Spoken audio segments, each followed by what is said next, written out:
Chapter 1 Welcome to Hell. Darkness. Am I dead? Yang Feng sat bolt upright, gasping for air. The chilling, profound stillness of death was suffocating. This isn't my body. He raised his hand. The skin was slightly pale, the 10 fingers slender and delicate, resembling a woman's hand, and that of a very young person. Welcome to Hell. Hell will grant you a chance for rebirth and respect your choice. Gate of Death, leave the room and return to eternal tranquility. Gate of Life, welcome your new life and become a resident of Hell. Yang Feng felt a sharp pain. 2 streams of bloody tears flowed from the corners of his eyes, as if someone had used a scalpel to cut open his eyeballs and carved eerie, blood-red characters. The bloody characters appeared directly on his eyeballs. His eyes were almost blind, but after a moment they quickly healed, and his blurred vision gradually cleared. Is this hell? Yes, I am indeed dead. Yang Feng calmed down, his eyes gradually becoming indifferent, all his emotions suppressed. He was once a top-tier mercenary assassin, but ultimately bled to death on the battlefield in this frigid land. The Gate of Life, the Gate of Death. 2 gates appeared before Yang Feng. Stepping into the Gate of Life would grant rebirth, stepping into the Gate of Death would return him to eternal tranquility. A resident of Hell? Living in Hell, sounds interesting. Yang Feng sneered, then stepped directly into the Gate of Life, a blinding white light filling the entire space. Hell Level 1, a glimpse. Danger Level, Level 0, green, harmless. Description, recount your life, and bid a final farewell. Yang Feng opened his eyes again, only to find himself in a mystical state, the surrounding scenery flashing by like a white horse galloping past, transforming into scenes from a film reel. A knife. A young, innocent child picks up a Nepalese kukri and slashes at a dummy target. This happened many years ago. Yang Feng was just a child then, yet he was already learning how to kill enemies. A gun. The boy's eyes have hardened considerably. He grips a pistol and pulls the trigger without hesitation. The distant metal targets ring out with a crisp sound, all hitting the bullseye. A flashback. These are all Yang Feng's experiences from his life. A life filled with carnage, forged into a weapon, and the sharpest one at that. The images speed up. Yang Feng experiences the feeling of life slipping away again. So cold. A raging blizzard, his mangled body severely hypothermic, the blood that flows instantly turning to ice. Once again, the entire Special Forces squad was wiped out, all magazines emptied, a claw knife slit the throats of 2 enemies in a sneak attack, and a stiff arm snapped the neck of another. How many waves of enemies were there? A sacrifice. Yang Feng had been betrayed. Reinforcements were nowhere to be seen, and the relentless flow of enemies completely surrounded the battlefield. This is my death trap. Yang Feng lay exhausted in a pool of blood, his trembling fingers picking up a cigarette, but the lighter only produced a few sparks. Soon, enemies hiding nearby, emboldened, closed in, their cold gun barrels pointed at Yang Feng's head. Hey, can I borrow a light? Yang Feng knew his fate, but all he wanted was to light the blood-soaked cigarette. A gunshot rang out. Blood blossomed. The light in Yang Feng's eyes gradually faded. A generation's killing god had perished, his final regret a mere cigarette. Highlight. You have gained attention. You have become a resident of Hell. The blinding light gradually dissipated, revealing large patches of blood-red characters on his eyeballs. Looking at his surroundings, he was in a cramped room, roughly 10 square meters in size, containing only a bed and a broken wooden table, filled with a musty, rotten smell. Light. There was a small window in the room, and eerie light shone through the half-closed window, making the surrounding environment even more sinister and terrifying. Yang Feng walked to the window and looked outside. Buildings resembling apartment buildings, at least several thousand meters high, formed endless mountain ranges, creating cliffs that stretched as far as the eye could see. The ground was invisible. Deep and dark, the earth was shrouded in a thick, dense mist that grew denser with each descent, obscuring the truth. He looked up. An even more unbelievable and shocking scene unfolded. The sun opened its eyes. No, that wasn't the sun. It was a gigantic, malevolent, scarlet vertical eye, its surface covered in thick, worm-like blood vessels, its cold gaze surveying everything. Then came a second, a third, a fourth, a fifth. The sky resembled a blooming flowerbead, countless eyes filled with desire shooting down, greedily demanding something, hungrily waiting. It's looking at me. Yang Feng noticed one of those malevolent eyes, fixed intently on him, seemingly with intense interest. Then, something unbelievable happened. An eerie light streamed into the apartment. A pack of cigarettes and a gleaming silver lighter sat on the wooden table in the dilapidated room. A tip from the audience? Yang Feng picked up a cigarette from the table. The gleaming lighter bore an evil vertical eye symbol. Thanks. Yang Feng smiled, raised his hand in thanks to the unknown terror watching him, and then lit one for himself. Congratulations. You have successfully passed the first level of Hell's test, receiving a base bounty of 100. TV shopping function activated. The second level of Hell's challenge will begin in 24 hours. Crimson characters appeared before his eyes. The walls of the room shook, and a dented section revealed a flat-screen television. A remote control also appeared on the broken wooden table. Yang Feng pressed the power button, and the television turned on. Several large characters immediately came into view. Hellish shopping, satisfying all your needs. After the slogan, a countdown appeared in the upper right corner of the screen, showing 23 hours remaining for the rest period. A lavish Hei Dai Lao hot pot, 50 bounty points. Unlimited A5 grade Weijia beef barbecue, 50 bounty points. First is the food area, where you can order takeout through the Hellish channel, and even enjoy a 2-hour all-you-can-eat premium buffet. There are also some inexpensive options. A steamed bun costs only 1 point, and a regular bottle of mineral water costs 2 points. Awaken Your Talent consumes 1,000 points to randomly gain an ability that suits you. Physical enhancement, insufficient permissions. Bloodline modification, insufficient permissions. Talented abilities, superpowers? Besides these, there are some unlocked options. I don't know how to increase permissions. I only have 100 points, too far off.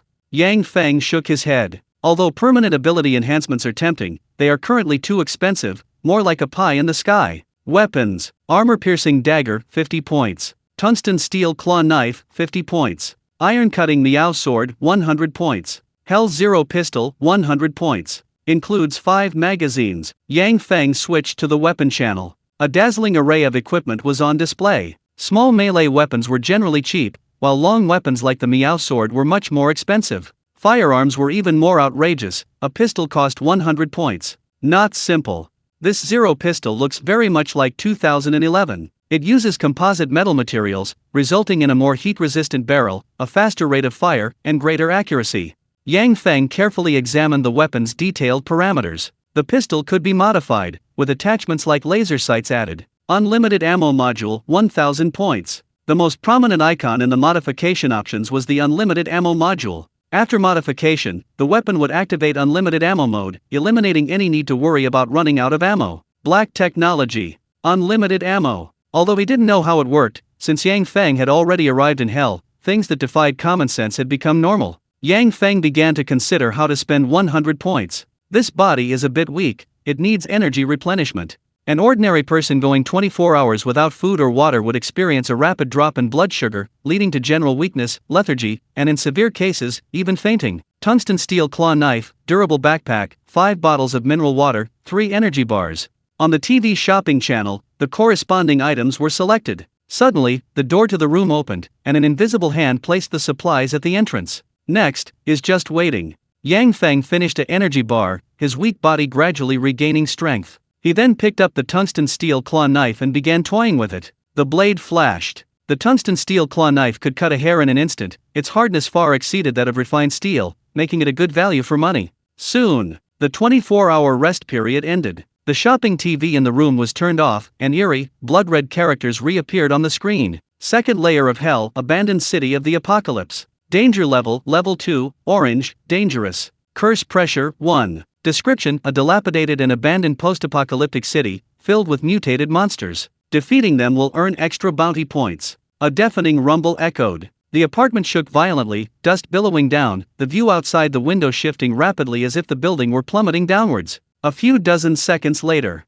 the hellish apartment came to a standstill. The sheer cliff-like building stood intact, but looking up revealed hundreds more floors. A faint mist hung in the air outside, carrying with it an ominous aura. The air inside the room seemed to thicken. Cursed pressure. Yang Feng felt a slight discomfort, but wasn't sure if it was related to the cursed pressure. Squeak. The door to the room opened, a thin film of light mist enveloping the outside world. Apocalyptic wasteland. Survive, kill monsters, earn points.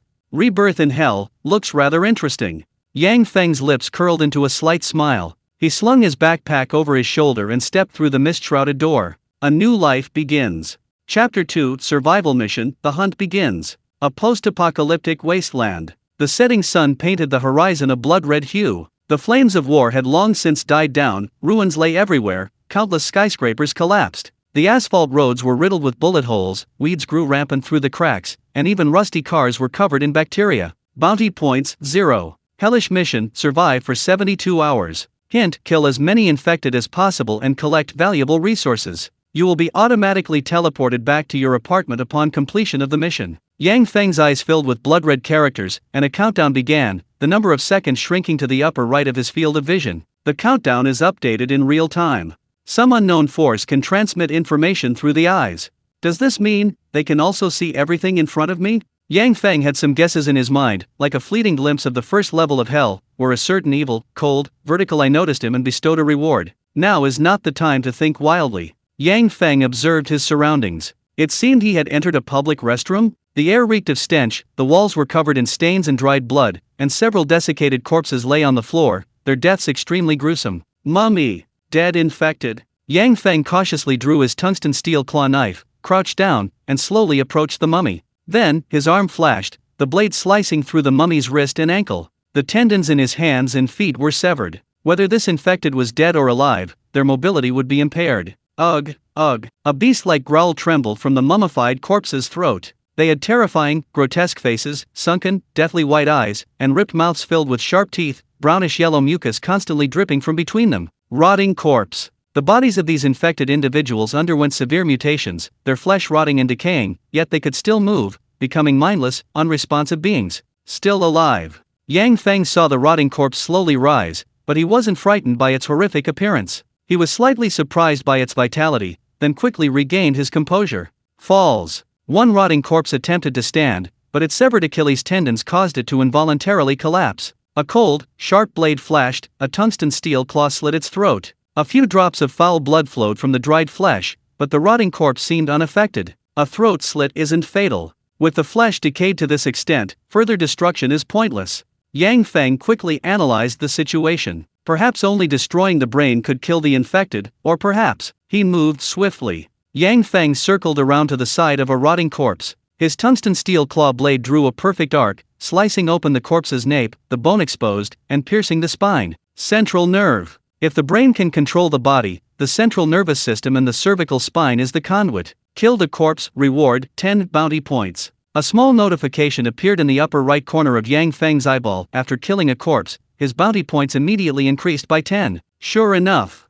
After a small test, Yang Feng determined the weakness of the rotting corpse. Roar! The death of its own kind may have angered the few fallen, rotting corpses. They roared angrily, their black claws flailing wildly as they twisted and crawled towards Yang Feng. Start earning the bounty.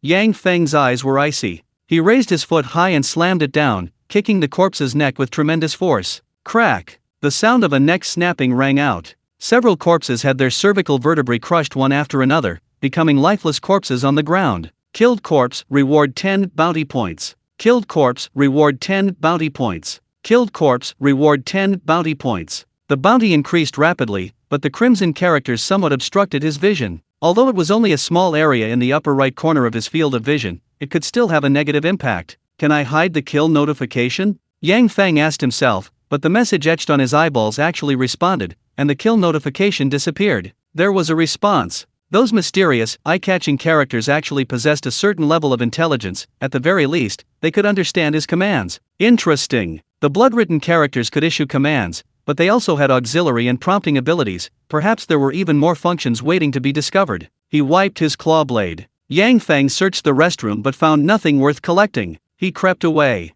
The park. Outside the restroom was a small park. Weeds and green plants covered the original cobblestone path, growing to waist height. He could faintly hear rustling sounds. Corpse. More than a dozen corpses were wandering around. More monsters were crawling out of the grass, and patches of green vegetation could be seen being torn apart. He'd been exposed. As soon as he appeared, the surrounding corpses were immediately stimulated and surged in from different directions. Smell, sweat and odor. Yang Feng immediately deduced the corpse's movement pattern, using a simple process of elimination. First, he ruled out sight. The corpse's eyeballs were deeply sunken and had become whitish and blurry, indicating it was blind. Second, he ruled out hearing. Yang Feng moved very lightly, using a special walking style, like a cat, to minimize the sound of his footsteps. A corpse dozens of meters away couldn't possibly hear him. Thump! Yang Feng took a step forward, then suddenly exerted force, delivering a side kick that sent the corpse hiding in the grass flying. Using this momentum, he pushed off the ground again, twisting his waist and hips to unleash a spinning whip kick, the perfect arc resembling a real iron whip. A muffled thud. Another approaching corpse was swept aside, its body rolling and knocking the two monsters behind it off balance. Kill! A cold glint of killing intent flashed in Yang Feng's eyes. Facing the layers of infected closing in, he surprisingly chose to take the initiative. Thud, thud, thud. Yang Feng's body disappeared into the grass, the sound of flesh tearing echoing. The fallen corpses were swiftly slit at the nape of their necks by claw blades, then charged towards the nearest enemies. 3, 5, 10. The dense grass rustled continuously. The wandering, surging corpses fell one after another, but they still couldn't see Yang Feng hiding in the grass. A moment later, the park returned to tranquility. A gentle breeze rustled the tender green leaves, making them sway like green waves, and the occasional chirping of insects added to the pleasant atmosphere. The air reeked of putrid blood. The nape of more than 20 corpses had been slashed open, forever becoming fertilizer for the grass. Yang Feng slowly stood up. His body was stained with mottled blood, but he had no wounds whatsoever. He had simply hunted down the infected around him. Query. Bounty points, 270. After a killing spree, his points were close to 300. These grotesque corpses, terrifying to normal people, were merely appetizers for Yang Feng, a killing machine. It seemed, he could earn more points in this hellish realm. Talented abilities, unlimited ammo modules, a full set of elite soldier equipment, and a series of other exchangeable items all required a large number of bounty points. Of course, caution was paramount. Any wound inflicted by the infected could lead to zombie regeneration, so it was either a flawless victory or death here. Cover up the smell first. Yang Feng crouched down, wiping the filthy blood from the rotting corpses onto his clothes to mask his scent as much as possible. Next target. Yang Feng hid in the bushes, observing his surroundings from a distance. The streets were teeming with infected, and rotting monsters wandered aimlessly, gathering in dense swarms, eventually forming an endless horde of zombies. On the other side, hundreds of cars had collided, creating a massive traffic jam. Many vehicles could be seen overturned, shards of glass littering the ground. The horde of zombies was also being held back by the massive traffic jam. If we get surrounded by the horde, it's certain death. On the other side of the traffic jam, the number of infected is significantly less. Let's get there first. Yang Feng made up his mind and quickly moved through the bushes, searching for the best spot to rush towards the road. A bus. The horde of zombies was thinner near it. If he could fight his way through and jump onto the bus. Madness. This idea is insane. Even charging into the thinnest part of the zombie horde would be suicidal for an ordinary person. Charge! Yang Feng burst out of the bushes.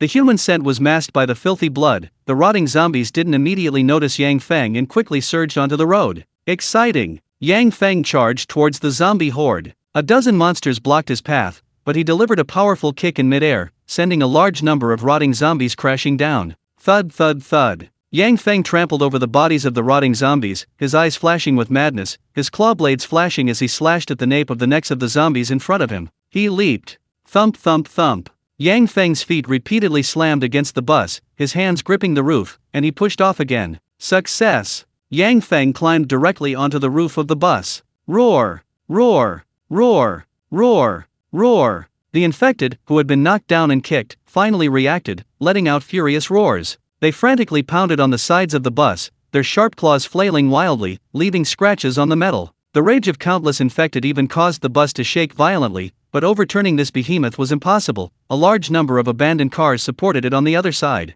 Supermarket. Yang Feng sat on the bus roof, calmly gazing into the distance. The street was lined with shops, and around the corner was a medium-sized supermarket, the perfect place to replenish supplies. He made up his mind. Yang Feng jumped from the roof of a bus to the roof of another car, then used the same method to move forward, navigating the massive traffic jam to the other side of the street. The killing began. Scattered corpses wandered along both sides of the street. They were few in number, gathered in small groups, which was within Yang Feng's capabilities. Stealth. Assassination. Blood splattered. Yang Feng crouched low, quickly stealthily approaching the corpses, his claw blades swiftly slicing open their napes, ending their lives in the fastest way possible. Bounty points, 620. Time passed second by second, and the scattered corpses on the street were wiped out, numbering over 30. Exhaustion. Yang Feng wiped the sweat from his brow. This body was somewhat weak. The series of high-intensity exercises had taken a toll on its stamina, causing a strong urge to vomit, rapid breathing, and a burning sensation in its lungs.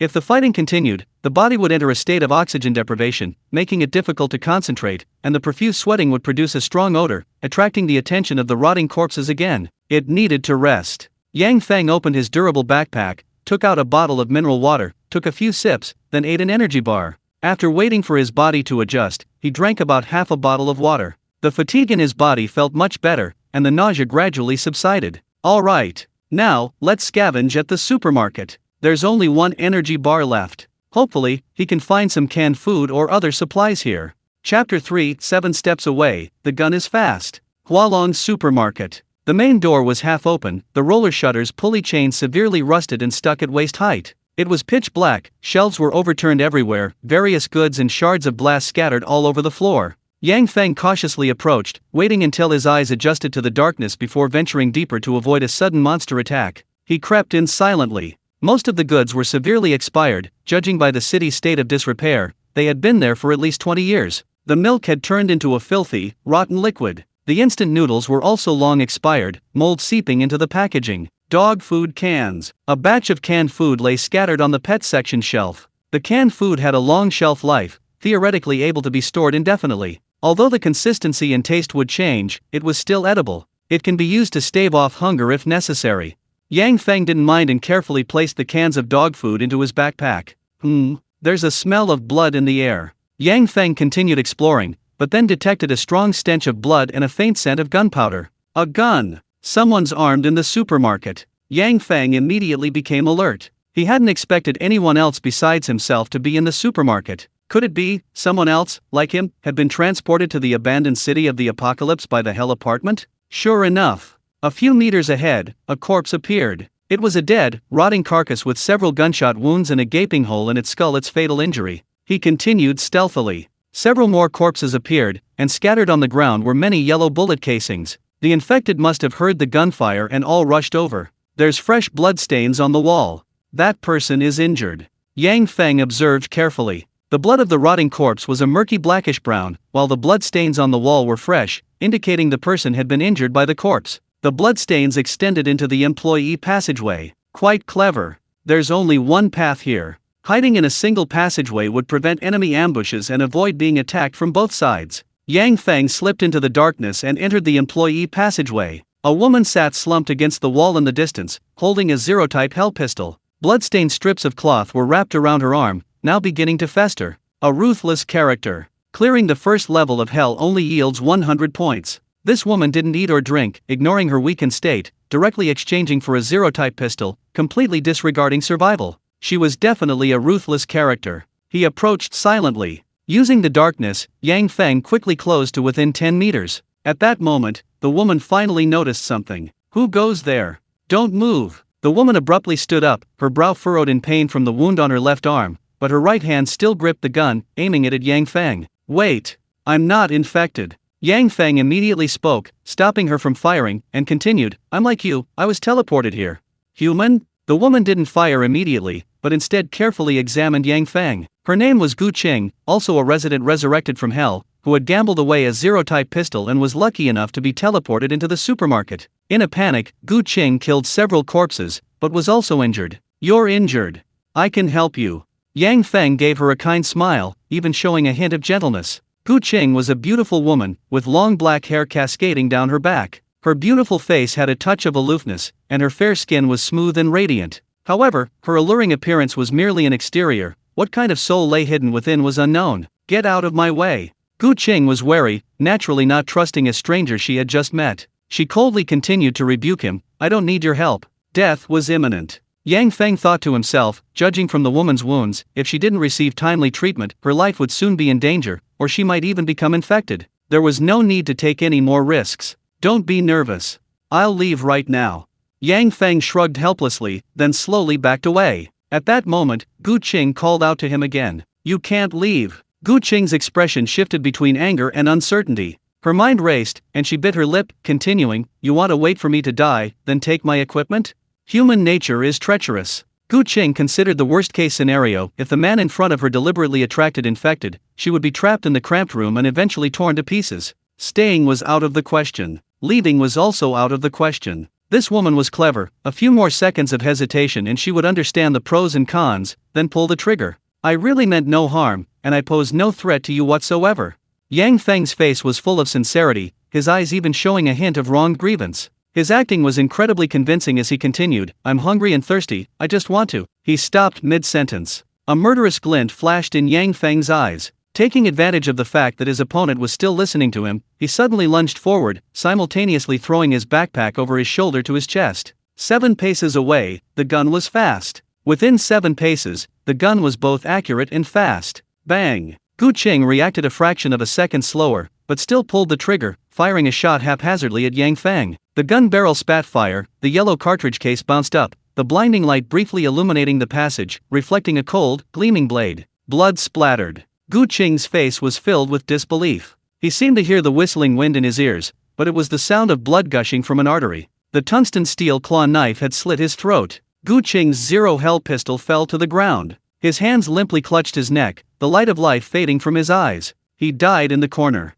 Just in case. The tungsten steel claw blade slashed across the back of Gu Qing's neck, preventing his corpse from mutating, finally ensuring complete safety. Damn it, I still got shot. Yang Feng frowned, his luck wasn't so good. A bloody hole had been shot into his shoulder, the bullet was lodged in the bone. Upon closer inspection, a bullet hole had appeared in his durable backpack. This backpack was waterproof, fireproof, and knife-resistant. While not as good as a bulletproof vest, its strength far exceeded that of ordinary materials, yet it had been directly pierced. Not only that, a bottle of mineral water inside the durable backpack had also been pierced, and water was continuously leaking from the bullet hole. The power was truly immense. This modified Zero pistol was much more powerful than a regular pistol, no wonder it was a weapon made in hell. First, treat the gunshot wound. Yang Feng pressed his shoulder pulse, then searched the supermarket for supplies to treat the wound. Alcohol. Unfortunately, it was unusable, alcohol only has a 2-year shelf life. Yang Feng tore open a tightly sealed sanitary napkin, placed it near the gunshot wound on his shoulder, wiped the claw knife, and then took out a silver lighter. This gleaming silver lighter, engraved with vertical eyes, was a gift from an unknown entity. It seemed to burn indefinitely, the flame scorched the surface of the claw knife, physically disinfecting it and preventing infection from the corpse's blood. This wasn't the first time he'd done something like this. Yang Feng extended the tungsten steel claw knife towards his shoulder, cutting open the gunshot wound. Then, the tip searched for the bullet, and after a few attempts, he scooped it out. His face was deathly pale, sweat soaking his temples. The excruciating pain only made Yang Feng front slightly, his will was as resolute as steel. Disinfect? Stop the bleeding? Suturing the wound? Without these medical resources, the only option was the simplest and most brutal method. Yang Feng found the remaining magazine on Gu Qing's body, took out a few bullets, and then used a tungsten steel claw knife to pry open the primer, sprinkling the gunpowder inside onto the wound. Boom! Boom! Boom! The moment the lighter ignited, the gunpowder emitted a blinding flash, releasing smoke and the acrid smell of burning flesh. The wound carbonized, forcibly closing the blood vessels. Huff! Yang Feng gasped for breath, the pain almost causing his entire arm to spasm, half his body numb. He rested for a moment. Yang Feng took out more sanitary napkins, using them instead of medical cotton to cover the wound, then found some towels sealed in plastic bags, making a simple bandage to wrap around his shoulder. The wound was now treated. Next, it was time to tally up the spoils. Yang Feng glanced at the Hell Zero pistol, relieved that his efforts hadn't been in vain. Chapter 4 Abundant Victories. Hell Zero pistol. 16-round capacity, high rate of fire, high accuracy, matte black finish, modified from the 2011 pistol. Its power has already been witnessed. 7 bullets remain in the gun. Yang Feng found 3 magazines on his person, bringing his total ammunition to 55 rounds, including what he just used. The deceased Gu Qing had also collected a large amount of supplies from the supermarket. 6 cans of beef, 4 cans of tuna, 3 cans of yellow peaches, and 10 packs of compressed biscuits. These supplies are enough to sustain him for 3 days, at least enough to avoid having to eat dog food. Almost everything else in the supermarket was expired. Yang Feng also found several unopened cases of bottled water, but they were well past their 2-year shelf life. He still had 3 of the 5 bottles of mineral water he had exchanged, so there was no need to take any risks. Splash! SP. Yang Feng took off his clothes, showered with the clean water from the box, and then retrieved some expired alcohol. Although expired, the alcohol still emitted a pungent odor when applied to the skin, effectively masking human scent. Being cautious is never a bad thing. Darkness descended. Scattered moonlight streamed down, casting a desolate glow over the ruined city. A roaring sound followed. The infected corpses went berserk, their daytime sluggishness replaced by a ferocious and violent horde, surging through the streets. These monsters go berserk at night. Yang Feng hid in the supermarket, observing the outside world. The infected were even more dangerous at night. What are those? Yang Feng spotted some unusual infected. They were incredibly fast, comparable to professional track and field athletes, hovering on the outermost edge of the zombie horde, leaping effortlessly onto the roof of a car. Blood zombies. These are mutants. The infected have mutated, their rotting flesh has completely healed, growing scarlet muscle fibers that coil around their bodies like gnarled tree roots, exuding a wild, untamed power. They're coming this way. Several rampaging blood zombies leaped onto the car roof and charged towards the supermarket. They've noticed me. Yang Feng's eyes flickered, but he immediately dismissed the thought. The berserk blood zombies ran aimlessly, scattering along the streets, venting their savage power. However, one of the blood zombies arrived near the supermarket. Its senses were incredibly sharp, it tilted its head back, inhaling deeply, and detected a faint scent of blood in the air. The enticing scent emanated from the supermarket. Gu Qing, her throat slit, lay in a pool of blood. She was the one who had attracted the blood zombie. It's here. Yang Feng hid in the shadows of the supermarket. The blood zombie didn't notice him, its human scent was almost completely masked. Muscular.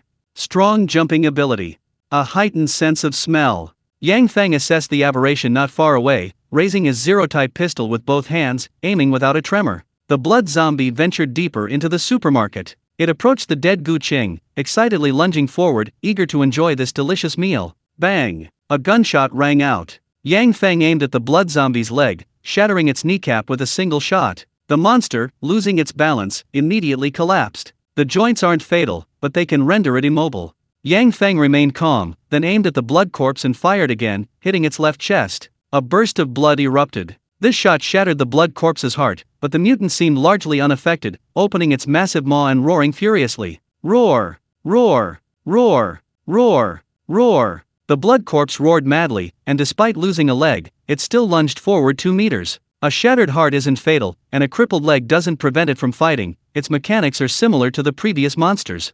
Yang Feng raised his gun, aimed at the blood corpse's head, and pulled the trigger. The bullet pierced the skull, turning into a bloody spray, and the mutated monster collapsed to the ground with a thud. Killed blood corpse, reward 100 points. Hint: valuable materials can be collected from the blood corpse's remains. Yang Feng had killed the mutant for the first time. Some bloody text appeared on the surface of his eyeball, but it was quickly masked. 100 points? Killing one mutated blood zombie is equivalent to eliminating 10 ordinary rotting zombies. According to the hint, a valuable resource is produced after a blood zombie dies, located in the fatal spot at the back of the head. The tungsten steel claw knife cuts open the back of the head. The blood zombie's central nervous system has mutated, emitting a faint glow, eventually coalescing into a small crystal, about the size of a soybean. Corruption crystal, a valuable material that can be exchanged for bounty points. There's even an extra reward. Killing a blood zombie grants a 100-point reward, and the hatching crystals collected from the remains can also be exchanged for rewards, meaning double the reward.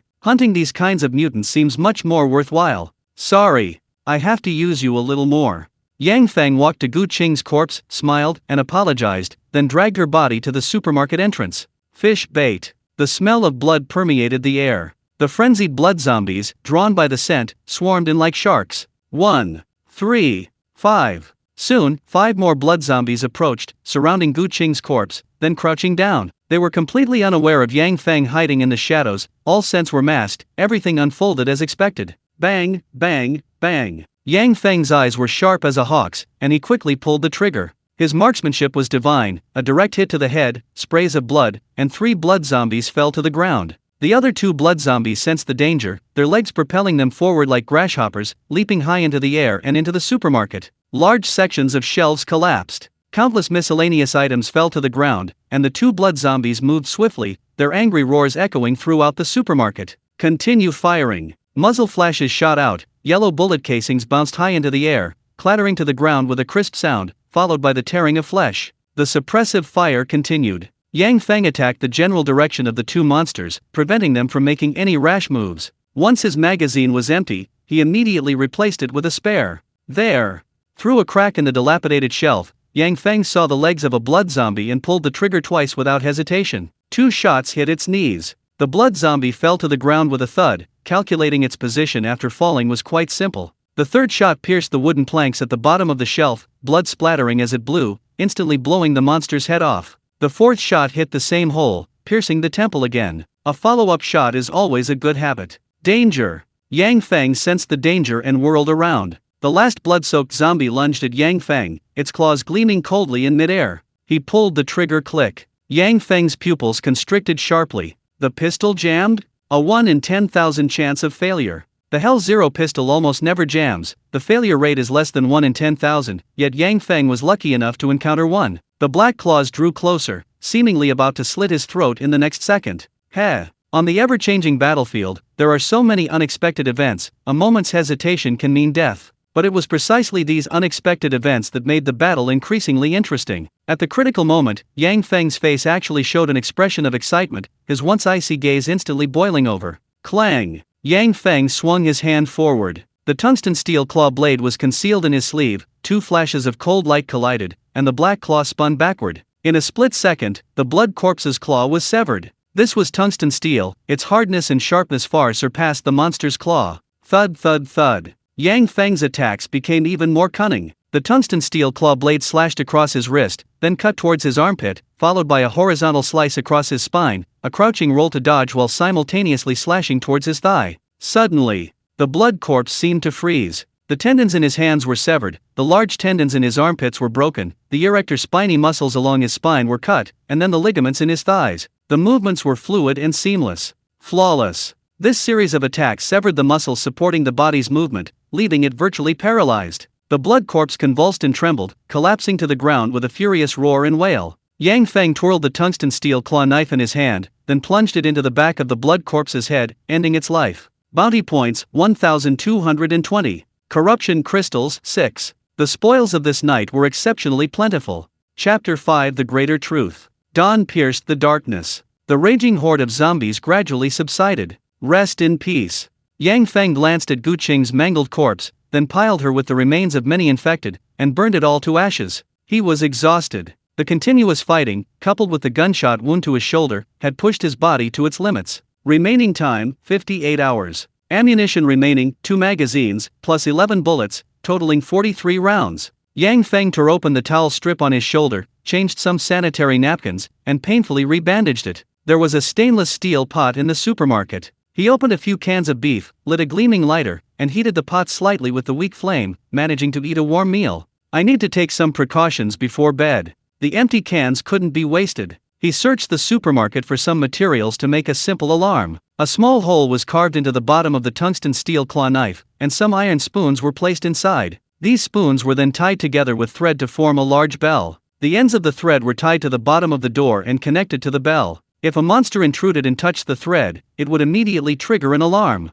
This was a piece of cake. Compared to setting booby traps, the bell alarm was child's play. Having eaten and drunk his fill, Yang Feng found some cardboard boxes, stacked them up, and used them as a makeshift bed. Ding! A silver lighter clicked, and he comfortably lit a cigarette. The tobacco emitted a faint glow, and his body gradually relaxed. Resurrected from the dead. Hell is quite interesting. Yang Feng exhaled a puff of white smoke, chuckled self-deprecatingly, and found a strange sense of addictive pleasure in the thrill of the challenge in battle. He stubbed out the cigarette. His breathing gradually calmed, and his body, pushed to its limits, finally got some rest. Ring ring ring. The canned bell rang, signaling a monster had invaded the supermarket. Yang Feng's eyes snapped open. He'd only slept for about 5 hours, and was slightly disappointed. 8 hours of precious sleep gone. Yang Feng quickly got up and slipped into the darkness. A figure moved within the supermarket, nearly 2 meters tall, carrying a durable backpack of the same style. A person? The burly man was exceptionally robust, his thick arms bulging with muscles, as imposing as a small mountain. Wang Yong. He was also a resident of Hell, wielding a metal rod stained with mottled blood. He looked like a ruthless individual.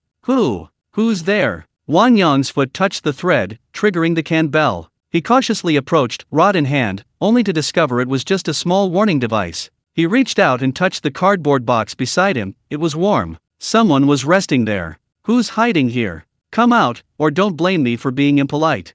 Wang Yong shouted threateningly, leaning against the wall to avoid being ambushed, cautiously looking around. Impolite? A figure slowly appeared. Yang Feng's face was half hidden in the darkness, the faint light barely revealed his outline. Wang Yong smiled. After being reborn in Hell, Wang Yong possessed a body as strong as an ox, while the young man not far away was quite frail. Kid, you've been looting a lot of stuff at the supermarket, haven't you? Wang Yong's lips curled into a sinister smile as he continued, how about sharing some with my buddies? Yang Feng smiled too. I've collected some food. Yang Feng picked up a stool from the ground and sat down at a nearby table, casually asking, but why should I give it to you?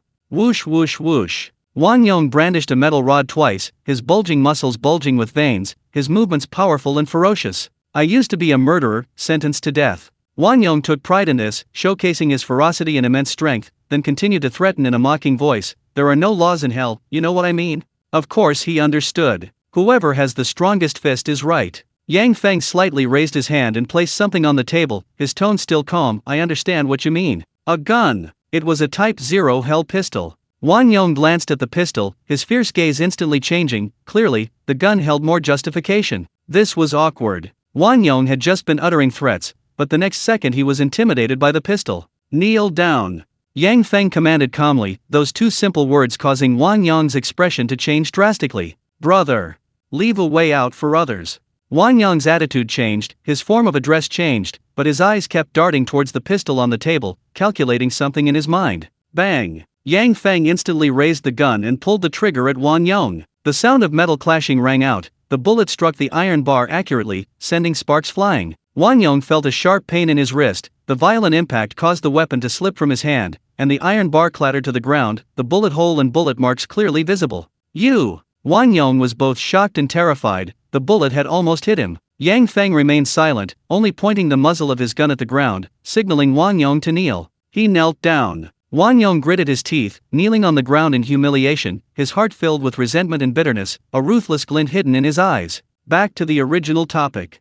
"I can give you some food." Yang Feng rummaged in his backpack, then pulled out several cans of food, casually tossing them in front of Wang Yong, and continued in a low voice, "But you have to do some things for me." "Dog food cans." Wang Yong's eyes blazed with rage at the sight of the cans on the ground, it was utterly insulting. "Not going to eat?"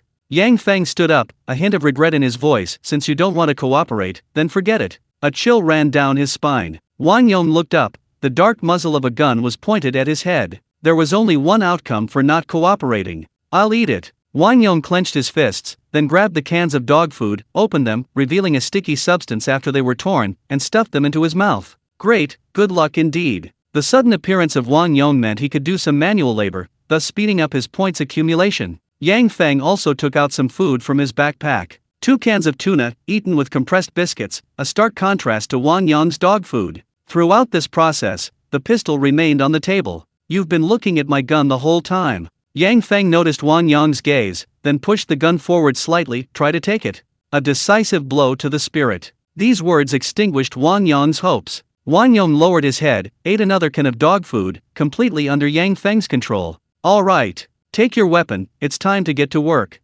Yang Feng finished his tuna, then put his pistol away, gesturing for Wang Yong to follow him. Maintain distance. Yang Feng maintained a safe distance of 5 meters from Wang Yong, creating another kind of deterrent. Some more wandering corpses appeared outside the supermarket, along with several whose heads had been smashed by blunt force, likely Wang Yong's doing. "Don't want to waste bullets?" Wang Yong gripped the iron bar with both arms, his muscles bulging with power, and slammed the bar down hard on a corpse's head, sending it flying more than a meter away, where it lay motionless on the ground. "These rotting corpses are all valuable bounty points." Yang Feng remained non-committal. A few rotting corpses weren't worth wasting energy or ammunition on. He'd just watch Wang Yong eliminate the remaining monsters. "Come on. Smash open the trunk of this Hummer." Yang Feng walked to a car, which turned out to be an expensive Hummer. Wang Yong looked suspicious, but could only obey, gripping the iron bar and smashing it repeatedly until the bar bent and the lock broke. "Get the jack. Remove all 4 tires."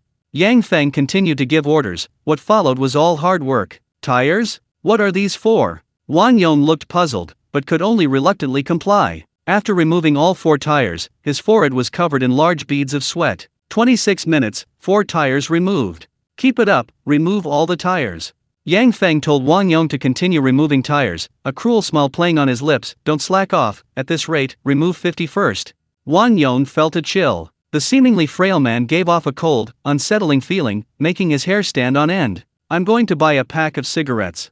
Don't even think about running away." Yang Feng made a small joke, then walked towards the liquor store, not really to get cigarettes, but for something else. Liquor. Strong liquor. High-quality liquor, with excellent sealing, especially sauce-flavored liquor, can often be stored for over 20 years, and there's a rumor that it gets better with age. Yang Feng entered the messy shop, and after confirming there were no monsters, began his treasure hunt. Mazi. Yang Feng rummaged through the boxes, finding several cases of dusty spirits, including the most expensive Mazi. He took a small sip. The liquor had turned a rich, yellowish hue. One sip released a powerful aroma, followed by a mellow, fiery sensation that flowed down his throat. This old liquor, he wondered how long it had been stored. He'd give it a try. Ding! Yang Feng took out a gleaming lighter, poured another glass of liquor, and the flame instantly ignited it, coating the glass with a layer of fire. Luckily, the mazi-flavored spirit was still flammable. They all had great uses.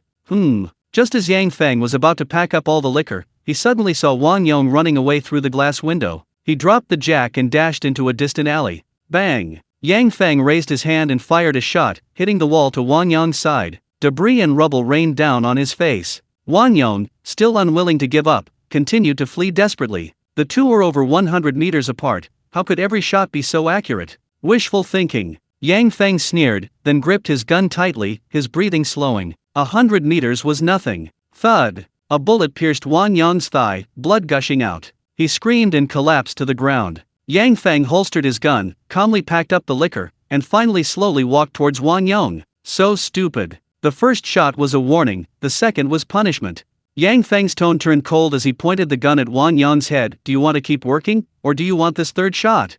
Venom. Wang Yong's eyes were filled with anger and resentment, but he was helpless. After all, his life was in someone else's hands. Keep working. Wang Yong gritted his teeth and limped back to the abandoned car. After a quick bandage, he resumed his strenuous work. This time, he was more obedient. Yang Feng wasn't idle either. He planned to get some more gasoline. He found 2 transparent tubes and made a simple tool, using the siphon principle to suck the gasoline out of the abandoned vehicle. The city had been abandoned for an unknown amount of time. This gasoline was long expired, the flammability had greatly decreased, and using it would severely damage the engine, but it could still be ignited. Time passed slowly. The sky gradually darkened. Yang Feng made many more preparations. His bold idea was being put into practice, his eyes greedily fixed on the dense horde of corpses. Chapter 6: Ruthless Bounty Point Cutting, the Abnormal Blood Beast. On the roof of the bus. This extended bus was like a dam gate for a massive traffic jam. On one side were hundreds of cars rammed together, on the other side, a vast horde of zombies, like a man-made dam.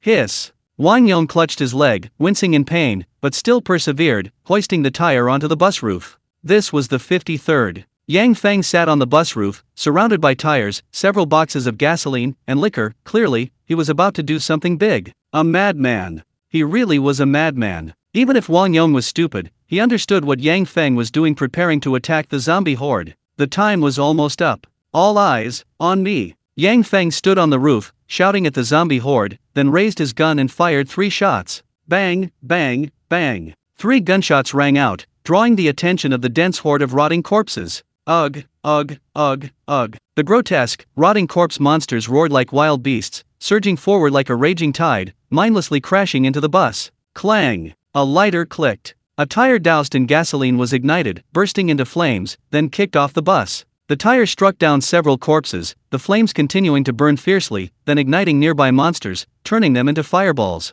Not bad. Yang Feng then ignited a second tire, kicking it off the bus, then a third, a fourth, a 10th, a 20th. Burn! Rolling horde of corpses, burn! The flames continued to spread, the horde roaring in agony, countless rotting corpse monsters ignited, forming a vast sea of fire. Yang Feng gripped the strong liquor and hurled it at the densest part of the horde of corpses. A spark ignited it instantly. The putrid slime from the rotting corpses became fuel for the burning, the stench of charred remains wafting through the air, bringing with it a large amount of bounty points. Bounty points, 1,500. Bounty points, 2,000. Bounty points, 3,000. The flames continued to spread, at least 200 or 300 corpses were reduced to ashes, and that number continued to rise. The fire grew larger and larger. The bus Yang Feng was on was completely submerged, the roof beneath his feet became scorching hot, the metal sheets softening and melting in the heat. I need to speed things up. Yang Feng quickly kicked the remaining tires off, but an even greater danger lay ahead. Blood corpses. Some mutated blood corpses burst from the inferno, their crimson muscles burning, leaping desperately high into the air, lunging at Yang Feng on the bus roof.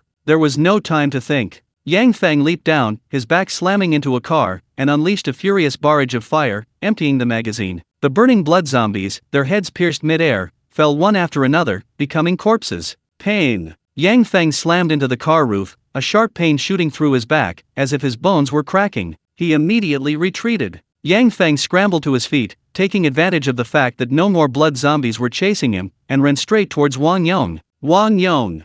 Hold on for me. Yang Feng shouted, overtaking Wang Yong, then changed his magazine and turned to counterattack. Me, holding the line for you. Wang Yong froze. He had become a scapegoat, and was now facing a large group of mutated blood zombies. Fuck your mother. Wang Yong cursed, ignoring the gunshot wound in his thigh, and ran forward desperately, but behind him came the sound of a car being trampled. They're here. More blood zombies are coming. Wang Yong's thigh was bleeding profusely, his speed was too slow, and he was about to be caught by the blood zombies, forcing him to turn and fight. Fuck! Wang Yong roared, his thick, muscular arms gripping an iron rod, wildly swinging it at the blood zombie behind him, smashing it more than a meter away with one blow. The blood zombies were even more resilient, the powerful blow wasn't fatal, and it quickly pounced again. Sharp claws lashed out, slashing Wang Yong's body open with deep, bone-revealing wounds, turning him into a blood-soaked mess. Shoot the fuck out! Wang Yong roared in agony, wound after wound appearing on his body as he cursed incessantly. Yang Feng remained calm. He could aim more carefully now, increasing his accuracy, as bullets were running low. Bang, bang, bang. The blood zombies fell one after another, almost every shot a headshot, quickly eliminating all the aliens. Bounty points, 4,470 points. Rumble, rumble, rumble. No sooner had one wave subsided than another arose, the ground suddenly trembled. An unsettling aura erupted from the zombie horde. What happened? Wang Yong gasped for breath, a wave of intense fear washing over him, his hair standing on end. A deafening explosion. The ground amidst the horde of corpses shattered, and a colossal beast nearly 4 meters tall emerged, appearing even larger than a bus. Alien species, bloodthirsty beast. It was a more powerful mutant. Its entire body was blood red, its 4 long legs protruding from the ground, a thick tail extending from its back, and its massive, steel-like muscles bulging, tearing, and ripping its skin apart. It was terrifying. Enraged, the bloodthirsty beast slapped away over a dozen rotting corpses, then stomped it onto the bus. A deafening crash. The burning bus was instantly crushed into a slab of metal, then the bloodthirsty beast's massive claws ripped it in two, cleaving it in two. What kind of power was this? Fire! Yang Feng fired several shots at the monstrous beast's head, spraying blood everywhere, but none penetrated its thick muscles. The muscle strength was incredible, it must be at least 5 centimeters thick. What is this? Wang Yong was completely stunned. The nearly 2-meter-tall giant looked like a child standing before the monstrous beast. Bullying? How could it possibly bulldoze? The monstrous beast's massive claws repeatedly overturned the cars in front of it, carving a path before reaching Wang Yong. Swinging an iron bar. Wang Yong's hands gripped the iron bar, cracking with fear. He swung the weapon recklessly, slamming it hard into the monstrous beast's cheek. How to put it? It was like a child throwing an ice cream stick at an adult's face. With all there might, it all seemed so childish and ridiculous. The monstrous, freakish beast tilted its head slightly, then raised its massive claw and swept it horizontally towards Wang Yong. Bang! Blood exploded. A half-eaten, indistinct piece, splattered with crimson liquid, spun dozens of meters away, landing on the ground and leaving a long trail of blood. One-hit kill. This is going to be really bad. Looks like I'll have to use my trump card now. Yang Feng raised his gun and fired at the several gasoline barrels that had been placed there beforehand, instantly causing several bursts of flame. Intense flames engulfed it. The exploding oil sprayed all over the beast's body, the searing pain causing it to roar and howl, and the surrounding ground shook again. The monstrous, freakish beast reacted. Those lantern-like crimson eyes stared intently at Yang Feng. The burning beast began to charge, intending to crush the annoying insect. Damn it! Yang Feng pulled out his last magazine, only 16 bullets remained. Can he win? Chapter 7. Adrenaline takes over the body. Despair. This was a behemoth that instilled despair. Without hesitation, Yang Feng immediately turned and ran, sprinting without looking back. The streets were littered with thumbtacks, their sharp points gleaming coldly. Originally intended for the zombie horde, they were now useless. The behemoth's massive claws stomped down, crushing large swaths of thumbtacks. Although hundreds, even thousands, of nails pierced flesh, they caused no real damage. Suddenly, Yang Feng dashed past a telephone pole, abruptly crouching and sliding in. Fishing line. Between the telephone pole and the wall, a fishing line, barely visible to the naked eye, was secured. A moment's carelessness could result in a cut from its sharp threads. This was another small trap. If a blood zombie were chasing, its incredible speed might sever its head, but now it was useless against the behemoth. Buzzing. The monstrous, bloodthirsty beast gave chase. The fishing line snapped instantly, barely cutting a few muscles. The pained beast swung its massive claws, smashing the entire telephone pole in half.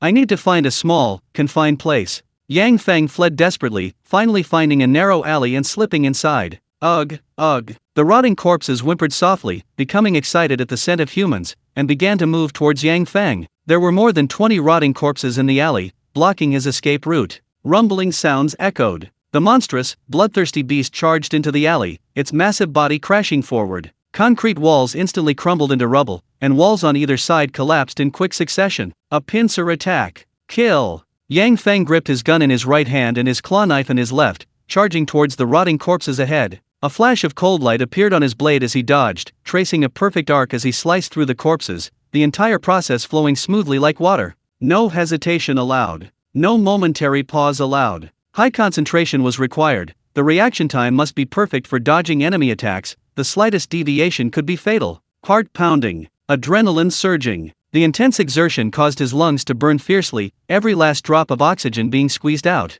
Yang Feng wielded his claw blades, carving a bloody path through the enemy ranks, not wasting a single bullet. Distance increased. The narrow terrain was indeed disadvantageous to the monstrous beast. Its rampaging momentum slowed, large sections of the wall collapsed, causing no damage but significantly reducing its speed. The monstrous beast roared furiously. Yang Feng turned to meet its gaze, his cold eyes burning like flames, a more insane idea forming in his mind. Find a way to kill it. Yang Feng stopped, raised his gun, aimed at the monstrous beast's eyes, and then pulled the trigger repeatedly. A large spray of blood erupted. The lantern-sized eyeball spun. A single bullet couldn't completely destroy it, but 7 bullets in succession were a different story, obliterating one of them. Excruciating pain. The monstrous, bloodthirsty beast roared to the sky. That terrifying sound shattered the surrounding glass like a tidal wave, countless shards falling in a shower. Enraged, it launched an attack, its massive claws smashing through the surrounding walls, charging at Yang Feng once more. Come on! Yang Feng's eyes burned.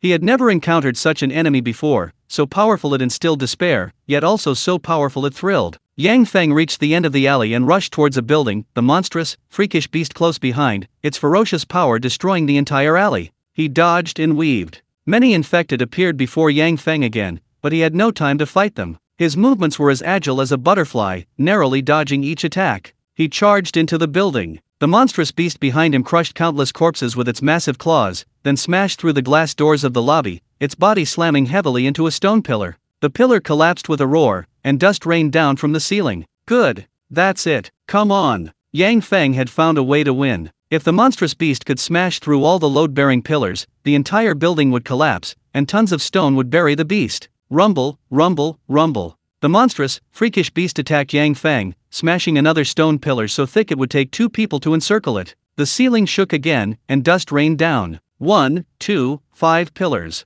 Yang Feng repeated the attack, perfectly utilizing his agility, guiding the beast like a matador. Smash that one too. Yang Feng dodged towards another pillar, but the beast seemed to have anticipated his movements, smashing the obstacle while simultaneously whipping its tail. Damn it! Yang Feng reacted instantly, but was a fraction of a second too slow. Crack! The massive, whip-like tail lashed out with a deafening roar, leaving only a blurry afterimage before striking Yang Feng's body. Blood splattered everywhere. Yang Feng was sent flying backward, the sound of bones cracking echoing in his ears, his internal organs feeling as if they were being crushed. Ugh! Yang Feng coughed up a mouthful of blood. He felt half his body was numb, his right ribs deeply caved in, and a warm, unsettling sensation coursing through his body, symptoms of internal bleeding. His consciousness was fading. Yang Feng wiped the blood from his mouth. Death felt so close, just like when he died on the frozen battlefield last time. I'm sorry. This second life, I don't intend to give up easily. Yang Feng's eyes grew increasingly fierce, his adrenaline surging wildly, gradually taking over his body, all pain vanishing. Again!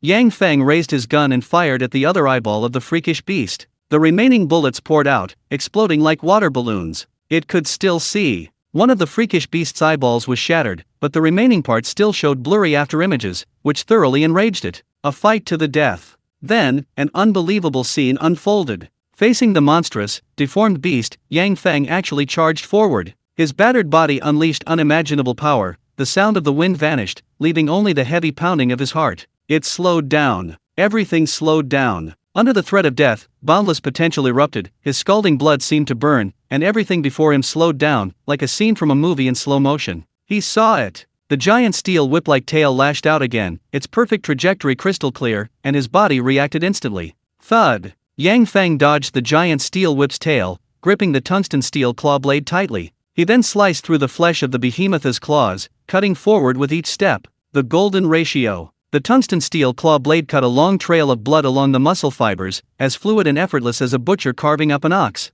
Roar! Roar! Roar! Roar! Roar! The deformed behemoth roared in agony. It had suffered repeated heavy blows, this tiny insect, before it could actually injure it to this extent. The deformed behemoth went completely berserk, its claws attacking wildly, smashing the surrounding stone walls, but it couldn't hit Yang Feng, this insect. Finally, a stone fell from the ceiling. Solid load-bearing walls and pillars were extensively damaged, the foundation of the entire building shook, emitting a violent rumble. Just a little more. Yang Feng battled fiercely with the monstrous, tungsten steel claws, leaving indelible marks, while nearby stone pillars and walls crumbled under its influence. The building was on the verge of collapse, in an instant. The ceiling cracked like a spiderweb, a jagged network of teeth, as more boulders rained down. Yang Feng retreated rapidly, flashing to a corner of the building. Countless reinforced concrete structures collapsed, burying everything in front of him in dust and debris. The monstrous beast screamed in agony. Hundreds of tons of rubble and steel bars crushed its spine. The monstrous beast struggled desperately forward, raising its massive claws to crush Yang Feng, but a steel bar as thick as an arm fell from the sky, piercing through its claws and pinning it to the rubble. The sky collapsed, the earth caved in. The monstrous beast continued to struggle, opening its gaping maw to bite Yang Feng, but was stopped by the surrounding rubble and steel bars, missing by just a few centimeters. The building collapsed completely. The surrounding area was now nothing but ruins. The monstrous aberration was buried, its flesh and blood ultimately crushed. Killed monstrous aberration, gained 1,000 points. Valuable resource detected, genetically induced mutant. A pair of eyes engraved with blood-red characters flashed with notifications, indicating that Yang Feng was still alive in the ruins. Chapter 8: Gene-Induced Mutants. Cough, cough. Yang Feng coughed, spitting out mottled blood. The blood grew colder and colder, though alive, death was only a matter of time. One leg was crushed by collapsed rocks, and a steel bar pierced his shoulder. As the battle ended, his adrenaline levels were rapidly declining. At a time like this, you still want me to collect supplies? Yang Feng scoffed, then took out a cigarette from his pocket and lit it. At least, this time, he'd have a smoke before he died. Gene-induced mutant contains powerful energy, capable of synthesizing advanced gene-modifying agents, shattering and reshaping gene chains, causing a qualitative change in the host's body. Caution: do not ingest directly, otherwise, the damage from the disrupted gene chains will be unbearable. The carcass of the monstrous, mutated beast was close at hand. It flowed with a strange blood, and a fluorescent substance was gathering, gradually forming a small, fleshy sac-like substance. This is the gene-induced mutant? Its information specifically stated that it could not be taken directly, otherwise the side effects would be unbearable. Gene modification. A qualitative change in the physical body. These words sounded like rebirth. Why not give it a try? He was about to die, it couldn't get any worse. Yang Feng frowned, reaching for the gene-induced mutant. The steel bar piercing his shoulder sent waves of excruciating pain through him. He pulled it forward several centimeters before finally managing to grab it. He swallowed it whole. The gene-induced mutant entered his stomach, and immediately an indescribable power spread, bringing warmth to his cold blood. This was just an illusion. After the warm comfort came excruciating, piercing pain. It was an unimaginable, unbearable pain, surpassing all forms of torture. Every cell felt as if struck by lightning, the lightning piercing deep into the very core of his genes, then destroying and tearing them apart. Genes. This was the forbidden land known as the realm of God. A person has 23 pairs of chromosomes, approximately 25,000 genes, and from the moment of embryonic development, your various indicators are predetermined. Intelligence, emotional intelligence, personality, beauty, height, physical fitness, muscle strength, bone density, hormone levels, the presence of genetic diseases.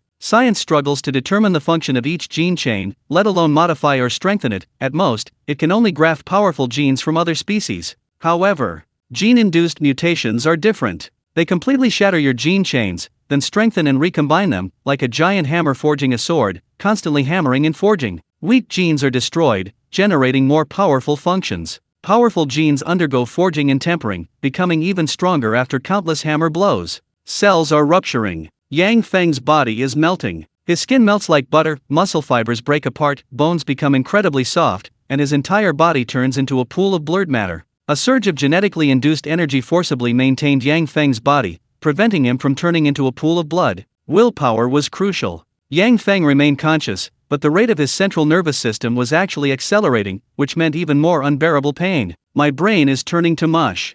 If I collapse now, what will I become? A pile of rotten flesh? A bunch of weird things growing haphazardly, their genes ruptured. Yang Feng's mind raced, his thoughts moving faster and faster. He felt the terrifying changes happening to his body. Each broken segment of his genetic chain sent excruciating pain through him, but he had to maintain consciousness. Remaining time, 46 hours. Bounty points, 5,630. Even in this state, Yang Feng could still access information about hell. Only 2 days remained, and his bounty points had reached a terrifying 5,000. Terrifying. A single horde of zombies had killed at least 300 rotting corpses, plus several mutated blood zombies, but unfortunately, there was no chance to extract the corrupted crystals produced within their bodies. Gulp. A vertical eye grew from Yang Feng's arm. Error evolution. This was an error in the evolution of the gene-induced mutation. Certain sequences had been destroyed, and eyeballs were beginning to grow from the melting skin. No. This is wrong. Yang Feng dared not be distracted any longer. His steely willpower kicked in, and he focused all his energy on maintaining his human form. All his eyeballs melted and disappeared. Muscle strengthening. Fascia strengthening. Skeletal strengthening. Brain circulation accelerated, and the speed of nerve center sensing increased. Spinal cord hematopoiesis was enhanced, heart strength and resilience increased, internal organ function improved, hormone levels were rapidly regulated, and the body's recovery ability was greatly enhanced. Yang Feng gradually understood the function of the gene-induced mutation. It was equivalent to shattering everything and then rebuilding it, while a tenacious will could guide the direction of evolution. Time passed second by second. Large amounts of black mucus continuously seeped from Yang Feng's body. This was broken genetic material, expelled from his body as impurities and waste, emitting a strong, foul stench. And that wasn't all. Yang Feng's broken leg grew back, and his shoulder turned into soft, muddy flesh, detached from the steel reinforcement that had pierced through it. The rate of evolution and mutation has slowed down? The energy contained in the gene-induced mutant is decreasing. Yang Feng's body is not yet fully formed, his skin is still in a melting state. Just as the blood-red message warned, the gene-induced mutant cannot be consumed directly. I need more energy. Yang Feng reached into his pocket and pulled out a small cloth bag containing 6 corruption crystals. Infected. Rotting corpses, blood corpses, and deformed blood behemoths. They have all mutated. The precious materials they produce should have something in common. Yang Feng gritted his teeth, picked up the 6 corruption crystals, and stuffed them into his mouth as well. A series of electric shocks washed over him. The 6 corruption crystals indeed formed streams of new energy, replenishing the deficiencies in the gene modification. Remaining time, 22 hours. Remaining time, 10 hours. Time passed quickly. Gene modification is a meticulous task. Before he knew it, the mission was over. You will be teleported back to the hell apartment in 1 minute, 59, 58, 57. The blood-red text on Yang Feng's eyes changed, and when the reading reached 1, a blurry light enveloped his entire body, and he was immediately teleported to the apartment. Shocking. This is unbelievable. The blood-red words on his eyeballs flickered, and the sky outside the window opened a series of cold, malevolent eyes, all fixed on Yang Feng, bestowing rewards and blessings. Special reward, you have obtained a special bloodline reward. Yang Feng gasped for breath, his flesh writhing, his skin still festering, seemingly on the verge of becoming a monster like a monstrous, deformed beast. Special reward? A terrifying, unknown, and great being had bestowed a special blessing and reward. The cold, malevolent gazes converged, and a vial of golden liquid gradually took shape. Perfect creation. Every gene sequence has been carefully selected and forged, with the goal of becoming an ultimate being without any flaws. Note: perfect creation can fuse most gene modifications and make perfect optimizations. That was the special bloodline reward. The golden liquid emitted a fluorescent glow. Inject. Yang Feng gripped it without hesitation and injected it into his body. Chapter 9. Fully armed, weapons fierce and powerful. Perfect creation, evolution, mutation, modification, optimization. A powerful energy surge spread throughout his body, fully covering the mutation effects of the gene-induced organism. The simple and crude gene sequence was gradually refined, delicately modified, meticulously crafted, and adorned with perfect patterns. To use an analogy, if the gene-induced organism is a violent blacksmith forging the embryo of a fine sword, then perfect creation is a master swordsman sharpening the embryo and sculpting it into a divine weapon. The evolution continued for another 12 hours. Completed. Yang Feng's body was fully formed and underwent a dramatic transformation. Muscles, like magic iron, were deeply embedded in his body after countless hammerings, unfolding in perfect golden proportions, exuding deadly explosive power like a cheetah. With a gentle swing of his fist, the air exploded with a crackling sound like an iron whip. Another whip kick, a perfect arc leaving after images, like a paper cutter slicing through the air with a whistling sound. My physical abilities exceed the limits of ordinary humans. Yang Feng conducted some further tests, and even without reaching his limits, his physical abilities far surpassed the limits of various human indicators. He's practically a Superman. Congratulations! You have successfully passed the test of the second level of hell, receiving a basic bounty reward of 200. Reward settlement. This is the basic reward for the hell challenge. The higher the level, the greater the reward. However, 200 points are meaningless to Yang Feng. He's already racked up nearly 7,000 points in the apocalyptic wasteland. Bounty points, 5,830. This is a terrifying number. He freely selects items from the TV shopping channel. Shopping. He turns on the shopping TV in the hell apartment. The first thing he needs to redeem, naturally, is his talent ability. Awakening talent consumes 1,000 points to randomly gain one ability suited to you. This should be some kind of newbie perk. Yang Feng used his points to redeem it, and immediately his eyeballs throbbed with pain again. The initial sensation of having blood-written words etched into his body filled his senses. Gain talent, hunting moment. Note burns physical and mental energy, unleashing the body's potential, greatly increasing physical strength and accelerating reflexes. This talent is too powerful. It's somewhat like the state of unleashing potential when near death. During the final battle against the monstrous beast, adrenaline surged, exhausting his physical strength and ignoring pain, ultimately using the collapsing building to kill it. Excellent. It's indeed very suitable for me. Activating hunting moment at crucial moments in battle is more effective than several injections of adrenaline. Awakening talent 2 consumes 5,000 points to choose one of 3 talents as your new ability. The redemption page had changed. The points required for the second talent had increased several times over. 5,000 points. Is this for real? Compared to that, the first random talent was practically a beginner's bonus. Choose one of 3, greatly increasing the margin for error, and providing a more stable boost to strength. Yang Feng pondered. He still had a little over 4,000 points left, not enough to redeem the second talent. Clearly, this shouldn't be something to redeem at this stage. Let's improve our strength first. Yang Feng picked up the remote control and began selecting weapons and equipment. After several hours of searching, he finally made his choice. Exchange, exchange, exchange. Python, 300 points. Note, a revolver modified from the Colt Python, using a .357 Magnum barrel, 6-round magazine, and extremely powerful. Rainstorm, 300 points. Note, modified from the Vector submachine gun, increased power, minimal recoil, 45-round magazine, and a rate of fire of 1,800 rounds per minute. Overlord, 300 points. Note, modified from the AKM assault rifle, increased power, increased range, and increased accuracy, making it more suitable for mid to long range combat. Yang Feng directly exchanged for 3 guns. Due to the low probability of the Zero pistol jamming, he replaced it with the large caliber Python revolver, which could be a lifesaver in a critical moment. Purchase accessories for 3 more guns: 4x scope, lightweight side grip, laser sight, shock absorbing stock, low fire suppressor muzzle. Weapons sorted. Next up is equipment. Zero Elite Set, 1,000 points. Includes a complete set of Zero Elite equipment, including a Zero tactical helmet, Zero bulletproof vest with hard plates, full coverage combat uniform, combat pants, combat boots, tactical gloves, tactical belt, tactical backpack, chest ammunition pouch, breathable quick-drying undershirt, and cool underwear. The full coverage helmet features night vision, an infrared thermal imager, and a gas mask. The combat uniform, combat pants, and combat boots are made of waterproof, fireproof, and corrosion-resistant materials. Even the underwear and undershirt are not simple. The material has strong absorbency and wicking properties, quickly distributing sweat from the skin to the thin layer of the underwear, keeping the skin cool in hot weather and increasing specific heat capacity when cooling down. Dressed neatly. The Zero-type elite suit exudes a futuristic feel, making the wearer look like a fierce and powerful super soldier commanding the battlefield. 3 flash bangs.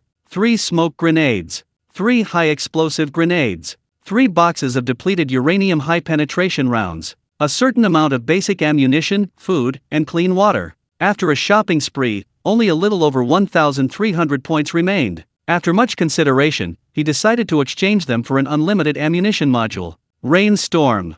Modify to unlimited ammunition. Yang Feng used 1,000 points to modify the Rainstorm submachine gun. This was the most cost-effective option. The Rainstorm's rate of fire was terrifying. A 30-round magazine could be emptied in 1 second. This was an advantage, but also a disadvantage. Ammunition was being consumed too quickly, no amount of spare magazines could provide enough. Sustained firepower was impossible in the protracted battle, and reloading took longer than his life depended on it. Modification successful. The torrential rain's magazines were gone, replaced by a small module containing only 1 bullet, yet capable of unlimited firing. Bounty points, 330. Yang Feng's shopping spree ended. His enormous bounty was almost entirely spent, but his combat power had also increased dramatically. Fully armed, weapons gleaming. Yang Feng was now practically a Superman. The 24-hour preparations were quickly completed. The shopping TV automatically shut off, and all room functions were locked to prevent anyone from redeeming items based on tier information. Hell's third layer, Battlefield of Greed. Danger level, level 2, orange, dangerous. Curse pressure, 2. Description: collect valuable resources, leave the extraction point, gain points, or be greedy until the very last moment. Crimson characters filled his vision, followed by another tremor in the apartment building. The scenery outside the window changed rapidly, the building plummeted downwards, miraculously passing by layers of buildings, with hundreds of new buildings appearing overhead. The fog seemed thicker? The deeper you go in hell, the higher the curse pressure. Yang Feng was somewhat puzzled. Perhaps due to his completed evolution, he was completely adapted to the discomfort caused by the curse, experiencing no particular sensations. Insufficient information, continued observation was necessary. Squeak! The apartment door opened. Outside the door was a blurry membrane of light, capable of teleporting hell residents to a certain area. Yang Feng, fully armed and wielding a fierce weapon, fearlessly stepped into the battlefield and was subsequently teleported to a special battlefield. Chapter 10. I ran into Superman when I opened the door, I'm not kidding. Greedy battlefield. This is a city ravaged by war. The land is scarred, broken tanks have smashed through walls, large sections of reinforced concrete are exposed, and the air is thick with the smell of gunpowder. Yang Feng is teleported into a small bungalow. A crimson notification appears in his vision, announcing the rules of this hell level. Rule 1: kill other challengers to earn 50 bounty points. Rule 2: there are 4 extraction points in this area. If you are not confident in your strength, you can evacuate early. Rule 3: the greedy battlefield is full of opportunities. You can scavenge for supplies here. The ultimate treasure will refresh in the central area in the last hour. Countdown: 24 hours. This atmosphere is somewhat familiar. Killing other challengers means that the inhabitants of hell are killing each other. Yang Feng's eyes flashed coldly. He set a small goal first: clear the entire area, and then enjoy the ultimate treasure all to himself. At this moment, a slight noise came from outside the small house. Yang Feng had completed his evolution, his senses becoming incredibly sharp. He could detect even the slightest movement, and hear every sound outside clearly. A slightly sleazy-looking man opened the door. Looting supplies, time to go. The man was named Qin Shuang. In his previous life, he was very skilled at shooting games and knew the rules perfectly well. Surviving and looting supplies was the key. Holy crap! Qin Shuang opened the door and froze on the spot. It was a super soldier dressed in full gear, a tight-fitting combat suit that covered him from head to toe. He opened the door to a Superman. I'm not kidding. How could this be? What's the point of playing this game? Qin Shuang was filled with disbelief. He hadn't even started looting, but the other guy was already decked out in god-tier gear. This was too unfair. On the other side, Yang Feng didn't attack immediately, but instead observed Qin Shuang. This was the 3rd level of hell. The other residents seemed very poor, lacking decent equipment, perhaps even their innate abilities hadn't been activated. Aren't you going to draw your gun? Yang Feng said calmly, his gaze falling on Qin Chao's waist, where a zero-type pistol was concealed. Gulp! Qin Shuang swallowed hard, his hand reaching for the pistol at his waist, but he was stopped by an incredibly fast figure just as he drew it. Fast. Too fast. Yang Feng suddenly pushed off the ground and charged forward, his explosive power leaving only a blur, instantly appearing in front of Qin Chao. Crack! Yang Feng raised his hand and grabbed the zero-type pistol, then squeezed it tightly, shattering the entire gun into pieces. Qin Shuang was stunned, collapsing to the ground in shock. Boss, don't kill me, please don't kill me. I'm useful to you. I can help you loot supplies and collect resources. Qin Shuang was terrified, pleading repeatedly, her eyes filled with horror. What kind of monster is this? Its speed is blurry, and it can crush a pistol with its bare hands. Is it really human? Suddenly, Yang Feng kicked Qin Shuang away, then quickly flashed behind a wall. Whoosh whoosh whoosh. Several bullets whizzed past, making a sound like they were cutting through the air. The wall shattered, revealing several bullet holes. Someone was firing in this direction. Qin Shuang clutched her stomach, her face filled with shock and lingering fear. If it weren't for Superman's kick, she would be dead. There's only one door in the room, and we're locked in by gunfire. If we peek out, we'll be attacked. Yang Feng leaned against the wall, casually describing the situation, seemingly without a trace of danger. What do we do? Qin Shuang asked with a bitter face. Continuing like this would only lead to being trapped in this small room. Yang Feng didn't answer. Suddenly, he made several tactical feints, then instantly changed position, dashing out of the room like an arrow. A brief exchange of fire.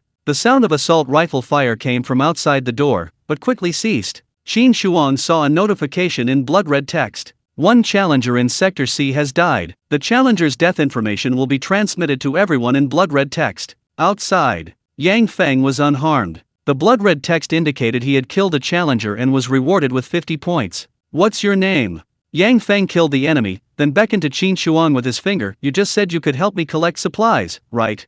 Qin Shuang's face lit up. This meant he wouldn't die. Boss, my name is Qin Shuang. I'll go loot your crates and collect the supplies over there. Qin Shuang happily ran towards the enemy corpses in the distance, saving himself some trouble. Then, the killing began. Yang Feng found a suitable sniping position, then climbed onto the roof of a nearby 3-story building. 1, 2, 3. They're all like Qin Shuang, without any decent equipment.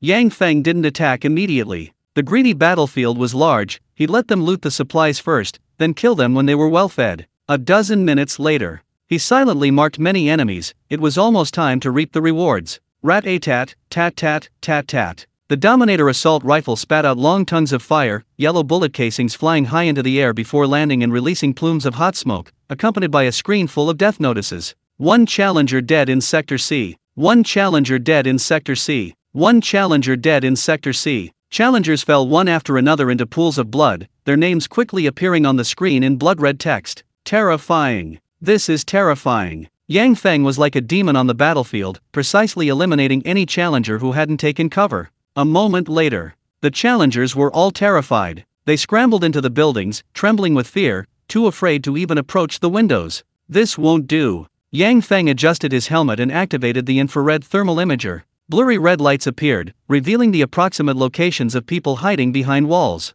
Many previously unseen small mice also surfaced. Rainstorm. Yang Feng drew his submachine gun, named Rainstorm, and charged towards the shattered buildings. The demon entered the battlefield, moving swiftly yet silently, leaping over walls over 2 meters high with ease. Rat-a-tat-tat. Rainstorm suddenly descended, firing over 30 bullets in a brief second. Old Lu, crouching in a corner, was riddled with bullets. Next, Yang Feng continued moving at high speed, occasionally breaking windows and tumbling into buildings, his rain of fire weapon firing continuously, leaving behind a corpse and numerous bullet holes with each shot. The kill list flooded the screen again. The kill list was flooded once more. The battlefield demons were killing at an unbelievable rate. The death messages lingered for several minutes, with at least 20 people eliminated. How is this possible? Qin Shuang was looting, but his speed of gathering supplies couldn't keep up with Yang Feng's speed of eliminating enemies. The entire sea area was completely wiped out. A total of 1,400 bounty points were seized. Yang Feng stopped, turned off the infrared thermal imager on his helmet. All nearby heat sources had been eliminated, completing the clearing operation.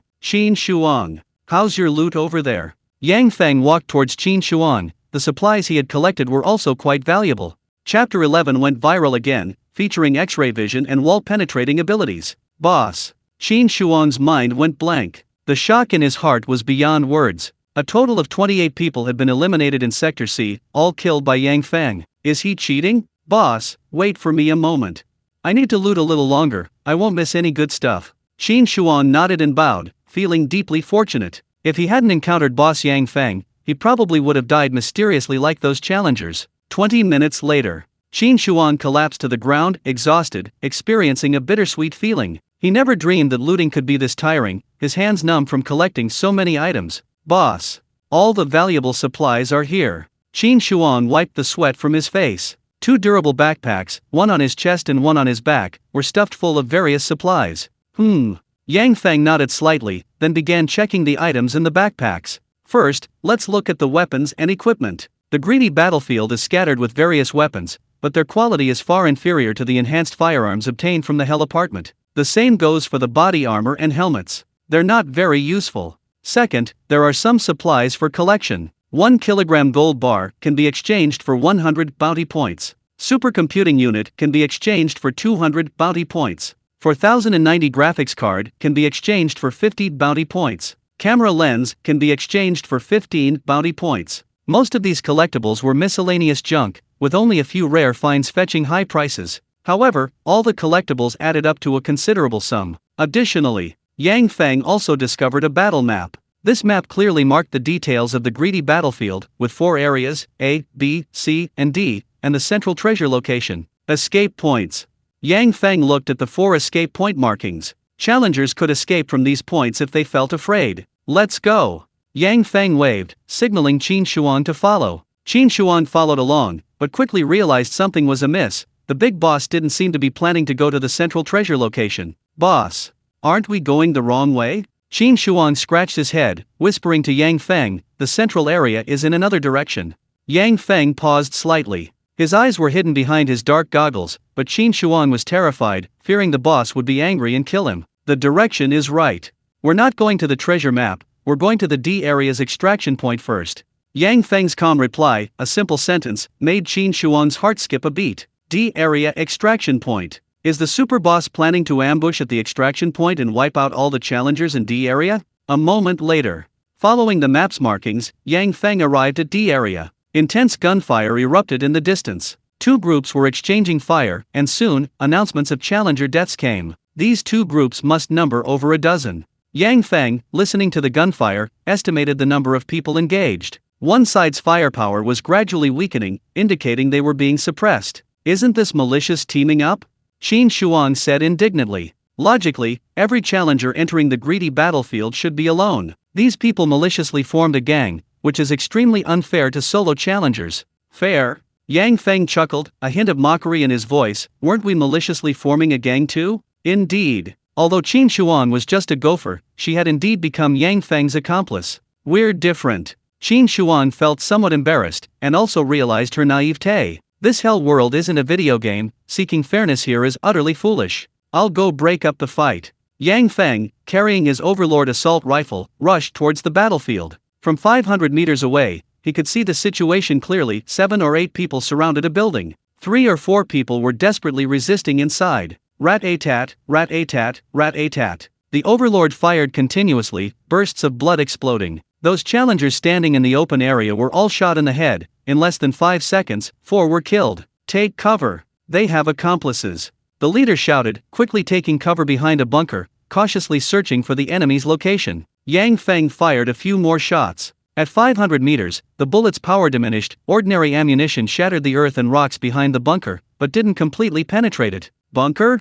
Yang Feng sheathed his overlord and pulled out his python revolver. This .357 caliber weapon of mass destruction gave off a stunning yet dangerous aura. Depleted uranium high-penetration rounds. The 6 rounds in the python's magazine cost 100 points and possessed terrifying penetrating power. Bang, bang, bang. The harsh gunfire roared and howled, the flames stretching over a meter long, as distant bunkers exploded. A stone pillar shattered, leaving a hole the size of a bowl. The force of the explosion pierced through the challenger behind, tearing a similarly sized bloody hole. The so-called concrete wall was a joke in the face of this weapon of mass destruction. Clang, clang, clang. Yang Feng rotated the magazine. 6 finger-thick spent cartridge cases fell with a crisp, clear sound, and all the challengers hidden behind cover were killed. He took out another box of depleted uranium high-penetration rounds, filled the magazine, and then walked towards the 2-story building. The thermal imager activated. Infrared scanning revealed heat sources inside the building. A 6th-year challenger was crouching in the corner, aiming at the door, while 2 others were crouching by the window upstairs. Bang! Ignoring the wall, Yang Feng fired directly from his python revolver. The high-penetration bullet pierced the wall, instantly killing the 6th-year challenger. He's cheating. Just as Qin Shuang said, the infrared thermal imager is like a X-ray vision cheat, while large-caliber, specially designed bullets are like a wall-penetrating cheat. This is absolute equipment superiority. Unless one wears equipment with a special coating like Yang Feng, it's impossible to avoid infrared scanning. Spare us. We're willing to hand over all our supplies. A plea for mercy came from upstairs, but the 2 men clearly had no intention of truly surrendering, keeping their guns aimed at the stairs. Okay, you guys throw down the supplies first.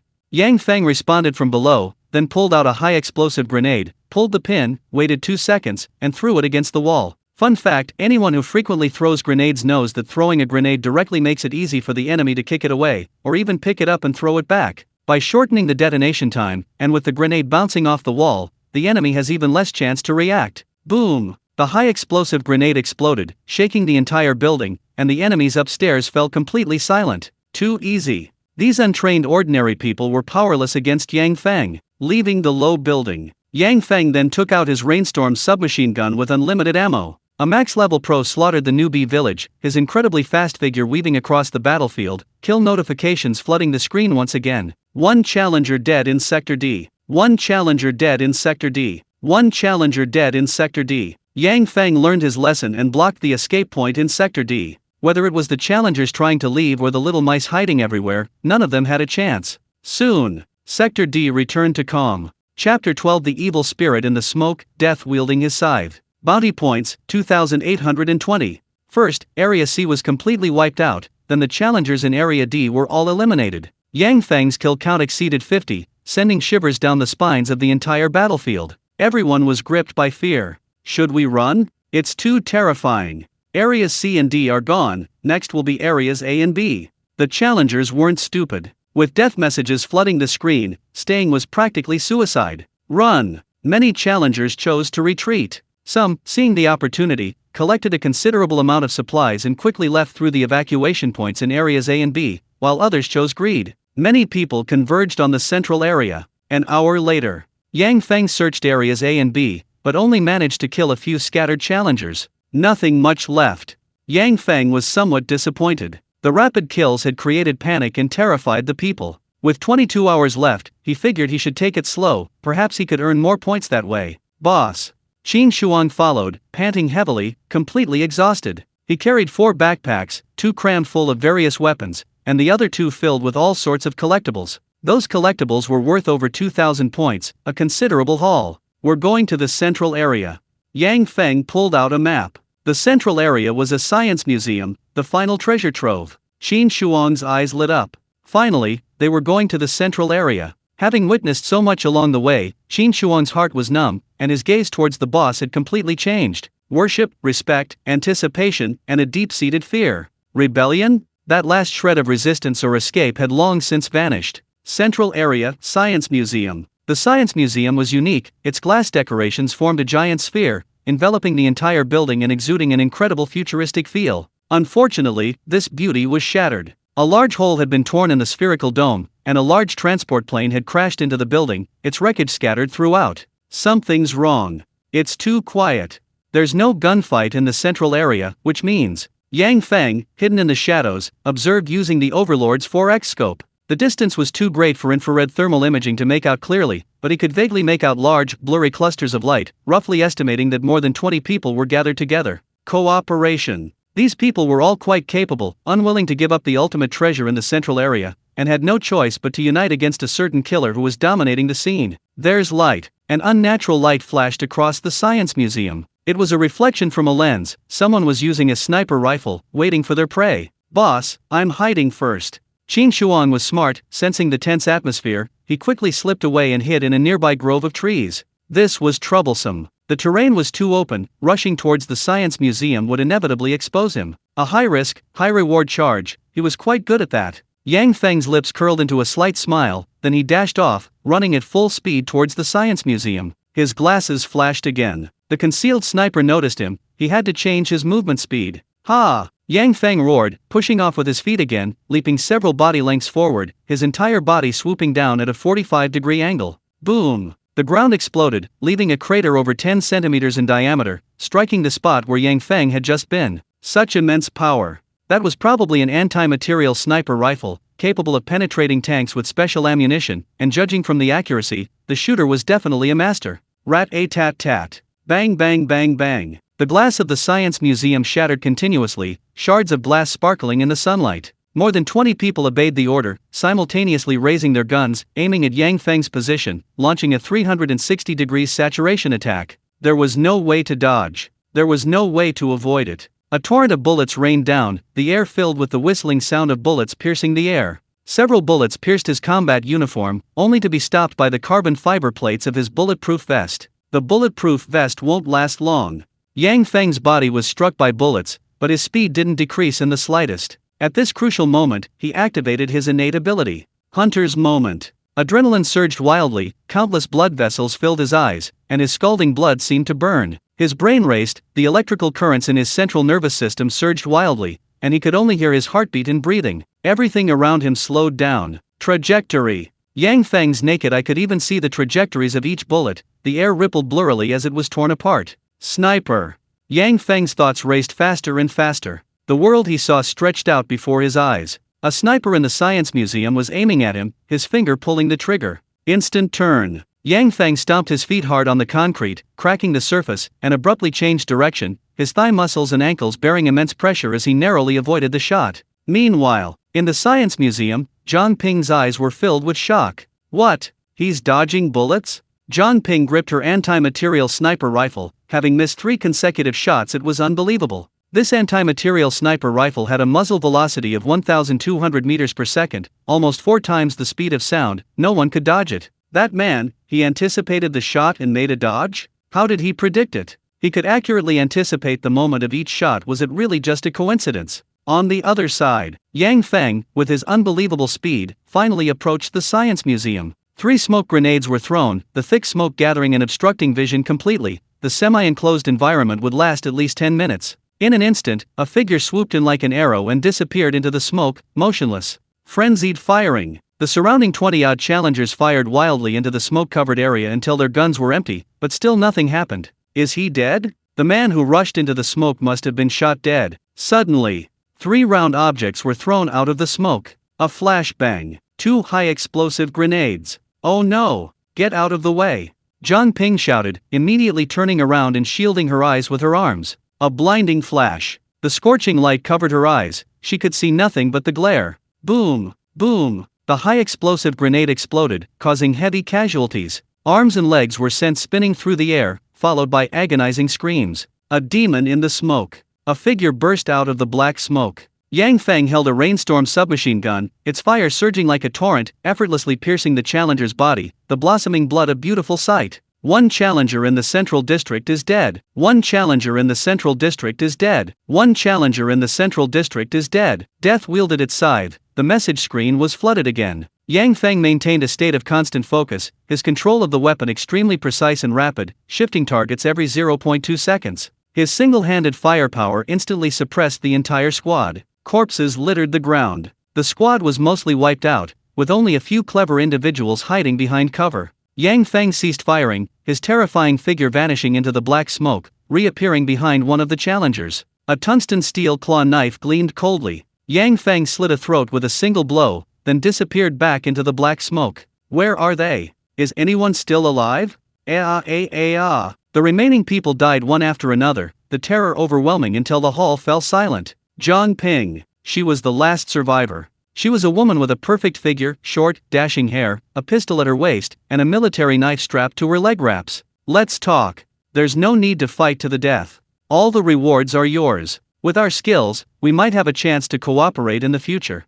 Zhang Ping, sniper rifle in hand, squinted at the thick black smoke, trying to spot the enemy. Suddenly, Yang Feng burst out of the black smoke, a perfect roundhouse kick sending the sniper rifle flying. Zhang Ping's pupils dilated violently. Her hand reached for the Nepalese kukri at her waist, but her movements were far too slow in Yang Feng's eyes. Thump! Yang Feng punched Zhang Ping in the abdomen. The punch was powerful and heavy, rupturing her stomach, causing her to vomit a large amount of bitter fluid. The intense pain caused Zhang Ping's body to curl up like a shrimp, collapsing to the ground in convulsions, completely at Yang Feng's mercy. Perfect creation. Yang Feng had completed his evolution. His physical strength far exceeded human limits. Close combat meant the end of the battle. Not bad. Yang Feng had given himself a small test. Both the strength of the perfect creation and the burst of power during the hunting moment yielded satisfactory results. The hunting moment ended. The burning energy brought a slight feeling of weakness, and his consciousness was momentarily hazy, but he quickly recovered.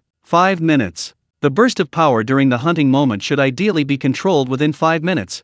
Yang Feng felt the changes in his body. The perfect creation's physical body was truly powerful, capable of supporting a short burst of power. He lowered his head. Zhang Ping was breathing heavily, her eyes filled with terror. The man before her was far more terrifying than she had imagined. Don't kill me. Zhang Ping trembled and begged for mercy, blood gushing from the corner of her mouth. Her severe internal injuries were flaring up, she wouldn't live much longer. Yang Feng kept his head down. His eyes were cold and indifferent, showing no pity for the beautiful woman. On the cruel battlefield, there was only distinction between teammates and enemies, the living and the dead. Bang, bang, bang. Yang Feng, holding his python revolver, hadn't even finished speaking when a depleted uranium high-penetration round had already crushed her body, leaving her utterly dead. The end. Now Qin Shuang can loot the loot. Chapter 13, Privilege Upgrade, Dragon Transformation Pool, Greatly Increased Strength, Second Talent. Rewards section. Qin Shuang meticulously searched the area. All the resources in the entire greed battlefield area were taken.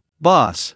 I've categorized them. Qin Shuang brought over baskets of supplies, countless captured firearms, and 3 durable backpacks overflowing with collectibles. All the valuable stuff is in this bag. Qin Shuang first took out the first backpack, filled with valuable resources, roughly worth at least 2,000 points. Yang Feng squatted down to inspect it. Inside were several gold bars, artwork, a supercomputing unit, and various high-end items worth over 100 points. This bag is worth over 1,000 points too. Qin Shuang handed over the second bag of collectibles, less valuable but still consisting of high-quality items. The remaining third bag was filled with miscellaneous junk, worth at most a few hundred points. Well done. Yang Feng was satisfied with Qin Shuang's performance. He reached for the 2 bags of valuables, smiled faintly, and waved his hand. Alright, that's enough for you.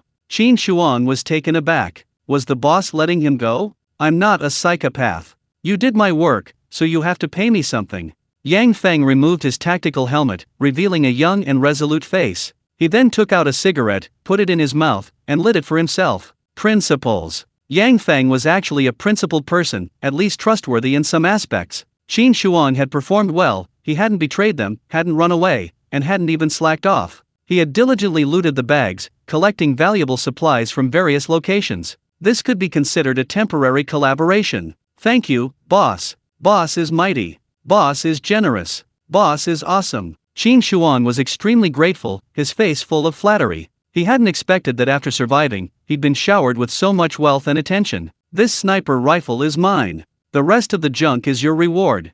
Yang Feng took Zhang Ping's anti-material sniper rifle, worth over 500 points, and equipped with various modification parts. The rest of the junk held no interest for him. Really? Boss, you're my godfather. Qin Shuang was completely overwhelmed by this wealth and showered Yang Feng with flattering words, his witty remarks flowing endlessly, until Yang Feng frowned slightly. I'll get lost right now, so I won't bother you anymore. Qin Shuang smiled broadly, immediately, and wisely moving his durable backpacks away, heading towards the extraction point without looking back. One moment too slow, and the big boss might change his mind. That would be disastrous. Time ticked by. Remaining time, 19 hours. Only one challenger remains in the greed battlefield. The ultimate treasure has been opened ahead of schedule. Congratulations on obtaining Proof of Dawn. A dazzling golden certificate descended from the sky, slowly landing in Yang Feng's hands, the reward for the ultimate victor. Immediately afterwards, after the 1-minute countdown ended, Yang Feng was teleported into his apartment. Perfect. An impeccable and astonishing performance. The sky opened countless evil vertical eyes,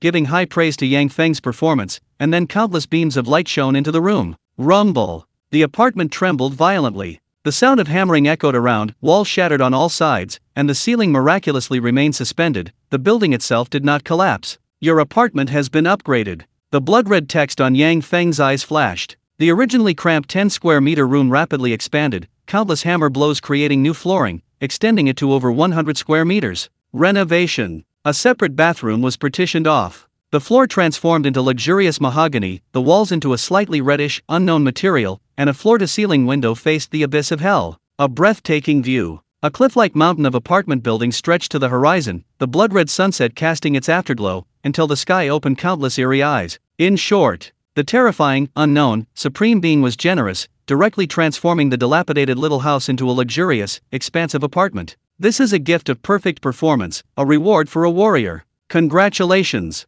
You have successfully passed the test of the 3rd level of hell, earning a basic bounty reward of 300. The supplies you collected have been fully converted into bounty points. Bounty points 7,630. A satisfying number. Yang Feng eliminated nearly 80 people on the battlefield, and with the bounty converted from the 2 large bags of collected items, the total reached a terrifying 7,000. This wasn't the end. Yang Feng won the ultimate treasure, obtaining a Dawn's Proof, which appeared to be a gleaming golden certificate. Dawn's Proof, you have proven your strength, and your level rating has been upgraded to Dawn. Note, with blood as proof, sign your name to unlock new permissions and gain a privilege. Unlocked permissions. Yang Feng's pupils constricted slightly, he had finally found a way to unlock permissions. With blood as proof, it looked like some kind of trap. But one must bow one's head when under someone's roof. The mysterious hell is fraught with deadly danger, leaving no other choice. Yang Feng. Yang Feng bit his finger, signing his fate with his blood. Immediately, the golden certificate shattered into countless fragments, surging into Yang Feng's body.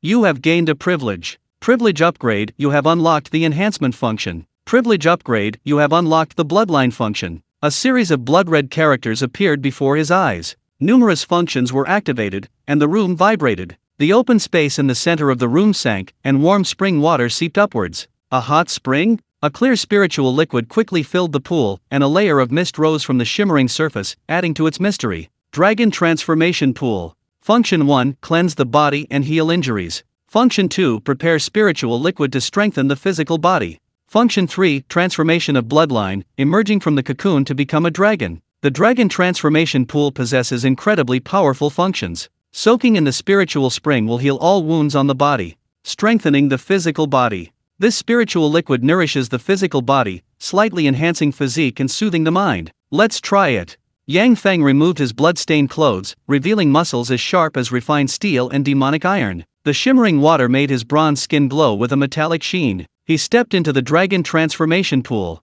The hot spring spiritual liquid enveloped his body, instantly opening all 36,000 pores. A soothing feeling comforted his mind and body, sweeping away all fatigue. A mysterious power seeped into his skin. It filled him with life force, subtly strengthening his physique. Although the enhancement was very small, everything was developing in a virtuous cycle. Prompt: you can add spiritual herbs to enhance the effects of the Dragon Transformation Pool. A crimson character appeared before Yang Feng's eyes. You can consume 1,000 points to add spiritual herbs, which will greatly increase the enhancement effect. Add spiritual herbs. Yang Feng didn't hesitate and directly consumed points. Flickering lights appeared in the Dragon Transformation Pool, a vibrant, luscious green shimmering. It was clearly powdered spiritual herbs, mixed with spiritual liquid, emitting a faint, pleasant fragrance. His power was increasing. Yang Feng could clearly feel the mysterious power permeating his entire body, integrating into his muscles and bones, enhancing the activity of all his cells. At this moment, Yang Feng's special bloodline physique miraculously took effect. Perfect creation. This was a hidden bloodline capable of fusing gene sequences, continuously sculpting the body into an ultimate being, sensitively sensing the body's strengthening and transformation. Balanced. Overall enhancement. The special bloodline enhanced the absorption of the spiritual liquid, directing every ounce of spiritual power to its most suitable location, making the most meticulous adjustments, and comprehensively and evenly enhancing the physical body. 1 hour. 2 hours. 3 hours. The Dragon Transformation Pool lasted for a full 5 hours. The spiritual liquid became thinner, and the powder emitting an emerald glow disappeared completely, turning the Dragon Transformation Pool into a pool of clear water. Yang Feng slowly stood up. He could clearly feel that his physical attributes had improved again, by about 30%, making him even stronger. A huge improvement. This body was already ridiculously strong. A 30% increase might not seem like much, but it was built upon the super strong physique of the perfect creation. Moreover, the Dragon Transformation Pool could be refilled with spiritual liquid every so often. If he soaked in it several more times, how strong would his physical body become? Furthermore, Yang Feng discovered another function of the Dragon Transformation Pool. The concoctable spiritual liquid could not only be mixed with herbs, but also with many other magical or bizarre substances. For example, gene-induced mutations. The bloodletter had issued a warning that gene-induced mutations could not be ingested directly, but if combined with the spiritual liquid of the Dragon Transformation Pool, evolution could be completed relatively easily and safely. Perfect creation bloodline can fuse with other genes and optimize and modify them. If I possess more mutated bloodlines, and combine them with the function of the Dragon Transformation Pool, can I continuously evolve? Many bold ideas flashed through Yang Feng's mind, a perfect creation fusing with more bloodlines, continuously evolving and modifying genes, eventually evolving into an ultimate creature. This was a promising growth path. In the future, he would hunt more monsters like that aberrant blood beast, using all the precious resources like gene-induced mutations to evolve his body. Having determined his future path, Yang Feng dried himself off and began checking the remaining rewards. Privileges. Yang Feng's level has been upgraded to Dawn, and he has been rewarded with a special privilege. Talent privilege. You can choose talents normally, or you can use this privilege once to obtain an exclusive talent based on your bloodline. Exclusive talent? A hidden special bloodline, an exclusive talent for a perfect creation. Was there even a need to think about it? Yang Feng immediately chose to use his privilege, consuming 5,000 points to exchange for his second talent. Suddenly, thick fog enveloped the hell apartment. Within the fog seemed to lie countless cold, evil eyes, radiating a terrifying crimson light. Streams of cursed power seeped into the apartment, the surrounding fog turning into an eerie deep purple, then a blood-red hue. Curse pressure, 1,000. The profound, terrifying, and evil power formed an intense curse pressure, like the deep sea 10,000 meters below, almost instantly crushing Yang Feng into mincemeat. It's about to crack. Blood streaks appeared on his skin, his entire body was about to explode under the curse pressure, everything before his eyes became blurred. The fog surged. Those multicolored deep purple and blackish red wisps relentlessly crawled into the blood streaks on Yang Feng's skin. Awakened talent, Curse Eater. Note, the Curse Eater's body is completely adapted to the curse, not only immune to its corrosive effects but also able to draw power from it. The awakening ritual ended. The gaping wounds healed instantly, and a scarlet-black tattoo appeared on his chest, resembling a cold, cruel vertical eye, with countless tiny tentacles extending from it. Adapting to the curse, drawing power. Falling into the hell level, the pressure of the curse will increase, but for me, it's actually a good thing?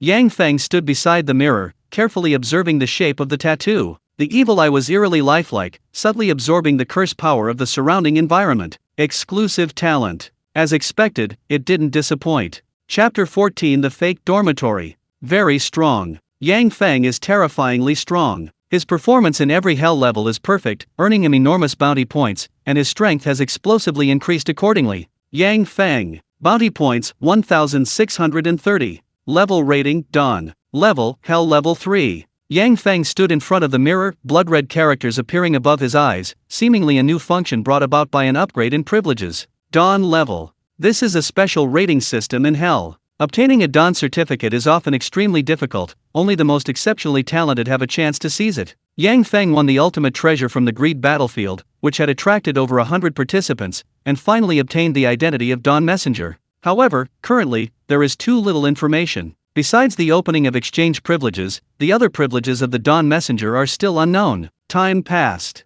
Yang Feng replenished some consumables, repaired his equipment, and then waited patiently. Fourth layer of Hell, the dormitory of the pseudo-humans. Danger level 1 to 3, blue-orange-red, extremely dangerous. Curse pressure 5. Description: what lies hidden beneath the human skin. Time's up. All functions of the Hell apartment are shut down. The room trembled again, much more violently than before, plummeting hundreds of meters downwards, accompanied by a surge of thick fog. What's going on? Yang Feng sensed something was wrong. The apartment had fallen at least 300 meters, and the curse pressure had directly increased to 5. The danger level descriptions were also strange. Level 0, green, represents harmless, level 1, blue, represents safe, level 2, orange, represents dangerous, and level 3, red, is extremely dangerous. The fourth layer, all three levels, blue, orange, red, exist simultaneously, containing both safe areas and terrifyingly dangerous locations? It seems I need to be even more cautious this time. Yang Feng opened the gates of Hell, then stepped into the ball of light, vanishing from the spot.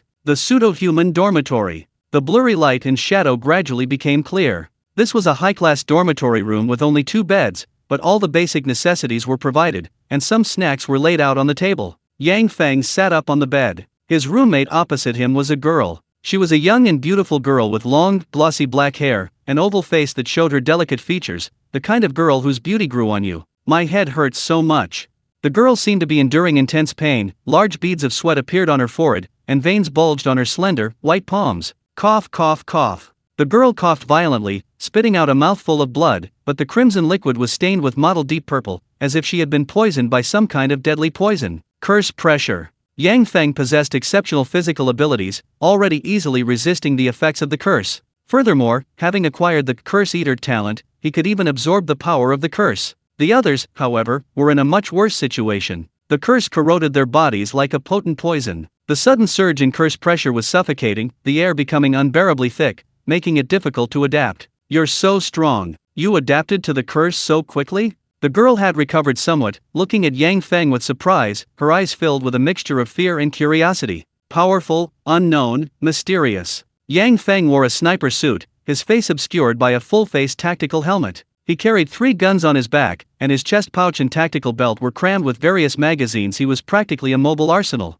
Just from his fierce attire, one could tell that Yang Feng was a ruthless character. It just looks easy. Yang Feng replied with a faint smile, his answer ambiguous, making it even more difficult to guess his true strength. My name is Xia Yu. Xia Yu wiped the blood from the corner of her mouth, forced a smile, and extended her hand in greeting. Yang Feng. Yang Feng shook hands with Xia Yu, and the two became acquainted. At that moment, the words in blood appeared on her eyeballs. Yang Feng and Xia Yu received the message simultaneously, revealing the rules of the 4th level of Hell. The Fake Human Dormitory. Rule 1: the fake humans are all around you, but they only reveal their true forms at night. Rule 2: killing a human will deduct 500 points, below 0 points, you will be instantly eliminated. Rule 3: every day at 12 noon, a rescue vehicle will appear downstairs in the dormitory to help you leave this level. Day 1: survival reward 500 points. Day 2: survival reward 1000 points. Day 3: survival reward 3000 points. The blood-red text slowly disappeared, and the two people in the room fell into thought.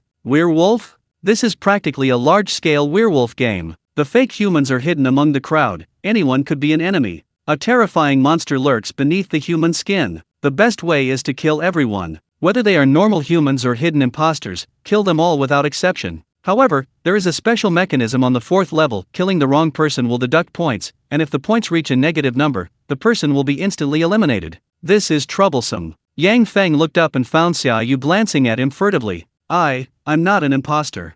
Afraid that Yang Feng would misunderstand, Xia Yu took out a handkerchief and wiped the blood from the corner of her mouth, showing it to the man in front of her. Look, I even coughed up blood. The curse pressure is making me very uncomfortable. A disguise? Xia Yu's performance was relatively normal, so far, nothing seemed amiss. I'll believe you for now.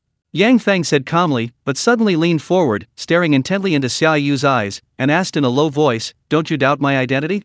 Xia Yu was stunned. She hurriedly shook her hands a few times, completely unconvinced of Yang Feng's identity. You're wearing the elite soldier set, right?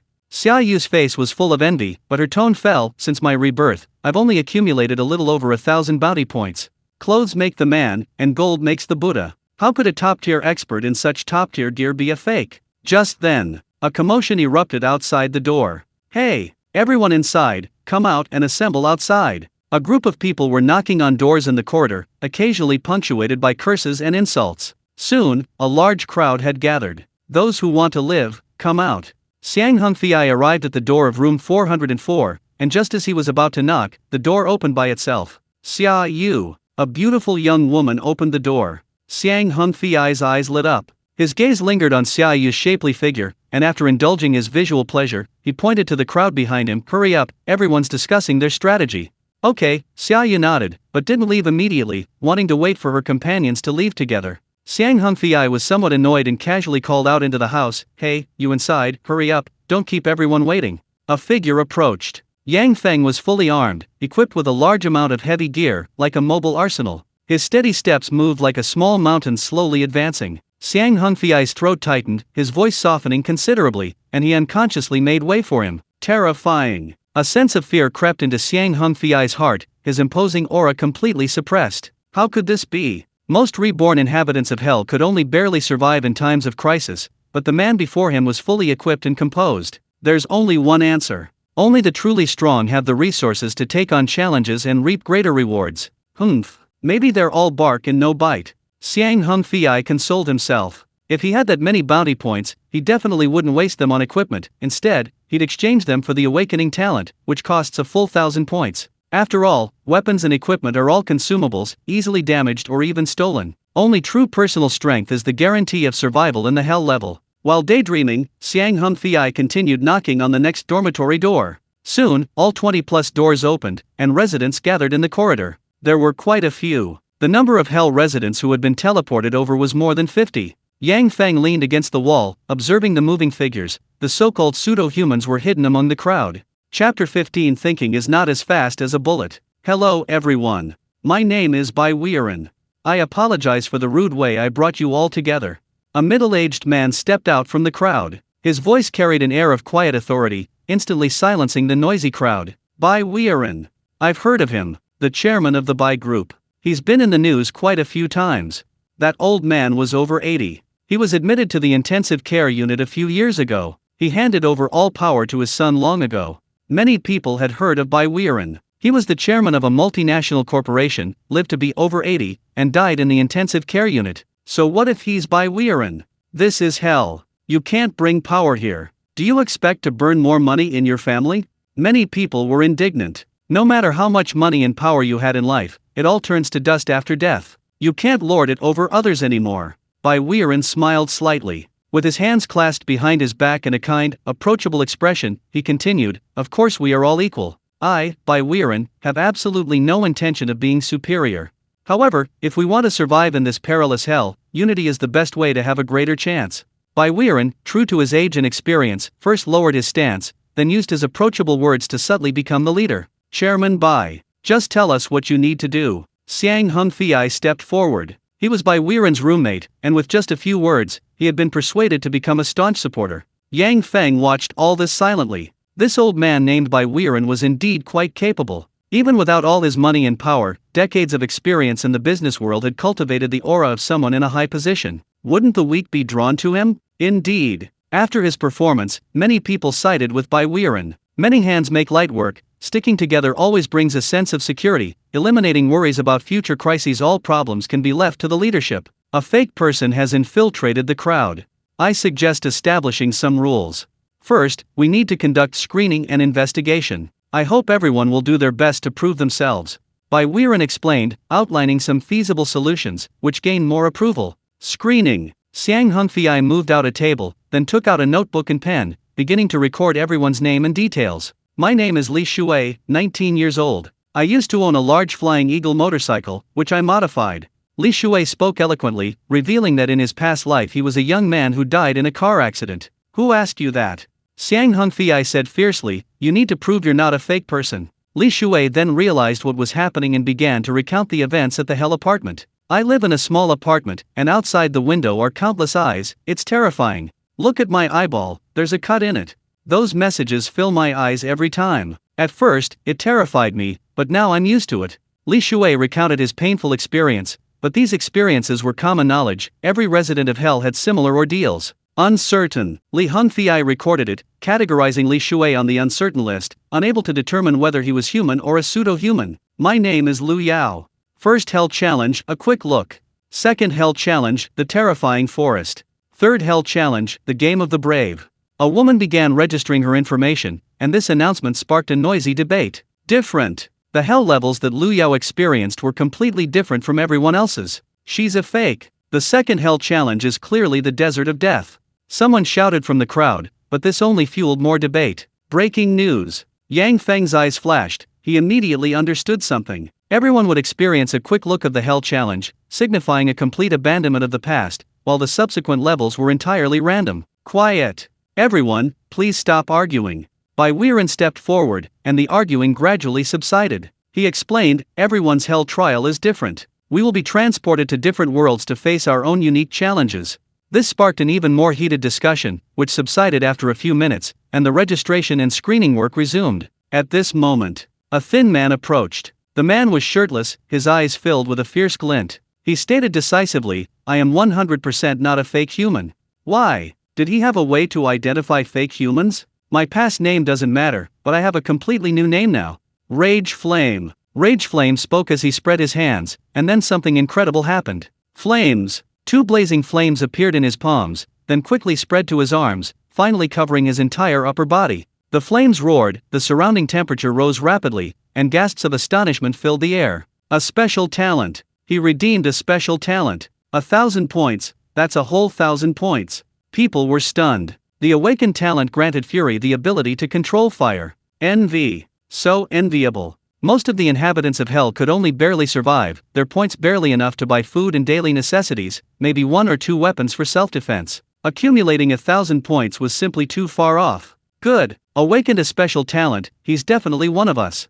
Bai Weiren acknowledged Fury and immediately added him to the whitelist, confirming he was human. And me. My name is Shui Venkang. A muscular, burly man approached. Shui Venkang held a 5-centimeter diameter iron rod, and with a sudden burst of strength, bent it into a U-shape. Incredible strength. This person also awakened a talent, his muscle strength greatly increased, and he could also be added to the whitelist. Brother Yang Feng, you brought so much equipment, you must be able to be added to the whitelist too, right? Xia Yu stood beside Yang Feng, her eyes full of envy. She wished she could be added to the whitelist too. No interest. Yang Feng's eyes were indifferent. He had no intention of registering information, nor did he take the rules set by others seriously. Few people noticed a problem. Bai Weiren had unknowingly manipulated everyone. Everyone was abiding by the rules he had set, and this was the new right, for everyone's safety.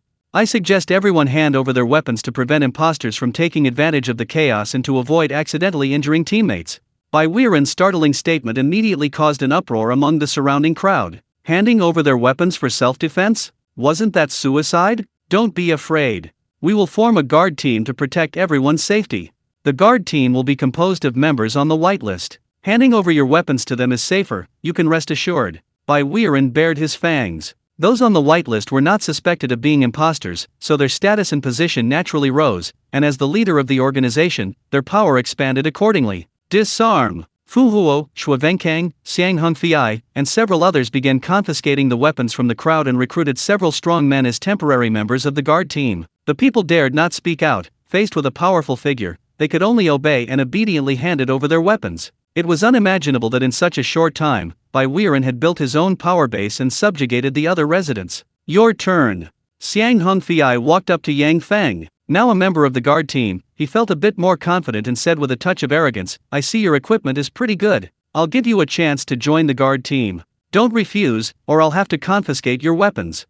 When you're under someone's roof, you have to bow your head. Xiang Hongfei sized up Yang Feng's equipment. Every weapon was expensive, truly tempting. If he were to confiscate them, fantasy is beautiful. Reality is cruel. Xiang Hongfei didn't get the answer he wanted, he only saw the dark muzzle of a gun. Bang! A Python revolver, .357 caliber, loaded with depleted uranium high-penetration rounds. The barrel spat out a long tongue of fire as a bullet the thickness of a finger pierced through Yang Feng's forehead, blood exploding in a burst. Killed a human, 500 points deducted. Yang Feng shot and killed Xiang Hongfei. A warning message flashed above his eyeball, deducting 500 bounty points, leaving him with 1,130. He killed someone. He actually killed someone. Doesn't killing someone deduct points? A negative score means instant death.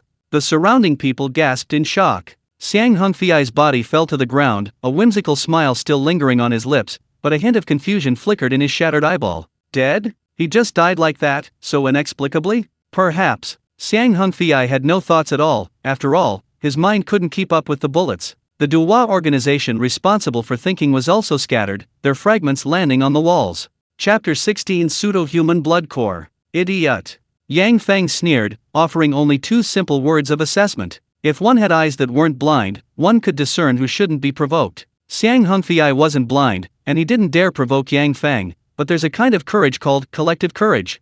One person wouldn't dare. A group of people is a different story. It's like a fight among thugs, the more people, the bolder they are, but if they encounter a truly ruthless person, they'll understand what it means to be easily crushed. I have no interest in playing house with you. Yang Feng stood in the middle of the corridor, his tone growing increasingly cold, slowly uttering a few words. Anyone else have a problem with that? A chill ran down one's spine. Those two simple sentences carried a palpable threat, as if provoking the man before them would lead to the same fate as Xiang Hongfei. You're too domineering. Bai Weiren frowned deeply. He had just established a security team, and his most capable lieutenant had been shot dead. How could he gain the respect of his men? If I don't do something, the prestige I've built will crumble. Why should anyone respect me then? My friend, you can refuse our offer, but there's no need to kill someone, is there? Bai Weiren continued, then walked to the middle of the guards, creating an invisible pressure. A confrontation ensued. It was as if a tiger was facing a pack of wolves, neither side willing to back down. You're not smart either. Yang Feng was somewhat disappointed. He had thought Bai Weiren was someone special, but he hadn't expected him to be just as dim-wit. What did you say? Bai Weiren looked puzzled, but the next second his eyes widened suddenly. Bang! Yang Feng moved with lightning speed, raising his python revolver again and firing. The air was thick with the smell of gunpowder and blood. Half of Bai Weiren's face was gone. A muffled thud. Bai Weiren's body crashed heavily to the ground. Yang Feng had killed someone again. Cruel, ruthless, decisive, and without hesitation. A madman. The way people looked at Yang Feng changed. He shot and killed without warning, completely ignoring the rules of punishment. He was practically a mentally ill criminal. 2 murders. A whopping 1,000 points deducted. This madman should be eliminated. The crowd retreated, and the guards finally reacted, drawing their guns and aiming at Yang Feng. Boom boom boom boom. His upper body burned with rage, he assumed a fighting stance. Shui Venkang also had a fierce expression, crouching low, ready to attack at any moment.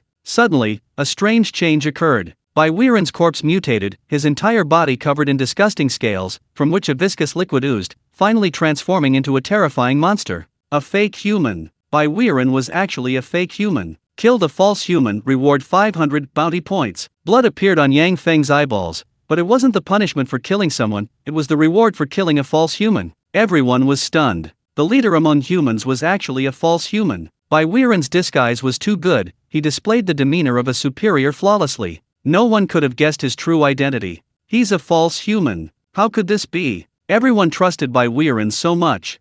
Luckily, the false human's evil scheme didn't succeed, otherwise it would have killed everyone. A murmur rippled through the crowd, while the hastily assembled guard exchanged bewildered glances. Their leader was dead. Should the unit be disbanded? My gun! Give it back!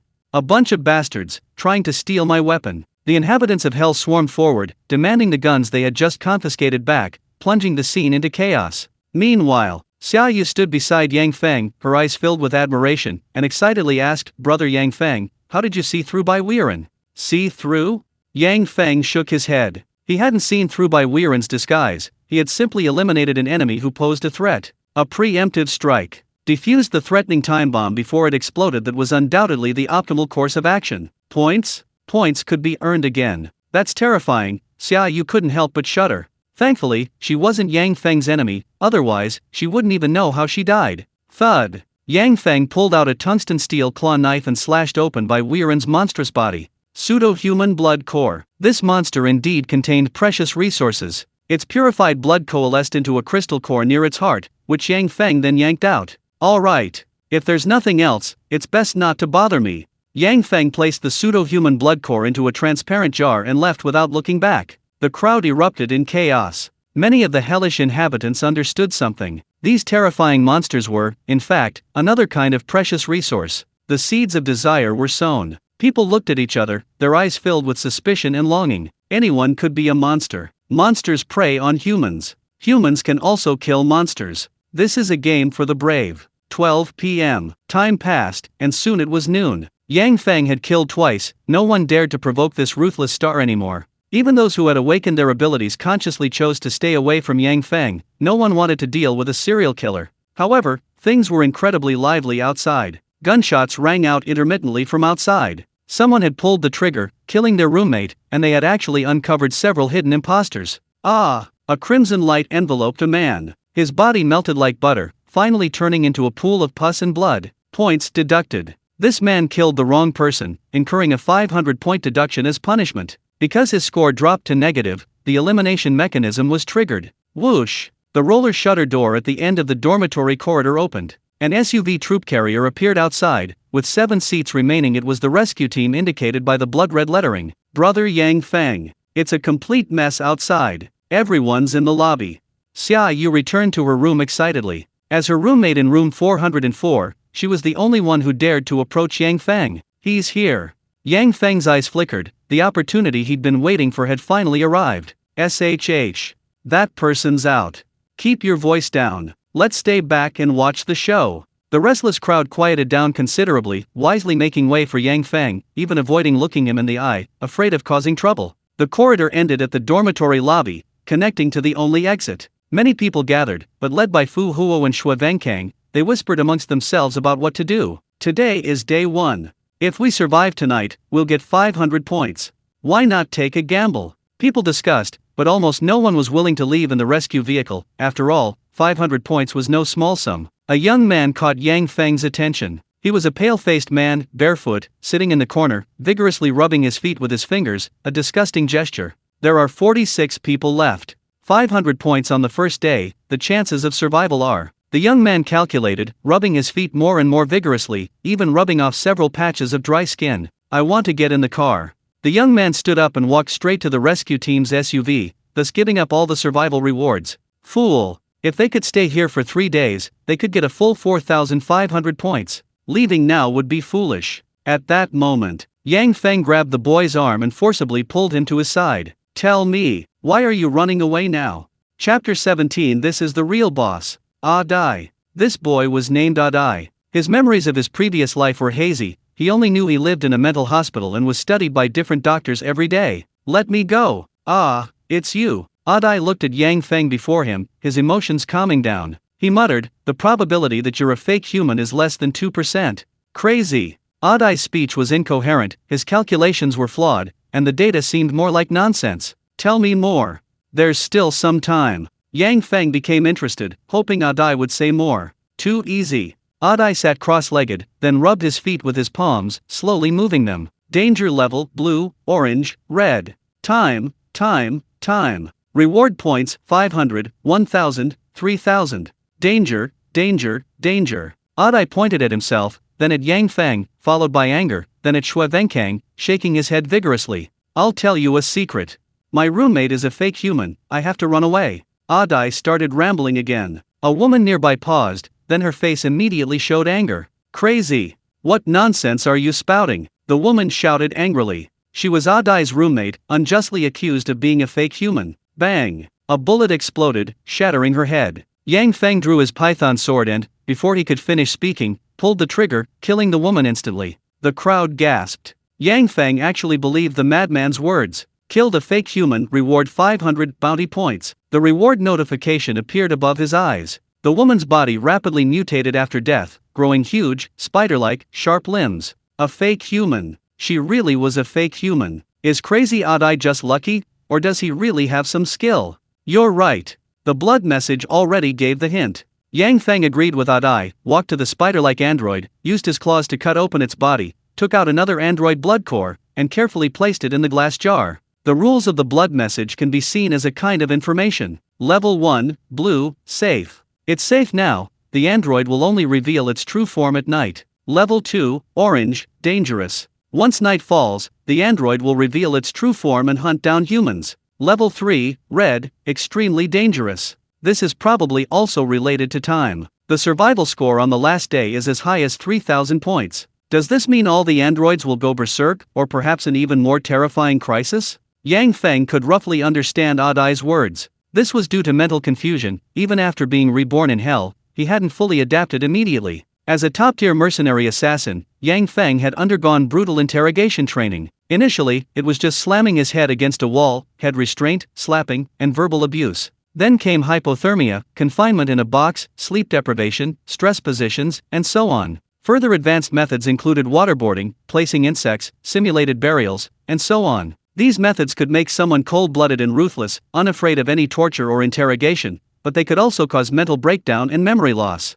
In his previous life, in America, a highly civilized country, there exists an organization called the CIA, which has given torture a euphemistic name: enhanced interrogation. Yang Feng had experienced and felt the sensation of his mind being distorted, so he understood what Odd-Eye was saying. Safe. 500 points, great. Odd-Eye smiled. His roommate's death had temporarily secured his safety. He stopped clamoring to escape and instead stayed to enjoy the 500-point reward. Madman. Genius. Odd-Eye's thinking might be chaotic, but he definitely possessed extremely high intelligence. SHH. I'll tell you quietly. Odd-Eye crawled to Yang Feng's side, whispered a few words in his ear, and then returned to the wall, rubbing the solace of his feet. Not bad. Indeed a good idea. Yang Feng stood up, pointed the python gun at the ceiling, and pulled the trigger again. The harsh sound of gunfire echoed, and everyone's attention was focused on Yang Feng, awaiting his next words. Rescue team, 7 parking spaces. I will randomly select 7 people, they must get in. Leaving here will ensure your safety, it's not a huge loss. Yang Feng's tone shifted, a hint of murderous intent in his voice. If you don't get in, it means you're a fake. You all know what to do, right? This was a good idea. I agree. Angry Fire's eyes lit up, he also thought this method was feasible. Xue Venkang rubbed his hands together, giving Yang Feng a thumbs up. Brilliant. Eliminating at least 7 people every day will quickly uncover all the fakes. The people exchanged glances. Since the leaders had spoken, they could only comply. You, get in. Xue Venkang had some ulterior motives. He wanted to drag his roommate out first, forcing him to leave the tier. Brother Xue, don't make me leave. I'll just take 500 points, leave after the first day, okay? The man looked bitter. He'd come to the hell level and got nothing, going back empty-handed. That was too pathetic. You won't get in the car. Xue Venkang's eyes widened in anger. He grabbed the man's neck and lifted him up with one hand. Are you a fake human? I'll get in, I'll get in. The man struggled to breathe, his face quickly turning purplish red. He agreed to get in the car and left dejectedly, getting into the SUV. Next, you get in. Xue Venkang began randomly calling names, forcing those he didn't like to leave. Yang Feng didn't care much. Whoever was the unlucky one was none of his business. I'm not getting on the bus. I want the points. I want to stay until the last day. Suddenly, a man who had been called out resisted, his hand trembling as he faced the crowd, pistol raised, his face full of resentment and grievance. Anger stepped forward, a ball of blazing fire appearing in his hand. I'll do it. Anger turned to Yang Feng, seeking his consent with utmost respect. Killing the wrong person will deduct 500 points, you'll bear the consequences. Yang Feng said calmly, then added, the pseudo-human blood core is mine. Overbearing. Taking the risk to someone else while taking a portion of the benefits, it was simply too domineering. Anger frowned, but ultimately agreed, throwing the fireball at the defiant man. Boom! Flames exploded, a wave of scorching heat washing over them, charring the ground and sealing black. The man turned to charcoal, then his body rapidly mutated, covered in pustules, and he dissolved into a puddle of liquid, dying. As expected, the man who refused to leave was clearly a pseudo-human. Yang Feng walked to the corpse, took the pseudo-human's blood core, and then turned to face the others. Continue. Half an hour passed. The rescue vehicle was packed with 7 people. During the journey, they discovered another pseudo-human, its neck broken by Shui Venkang. Great! How many pseudo-humans died? 6, I guess. By Weiren, that madman's teammate, 2 of them died in the gunfight too. The people showed relieved expressions. With 6 pseudo-humans dead, their chances of survival greatly increased, perhaps they could stay another night. Awesome! That's a real pro. No wonder his gear is so good, it's all from hard work and sweat. Many people showered him with praise. Yang Feng was a deranged killer just a moment ago, but now he's become a savior. This world has no shortage of opportunists. However, the real test is about to begin. The first night in the pseudo-human dormitory is about to arrive. Chapter 18, Night Falls, The Immortal False Man. Dusk fell. The dormitory corridor lights flickered, the atmosphere growing increasingly eerie. Many residents returned to their rooms, gripping their guns and cautiously watching their roommates, lest they transform into monsters. Room 407. Wang Ji closed the door, turned on the kettle, and casually tore open 2 packets of instant noodles. Don't worry. Eat and drink as usual. Wang Ji said casually, turning to look at Fan Xianxian sitting on the bed. I'm a little scared. Fan Xianxian wrapped herself in the blankets, revealing pitiful, kitten-like eyes. Scared of nothing? We're not here to be fakes. Just close the door. Wang Ji scooped the instant noodles from the pot, served Fan Xianxian a bowl, and then revealed a slightly lewd smile. Want to play a game later? Play a game. In the room's trash can were several torn Durex condom wrappers. This is hell. Under immense pressure, everyone needed an outlet for their emotions. Wang Ji and Fan Xianxian had already verified each other's identities, confirming that neither was a fake. Whoosh, whoosh. Fan Xianxian held her bowl, gently blowing on it, then took a delicious bite of the instant noodles. Perfectly cooked, chewy and flavorful. Just add a sausage. Wait a minute. Wang Ji went to the table, where there were many snacks. After rummaging around for a moment, he found only a few rustic eggs. No need. I brought some extra food, let's eat together. Fan Suingsuan's sweet voice came from behind, but something was off about it. Wang Ji whirled around and saw a horrifying scene. Fan Suingsuan's face had fallen off. Her entire face, like a layer of rubber, slowly peeled away, then fell into the instant noodle bowl, a bloody mess, utterly gruesome. You're a fake. Wang Ji was horrified. Fan Xianxian was perfectly fine during the day, they had even. Bang, bang, bang. Wang Ji grabbed a Type 0 pistol from the table, aimed at Fan Xianxian, and fired several shots in quick succession. The bullets pierced her body and skull. Thud. Fan Xianxian fell to the ground. Wang Ji breathed a sigh of relief. Luckily, these fake humans were also afraid of bullets, otherwise he would have been finished. He. Fan Xianxian, lying on the ground, let out an even more sinister and terrifying laugh. It's getting dark. Fan Xianxian got up from the ground, her joints making strange creaking sounds. She hadn't been killed by the bullets. The sun set. Now it's the fake humans' time. The fake humans are no longer as vulnerable as they were during the day. After revealing their true forms, ordinary bullets are completely ineffective, even headshots. You, don't come any closer. Wang Ji, his face filled with terror, repeatedly pulled the trigger of his Zero pistol, unleashing the remaining bullets. Blood splattered. Fan Suingsuan's monstrous body was slightly knocked back, but that was all her wounds were healing rapidly. Baby, let me taste you again. Fan Xianxian licked her scarlet tongue, then lunged forward, pinning Wang Ji beneath her. Thud, thud, thud. The tearing sounds continued, accompanied by Wang Ji's screams, before the entire 407 dormitory fell silent. Meanwhile, dormitory 404. Yang Feng removed his tactical helmet, ate 2 energy bars, and drank half a bottle of water. Ding! The lighter clicked crisply. Yang Feng lit a cigarette. White smoke slowly rose, causing Xiaoyu, sitting on the other side, to cough violently a few times. A moment later, screams erupted from outside. Night fell, the fake humans revealed their true forms, and many humans lay dead in the dormitory. Boss, I don't want to die. Xia Yu's face was deathly pale, his body trembling slightly, his clenched hands sweating, and his eyes filled with panic. Boss. They won't break in, will they? Xia Yu heard the screams growing closer. Clearly, someone had opened a door to escape, only to die in the corridor. Yang Feng remained silent. He silently flicked away the ash, took a deep drag, then threw the cigarette butt on the ground and stomped it out, tilting his head to stare intently at Xia Yu. Could you protect me until dawn? I know I have nothing, but if you're willing. Xia Yu walked around the table, kneeling beside Yang Feng's legs, her hands clutching his calves, her slender fingers tracing an upward path. The implication was quite obvious. How long are you going to keep up this act? Yang Feng smiled faintly, then put on his helmet, stood up, pushed Xia Yu away, and gripped his weapon tightly. Boss, what do you mean? Xia Yu's expression changed, and she involuntarily took 2 steps back. You think I'm a fake? I'm really not.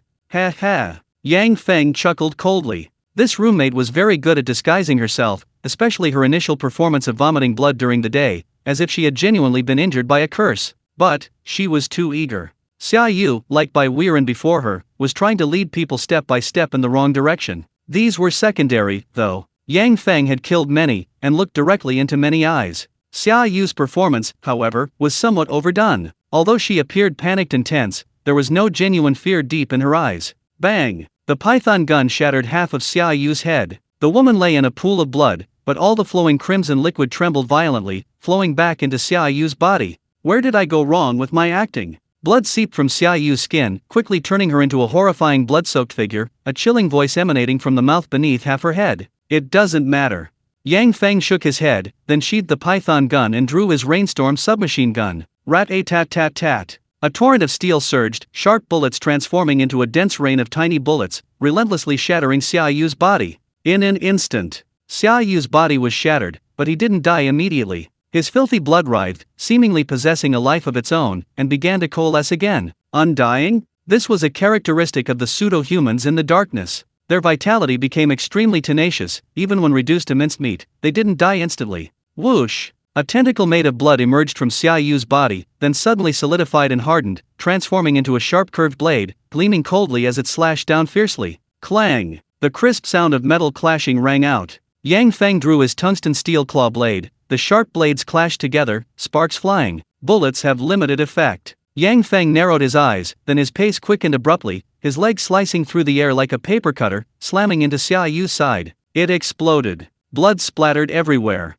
The paper cutter seemed to have sliced the body in two. Yang Feng's terrifying power shocked Xia Yu. He hadn't expected this human to possess not only formidable firepower but also such formidable physical strength. Useless. Boss, just let me kill you. Xia Yu's smile grew even more cruel as his body visibly regenerated, the writhing, foul blood transforming into a new shell. Ineffective. These physical attacks were all ineffective. At this moment, Yang Feng took 2 steps back, removing his tactical gloves. You said the curse affected you, right? Yang Feng clenched his fist, his eyes burning with even more killing intent, and with 2 quick flashes, he returned to Xia Yu's side. Thud! He pushed off the ground and threw a punch. Yang Feng's fist was powerful and heavy, smashing the blood-soaked remains of the body to pieces. Boss, this is useless. Xia Yu revealed a mocking look. Neither bullet attacks nor barrages of punches and kicks were effective against her. The next second, Xia Yu's expression changed drastically. A terrifying force was draining her life force. The Cursed One. Chapter 19 Battle Against the False Men, Search begins. Exclusive ability. A derivative talent of perfect creation. The instant Yang Feng's fist touched Xia Yu, a strange power was relentlessly devoured and absorbed. The immortal, blood-red filth was sucked in, the eerie energy spread from his fist to his arm, through his shoulder, and gathered at his heart. The Evil Eye Tattoo. The tattoo on Yang Feng's chest, like a predator smelling blood, gleamed with excitement, and the tentacles encircling his body began to writhe wildly. Devour. The pseudo-human's immortal power was rapidly devoured by the Evil Eye Tattoo, even accelerating the absorption, causing Xia Yu's body to quickly wither away. What is this? No, impossible, the pseudo-human is immortal in the night. Xia Yu screamed in agony, turning into a dried-up corpse in just a few seconds, like a paper bag with all the air sucked out. Crack, crack, crack. Xia Yu was reduced to a pile of decaying bones, turning grayish-black at the slightest touch, utterly lifeless. Killed a pseudo-human, reward 500 points. Yang Feng killed Xia Yu. This time it was strange, no pseudo-human blood core was produced. Perhaps all the energy was completely absorbed? Since I can kill him, that makes things easier. Yang Feng fearlessly opened the door. Strange figures moved swiftly in the dark corridor. Pseudo-humans. Monsters that had torn off their human masks. They varied in type, some were covered in sharp spikes, others were covered in bulging, muscular bodies, slaughtering indiscriminately in the corridor. Come, let me crush you.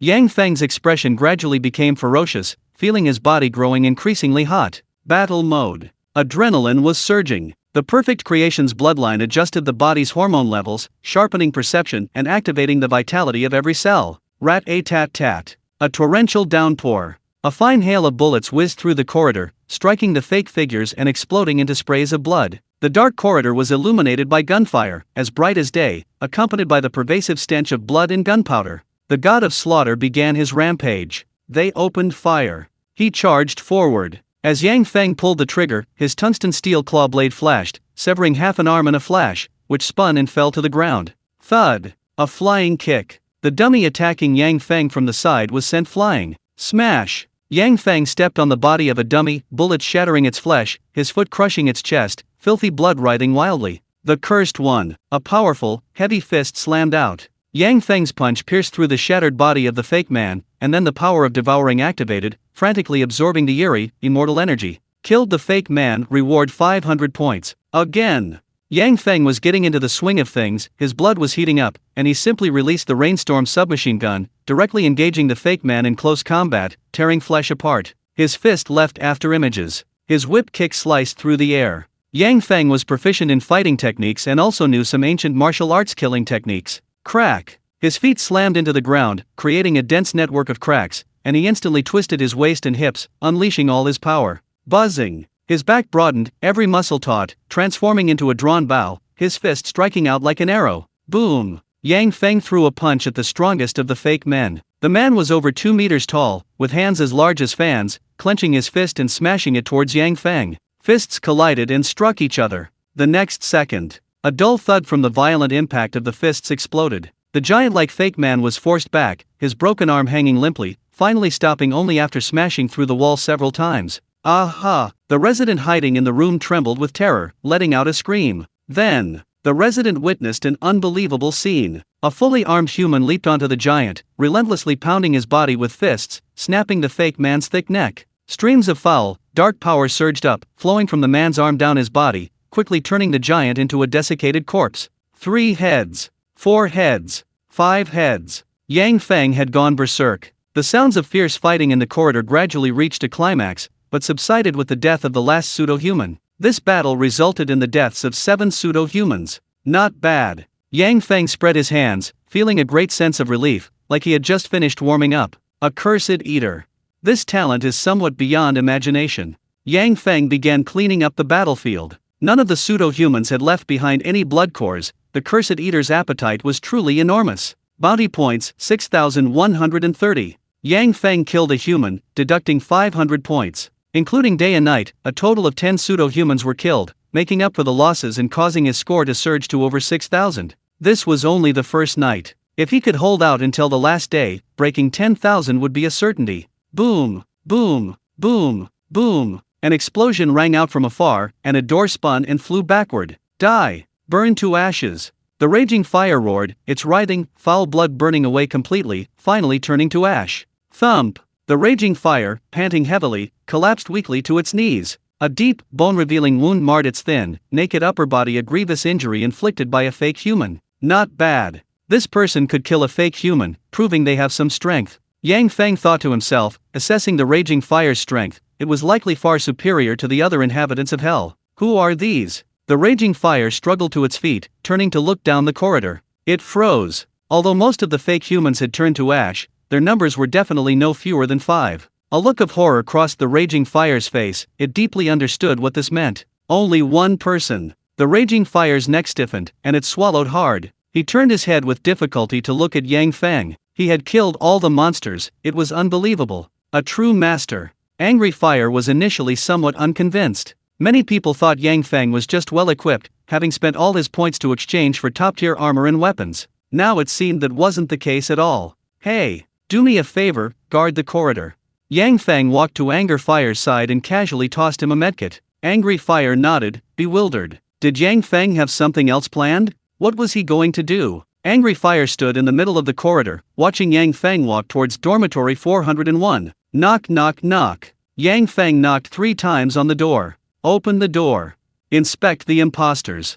Yang Feng began his investigation. If there were 2 people, they were temporarily cleared of suspicion as imposters. If it was 1 person, it proved that the imposter had eaten their roommate. This is outrageous. This is practically a rewrite of the rules of hell. According to the blood-written warnings of hell, going out at night is certain death. Everyone should hide in their dorms, barely surviving to enter the next round of the game, and then engage in some strategic analysis. Yang Feng, however, wanted to complete the game in one day, killing all the imposters in the corridor at night, then inspecting every dorm, completely breaking the rules. I'm not opening the door. What if it's an imposter lying to us? A voice came from inside dorm 401, unwilling to open their door. Imposters are masters of lying. Who knows if Yang Feng was telling the truth? Bang! Yang Feng didn't care. He shot the lock off and kicked the door open. Inside the room, 2 men huddled together in fear, trembling in a corner, tears streaming down their faces, temporarily cleared of suspicion. Don't go out yet. Yang Feng looked disappointed, certain that dormitory 401 was safe. At least the fake humans hadn't chosen to transform tonight.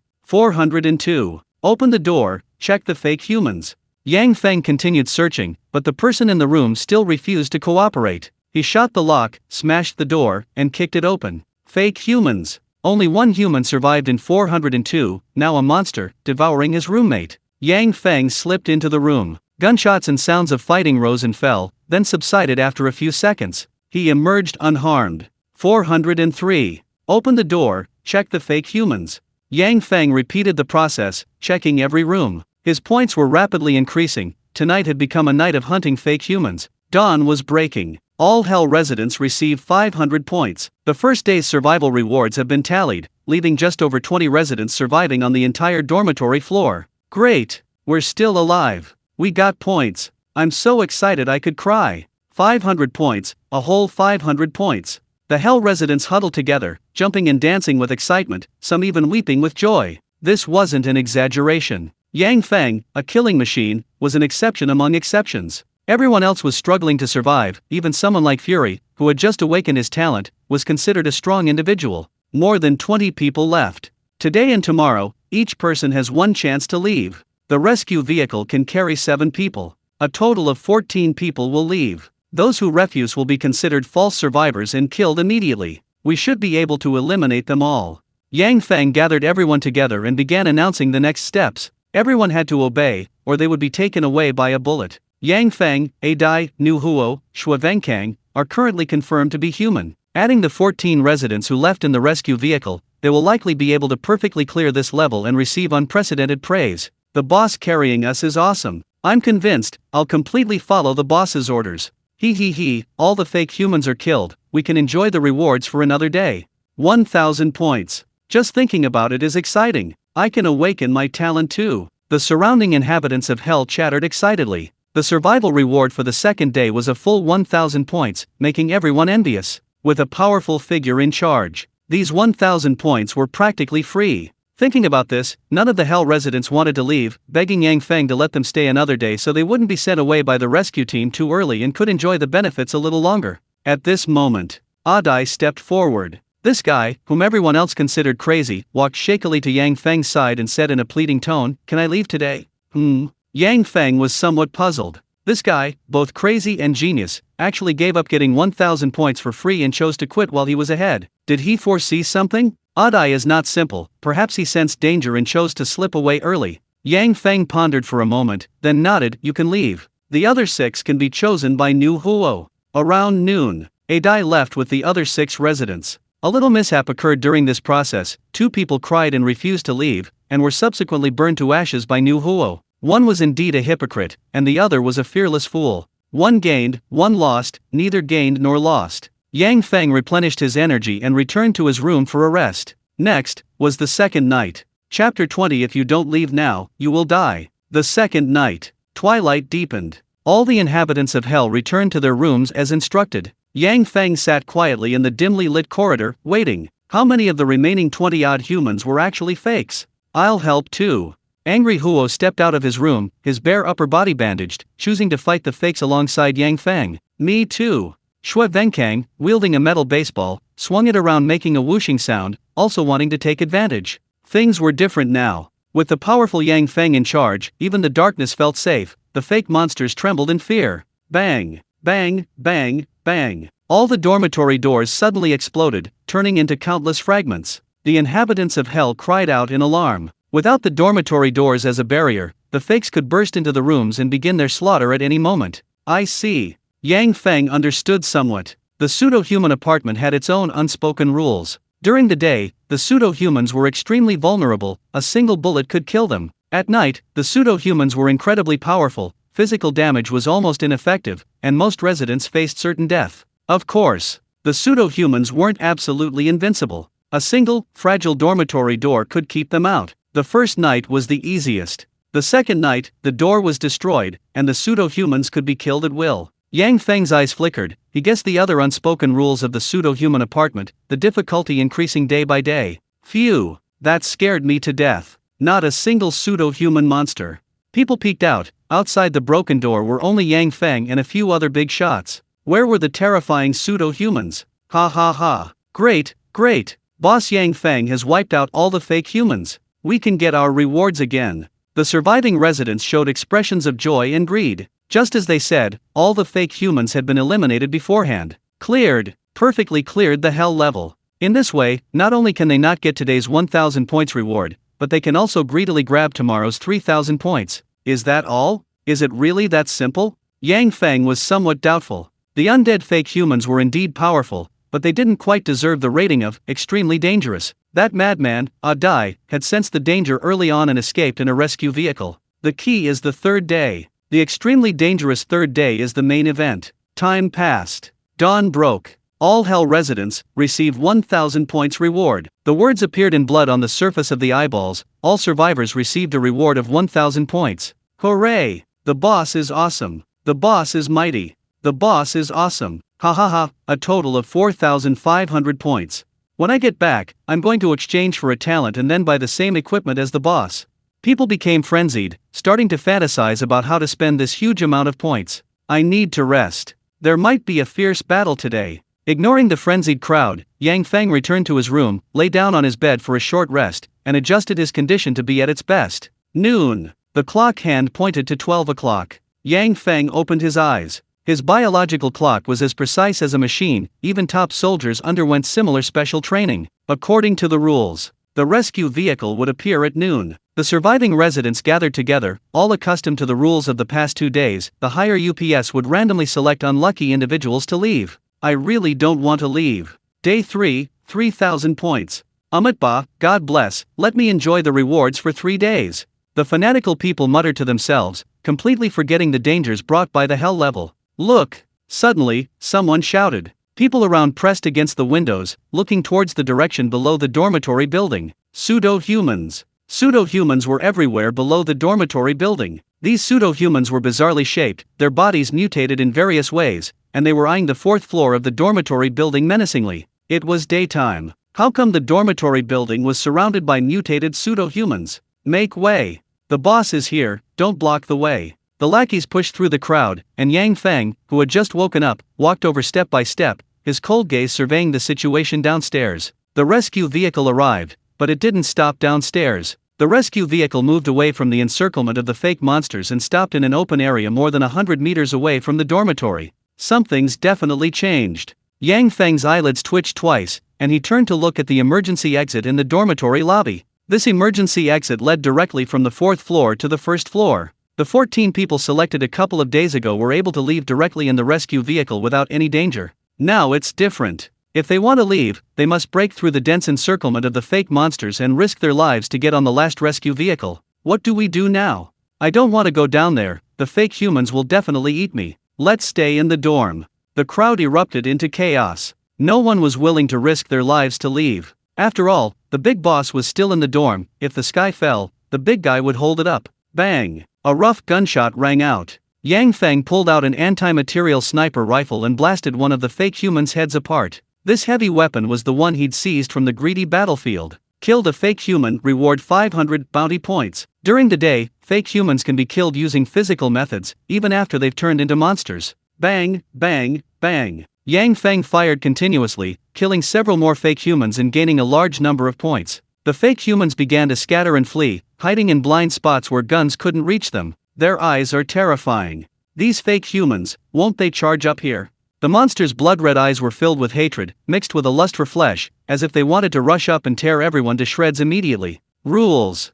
Some kind of rule restricts the fake humans. The third day is the most difficult. The final battle will take place at night. Yang Feng guessed in his heart, and finally understood what the extreme danger meant. If all the fake humans rushed up to the dormitory building at night, what should he do now? Yang Feng could choose to retreat while he was ahead, rush down to the dormitory building, kill a group of fake humans along the way, and then get on the rescue vehicle and leave. That was the safest method. That would be too boring. Yang Feng's eyes flashed with excited killing intent. Having come this far, he might as well complete the final challenge and hold out until the very last second. Listen up. This might be your last chance to escape. Yang Feng revealed a cruel smile, turning to face all the surviving residents, and said coldly, "If you don't leave now, you will all die tonight." Of course. Yang Feng wasn't showing any mercy. The fake people had all hidden themselves. He needed a few baits to earn some extra points. Chapter 21, Last Chance, Massive Points. 7 people. This is your last chance. Yang Feng, sniper rifle at the ready, issued a chilling warning. The survivors exchanged glances, their expressions uncertain, hesitant to make a decision. Time's almost up. If you don't leave now, when the fake men rush in tonight. Yang Feng paused, his tone turning cruel. "I won't care if you live or die." These words caused a stir among the crowd. Yes, the god of slaughter had no obligation to protect anyone. All the survivors were merely taking advantage of the situation. If they encountered real danger, they would likely face certain death. "I'm going down. Damn it, I'm going too." 2 men hardened their expressions, determined to rush out of the dormitory. The surrounding crowd, still observing, panicked. After all, there were only 7 seats to escape. If they were too late, they would be gone. In the blink of an eye, several more people rushed downstairs, their numbers growing rapidly. Roar! Roar! Roar! Roar! The mutated androids roared angrily, emerging from the blind spots, baring their fangs and claws as they pounced on the survivors. Bang! Yang Feng pulled the trigger. The anti-material sniper rifle spat out a long tongue of fire. The penetrating round, powerful enough to pierce tank armor, instantly shattered the upper half of one of the androids. "Run! Faster! Faster! The crowd frantically fled towards the rescue vehicle, but there were simply too many of them. Soon, people were tackled to the ground, screaming as they were dragged into the shadows. "Help me! Boss, help me!" The people below the windows cried out for help, hoping for Yang Feng's fire support. Cold. Yang Feng's eyes were cold and cruel. He had no obligation to save these people, so he wouldn't prioritize clearing out the monsters approaching the crowd. This was hell. Survival depended entirely on your own abilities. Yang Feng only needed to do one thing now: kill more fake humans and gain a massive amount of points. 100 meters. This was a matter of life and death. More and more fake humans surrounded them, while fewer and fewer people were fleeing. Run! Run! The person at the front finally reached the rescue vehicle, flung open the door, and jumped inside.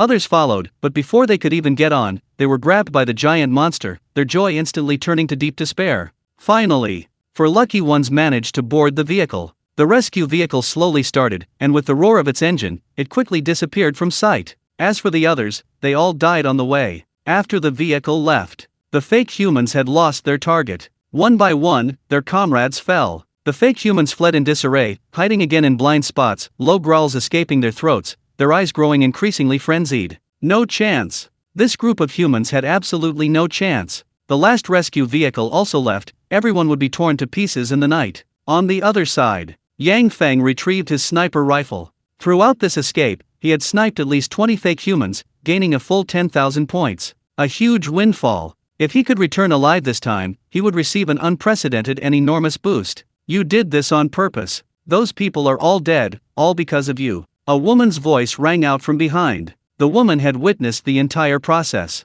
Many could have survived. A single bullet from Yang Feng would have killed the monsters surrounding the survivors. A saint. Her own life was in jeopardy, yet she still cared about others. Yang Feng looked at her closely. Her mental state was poor, her face was pale, and she was on the verge of collapse. "Don't stir up trouble. There are only a few people left now. Is there any point?"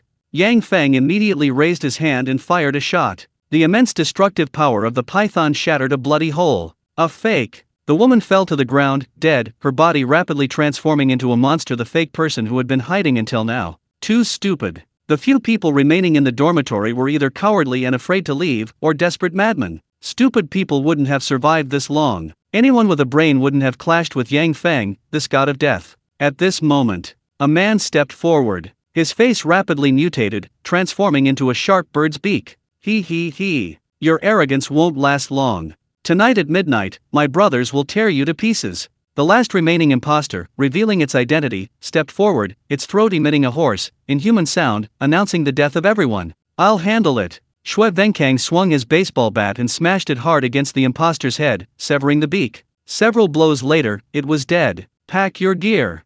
Yang Feng glanced coldly at the imposter's corpse, then took out his claw knife, removed the blood core, and placed it in the transparent jar on his tactical belt. Tonight was the final battle. Everyone who stayed behind, for whatever reason, had to fight to the death. Tense. Fear. Of the remaining 8, 2 were cowardly and hesitant, repeatedly missing their last chance to escape. 3 others decided to take a gamble. The allure of the points reward was too tempting, blinding them to reason. As for Fury and Xue Venkang, they were simply bold and daring. Checking equipment. Adjusting weapons. Eating some food and replenishing fluids. Yang Feng prepared methodically when a gaunt figure entered through the door. It was Fury, shirtless. This man was quite strong. The blazing flames could reduce the fake human to ashes, thus achieving a true kill. Want a smoke? Yang Feng looked at Fury, then at Xue Venkang leaning against the doorframe, before taking out a pack of cigarettes from his pocket. Thanks. I don't smoke.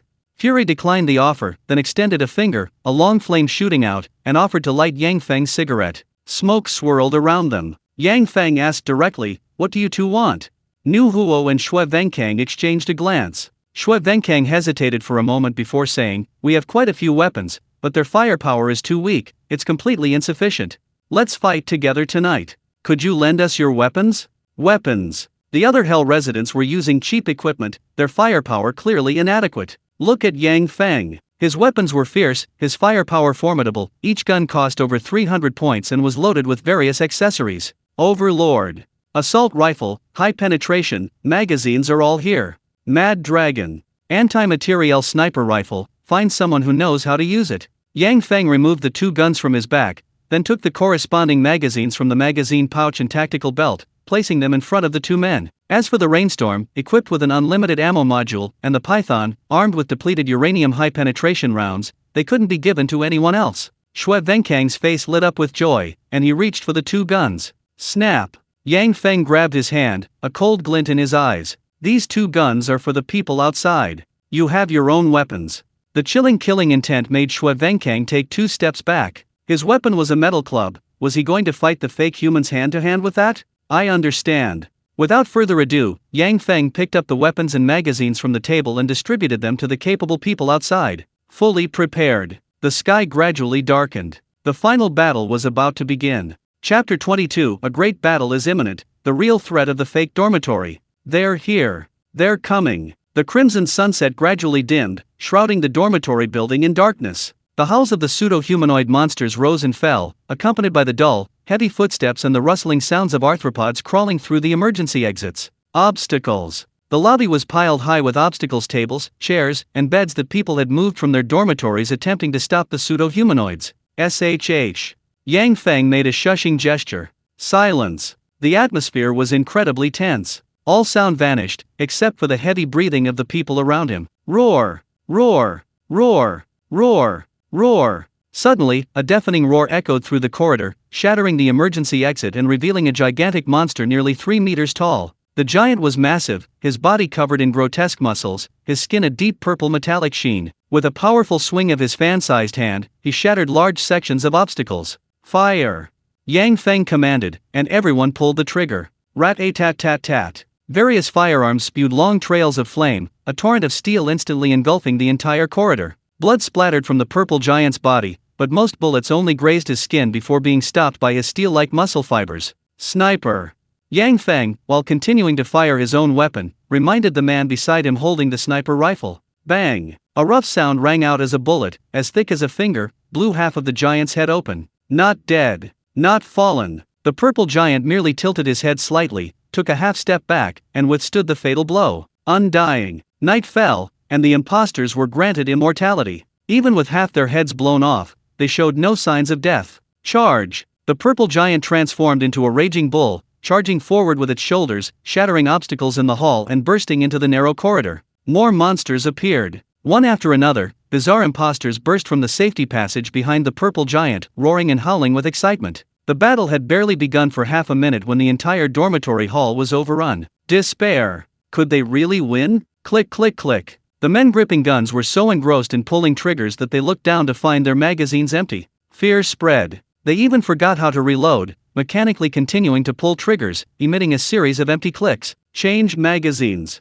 You guys don't want to die, do you? Yang Feng had anticipated this situation. New recruits on the battlefield are like frightened fledglings, their minds blank with extreme fear, needing the veteran sergeant to pull them back to reality. Boom! A high-explosive grenade exploded among the dummies. The ground trembled violently, the thunderous roar deafening, leaving everyone dizzy but jolted from their daze. Rage! Yang Feng commanded. A high-explosive grenade alone wouldn't be enough during the magazine change. Inferno! Rage's body burst into flames, its upper half engulfed in fire, like a small sun, illuminating the entire corridor. 2 fireballs were thrown, instantly exploding into blazing infernos, scorching the bodies of nearby dummies. Chirp, chirp, chirp, chirp. Hiss, hiss, hiss, hiss. A large number of dummy soldiers screamed, their bodies burned to ashes. Finally, real casualties appeared. At this moment, the surrounding rookies changed magazines and began providing fire support. Not bad. They've temporarily held off the attack. This is only temporary, more damage needs to be inflicted. Yang Feng thought to himself, his gaze fixed on the purple giant. The raging flames had charred its flesh, yet it still possessed terrifying power. Fire at will. Don't worry about me. Yang Feng shouted coldly, then pushed off the ground with both feet, transforming himself into an arrow, charging out at a 45-degree angle. A hail of bullets. The air was filled with the whoosh whoosh whoosh of bullets. Ignoring friendly fire, Yang Feng charged straight at the purple giant, his tungsten steel claws slicing through the flesh of its calf. The cursed devourer. Yang Feng unleashed a powerful elbow strike, slamming the purple giant into a nearby dormitory building. He then pressed his palm against its head. Devour. Streams of purplish-black energy surged from his palm, rapidly shriveling the giant's body until it turned into a pile of rotting bones. Boss, we can't hold on. Without Yang Feng's help, a gap appeared in the line of fire. The fake humans advanced rapidly down the corridor, cornering all the survivors. Shui Venkang. Yang Feng rushed out of the room, issuing a warning. Shui Venkang gritted his teeth, gripping his metal baseball bat and swinging it. Any fake human who approached was smashed away and then burned to ashes by the fury. The battlefield is merciless. The battlefield is brutal. A purely defensive stance leads only to death. To win, you must attack. Yang Feng's eyes flashed with killing intent. He pulled out another high-explosive grenade and threw it at the dummy. With a deafening explosion, he charged directly behind the dummy. Kill! These dummy members, battered and bruised, were in poor condition. Yang Feng gripped a torrent of unlimited bullets in one hand and a tungsten steel claw knife in the other, unleashing a true killing spree. A beautiful whip kick. The paper-cutting-like arc swept down the shattered dummy. Bullets rained down, the claw knife gleamed coldly, and several limbs spun and flew backward. The Cursed One. Yang Feng activated the Cursed One ability. The evil eye tattoo on his chest writhed, its countless slender tentacles growing thicker and thicker, greedily absorbing energy. We can't hold on any longer. Boss, we really can't hold on. The gunmen were firing wildly, frantically changing magazines. Rookies.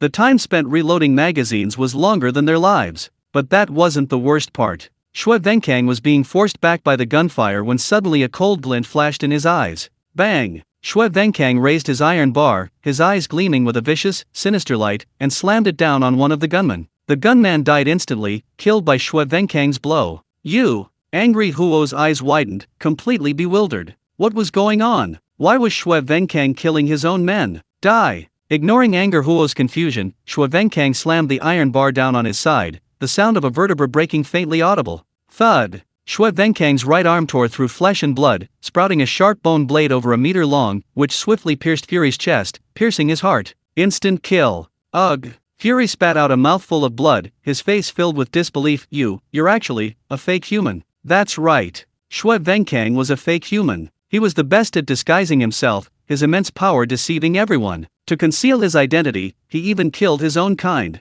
Ha ha ha ha. You're too arrogant, and you underestimate fake humans too much. Shui Venkang pulled out his bone blade, and then his body rapidly expanded, countless bone spikes emerging from his body, coiling together to form thick armor. Clang clang clang clang. The surviving gunmen turned their weapons, but the bullets hitting the stark white bone armor only sparked, causing no real damage. Thud thud thud. The bone blade over a meter-long swung. Xue Venkang cleaved the remaining men in two, his crimson fluid splattering the corridor and staining the bone armor red. Today is the third day. It can finally unleash its full power. Yang Feng, only you are left.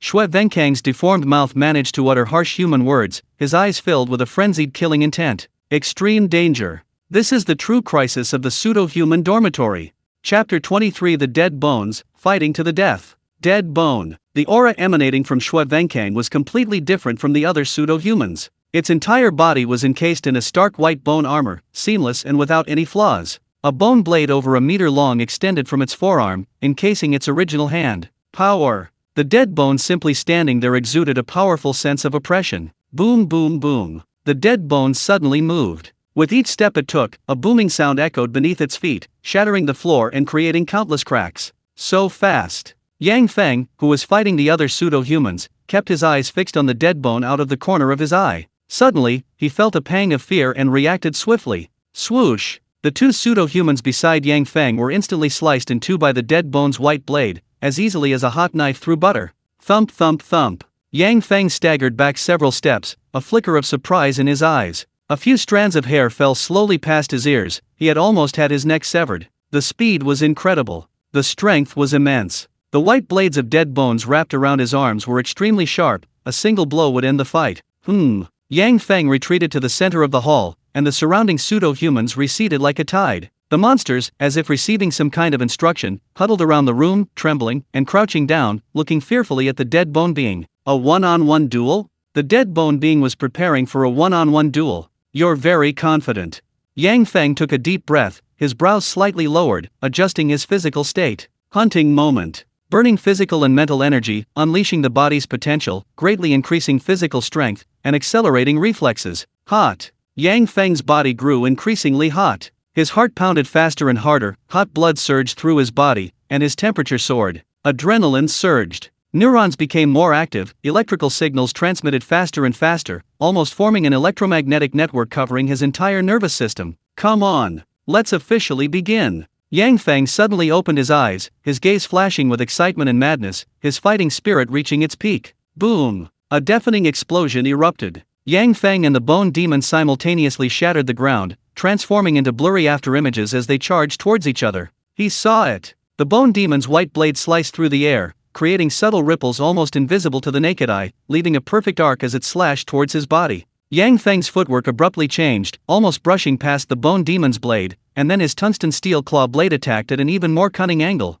Swoosh! A shower of sparks flew. The tungsten steel claw blade struck the stark white bones, leaving only a shallow scratch, completely unable to harm the bone being. So hard. The hardness of this pseudo-human mutated skeleton is beyond imagination. Swish, swish, swish. The bone being's white blade continued to swing. The sound of air being torn apart was incessant, several swift slashes were delivered, hacking at the blurry afterimages. Rumble, rumble, rumble. The surrounding walls and buildings were easily sliced in two, revealing large sections of concrete structure. The residual force of the battle was terrifying. Yang Feng's figure flipped repeatedly, creating distance once more. Looking down, a long slit was cut in Yang Feng's combat suit. Not just the combat suit. The tough bulletproof vest, even the internal carbon fiber plates, was sliced through with a single strike, revealing the bronze skin beneath and the massive, steel-like muscles. Good. Yang Feng was even more excited, stripping off his combat suit and bulletproof vest and tossing them aside. Clang! Yang Feng's tungsten steel claw knife and the rain of bullets weapon with unlimited ammo were also carelessly tossed to the ground. Barehanded? Has he gone mad? Yang Feng actually intended to fight the bone demon before him barehanded. Roar! Roar! Roar! The bone demon sensed Yang Feng's fighting spirit, letting out a piercing roar, then charged again, swinging its bone blade. Bang! Yang Feng's speed increased. As he dodged the bone blade attack, he slammed his foot into the ground again, slamming his fist into the bone demon's chest armor. Powerless. Completely unharmed. This punch failed to inflict any damage. It's not over yet. Yang Feng's eyes flashed, his fist transforming into a palm, his heel slamming down again, unleashing a burst of penetrating force that sent the bone demon staggering back 2 steps. He knew a little about martial arts. The bone demon lowered its head, its thick, pale white armor remained undamaged, bewildered by the human's actions. Foolish. Mortal flesh and blood. How could a human's fist possibly break its armor? Bang, bang, bang, bang. The two collided again. Yang Feng's footwork was sometimes agile and dodging, sometimes heavy and forceful, his fists relentlessly striking the bone demon, his hidden force exploding time and again. Finally, the sound of flesh tearing rang out. The bone demon slashed at Yang Feng's body, and crimson blood gushed out. A deep wound. The muscles in his chest were almost completely severed. Crack, crack, crack, crack, crack. The sound of something hard shattering slowly echoed. Repeated pounding. The force of the punches penetrated deeper and deeper. A patch of armor on the bone demon's chest was covered in dense, rapidly expanding cracks.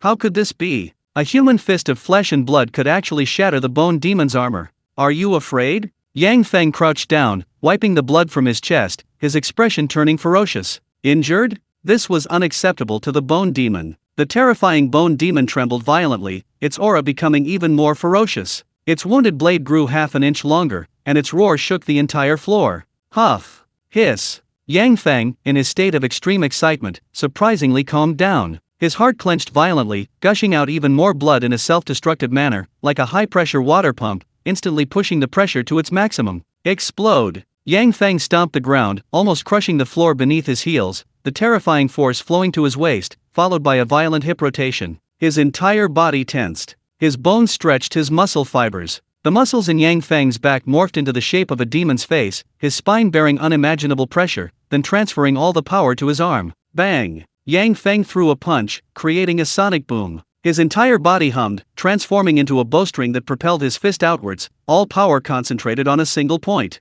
The limit. This was a punch that pushed the limits. This was the strongest punch, forged in the crucible of life and death, a punch of pure, deadly power. Breaking limit fist. The sound of flesh tearing rang out as the white blade of dead bone pierced Yang Feng's abdomen. Yang Feng, however, grinned maniacally, his fist shattering the chest of the dead bone being. The sonic boom from his fist continued unabated as it sank deep into its body. It shattered. The dead bone being's entire chest caved in. Cursed Devourer. Ignoring his injuries, Yang Feng activated his Cursed Devourer talent. Streams of terrifying black and white energy were drawn out, continuing the flow of his fist into the tattoo on its chest. Struggle. The dead bone being struggled desperately, trying to break free from Yang Feng's control and throw this terrifying human away. You can't escape. Yang Feng laughed wildly, his fighting spirit burning fiercely. He gripped the bone blade piercing his abdomen tightly, refusing to let go, while his other hand continued to absorb the power of the bone demon, determined not to let this opportunity slip by. Finally,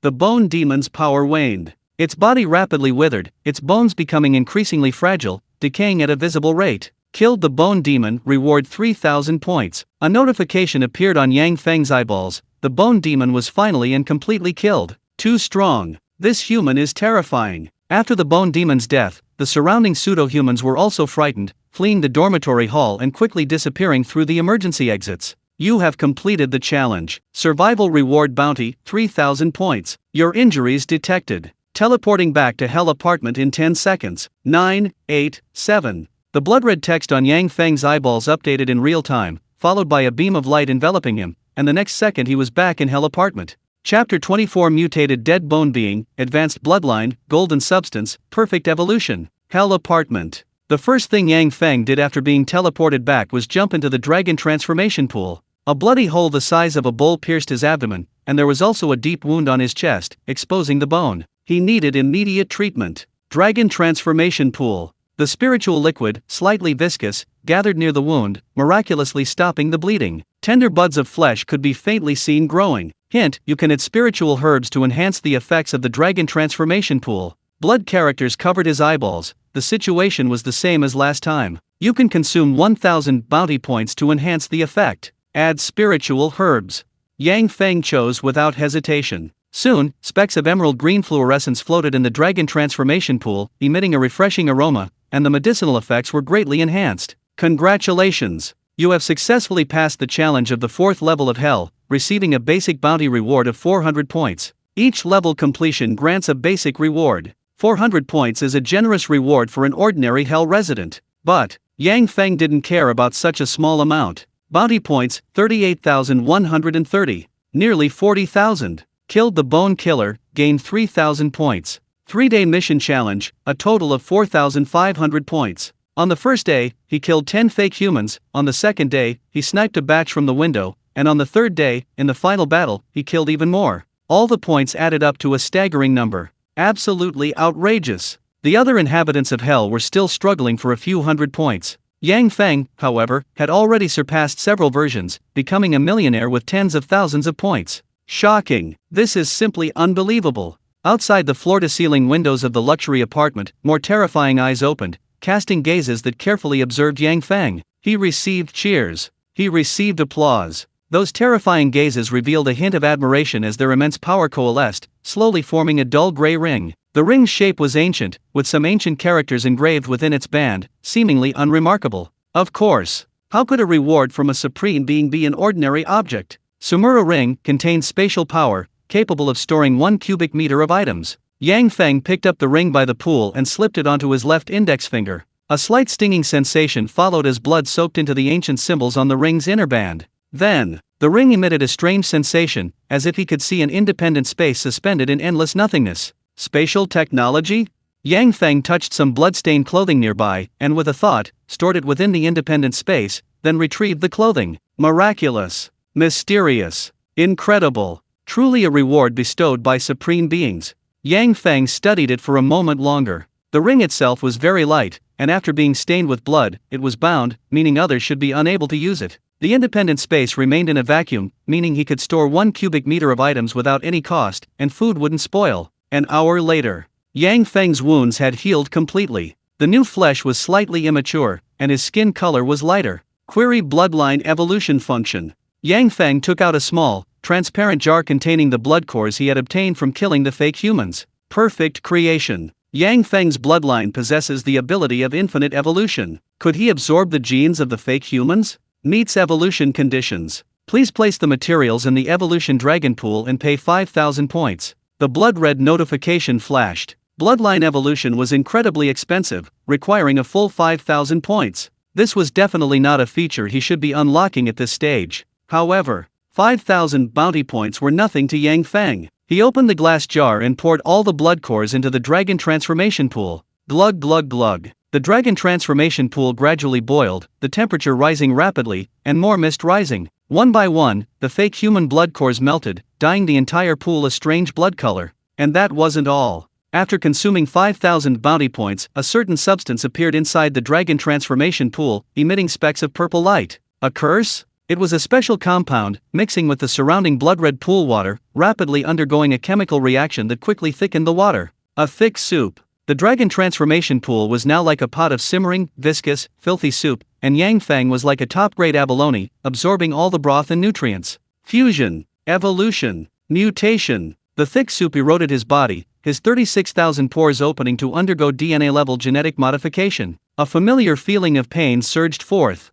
The feeling of genes being shattered and the body being reshaped returned as excruciating agony. Perfect creation. Ultimate evolution. The gene-fused pseudo-human began an optimization process, extracting powerful factors and adding them into its own DNA sequence. At this moment, the tattoo on Yang Feng's chest changed. That eerie, malevolent eye unleashed terrifying black and white power, enveloping Yang Feng's limbs and bones. The dead bone being. That was the cursed power gained from devouring the dead bone being. A higher-level mutated bloodline detected. You possess the perfect creation constitution. You can add golden bloodline fusion agent, continuously consuming points to perform perfect fusion. The dead bone being's power is unique. The spiritual liquid in the dragon transformation pool doesn't provide all the energy needed for evolution. A new substance is required. Add it. Yang Feng, with his abundant resources, directly chose perfect fusion evolution. The dragon transformation pool changed again, strands of perfect golden liquid merging in, radiating dazzling golden light. This is? Yang Feng recalled his first evolution. A great and supreme being bestowed upon him a golden injection, granting him the bloodline of a perfect creation. The golden liquid in the dragon transformation pool seemed to originate from the same source as those substances, containing unimaginable bioenergy that perfectly fused with the mutated bloodlines. First, the bloodthirsty behemoths, then the skeleton beings. They were all high-level mutated bloodlines, and the power gained after fusion would be even greater. Bounty points, 32,130. Bounty points, 28,000. Bounty points, 25,000. Bounty points plummeted, and the golden substance in the dragon transformation pool increased, merging with the energy of the black and white skeleton, causing a powerful mutation in his body.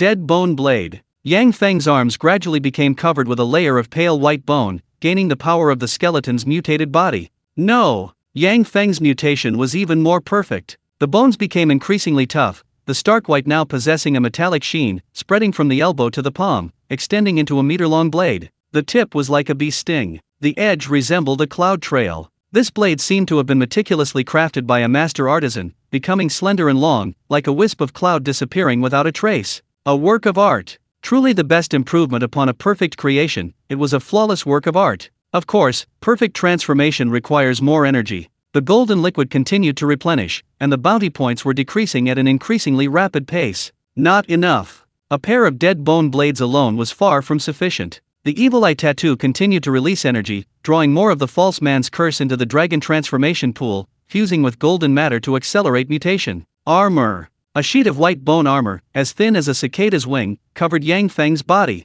Dead bone white armor. Perfectly crafted bone armor, seamlessly fitting without any blind spots, its flowing lines did not hinder his agility in the slightest. Time ticked by, and bounty points rapidly depleted. Splash. The dragon transformation pool surged, water droplets scattering as they lost their energy. Yang Feng's entire body was covered in stark white bones, radiating a faint metallic sheen, yet he did not appear bulky. Instead, he possessed a futuristic, sleek aesthetic, as if he had become the sharpest blade. Evolution complete. Chapter 25 Evolution complete, safe level, campfire camp. Evolution complete. Yang Feng felt his own power surge, a gentle swing of his arm creating a whooshing sound. Strength increased. Speed increased. Perception sharpened. Yang Feng looked down at the bone armor covering his entire body. Though it appeared as thin as a cicada's wing, its defensive power was no less than the heavy armor of the dead bones. Retract. Yang Feng activated it with his mind. The bone armor covering his entire body merged into his skin, forming an inner protective layer.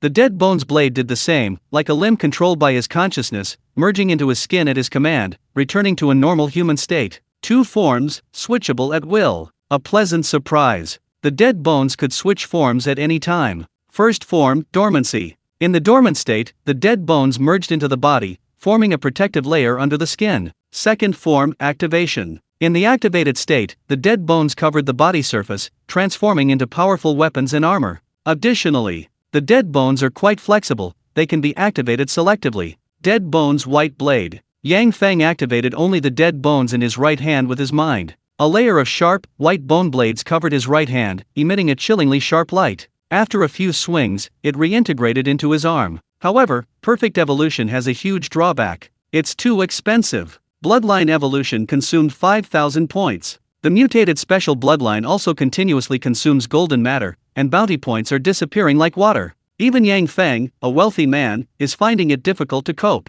Bounty points, 14,000. A careful calculation. This bloodline sublimation and transformation actually consumed a massive amount of over 20,000 points. That's outrageous. That's outrageous. Such terrifying consumption, besides exceptions like Yang Feng, who else could afford it? Of course. You get what you pay for. These points were well worth the money, his strength increased exponentially, and he even gained special dead bone power. This is practically a privilege of the perfect creation, bloodline. Others, even with points, certainly couldn't achieve this effect. So, what to do with the remaining points? Yang Feng took out the remote, preparing to go on a shopping spree, when a line of blood-red text appeared on the television screen. Reminder: the 5th level of hell is special. Shopping functions other than food are disabled. They will reopen after leaving the 5th level.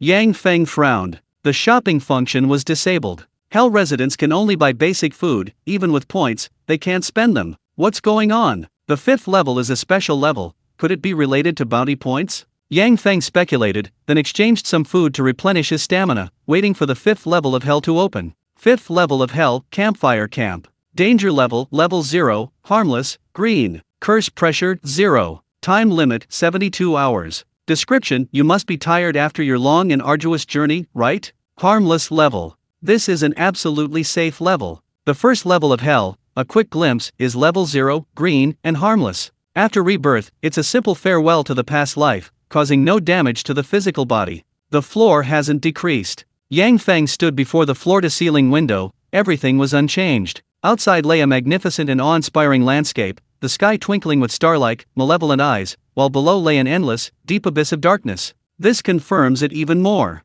The descent of the building is most likely related to the curse pressure, which is why the harmless green level hasn't changed. Yang Feng pondered. As the hellish levels increased, the curse pressure also rose, causing the apartment to gradually plummet into the abyss, while the harmless level was an exception. The apartment door opened. A transparent membrane shimmered with a soft light, indicating no danger ahead. Yang Feng quickly tidied himself, changed into clean clothes, grabbed his tactical backpack, and stepped out of the room. The light slowly faded. A fresh, gentle sea breeze caressed his face, causing a strand of hair to sway. The moon was bright, and the stars were few. Silver light shone on the beach, the vast sea shimmered with tiny fluorescent points, and cool waves gently lapped at his feet, a truly refreshing sight. On the shore, the campfire flickered with warm light. Many people gathered here, their laughter and chatter filling the air, singing and dancing together, with chilled drinks and delicious food beside them. Campfire camp. Rule 1: You may not harm anyone, or you will be severely punished. Rule 2: You may trade with other hell residents.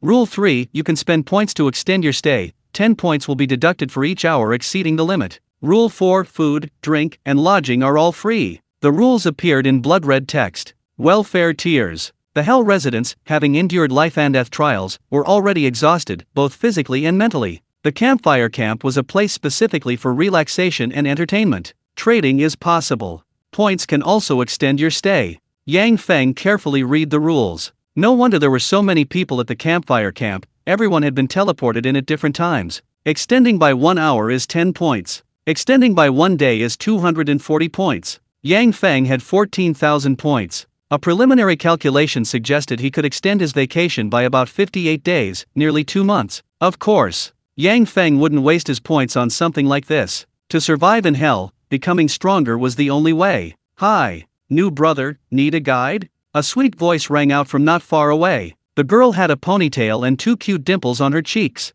Moonlight shone on her fair skin, reflecting a milky white glow. Her translucent feet left a trail of tiny footprints on the sand as she enthusiastically approached Yang Feng. He. My name is Marlene. Brother, you're new here and a little unfamiliar with the area. Let me be your guide. Marlene smiled sweetly and hugged Yang Feng's arm. He could vaguely feel a soft touch, but she didn't seem to care at all. A guide? Yang Feng smiled politely and subtly withdrew his arm. Marlene didn't pursue. Sweetie remained obediently beside him, her fingers lightly fidgeting with the hem of her clothes, a blush on her face that sparked endless imagination. No need. Yang Feng refused with a smile, his eyes cold. Unsolicited kindness is always suspicious, especially in the perilous hell. Even if there's no danger on this level, they're definitely plotting something. I know. My brother's the cool, mature, and steady type. This is hell after all, you can't be too careful. It's really strange that a beautiful girl suddenly appears. Marlene wasn't angry at all. She continued walking ahead of Yang Feng, skipping and hopping backward, making her even more adorable.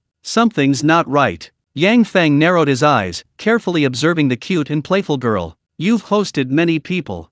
How long have you been here? Yang Feng sensed something was amiss. Marlene's conversation was skillful, overflowing with enthusiasm and friendliness, yet she maintained a perfect balance of distance, remaining calm and composed even when rejected. This wasn't her first time as a tour guide. She's a veteran. Sweet, cute, alluring, yet skilled. He. If you want to know, brother, come with me.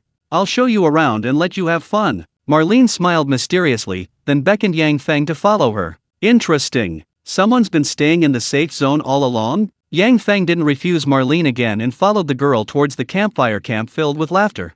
Chapter 26: The Quirky Girl and the Shocking Secret. Campfire camp. Girl Marlene walked to the vicinity of the campfire camp and took out a pair of brand new slippers wrapped in a plastic bag. Put these on. They'll be more comfortable for walking. She skipped over to the vending machine, filled a chilled drink, and handed it to Yang Feng. Everything is free. Let's get something to eat first. Marlene looked a little smug. Familiar with the island where the campfire camp was located, she led Yang Feng to a nearby food street. Food street? The place was bustling with business, attracting many inhabitants of hell. Takoyaki, Sichuan-style boiled chicken, mini hamburgers, jianbing, Chinese crepes, many familiar food stalls were bustling with activity. Uncle Niu, a seafood fried noodles, please, extra sea cucumbers, and a whole lobster in it. Marlene familiarly went to a stall and familiarly ordered a seafood fried noodles. The shop owner was a burly middle-aged man. Uncle Niu skillfully butchered a lobster the size of an arm, scooping out all the meat. Then he prepared some live sea cucumbers to make a super luxurious stir-fried noodle dish. The aroma of the rice was irresistible. The sea cucumber stir-fried noodles were quickly ready. Yang Feng took a spoonful and took a bite. The fresh and delicious flavor exploded in his mouth. Top-quality ingredients combined with skillful cooking, it was truly an exquisite delicacy. How did you manage to stay? Yang Feng glanced at Ma Lin and Uncle Niu, and considering the bustling food street, there must be a way they stayed. To work. Uncle Niu, honest and straightforward, didn't hide anything, stating just 2 words. What did that mean? Yang Feng was about to ask further when he saw Ma Lin's sly eyes blink, and he immediately understood. We've indeed been in the camp for a long time, so we have a small advantage. Intelligence. Marlene revealed a smug little expression, then held up one finger. Just 100 bounty points and I can answer your question. So that's it. No wonder she was so attentive from the start, she's an intelligence broker. Ding! Yang Feng finished the last bite of his meal, then took out his lighter and comfortably lit a cigarette. How nostalgic. Yang Feng slowly exhaled white smoke, recalling his days as a mercenary, occasionally gathering intelligence in some rundown little bar. Sometimes he'd pay to settle things, leaving without a trace. Sometimes he'd fight fiercely, killing until the world was in chaos. Here's your tip. Yang Feng tapped his finger, swiping 100 points and handing it to Marlene. Thank you, brother. Marlene beamed, then immediately began explaining. There are unspoken rules in the camp. Residents of Hell can work here and earn 10 points per hour. Marlene explained seriously. Hell is almost omnipotent, but there are some small details that require real humans to handle. Take this seafood fried rice, for example. The chef's technique, the amount of seasoning, the cooking time, adjusting the flavor for each customer. These minor details can't possibly satisfy everyone, and Hell might be too lazy to care, so it's left to the residents' discretion. However, there's a small bug/loophole. Earning 10 points per hour, and extending your stay also earns 10 points. While they could manage to break even, humans need to eat, sleep, and rest. They can't work 24/7. There's a loophole. You can't possibly work 24/7 without rest. Yang Feng paused mid-sentence, then chuckled self-deprecatingly. Almost forgot, I was tricked out of 100 points. A 100-point tip for intelligence. Marlene and Uncle Niu relied on this to earn some rest time. Marlene pouting, how could it be a trick? It was a tip, and I only earned a little bit, just a little something to eat. Interesting. A small loss while gathering intelligence. Yang Feng watched the two with interest. The combination of the young girl and the middle-aged man was intriguing. That's how intelligence works. You have to discern the truth for yourself. Don't be angry, sir. I have a real secret, very few people know it. Uncle Niu lowered his voice, his expression mysterious. The young girl, Ma Lin, flashed a sly smile again, raising a finger with her delicate white hand. This information requires another 100 points. Is she putting on a show? Let's get this straight. Yang Feng stubbed out his cigarette, his smile slowly fading, a cold glint in his eyes. He spoke slowly. The first time was just a little joke, the second time I really will be angry. Killer intent. Ma Lin felt a chill run down her spine, her hair stand on end, and her heart pounded wildly. Uncle Niu, however, was very confident. He leaned down and whispered the secret in her ear. The previous owner of this snack stall was an old man who made sesame cakes. I learned a secret from him. Someone lived in the camp for over 80 years, only leaving a few years ago. 80 years? This was indeed a bombshell. How long can a person live? Most people don't live to 80. Yang Feng fell silent, his mind racing. Perhaps it was a good thing that ordinary residents could live their entire lives in the camp. No need to face danger. No need for terrifying hellish challenges. No. Looking at it from a different perspective, the situation became terrifying. How many points could one accumulate in a lifetime? Whether as a beggar or gathering intelligence, earning points through odd jobs could also generate extra income, creating a virtuous cycle. Even if he only earned 10 points a day. In a year, 10 years, 100 years, what terrifying wealth would he possess? What if he left the campfire camp now and went on a spending spree in the Hell apartment? Very valuable. I want to buy another piece of intelligence, I can offer a high price.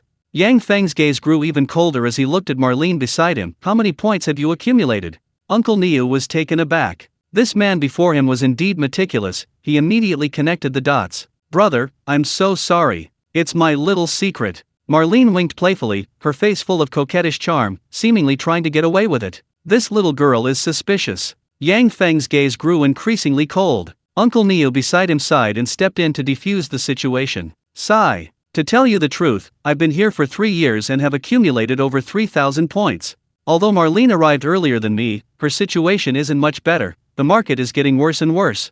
Uncle Niu sighed deeply, a hint of sadness in his expression, and continued, let me say a few more words from the bottom of my heart. Not every day someone pities us, and intelligence isn't always available for purchase. Sometimes we have to hold on for days. Uncle Neo had spent 3 years working 16 hours a day, plus some intelligence points he'd swindled with Marlene, barely accumulating a little over 3,000 points. All of it was life-saving money. There are always bad times, and occasionally there's malicious competition driving down prices, so this life-saving money to hold on is crucial. Young man, kind-hearted people like you are actually very, very rare. Marlene looked pitiful and aggrieved, her eyes glistening with tears, saying, everyone just wants to live, not be killed by the monsters in hell. Kind-hearted people? Yang Feng gave him money, so of course he was a kind-hearted person. Leaving aside Marlene's pitiful appearance, Uncle Neo's sincerity was undeniable. These words were undoubtedly the truth. This is your payment. Yang Feng stood up, then swiped his finger forward, directly handing 500 points to Uncle Neo. He had stated he would pay a high price for information, and Uncle Neo had given his answer, therefore, it was a cash-on-delivery transaction, a principle and bottom line that Yang Feng firmly believed in. So much. Uncle Neo was stunned, a full 500 points. This was the 5th level of hell. In 3 years, he had never seen anyone so generous and extravagant. Looking up again, Yang Feng, backpack in hand, left the stall and gradually disappeared into the crowd. Chapter 27 Lifeline, Bloodstained Peachwood Sword, the girl's innate ability, the Web Weaver. Trading Area. The campfire camp allows residents to trade. Many people have set up stalls, selling all sorts of strange and unusual items. Come take a look. This is a good reward. A stall owner, with a crudely made straw doll in front of him, loudly hawked his wares. A reward? An item rewarded by a great being, even the hellish shopping channel couldn't buy it. What's its function? Yang Feng crouched down to examine it, asking curiously. This is a life-saving straw doll. If the monster gets close to you, the life-saving straw doll will burn. The stall owner explained the item's function, then pointed to the burn marks on the straw doll, indicating it had already been used once. A monster? Yang Feng asked, somewhat puzzled. You've never seen a ghost? The stall owner's eyes lit up, and he began to explain eloquently, those ghosts can't be killed by ordinary means, they're even immune to physical damage. Knives and guns are useless. If we encounter one, we can only run or die. Take this, at least you won't be afraid of ghosts attacking you, you'll have time to escape. It's an absolute life-saving artifact, I'll sell it to you for 500 points. The stall owner was trying to persuade Yang Feng, while a woman with a stall nearby scoffed, your broken doll is worth 500 points? Then my Peachwood sword would sell for 1,000. Yang Feng turned to look. In front of the woman's stall was a Peachwood sword, stained with a few streaks of bright blood that hadn't faded, likely a gift from a supreme being. A ghost. Ordinary physical methods are unlikely to kill it. Yang Feng thought of the pseudo-humans in the night, possessing immortality, most physical attacks were ineffective. He wondered if that counted as a kind of ghost. Furthermore, would his cursed eater talent be effective against other supernatural entities? Let me take another look. Yang Feng stood up to leave, but the stall owner grabbed his hand, grinning and offering to bargain, don't go. I'll give you another 200. This feeling was a bit like browsing an antique stall. Whether you can find something good depends on your own eye and knowledge. Don't believe them. They're all liars. A sweet girl's voice came from not far away. Marlene mischievously jumped to Yang Feng's side and then made a face at the stall owner. Little girl, don't talk nonsense. The stall owner, getting a little flustered, picked up the straw figure and retorted, how did I lie? Look how open this straw figure is.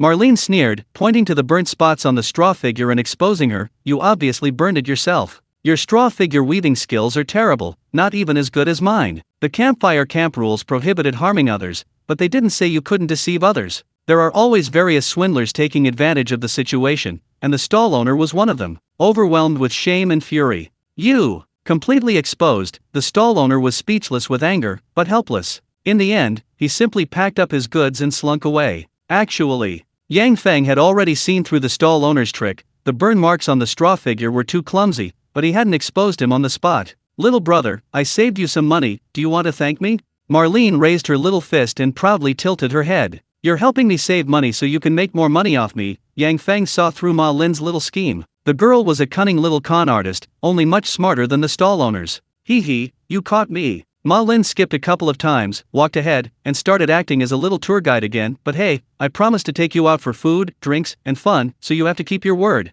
Yang Feng didn't follow, squinting as he scrutinized Ma Lin again. Wait a minute. How did you find me? Yang Feng's counter-tracking abilities were strong, he was certain no one was following him, yet Ma Lin had caught up, coming directly to his side. A coincidence? No. Yang Feng was more convinced that Ma Lin possessed some kind of special ability. Perhaps we're destined to meet again in this sea of people.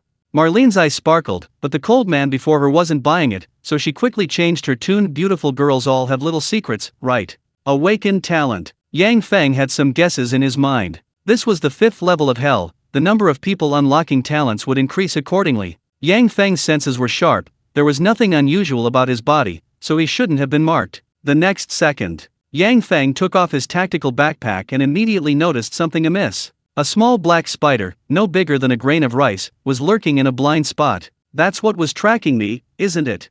Yang Feng found the answer. The reason Marlene was able to find him so quickly was because of this little black spider. Shock! A look of surprise flashed in Marlene's eyes. Amazing! This is the first time I've met someone as amazing as you, brother. Marlene's sweet voice was almost bursting with excitement. Having lived at the campfire camp for so long, this was the first time someone had recognized her talent, and so quickly. She stretched out her hand. The small black spider leaped and landed on Marlene's slender, white fingertips, circling a few times before disappearing into her sleeve. After finishing the 4th level, I awakened a talent. Webweaver.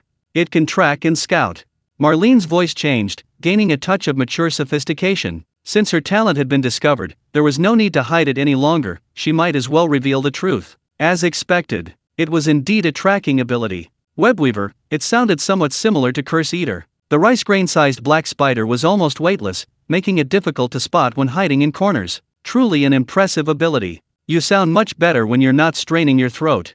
Yang Feng smiled slightly. Beneath the layers of cute and sweet pink packaging lay something quite interesting. Hee. But you still need to strain your throat a little. I'm the sweetest girl in the world. Marlene raised her hands to make a big heart shape, then pouted and said coquettishly, "Are we still going shopping? Hurry up and follow me." Marlene walked ahead. Yang Feng didn't refuse again, focusing his attention on the nearby stalls, hoping to find something truly useful. Deeper into the trading area, the shouts of vendors grew increasingly noisy. Cheers! Clearance sale. All weapons are cheap. Short ones are 50 points, long ones are 100 points, all fixed price.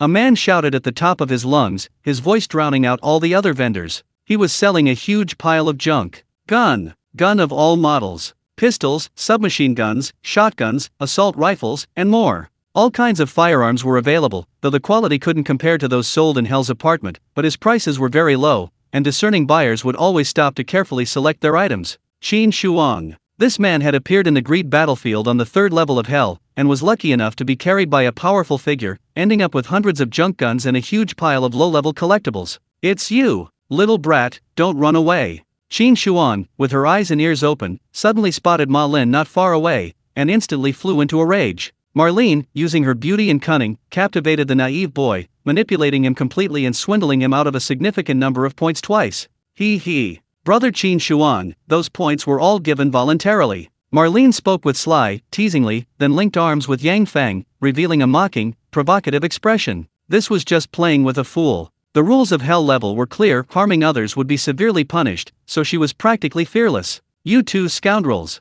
Qin Shuang cursed angrily, his eyes fixed on Yang Feng, a sense of familiarity creeping over him. "No way? Impossible?" Qin Shuang had seen Yang Feng without his helmet, clearly remembering a cold, cruel man with a young face full of unwavering resolve, who lit a cigarette after killing everyone. So cool. Big boss. Damn it, I deserve to die, how dare I insult the boss. Qin Shuang abruptly changed his tone, then slapped himself in the face, before grinning mischievously. "Boss, you two are such a perfect match, I must have been blind." This sudden turn of events completely bewildered Ma Linear. "What's going on?" Qin Shuang's lightning-fast knee-sliding slid and his rapid change of expression left everyone scratching their heads. "Oh, so it was you." Yang Feng nodded, it was indeed a coincidence. The challenges at the Hell level are not fixed. Perhaps you enter a sea of death, while another person steps into a eerie forest. Among the countless inhabitants of Hell, meeting once is fate, and the chance of meeting again is even slimmer. "Boss, take me flying again." Qin Shuang abandoned everything else, rushed forward, and hugged Yang Feng's leg, refusing to let go for a long time. Chapter 28 Lease Agreement, Precognitive Talent, Little Piglet. "Wah-ah-ah. Boss, I've been looking for you so long. I want to be your lackey, I want to be your henchman." Qin Shuang cried and sniffled, his expression filled with exaggerated adoration, drawing strange and disdainful glances from those around him. The boss carried him to victory. That feeling was so incredibly satisfying. Qin Shuang himself lacked ability and had no special skills, barely managing to survive in Hell. But things changed after meeting the boss. Qin Shuang was lucky enough to become a lackey, only needing to lick loot boxes and pick up equipment. A windfall. Even the junk could be sold for a considerable amount of money. Just low-level collectibles earned him a full 1,000 points, instantly awakening his talent ability. The guns obtained from loot boxes were also very useful. Qin Shuang set up a stall on the 5th floor, becoming an arms dealer, clearing out stock at rock-bottom prices, earning a huge sum of points. Let go first. Yang Feng said casually, a hint of disdain in his eyes. Don't wipe your snot on me. He.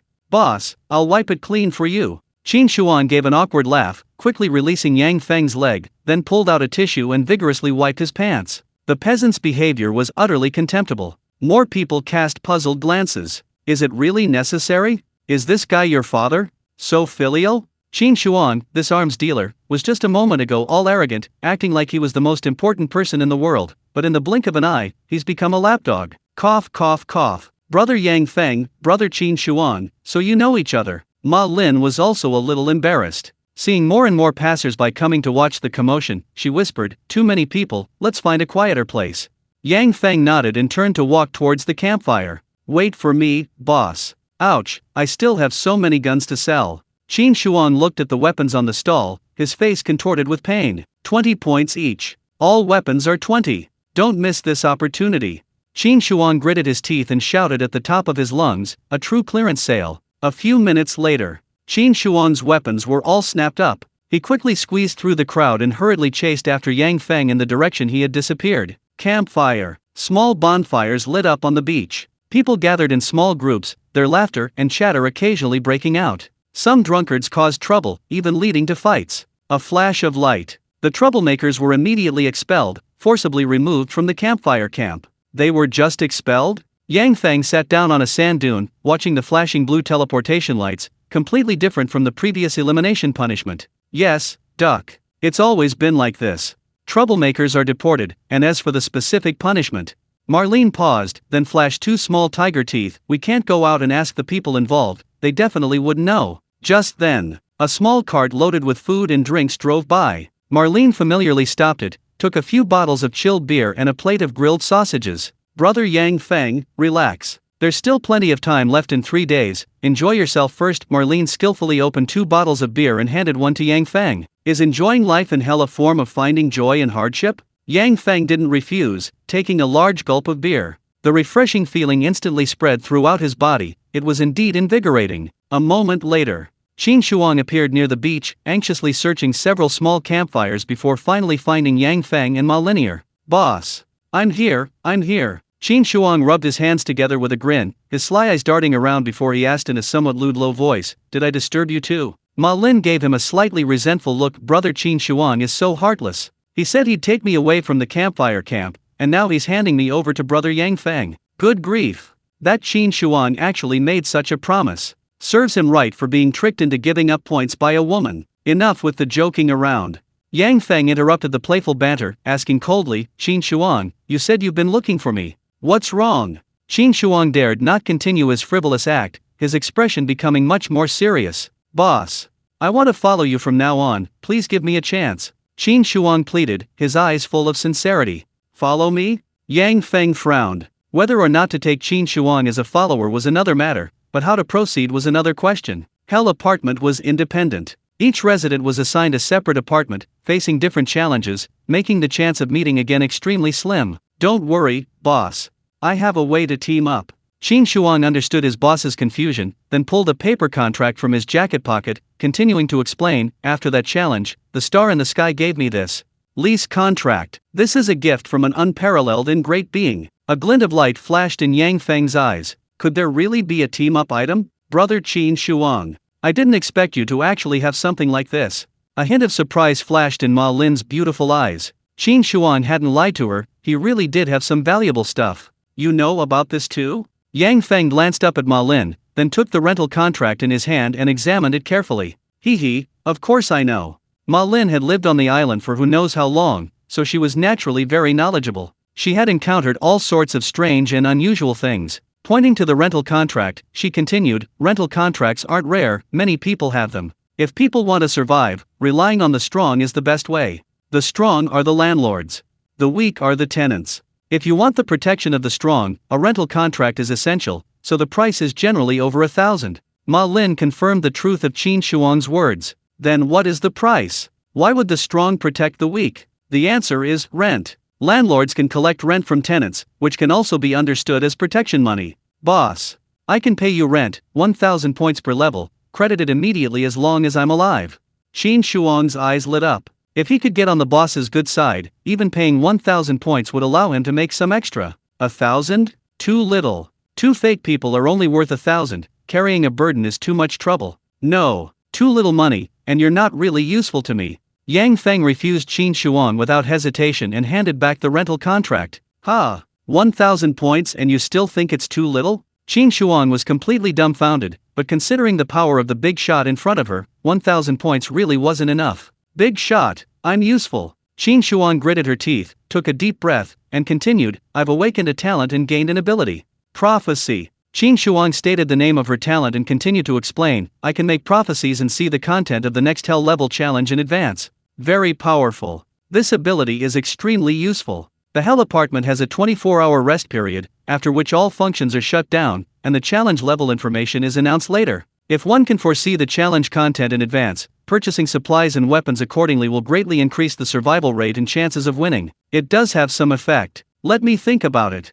Yang Feng pondered. He needed to bring along a weakling, but the advantage was the thorough preparation. Know yourself and know your enemy, and you will never be defeated. Yang Feng deeply understood the importance of information and the significance of the precognition ability. Okay. Yang Feng finally agreed, but before Qin Shuang could even rejoice, he added 2 outrageous conditions. First, the rent needs to be changed. I want 50% of your total profits. Second, I have no obligation to protect you. I'm not your bodyguard, much less your nanny. I have no obligation to protect you at all times, and I might abandon you in a crucial moment.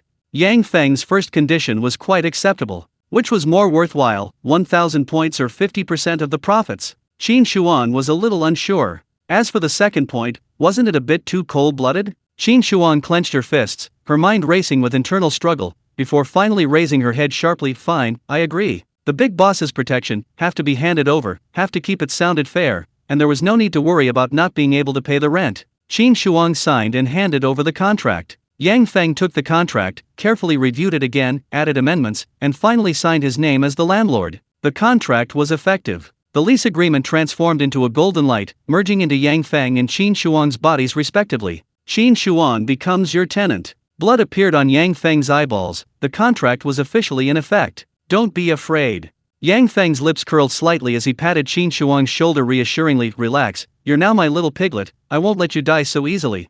Little piglet. The term sounded apt, but it also carried a hint of horror, as if growing up meant certain slaughter. Qin Shuang's face turned ashen. Was the big boss really comforting her? Something felt off. Just then, Ma Lin also came closer. The graceful young woman, facing the sea breeze, gently tucked a strand of hair behind her ear. Her fair, delicate skin shimmered softly in the moonlight, and her small, translucent feet left adorable trails in the sand. Ma Lin took out several folded sheets of paper from her pouch. Lease agreement. Although it was only a few pages long, it was rather bizarre that it all appeared in one girl's life. Brother Feng, mind taking in another little piglet? Marlene's words were astonishing. She actually wanted to join Yang Feng and return to the hell apartment to embark on adventures and challenges. Why? What was her motive? Wasn't working at the campfire camp more appealing? Since she chose to become a life player, she should stay away from danger, and Marlene and Yang Feng had only met once. To entrust her life to him after just one meeting was too absurd.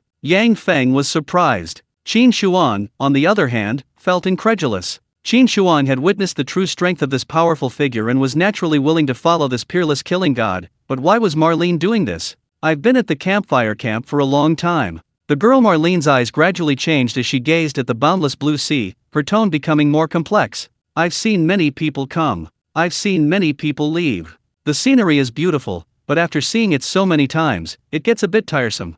Marlene turned around, her pure and pretty face flushed with a touch of alluring blush. I've never met someone like Brother Yang Feng before. You must be incredibly strong, right? Such a good eye for people. Marlene had been at the campfire camp for who knows how long, receiving countless customers, but Yang Feng was a first for her. Interesting. But what can you offer me? Yang Feng didn't immediately agree. Besides 50% of the bounty points, what use was Marlene? Russell. Marlene smiled sweetly, extending her slender finger. A small black spider hopped onto her fingertip, revealing tiny, sharp fangs. The rustling sound grew louder and louder. Something was moving rapidly beneath the sand. Countless tiny spiders, densely packed, numbering over 10,000. Holy crap! Qin Shuang screamed and jumped up, grabbing a nearby parasol and standing on tiptoe, too afraid to move, her trypophobia about to flare up. Marlene opened her hand. More black spiders crawled onto her slender, white fingers, almost covering the entire back of her hand. Intelligence. Tracking, reconnaissance, searching. I'm good at these things, I should be able to help you. Marlene finished speaking and withdrew her hand. The rustling and crawling sounds came again as the small spiders crawled back into the sand and scattered in all directions. I underestimated you. Yang Feng's eyes flickered. The young Marlene possessed such powerful abilities, yet she was content to be a little piglet. It was truly a waste of her talent. The web weaver. Not to be underestimated. Okay, then you're in. Yang Feng signed the lease agreement, then transformed into golden light and merged into the two of them. Ji Shui becomes your tenant. Yang Feng was slightly taken aback. The name written in blood was clearly Ji Shui. He. Beautiful girls all have secrets, right? I was afraid people would recognize me, so I just made up a name. The girl's eyes held a hint of apology as she switched to a more mature, languid voice. Since I've become your little piglet, I'll use my real name from now on. Ji Shui. She really has quite a few little secrets. Chapter 29. My real name is Ji Shui, Hell Corridor, Raven. 3 days. Time flew by. Come on, let loose. Have fun. Qin Shuang, wearing sun-drenched shorts, swam freely in the azure sea, accompanied by 2 beautiful women who surrounded him like mermaids. Oh woo-oo, look, what's this? Qin Shuang stood up from the waves, holding a long strip of clothing in his hand, swinging it by the strap. Yay, pervert. The beautiful woman in the sea blushed, spat, and clutched her chest, quickly running towards a nearby pink room. Qin Shuang whistled and followed carelessly, the other beautiful woman close behind. Scumbag. Pa. Ji Shui spat. After receiving the protection of a powerful figure, Qin Shuang clearly let loose, hiring 2 beautiful swimming instructors and indulging in a lavish lifestyle. I understand. Yang Feng lay under a parasol on the beach. The campsite was bathed in sunshine during the day, and the sea breeze was refreshing. He picked up a beer and took a few swigs. Cautious, ruthless, cold-blooded, but that didn't mean he was an ascetic. Boss. Want to go for a swim? He, maybe I can be your swimming companion. Ji Shui's form of address had changed, which was Yang Feng's request. It sounded more natural. I won't sleep with you. Yang Feng's answer was decisive, so direct that Ji Shui's smile almost froze. He could sleep with women, but not with women he knew. He'd hesitate when killing them, affecting his judgment. If they continued to spend time together, feelings might develop, leading to many more serious problems. Then go play with Qin Shuang. Ji Shui pouted haughtily, swinging her fair, slender arm, and stormed off. Oh, right. Yang Feng called after Ji Shui, lowering his voice. Although I don't know how long you've been here, remember to say goodbye one last time. Stepping into Hell apartment, there's probably no chance of ever returning. Ji Shui paused, then turned back, still with that sweet smile. Of course. Boss is so considerate, moi. Snack stall. Uncle Niu's worried expression vanished upon seeing Ji Shui's arrival. He habitually took out a large lobster and sea cucumber, preparing to make a super deluxe seafood fried noodles. Xiaolin. For the past 2 days, you've been with that horrible man. Making money is one thing, but let's not cause trouble, Uncle Niu advised, then swiped his hand forward, transferring 300 points to Ji Shui, the intelligence fee he'd earned earlier. Uncle Niu, actually, my name isn't Ma Linear. A hint of sadness flashed in Ji Shui's eyes, but it was quickly masked by a sweet smile. She continued, smiling, my name is actually Ji Shui, isn't it nice? Uncle Niu was taken aback. He didn't understand why the girl he'd spent so much time with would suddenly reveal a secret. He felt a tightness in his chest, as if something was about to happen. Eat first.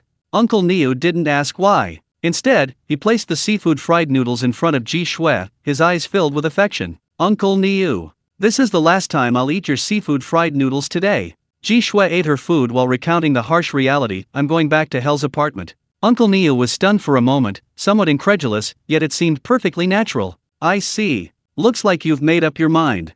Uncle Niu had always had a feeling that this lively and adorable girl would one day leave the campfire camp. Aren't you going to ask me anything? Ji Shui felt a pang of unease at Uncle Niu's reaction. Uncle Niu chuckled sheepishly. When you greeted me, you said that beautiful girls have many little secrets and advised me not to meddle. Uncle Niu remembered those events from 3 years ago very clearly. Then I'm off, Uncle Niu. Ji Shui finished her deluxe seafood fried noodles and turned to leave the stall. Wait a minute.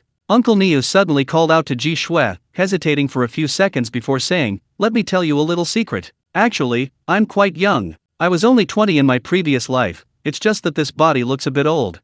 Ji Shui turned around, her face beaming. "I knew it, you little virgin." She swiped her finger. Ji Shui transferred a sum of bounty points, revealing her signature sweet and smug smile. "Spend it sparingly, find a friend later, and earn more points. I don't want to see you penniless and forcibly teleported away." After saying that, Ji Shui skipped away, never looking back. "You have gained 10,000 bounty points." Uncle Niu was stunned. The girl had actually transferred 10,000 points to him directly. He stared blankly into the distance. The girl walked further and further away, gradually disappearing into the crowd. The sky grew darker. Blue light streamed down from the sky, enveloping each of the inhabitants of hell, perhaps including Ji Shui and her teammates. "Perhaps I should leave this place too," Uncle Niu muttered to himself, watching the beams of blue teleportation light. This sudden, audacious thought startled him. Bold? Indeed, very bold, outrageous, completely unlike his usual self. But the complacent heart within him began to stir, seemingly touched by some force, gradually growing fiery.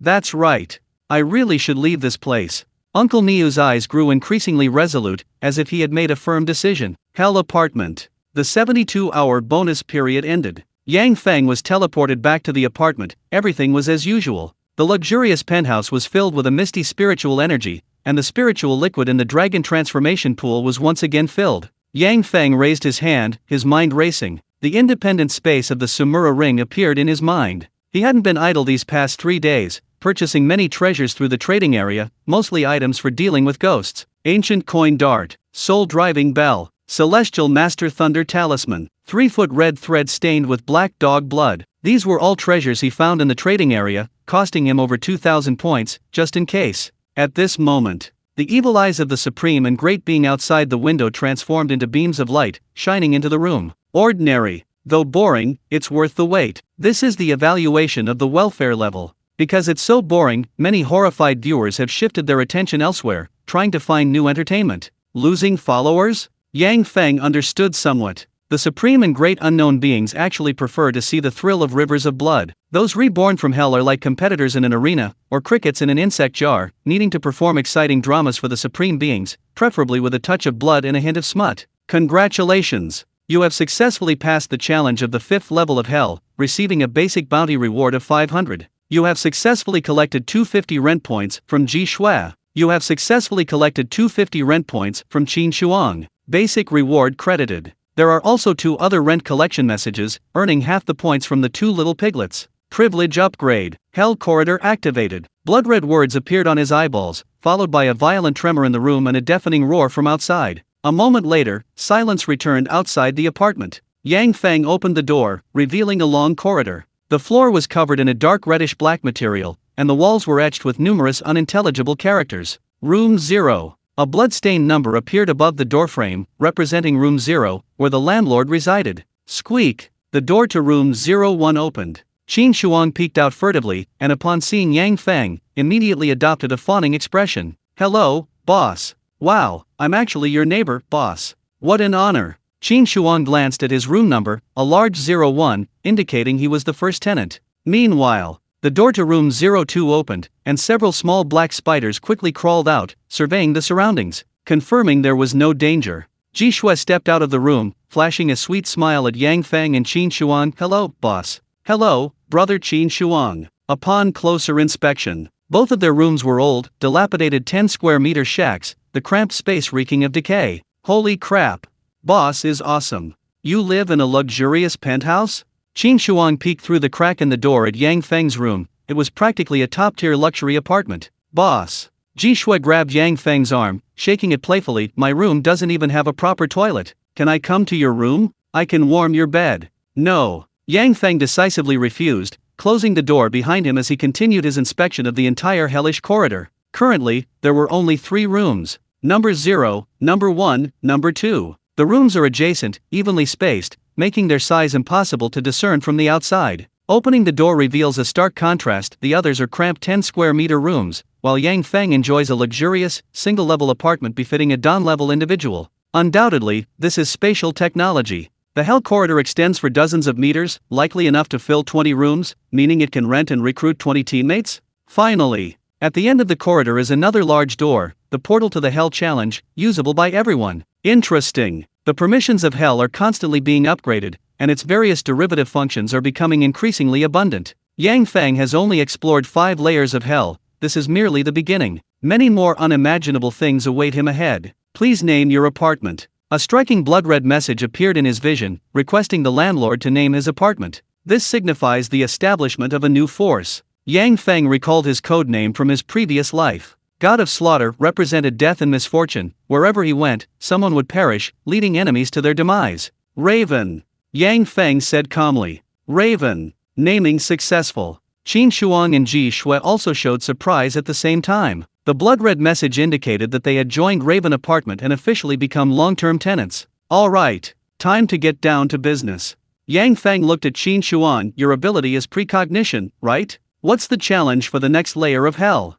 Chapter 30. Good luck, let's eat chicken tonight. Precognition, Qin Shuang's unique talent. The 6th level. Qin Shuang's eyes turned cloudy white, and he muttered something to himself, seemingly gazing into a distant future. A moment later, Qin Shuang gasped sharply, the cloudy white in his eyes clearing away. Completely drained of strength, he collapsed to the ground, panting heavily. Yang Feng didn't rush to ask, leaning against the wall awaiting the result. Ji Shui smiled gently, handing him a bottle of water and patting Qin Shuang's back softly. Brother Qin Shuang, rest for a bit, think it over before you speak. Qin Shuang drank a couple of sips of water, his complexion improving considerably, and then a look of joy appeared on his face. Boss, we can loot the loot boxes again this time. We're rich, we're rich. He. My luck is just too good. After saying this, Qin Shuang saw Yang Feng's frowning expression and quickly explained. Winner chicken dinner. The 6th level has a huge number of participants, and the rules are very similar to the previous Greed battlefield. People will be divided into teams of 4 and fight on a small island. The winners will get the final treasure. Qin Shuang's foresight wasn't as precise as the bloodletter rules, he only saw fragmented images, giving him a general idea of what would happen. But this level was enough. Mutual slaughter. Team battles of 4. Yang Feng pondered, many guesses forming in his mind. He had originally thought he would encounter a strange type of challenge, so he purchased a large number of magical artifacts to deal with supernatural creatures on the 5th level. The Hell level is random. The anticipated strange challenge didn't appear, instead, everyone was greeted with a team-based killing game. It's too coincidental. Raven was just established, and already it's facing a large-scale team battle? Isn't that a bit too coincidental? What do you two think about this Hell difficulty level? Yang Feng looked up at Ji Shui and Qin Shuang, wanting to analyze it from different perspectives. Thoughts? Of course, it's awesome. Boss's marksmanship is amazing, his movement is unparalleled, going in is like cutting vegetables, making a fortune. Qin Shuang, beaming, showered them with compliments, rubbing his hands and fantasizing, I'll just follow behind boss, carefully looting their supplies. He. Idiot. I shouldn't have asked him. He. Boss thinks it's a bit too coincidental? Ji Shui revealed a sly, playful smile, directly hitting the crux of the matter, and continued smugly, isn't everything in this world made up of countless coincidences? Right. Boss, you bought a lot of magical artifacts at the campfire camp, right? If a strange type of challenge level appears now, wouldn't that be even more of a coincidence? That makes sense. Ji Shui's words immediately made Yang Feng's eyes light up. Oh, wow, so that's what you were talking about. Qin Shuang finally reacted, barely keeping up with the conversation. After a quick thought, she casually waved her hand, whatever, we don't have a choice anyway. That was true. The content of the Hell level challenge was currently unchangeable, they could only choose to obey. No matter how much they thought about it, it would be useless. Snap. Ji Shui tapped Qin Shuang on the head. Brother Qin Shuang, you're really wise beyond your years. Perhaps this is what they mean by fools have good fortune. Qin Shuang's mind is simple, and his perspective is straightforward, which sometimes saves him from unnecessary detours. In short, bring it on, deal with it. Whatever the challenge, just do it. Alright. Everyone knows the challenge details, go and prepare. Yang Feng got up to leave, but then Qin Shuang suddenly remembered something. Oh, right. Boss, I suddenly thought of a small detail, but I don't know if it's accurate. That island seems to prohibit bringing weapons, many people show up empty-handed. Qin Shuang suddenly had a flash of inspiration, recalling a crucial detail that might be related to the rules of the bloodletter. Qin Shuang. Yang Feng walked up to Qin Shuang, placed his hand on his shoulder, and gave him a kind smile. Remember to tell me these things in advance.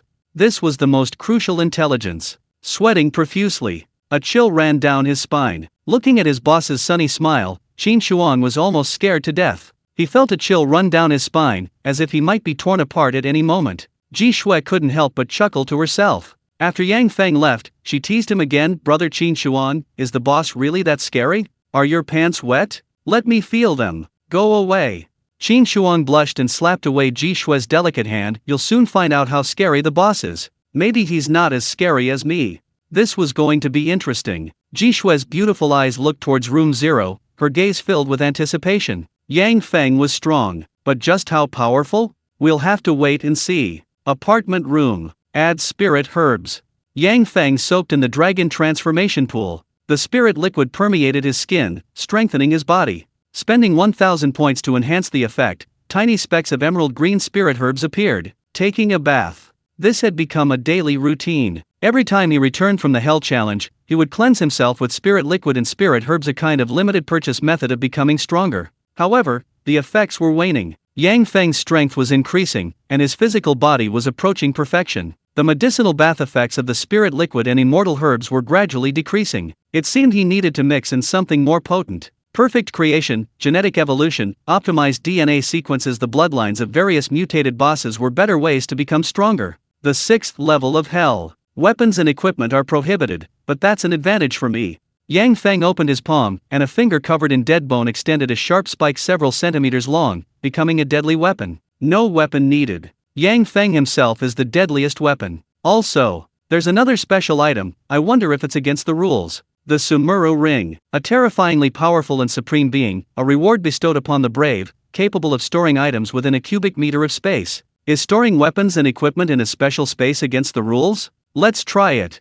Yang Feng's lips curled slightly upward. He stuffed the Mad Python and Rainstorm weapons into the ring, made some further preparations, and quietly awaited the opening of the 6th level of Hell. 6th layer of Hell, Death Island. Danger level, level 2, dangerous, orange. Curse pressure, 8. Time limit, 24 hours. Additional rule, no weapons or equipment allowed. Description, winner winner chicken dinner. Rumble. Crimson characters appeared, the room trembled violently, and the entire apartment floor rapidly plummeted downwards, crushing many rooms below to dust. Crushed? Yang Feng looked down from the luxurious floor-to-ceiling windows. Layer upon layer of abandoned apartments were crushed into powder, large boulders tumbling into the abyss, drawing an even denser mist. Empty rooms. Abandoned floors. Their owners were perhaps dead, the vacant apartments had lost their purpose and were directly crushed into dust by those who followed. The apartment building where Yang Feng was located plummeted over 100 stories before finally coming to a stop, fitting together seamlessly to reassemble into a complete building. There are just too many unbelievable things in hell. He opened the door. Qin Shuang and Ji Shui were waiting outside. The hell corridor had also changed, a spacious elevator appeared at the end, its red indicator light flashing, signaling everyone to enter. The 6th level of Hell's challenge was finally about to begin. Let's go! Chapter 31 Real Life PUBG, Parachuting, 4-person team. Elevator. The Raven squad stepped into the Hell elevator, but immediately a red alarm flashed. Warning! Weapons and equipment are prohibited on this level. The elevator emitted a piercing alarm, detecting that the three were equipped with weapons. Cough cough cough. Boss, sorry. Qin Shuang awkwardly scratched his head, then pulled a Desert Eagle from his back waistband, lowering his head like a child who had done something wrong, and whispered, I just wanted to try it out. After he finished speaking, he quickly squatted down and carefully placed his beloved Desert Eagle by the door. The alarm still hadn't stopped, the hidden weapons hadn't all been thrown away. Qin Shuang. Ji Shui, disregarding her image, stomped hard on Qin Shuang's toes, scolding, Are you trying to get us all killed? Hurry up and throw away all your equipment. Qin Shuang looked bitter, suspiciously patting himself all over to make sure nothing was missing. I really only hit a pistol. At this moment, Yang Feng stretched out his hand, pulled out a tungsten steel claw knife, and casually tossed it out of the elevator. With a soft clang, Qin Shuang and Ji Shui's eyes widened simultaneously. Holy crap! Boss, you did it too! I thought I was the only one stealing. Qin Shuang was greatly shocked. She hadn't expected her boss to have such a gambler's mentality, secretly hiding a weapon. Her once glorious and imposing image instantly shrank. Of course.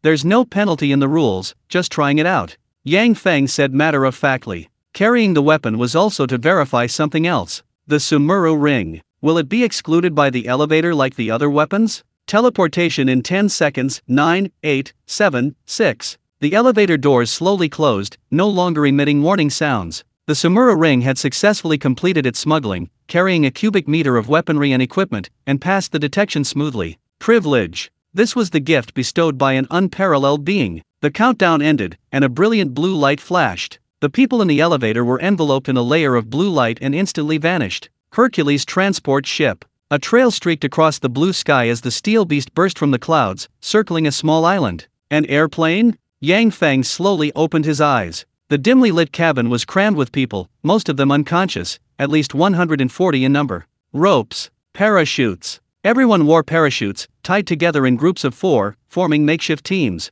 More and more people awoke. Qin Shuang struggled a few times, then quickly became excited. Holy crap! There's a parachute jump. This is real-life PUBG. This is so exciting. Qin Shuang is skilled at all kinds of FPS shooting games and dreams every day of playing a real-life PUBG match to experience that wildness and thrill. Now his dream has finally come true. Idiot Qin Shuang, shut up. Ji Shui stomped hard on Qin Shuang's foot, making him howl in pain. His exaggerated shouts attracted many unfriendly stares. They looked at Qin Shuang as if he were a fool. Quiet. Yang Feng's tone was cold. His gaze was fixed on the side porthole, where he could vaguely see the outline of an island. It was Death Island, the 6th level of Hell. Azure sea and sky. Death Island boasts a thriving ecosystem, with lush green vegetation covering a third of its area and expansive white sand beaches along its edges. A magnificent, luxurious hotel stands at the very center of the island, surrounded by comprehensive facilities, forming its most bustling entertainment district. Death Island. Rule 1: You will be randomly matched with 4 teammates to fight side by side. Rule 2: Death Island is filled with various weapons and supplies. You can search and collect them to arm yourself. Rule 3: Each enemy kill earns you 100 points, and your teammates earn 50 points. Rule 4: A teammate's death deducts 1,000 points. Teams with less than 0 points at the end are eliminated. Rule 5: Only one team will emerge victorious. Good luck. Time limit: 24 hours. The rules of Death Island are now clear to everyone. Teamwork. Team kills, all players score. Team death, all players lose points. Only one team will ultimately win, meaning almost all of the 100+ players present will die. A 4-person battle? Yang Feng's Raven squad only had 3 members. The missing spot was randomly filled by a random passerby, a slightly burly and muscular man with a fierce look on his face. Hey, you guys are my teammates. My name is Violent Tiger, violent as in tyranny, tiger as in tiger. Violent Tiger struggled a couple of times, then approached Yang Feng and the others, but didn't reveal his real name, only giving a nickname. Upon closer inspection, Violent Tiger was about 1.8 meters tall, but his body was crisscrossed with muscles, the tendons in his arms almost bursting out of his clothes. He was incredibly strong. If the guess was correct, Violent Tiger had likely awakened a talent related to strength. Why isn't anyone saying anything? Don't be afraid. Now that we're teammates, I'll definitely protect you all. Bao Hu said arrogantly, casually looking everyone over. His eyes lit up when he saw Ji Shui. He hadn't expected there to be a fair-skinned, beautiful, and innocent girl in the team. Qin Shuang couldn't take it anymore. What the hell are you acting all high and mighty for? I'm not talking because the boss told me to be quiet, not because I'm scared. And another thing, is Bao Hu a cool name? Is it cooler than my nickname? Listen carefully, my name is Ni Dai. Ni Dai, your dad's name. Dai, your dad's name. Qin Shuang silenced Bao Hu with just a few words. Ji Shui just chuckled to herself, enjoying the simplest form of verbal sparring. You know what? Qin Shuang, this kid, actually has a good sense of humor. Kid, you think you're funny, huh? Bao Hu's face darkened, his fingers cracking as he spoke in a low, sinister voice. We're teammates, but that doesn't mean you can mess with me. I wonder if your mouth will still be this foul after your arm is broken. A threat. This was a blatant threat. In a 4-person team, losing a teammate results in a 1,000-point deduction as punishment, but injuries don't count. I'll be on the team at 8 a.m. Who do you think you are, daring to threaten your father? You're defying the Heavenly Gang, a rebellious and unfilial son. Qin Shuang was fearless. Although he was weak, Yang Feng was right beside him. Who could be more arrogant than their boss? Bao Hu's expression completely changed. He had to teach this kid a lesson, but before he could react, the hatch of the Hercules transport plane opened, and a powerful gust of wind rushed in. Please exit in order. The ropes binding everyone connected to the slide, and the mechanical device activated. 4 people, bundled together, were sent out of the hatch and plummeted towards Death Island. Click! The ropes automatically released in mid-air, and the 4 people spaced themselves out. Their parachutes beeped, indicating they had automatic deployment. Oh my god, ah. Screams echoed in mid-air. Many were skydiving for the first time. The wind whistled past their ears, their bodies passed through layers of white clouds, and the scenery blurred before their eyes. The ground, it really was round. Open the parachute. Maintain your balance. A muffled voice carried on the wind, but it was still recognizable as Yang Feng's warning. Following the instructions, Ji Shui and Qin Xuan gradually controlled the rhythm of their parachutes, descending orderly towards a lush forest, several hundred meters away. They landed steadily. Yang Feng, with his skydiving experience, landed smoothly in an open area. The entire process was textbook perfect. Qin Xuan and Ji Shui weren't so lucky. Ji Shui landed in a nearby stream. Fortunately, the current wasn't strong, and she was a good swimmer, quickly detaching from the parachute and swimming to shore. Qin Xuan, however, was hanging from a tree branch. Help, boss, help me. Qin Xuan was still more than 10 meters from the ground. He struggled a few times, but the branches snapped and cracked, nearly scaring him out of his wits. At this moment, another burly figure slowly approached. Bao Hu stood under the tree, glaring fiercely at Qin Xuan, his heart filled with a vengeful thrill. Kid, why are you yelling for help up there? Bao Hu's face was full of cruelty and mockery as he beckoned to Qin Xuan with a finger. You were having a good time cursing on the plane, huh? Think about which arm I'm going to break.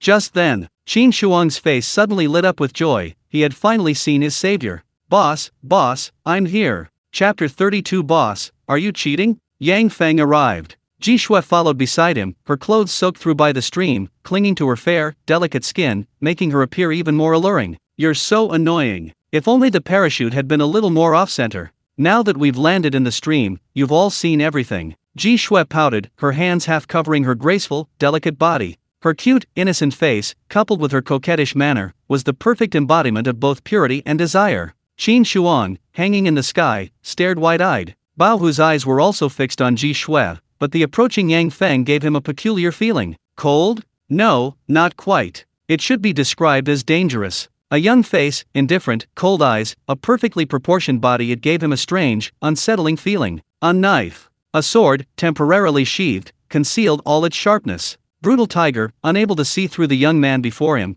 felt a growing wariness and immediately changed his demeanor. Brother.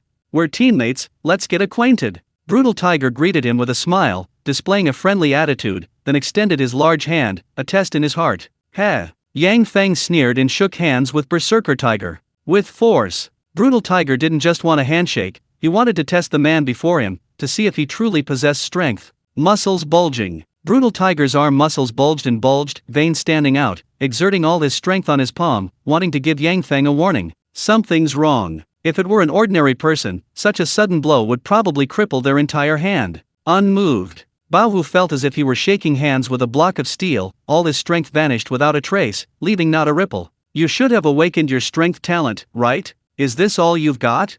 Yang Feng's eyes were indifferent, his tone calm, but his words were full of sarcasm. Only this much? Bao Hu felt his pride shattered. He, who focused solely on strength, was actually no match for hand and wrist strength? Crunch, crunch. Bao Hu exerted even more force, his cheeks turning red, his muscles tearing the clothes on his shoulders, but he still couldn't budge Yang Feng. 1/10 of my strength.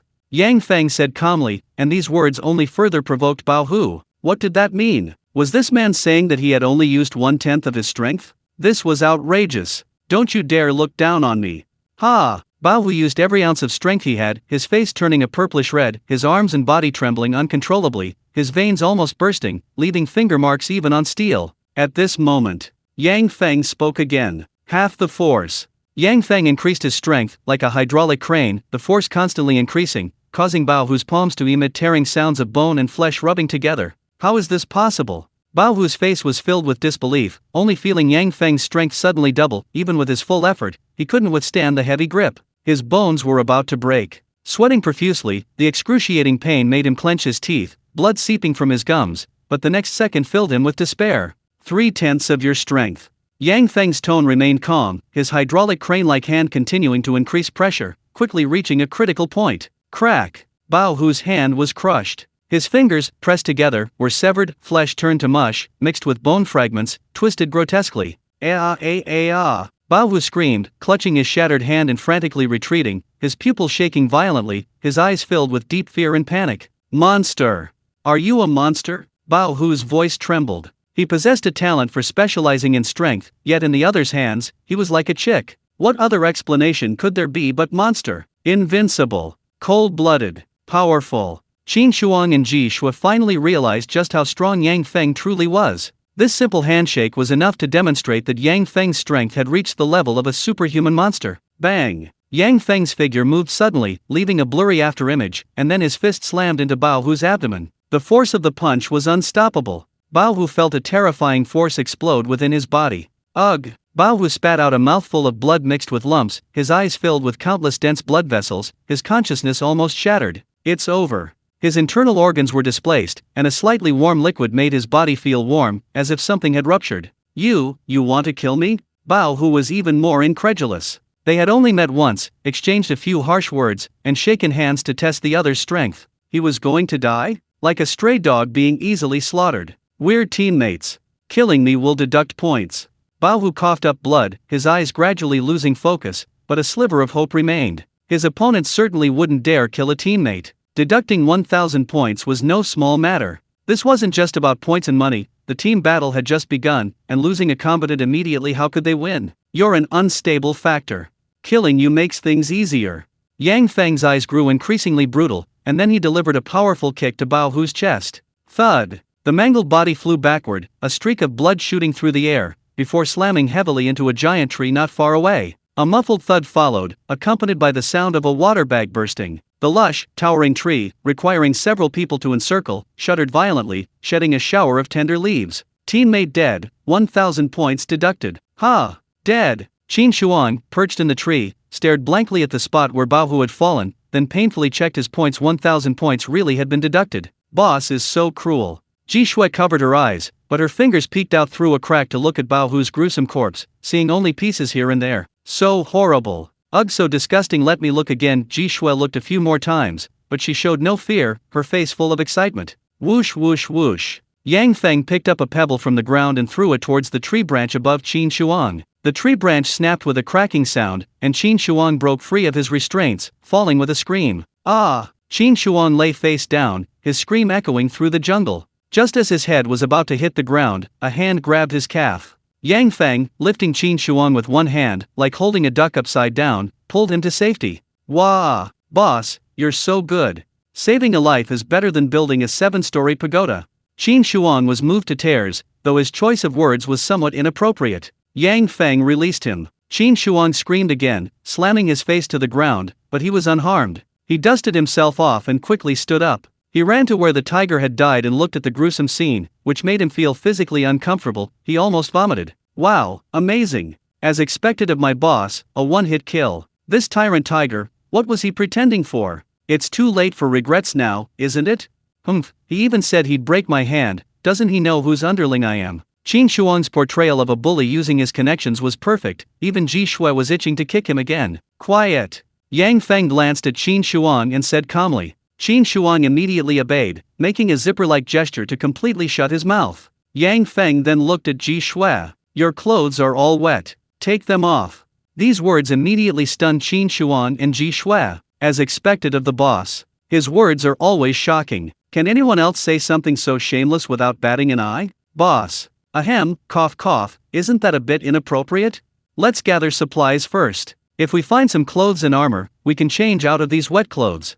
Ji Shui was a little embarrassed. She would have been happy to do it in a different setting, like on Boss Yang Feng's luxurious apartment bed, absolutely no problem. But wasn't it a little embarrassing now, with Qin Shuang watching? Yeah. Gather supplies first, loot the crates first, then do all this other stuff. Qin Shuang nodded silently, then turned her head away, indicating she definitely wouldn't look. Ji Shui, you owe me 2,000 points now. Yang Feng said inexplicably, then spread his hands, a blurry light flashing, revealing a complete set of the female Vanguard Zero suit, and a rainstorm submachine gun with unlimited ammo. This? What is this? How did this top-tier, fully equipped gear suddenly appear? Qin Shuang's eyes nearly popped out of their sockets as she exclaimed, Boss, you're cheating. Cheating. Absolutely cheating. Death Island prohibits carrying equipment and weapons. You can only slowly search the vast map. But Boss broke the rules and directly acquired a full set of gear. If this isn't cheating, what is it? Yay! Thanks, Boss. Ji Shui's eyes sparkled. Without asking where the gear came from, she happily hugged the entire set and ran to the nearby bushes to change. 0 tactical helmet, 0 bulletproof vest, full coverage combat suit, combat pants, combat boots, tactical gloves, tactical belt, tactical backpack, chest ammunition pouch, breathable quick-drying undershirt, and light women's underwear. Quickly! Ji Shui had undergone a dramatic transformation, looking every bit the part of a futuristic special forces soldier, her unlimited ammo a testament to cutting-edge technology. Envy, jealousy, and hatred. Qin Shuang gritted his teeth, still vividly remembering the shock he felt when he first saw Yang Feng in this fully equipped elite soldier gear. Boss, I want one too. 1,000 points, give me one too. Qin Shuang clung to Yang Feng's leg again, tears streaming down his face, pleading desperately. A blurry light flashed. Yang Feng tossed another zero-type elite soldier suit on the ground, seemingly prepared beforehand. So touching. Qin Shuang quickly changed into his gear, only to find it was old, the combat uniform ripped open, and the bulletproof vest pierced through.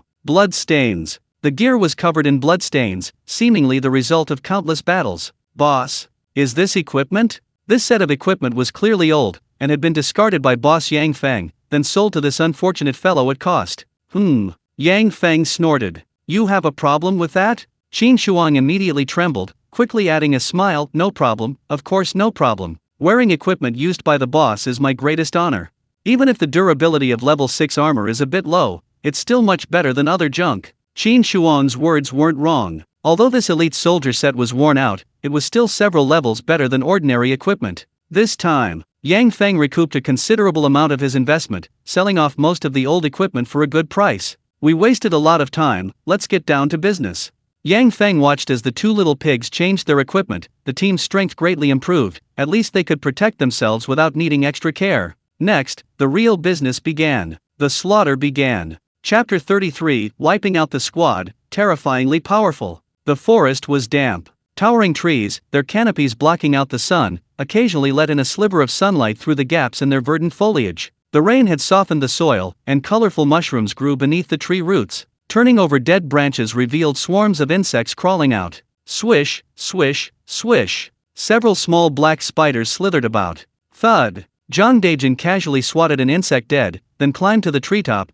taking up his sniper rifle and lying in wait in the shadows. He was incredibly lucky, he'd found an iron box in the middle of nowhere in the forest, and his companions had all retrieved powerful weapons. Zhang Dejin. Is this ambush really going to work? A blonde-haired man emerged from the four-man squad, utterly bewildered by Zhang Dejin's ambush. Hiding deep in this godforsaken jungle, had anyone actually fallen into their trap? SHH.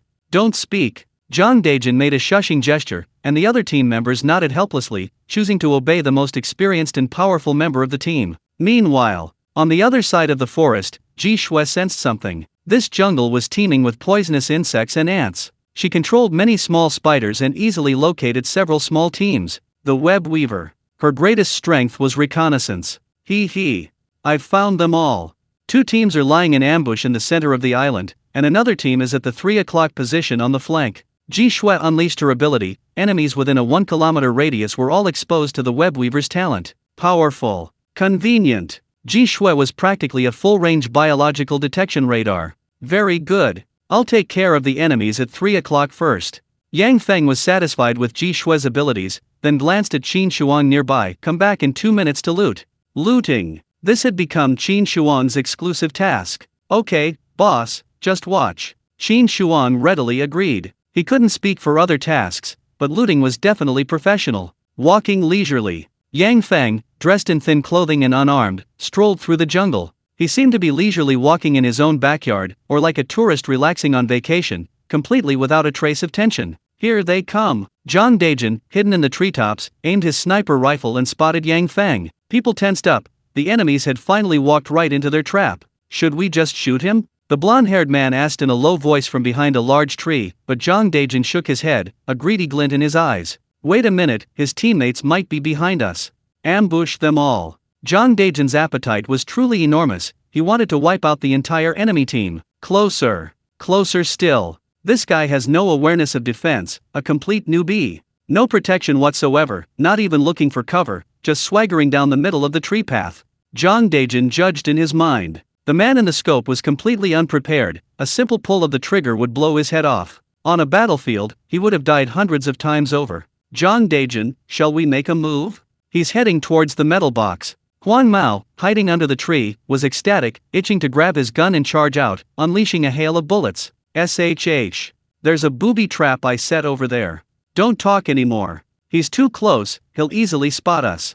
Zhang Dejin ordered Huang Mao to hold his ground, his scope locking onto the tree trunk near the metal box. A thin wire was hidden a few centimeters above the ground. A booby trap. This wire connected the tree trunk to the metal box. A slight touch would trigger the pin, detonating nearby grenades. He'd taken the bait. The man had taken the bait. Zhang Dejin's breathing became heavy, his lips barely concealing his urge. Come on, move forward a little more, detonate that mine. Detonate the booby trap. The man would be crippled, if not killed. Ideally, only one or two legs would be blown off, attracting reinforcements, leading to a successful team wipe. A perfect script. Victory was within reach. The man suddenly stopped, halting right beside the booby trap's wire. Had he discovered it? Had the man seen through the trap? As Zhang Dejin wondered, he witnessed a horrifying scene. He turned around. Yang Feng slowly turned, his gaze sharp and cruel, revealing a row of ghastly white teeth as he grinned menacingly at him. Something's wrong. This man is suspicious. Without hesitation, Zhang Dejin pulled the trigger, simultaneously giving the order fire.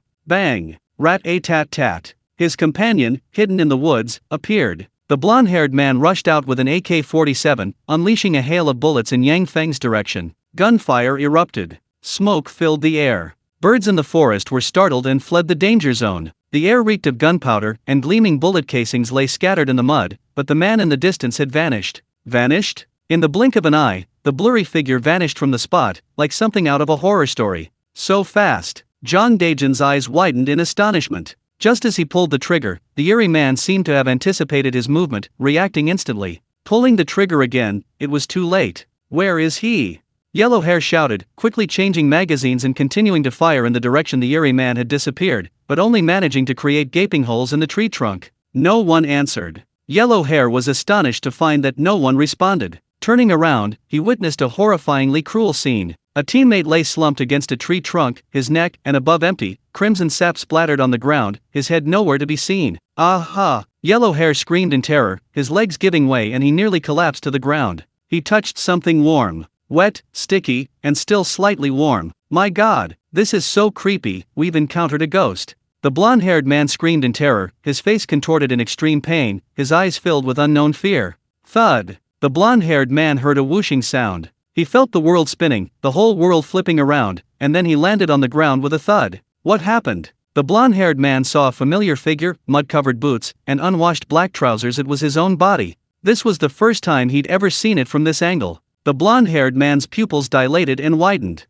In his final moments, he realized his head was severed from his body, falling to the ground. Dead. All dead. Zhang Dejin stood on a tree branch, watching his teammates die one after another in a gruesome manner, but he was powerless to stop it. He couldn't even find the enemy. The man was like a ghost, killing in an instant, then disappearing into the shadows without a trace. Outrageous. Zhang Dejin, with his advantageous high ground, searched for a long time but couldn't find the strange man. In the end, only the corpses of his teammates remained. Are you looking for me? A ghostly voice sounded in his ear. Zhang Dejin's hair stood on end instantly. He whirled around to look back, but the next second, a sharp spike pierced his chest. Yang Feng's hand closed, transforming his palm into a blade, and pierced Zhang Dejin's chest. When did you? Zhang Dejin's eyes were filled with disbelief. The eerie, ghostly man silently leaped to the treetop, standing right behind Zhang Dejin without him noticing. Yang Feng withdrew his hand, a cruel smile on his face. Thump! Zhang Dejin's body fell from the treetop, landing with a dull thud, lifeless.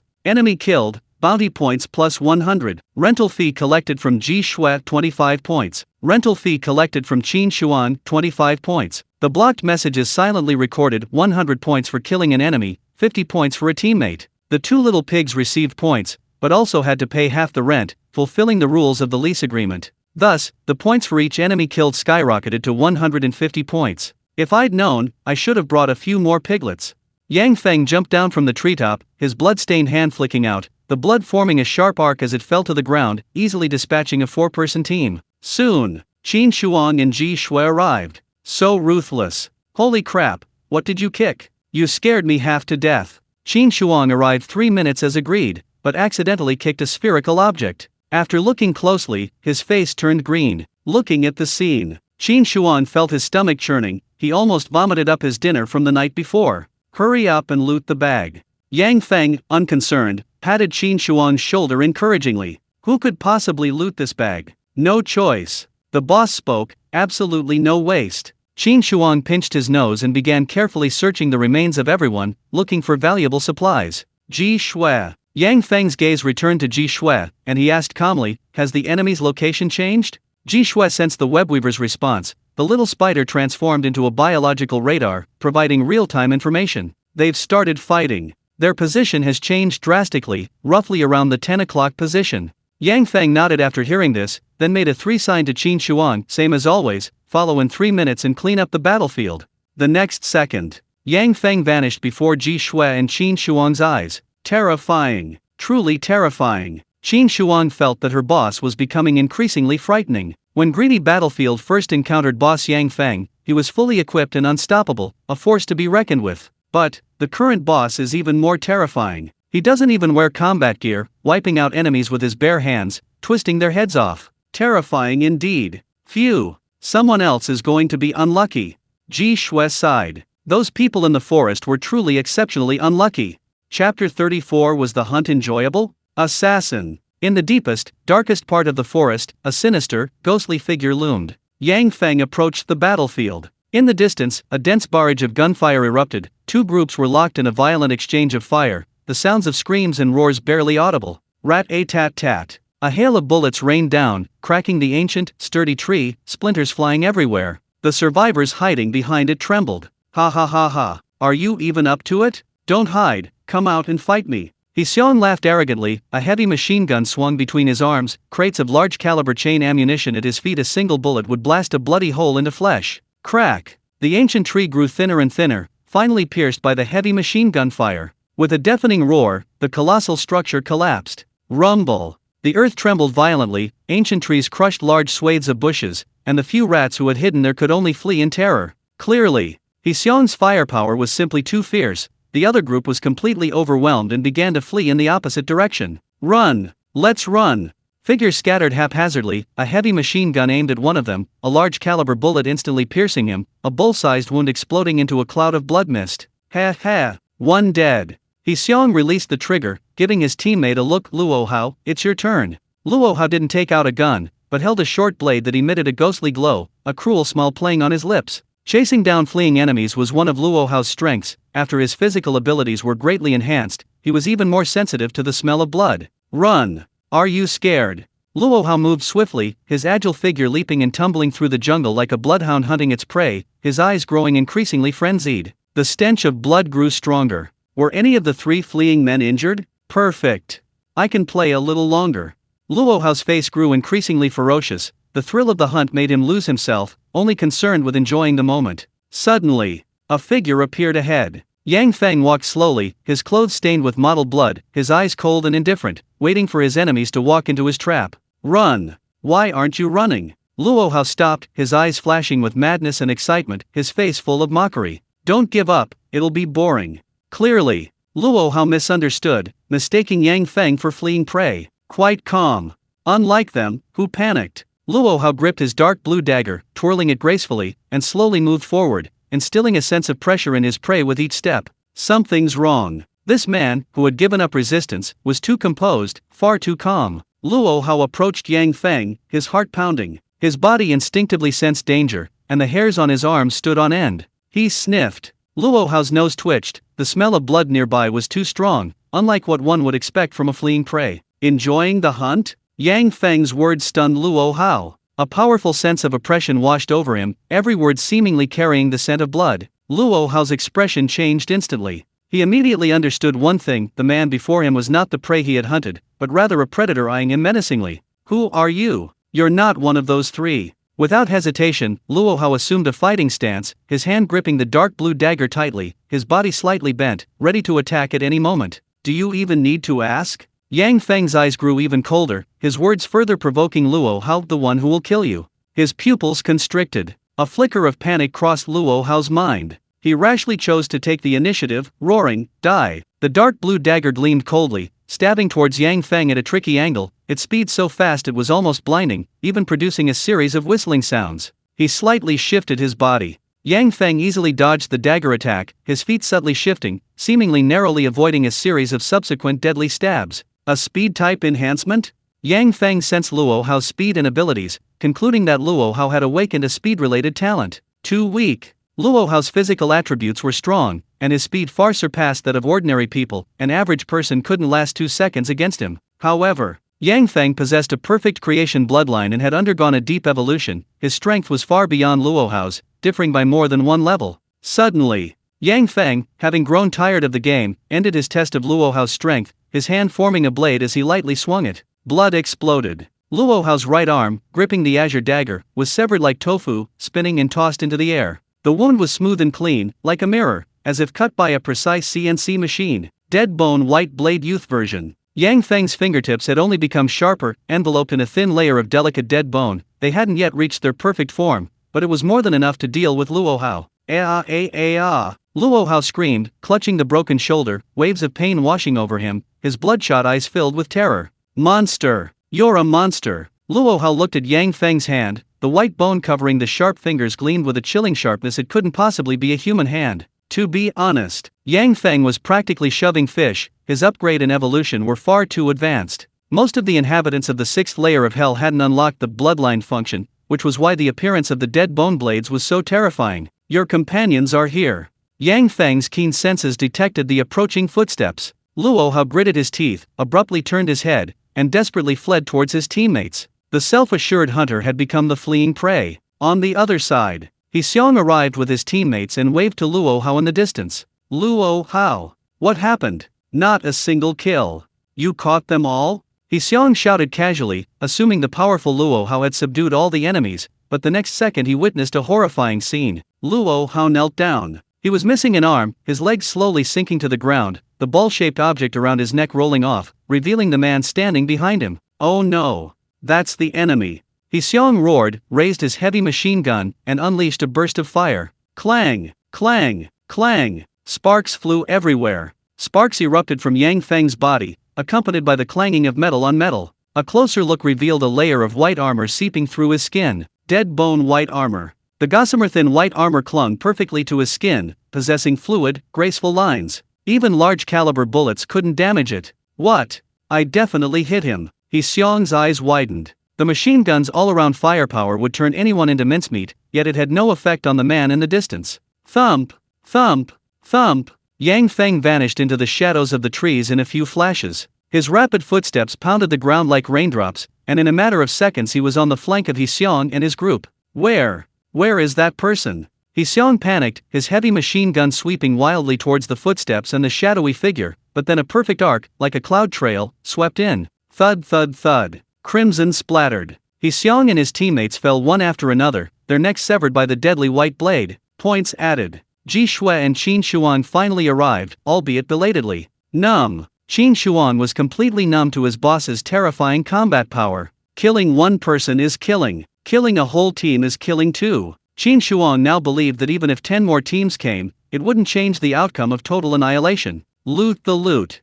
These guys are pretty well equipped. Qin Shuang rolled up his sleeves and got to work. Although the corpses were scattered here and there, thankfully, these guys were rich, and he could collect a lot of supplies and rewards. Ji Shui, how's it going? Yang Feng asked Ji Shui, wanting to check if any enemies remained nearby. All dead. Ji Shui shook her head and sighed. There aren't any enemies within a kilometer radius. Less than half an hour after landing, all 3 teams had been wiped out, leaving only Yang Feng's Raven squad within a kilometer radius. Their efficiency was astonishing. At that moment, a buzzing sound came from the sky. A transport plane circled above the island, and several airdrop crates slowly descended to the ground, the smoke grenades leaving long trails that further confirmed their location. Airdrop. Boss, look. The airdrop is falling. There must be good stuff. Qin Shuang excitedly waved his arms and legs. Based on his experience in the game, the airdrop crates definitely contained more treasure. Of course. This also meant more people fighting and scrambling for it.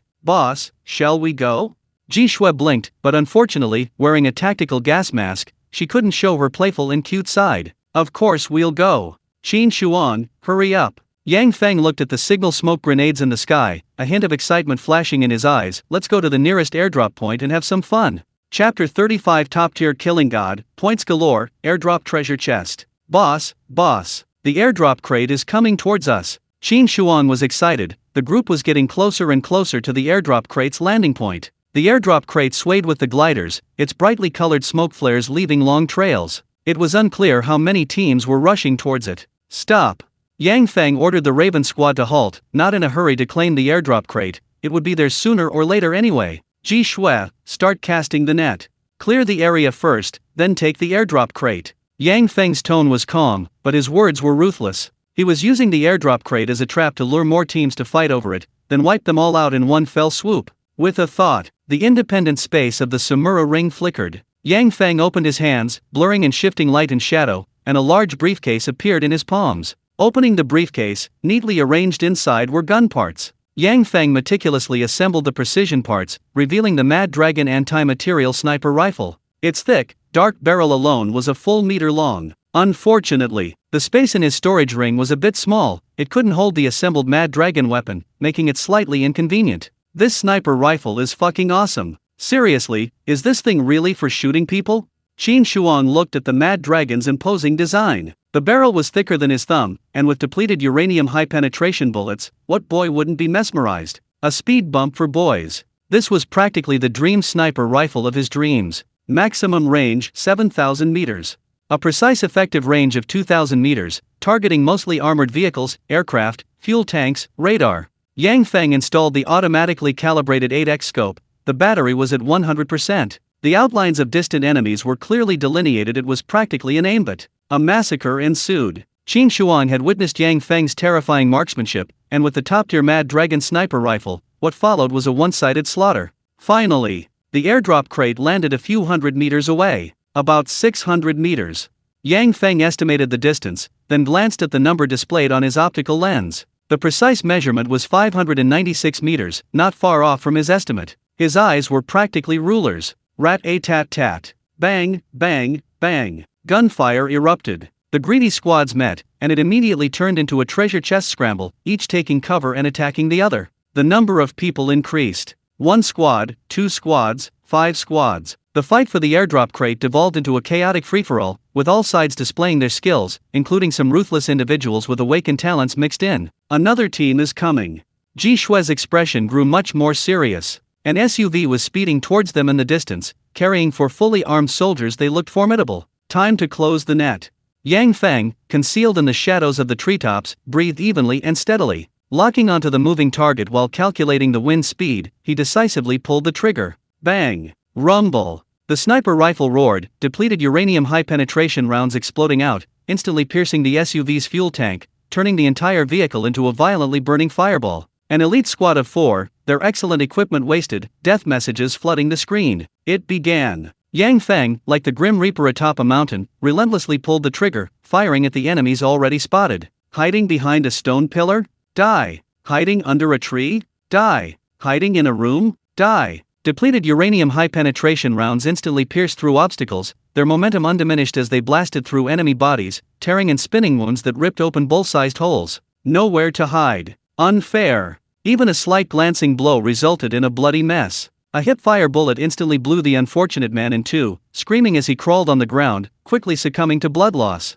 This wasn't a gun. This was practically a super-powered machine gun. Holy crap. It's spamming. It's spamming. Boss has gone completely berserk. Qin Shuang's right eye displayed rows of bloody text, updating the kill log in real time, with points pouring in. 10 bullets gone. Yang Feng, however, had exceeded his kill count, racking up 16 kills. Besides blowing up a fuel can in an off-road vehicle with a single shot, he also managed to kill 2 people with a single shot, the large-caliber bullet piercing through them without resistance. One more round. Yang Feng discarded the empty magazine, then retrieved a spare from his storage ring. His cold gaze swept across the battlefield. Not a single enemy dared to show their face. Boss. There's someone behind that tree. There's someone in the small house too, probably crouching in the corner. Ji Shui reported the intelligence. The Weaver's innate abilities, combined with the infrared scanning of the tactical helmet, made it impossible for hidden enemies to escape detection. The familiar formula. The familiar taste. With auto-aiming and wall hacks, the battlefield had become a slaughterhouse, a one-sided massacre. Gunshots rang out in quick succession. Wood chips exploded, bullet holes pierced tree trunks, and those hiding behind them died instantly, falling into pools of blood. The small house was no different. The reinforced concrete was like tofu, instantly shattered and penetrated, and more people died behind cover. Terrifying. Even hiding wasn't safe. Even behind cover offered only a psychological comfort. There are still a few people over there, but I can't sense their exact location. Ji Shui shook her head. The enemy's location was beyond her maximum range, she could only sense their general direction. Yang Feng nodded, opened the briefcase beside him, and slowly disassembled the mad dragon, wiping away the dust and grime from the parts before neatly arranging them. Elegance never goes out of style. These simple yet skillful movements were nothing short of art, a feast for the eyes. I'll take care of the rest of the enemies. Meet at the airdrop crate later. Yang Feng gave the order calmly, a blur of light and shadow in his hand as the mad dragon sniper rifle was stored in his storage ring. He stood up and walked towards the approximate direction of the enemies. The kill log exploded. 5 minutes later, the kill record exploded again, bounty points pouring in. Enemies hiding a kilometer away were eliminated at close range. It was hard to imagine the despair those enemies felt facing their leader, Yang Feng. Soon, Yang Feng reappeared in sight, his clothes stained with petal-like bloodstains, giving him a wild and brutal beauty. All taken care of. Boss, wait for us. Let's hurry to the airdrop crate. Ji Shui stood up and ran briskly towards the airdrop crate. Qin Xuan, looking distressed, huffed and puffed as he chased after her, carrying 2 large bags of captured supplies and weapons. Airdrop crate. The small container, about the height of a person, was made of thick bulletproof material. Pressing the electronic control mechanism opened the hatch. First aid kit, armor and equipment. There were also suitcases of various sizes, containing high-level weapons and equipment. What's this? Yang Feng opened a heavy suitcase, half a meter tall. Honeycomb-like drone swarm, ultra-modern technology. The black cube resembled an artificial honeycomb, equipped with a large joystick controller. When activated, it flashed red, and the black cube opened, revealing more than a dozen compartments. The compartments were filled with miniature drones, resembling countless tiny bees made of nanomaterials, awaiting the next command. What kind of black technology is this? Drones this small, it's like something out of a science fiction movie. Qin Xuan's expression was exaggerated. She'd only ever seen similar things in science fiction movies, never expecting them to be a reality. Nothing strange about it. Unlimited bullets are achievable, let alone miniature bee drones. Yang Feng wasn't surprised. In fact, when he was a mercenary, he'd heard of this kind of ultramodern design, but it was very difficult to realize. Maybe in a few years, this technology will really be possible. Boss, I'll take care of these little bees. Ji Shui was very interested in the bee-like drones. If combined with the webweaver's talent, even the sky could have countless more eyes, making up for the last shortcoming. Okay. Yang Feng handed the large controller to Ji Shui, leave the professional work to the professionals. The bee-like drones were easy to operate. Ji Shui studied them for a moment, and swarms of bees flapped their wings, quickly forming a matrix in the sky. Each drone had a miniature camera. The electronic screens could intelligently adjust the image. Even if a few were destroyed, it wouldn't matter much, as the image would immediately shift to the remaining swarms, and the angle could be adjusted in various ways. Perfect. Ji Shui smiled, her eyes crinkling into crescent moons, and returned all the drones to their positions. Boss, look at this thing. Qin Xuan shouted exaggeratedly, pulling out a bright blue locator. Teleportation locator, limited to this level. It can set a teleportation coordinate, and after a certain time, teleport the survivors at that coordinate back to the hell apartment, avoiding even more brutal battles. A teleporter? The hell level, as expected, leaves some escape routes. Yang Feng pondered. Although the hell challenge was incredibly brutal, it always left some extra escape routes. As long as the conditions were met, one could leave early. For example, in the greedy battlefield, one can leave early via the extraction point. For example, in the pseudo-human dormitory, one can leave via the rescue convoy. For example, on Death Island, there's a teleportation locator in front of everyone. Ji Shui nodded in agreement. A battlefield with over 100 people, and only one squad survives in the end, is indeed a bit unreasonable. If this kind of challenge happens a few more times, won't all the inhabitants of Hell die out? Hell is cruel. The great wave washes away the sand. The incompetent and cowardly will eventually be eliminated by layers of brutal trials. Hell is merciful. It tries to preserve fresh blood with a strong will to survive. Each level of challenge has hidden passages for survival. Even those who aren't the ultimate killers have a chance to struggle and survive. In this way, weaker survivors also have a chance to live. They only need to win some small victories and fulfill certain hidden rules to escape back to their apartments early and wait for the next opportunity.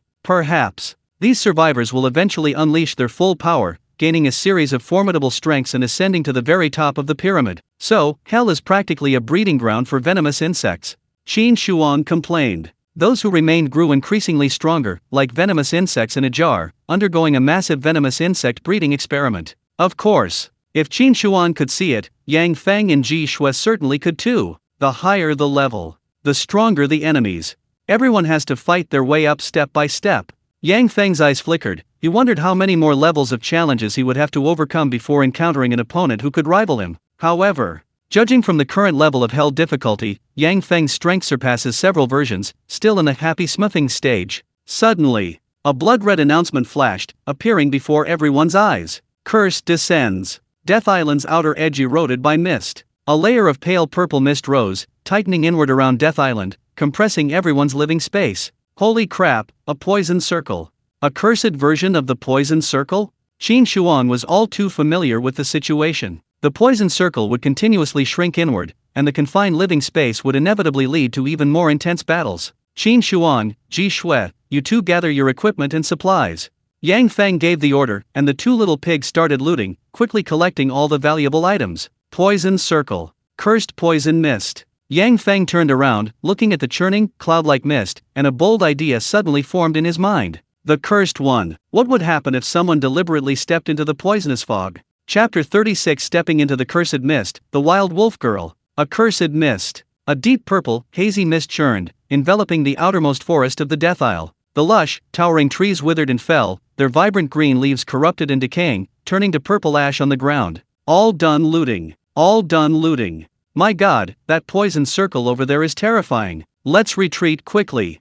Qin Shuan, panting heavily, had finally cleaned up the battlefield, stuffing all the valuables into his backpack. Brother Qin Shuang, I didn't expect looting to be such a skill, it's really tiring. Ji Shui was also exhausted, her forehead and temples soaked with sweat. She couldn't help but remove her tactical helmet, revealing damp, black hair. It felt a little itchy. Ji Shui rubbed her nose, but then noticed a thick stain of blood. Wait, Ji Shui, you're bleeding from your nose.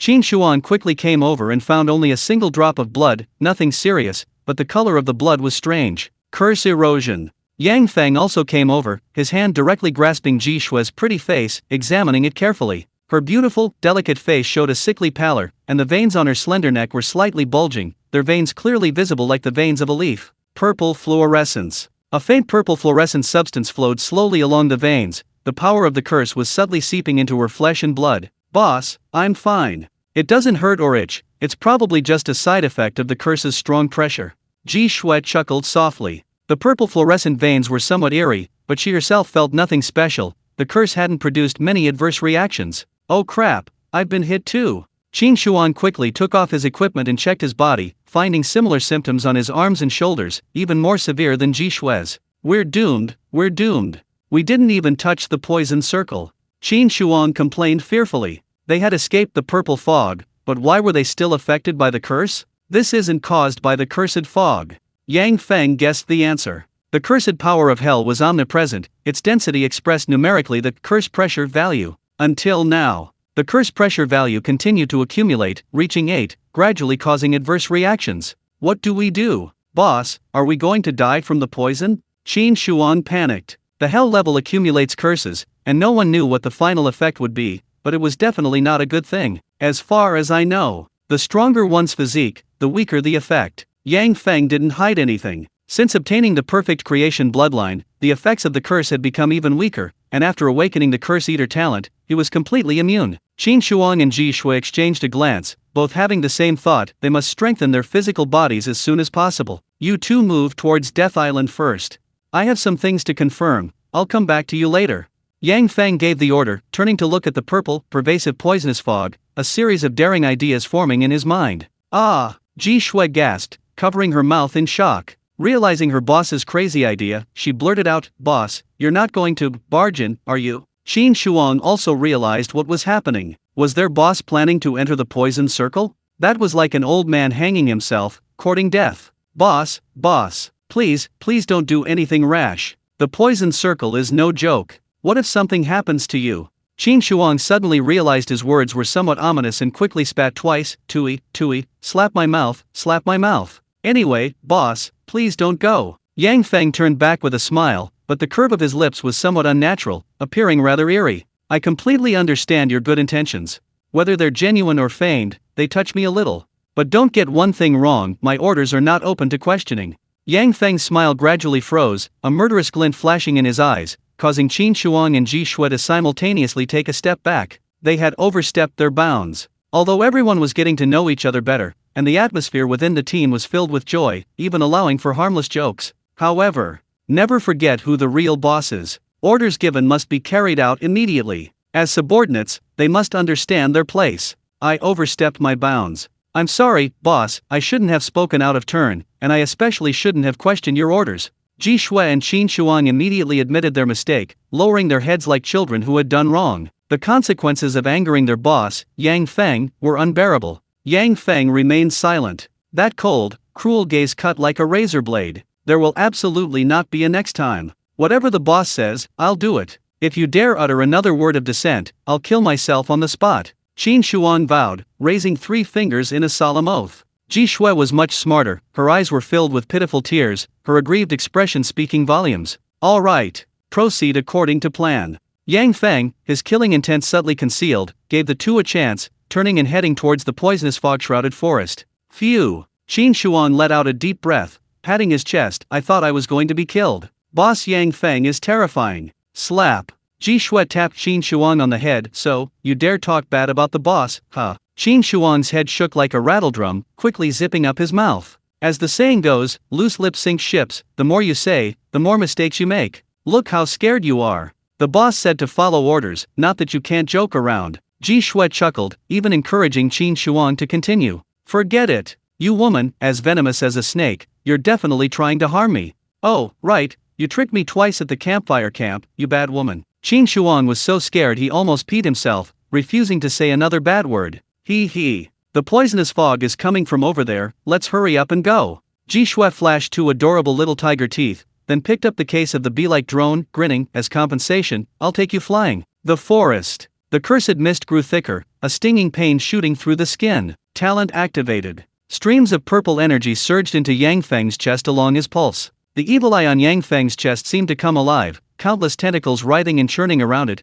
frantically devouring the endless stream of cursed power. It was unclear how long it would take to satiate itself, or if there was any limit. Warning, you have entered a cursed forbidden zone. Please leave immediately. Warning, you have entered a cursed forbidden zone. Please leave immediately. The warning words appeared in blood on Yang Feng's eyeballs, but there was no punishment. He could probably stay a little longer. The environment has completely changed. Everything decayed and withered. The once lush and verdant giant trees had become bare, their bark displaying the agonizing color of wailing faces, as if emitting mournful cries. A purple curse covered the earth. The black soil softened, covered with a thin layer of purple curse, faintly glowing, and strange purple mushrooms sprouted from it. Deeper into the forest, even towering purple trees, hundreds of feet tall, appeared, covered with lush, mutated branches and leaves, as if from another world. Is this truly Death Island? The sense of spatial distortion grew stronger. Eerie, deep purple plants sprouted from the soil, along with vines swelling like veins. Yang Feng did not venture deeper rashly. He crouched down to collect some strange purple mushrooms and cut the newly grown blood-red vines, storing them in the independent space of his storage ring. At this moment, Yang Feng felt a strong sense of danger. In the cursed, poisonous fog-shrouded forest, a pair of eyes seemed to be watching him, secret and eerie. A murmur arose. The cursed forest echoed with a melodious song, a deep female voice humming a folk lullaby, the surrounding fog churning. Sleep, sleep, don't lie by the bed. Otherwise, the big bad wolf will come and bite your arm. It will drag you, all the way into the depths of the jungle. The bad wolf, don't come. Don't wake our little Martha. Whoosh! A spinning throwing axe arrived in an instant. With immense force, it whistled through the air, heavily striking towards Yang Feng's head. Yang Feng's pupils contracted sharply, his feet pushing off the ground to dodge the attack. The ancient tree behind him groaned with a dull thud as the axe blade completely embedded itself in its trunk. A crack. It was far more than just striking the tree trunk, large chunks of bark shattered. The wooden structure cracked densely around the point where the axe struck, a jagged network of fissures resembling crisscrossing canine teeth, a testament to the force of the blow. Looking up, a wild figure stood deep within the cursed fog. A woman. She wore a wolf-shaped mask and rough animal hide, revealing 8 steel-like muscles on her abdomen, exuding a wild and dangerous beauty. The wolf girl was curious. She tilted her head slightly, her beast-like eyes fixed on Yang Feng, extremely curious as to why a human would appear in her territory. Suddenly, the purple cursed fog surged wildly. The wolf girl seemed to sense something, retreating silently barefoot until she was gradually obscured by the miasma and completely disappeared from sight. Warning, you have entered a cursed forbidden zone. Please leave immediately, or you will be eliminated. Warning, you have entered a cursed forbidden zone. Please leave immediately, or you will be eliminated. The blood-red text flashed again. This time, a punishment was added, and it was the most severe form of elimination. Although Yang Feng had countless questions and mysteries in his mind, he could only follow the instructions and leave. He turned and glanced at the axe on the ancient tree beside him, deciding to take it as well. With a sudden burst of strength, Yang Feng pulled out the spinning throwing axe and stored it in his storage ring. Perhaps he could find some clues through this weapon. A moment later, Yang Feng returned to the normal Death Island. The blood-red warning finally disappeared, and the spatial blurring and disorientation were gone. Never mind. We'll study it later. Let's find Ji Shui and Qin Shuang first, and hunt down more points. Yang Feng glanced deeply at the cursed mist, then quickly left. Chapter 37. The boss is away, show us your true skills. Buzzing. The bee-like drones rapidly flapped their wings, forming a matrix and dispersing into the sky. It's getting intense. Ji Shui's slender hand gripped a large controller. The electronic screen was divided into 8 sections, allowing for easy adjustment of the observation angle. The number of people increased. Squads from all directions surged in, all heading towards the central luxury hotel, erupting into increasingly large-scale melees. He. The more the merrier. When Boss Yang Feng comes back, we'll wipe them all out. Qin Shuang said confidently, peering out the window of the cabin, observing the surroundings, his heart filled with anticipation for his boss's return. Oh no. A group of people is coming this way. Ji Shui's expression changed slightly. A group of fully armed soldiers approached the resort cabin, accompanied by a dog scouting ahead. Damn it! Those were robot dogs. This squad is formidable. They fought their way out, seized another airdrop crate, and acquired state-of-the-art equipment. Don't show your face. Hide! Ji Shui immediately warned, shouting through the communicator on her tactical helmet. Qin Shuang jumped in fright. He quickly ducked back, and in the next second, glass shattered. Bullets struck the spot where he had just peeked out, instantly destroying large sections of glass and even shattering the night vision goggles on his helmet. What kind of accuracy is that? That mechanical dog is ridiculously accurate. One peek and it's dead. Qin Shuang was lucky to react quickly. He had barely spotted the mechanical dog before ducking back, otherwise he would already be a corpse. Fully automatic scanning, zero delay firing. The most advanced mechanical dog is practically an emotionless sharpshooter. Once it enters the lock-on range, it can kill the moment it peeks out. How are we supposed to fight this? When is the boss coming back? Qin Shuang looked distressed. Just one mechanical dog was troublesome enough, let alone the 4 powerful warriors flanking them. For now, we can only rely on ourselves. Qin Shuang, show us your true skills. Ji Shui's voice changed, her allure now tinged with coldness and caution. I'll handle the mechanical dog. You hold off the flankers. Qin Shuang also became serious. Although the boss wasn't there, it didn't mean Qin Shuang was without fighting power. On the contrary, Qin Shuang was very alert on the battlefield, his movements were incredibly agile, and his perception was also an advantage, as evidenced by his speed at looting. The bee-like drones attacked. They charged towards the mechanical dog in a suicidal manner, then activated their detonation mode. Electromagnetic pulse. A single mechanical bee can only hold a limited amount of explosives, so the bee's self-destruction wasn't a conventional mode, but rather an overloaded state to create electromagnetic interference. This can destroy enemy radar, communication facilities, electronic equipment, robots. Buzzing. Hundreds of tiny bees exploded one after another around the mechanical dog. The electromagnetic pulse destroyed the system, instantly paralyzing the fully intelligent mechanical dog, which collapsed to the ground, exploding in streaks of blue electricity. Technology war. This is practically a small-scale, ultra-modern technology war. I'll try to do what the boss does. Let's do something cool. Qin Shuang pulled out 2 smoke grenades and threw them towards the broken window, the thick, acrid smoke instantly obscuring visibility. We've got plenty of equipment. The thermal imager activated, the scanning device started. Qin Shuang then pulled out 2 stun grenades and a high-explosive grenade, throwing them towards the enemy. Boom! The explosions were deafening, mixed with the sonic booms of the stun grenades, and the entire wall collapsed. Charge! Qin Shuang's face hardened as he charged towards the 2 outside, firing his assault rifle in bursts, fighting the enemy amidst the swirling smoke. Meanwhile, on the second floor, Ji Shui was controlling the last wave of drones, completely destroying and paralyzing the mechanical dogs, when a faint sound came from the nearby balcony. Someone climbed onto the balcony. Without hesitation, Ji Shui dropped the controller, picked up her rainstorm submachine gun, and sprayed bullets at the balcony wall. Rat-a-tat-tat. Metal bullets rained down, riddling the wall with countless tiny holes. What cover? What wall? Under the overwhelming firepower, all cover and obstruction were utterly useless. Ji Shui, mimicking her boss Yang Feng's fighting style, unleashed a barrage of bullets at 1,800 rounds per minute, riddling the entire balcony wall with holes. Kill enemy, reward 100 bounty points. Ji Shui, through the wall, directly shot down the enemy.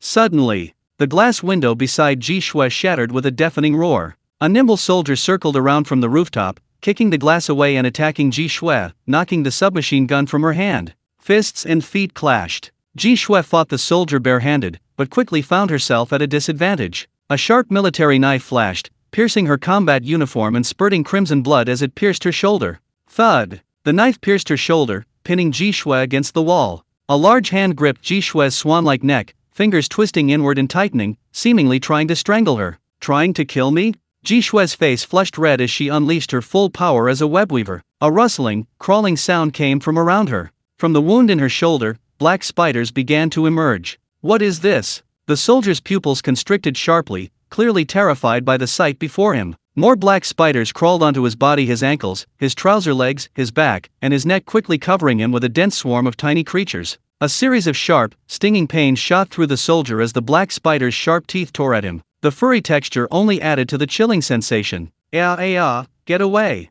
The soldier immediately leaped out of the spider swarm, frantically flailing his body, shaking off a large number of tiny spiders. Thud! The sound of tearing flesh rang out again. Without hesitation, Ji Shui drew her military knife from her shoulder. The excruciating pain contorted her beautiful face, revealing a ruthless and vicious glint. She charged forward. Ji Shui plunged the soldier into the dense swarm of spiders, then swung her knife and slit his throat. Dead. Both soldiers who had stormed the second floor were killed by Ji Shui. On the other side, Qin Shuang had also finished his battle. Several bullet holes appeared on his chest. The machine gun bullets pierced his assault suit but not his body armor. The metal bullets embedded themselves in the inner alloy plates, preventing fatal wounds. This is the benefit of top-tier equipment. It can save your life in a critical moment. Looking around, two bodies lay nearby. They had both been injured by high-explosive grenades, and the added shockwave from the stun grenades had rendered them mostly incapacitated. They were ultimately killed by Qin Shuang. Hiss!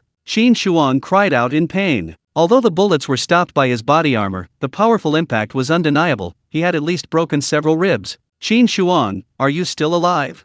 Ji Shui's voice came through Qin Shuang's tactical earpiece. He replied, groaning, barely alive. I saw enemies circle around. Cough, cough, cough. Ji Shui coughed violently, complaining irritably, Brother Qin Shuang, I've already taken them all out, and you're only reporting their positions now? At this moment, an eerie clapping sound echoed from the room. Qin Shuang and Ji Shui instantly went into battle mode. Had another enemy approached? Boss? Why you, when did you get back? Qin Shuang recognized the figure and her face lit up with joy. It was Boss Yang Feng back. Ji Shui, clutching her wound, stumbled down from the second floor. Seeing Yang Feng, she also showed a hint of joy. Finally, she didn't have to fight so hard anymore. Collected Ji Shui's rent, 50 bounty points. Collected Qin Shuang's rent, 50 bounty points. Companion killed an enemy, gained 50 bounty points. Yang Feng gained a large number of points, hidden in the blood text information bar, collecting 50% of the points earned. A careful calculation. Yang Feng killed an enemy, gained 100 points, collected 50 points,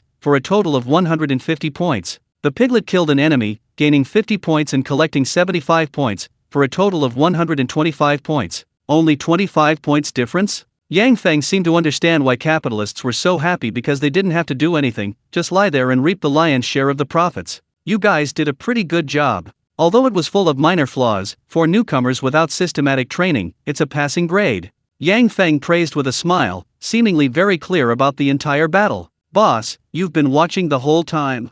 Qin Shuang's eyes widened. It turned out that Boss Yang Feng had been nearby the whole time, just not helping. Wah! Boss is so heartless. Watching me get hurt. Ji Shui's pitiful expression returned, tears welling in her eyes. Yang Feng shrugged, took out a first aid kit, and went to Ji Shui's side. I told you so. I have no obligation to save you. In a life or death situation, I might abandon you at any time. Yang Feng spoke as he lifted Ji Shui's combat suit. He used scissors from his first aid kit to cut open the blood-stained inner shirt and injected antibiotics near the wound. These were harsh words. These were also the truth. These were also a warning. In the most urgent moment, no one will risk their life to save you. In the end, you have to save yourself. He. Boss, I understand what you mean. We need to be able to protect ourselves at least. Boss isn't our babysitter. Ji Shui blinked mischievously, but her smile lasted only a few seconds before a sharp pain in her shoulder made her grimace. Yang Feng, holding a suture needle and thread, carefully stitched up the punctured wound, his technique no less skilled than a surgeon. Boss. Qin Shuang clutched her ribs, gasping for breath in pain. What do I do? My ribs are broken. A box of painkillers was tossed over. I don't know what to do either. Take the painkillers and bear it for now. Yang Feng said calmly, finishing the last stitch, then handed over alcohol and sterile bandages. You guys bandage the rest yourselves.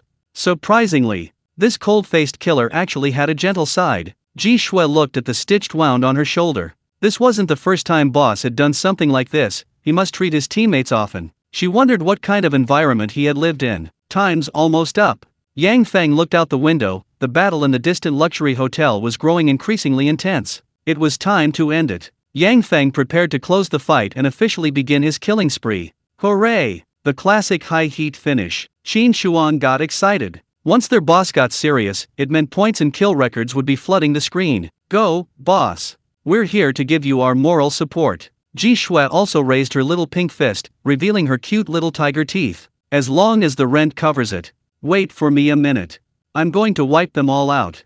Yang Feng smiled faintly and walked out the door. Then, his figure flashed, rushing towards the 5-star luxury hotel. Chapter 38 The Pale Death God, the Dawnbringer, the God of Hell. Have you ever seen death? A cruel, cold, pale death. Yang Feng strolled across the battlefield as if taking a leisurely walk. His pale bones gleamed with a metallic sheen, rapidly covering every corner of his body. What's that? His equipment is extraordinary. Could it be some kind of ultra-modern armor from an airdrop crate? Many people noticed Yang Feng, their faces showing confusion. They had never seen such a sleek and stylish white bone armor before. Clang, clang, clang. Dark gun barrels aimed at Yang Feng. Countless bullets struck the white bone armor, producing a metallic clang, but leaving not a single scratch. What kind of equipment is so tough? Sniper, switch to larger caliber bullets and blow him to bits. In a room of a 5-star hotel, someone set up a large caliber sniper rifle, aimed at Yang Feng's head, and precisely pulled the trigger. An unbelievable scene unfolded. Severed. Yang Feng sliced a large caliber bullet in two, the two halves slicing towards his sides. His arm transformed, becoming a slender, long blade, like a streak of cloud, radiating a sharp, cold light, deflecting the bullet. How is this possible? What kind of monster is this guy covered in white bone armor? Hunting time, activate. Yang Feng's lips curled slightly upwards, even the white bone armor covering his face twitched slightly, his ferocious, excited expression chilling. He moved. Yang Feng suddenly moved, transforming into a white afterimage, sprinting at speed several times faster than a human. So fast. The ground beneath the white afterimage's feet shattered continuously, his speed increasing rapidly. Even gun muzzles and bullets couldn't keep up with his pace. A flash of light. The white bone blade slashed, drawing a flawless trajectory, even splitting the air in two, creating visible ripples. A sharp whistling sound arrived in an instant, but the blade had already sliced through their bodies. The four enemies only saw a blurry afterimage. They couldn't move. What happened to me? Blood was seeping from my chest. It looked like there was a very thin wound, and even my clothes and equipment had been cut open. Thud, thud, thud. The wounds on the four men were smooth and even, like tofu being sliced open with a scalpel. Half of their bodies slid downwards at an angle, followed by a large spurt of crimson liquid. So that's it. I have been split in two. The four men's confusion was resolved. Because the blade was so fast and sharp, none of them had seen it clearly until their bodies were severed in two, bringing them back to their senses. Killed an enemy, bounty points plus 100. Killed an enemy, bounty points plus 100. Killed an enemy, bounty points plus 100. The points started flooding the screen, the kill record scrolling continuously. Yang Feng's speed didn't slow down. After slaying the four-man squad, he continued his sprint, arriving at his next destination in the blink of an eye. Swoosh. A flash of light, a blur of motion. A holiday cabin was sliced horizontally, a fine cut appearing on both the stone bricks and the reinforced concrete. Squeak, squeak, squeak. The cabin tilted and collapsed, along with the enemy hiding inside, cleaved in two. He moved and killed, unstoppable. The white phantom slashed with incredible speed wherever it went, followed by a flurry of kills. Fear permeated the air. Every warrior who witnessed this felt an indescribable dread. This is unscientific. Is he even human? Death. Yang Feng's death bone blade was practically the scythe in the hands of the pale Grim Reaper. 12 seconds. A mere 12 seconds. At least 6 squads outside the 5-star hotel were wiped out. These warriors were scattered in different locations, even running at full speed. It would take them more than a minute. Yet, the pale Grim Reaper, in a mere 12 seconds, transformed into a blur of motion, swiftly slaughtering all the enemies, and using close-quarters combat at that. This was simply unbelievable. Blood spurted. One moment, the severed enemy hadn't even coughed up blood. The next, the pale Death Grim Reaper had already slain a new enemy and was rushing towards the next target. This is harvesting wheat. This is slicing fruit. No, he's coming up. That monster's going to storm the building. The sniper in the luxury hotel even forgot to pull the trigger, his pupils trembled violently, and sweat had soaked through his clothes. First floor lobby. 2 teams were engaged in a chaotic battle. Smoke grenades filled the air, obscuring the battle. They could only frantically unleash their ammunition, firing at the enemy's approximate location. Suddenly, a gust of wind swept through, violently churning up clouds of smoke and dust, followed by a very faint slicing sound, perhaps with some strange wind noise. Those guys stopped firing. Haha, they must have been shot dead by us. The captain, heavy weapon in hand, smiled victoriously, but then a white blur flashed through the smoke, instantly passing over the group and rushing towards the nearby safety exit. What flew past? The captain turned his head and found his neck unusually flexible. The world spun around him. The captain saw himself tumbling downwards, crashing to the ground and moving forward a few meters before colliding with several similar spherical objects. These men died without ever knowing what had happened. 2nd floor. 3rd floor.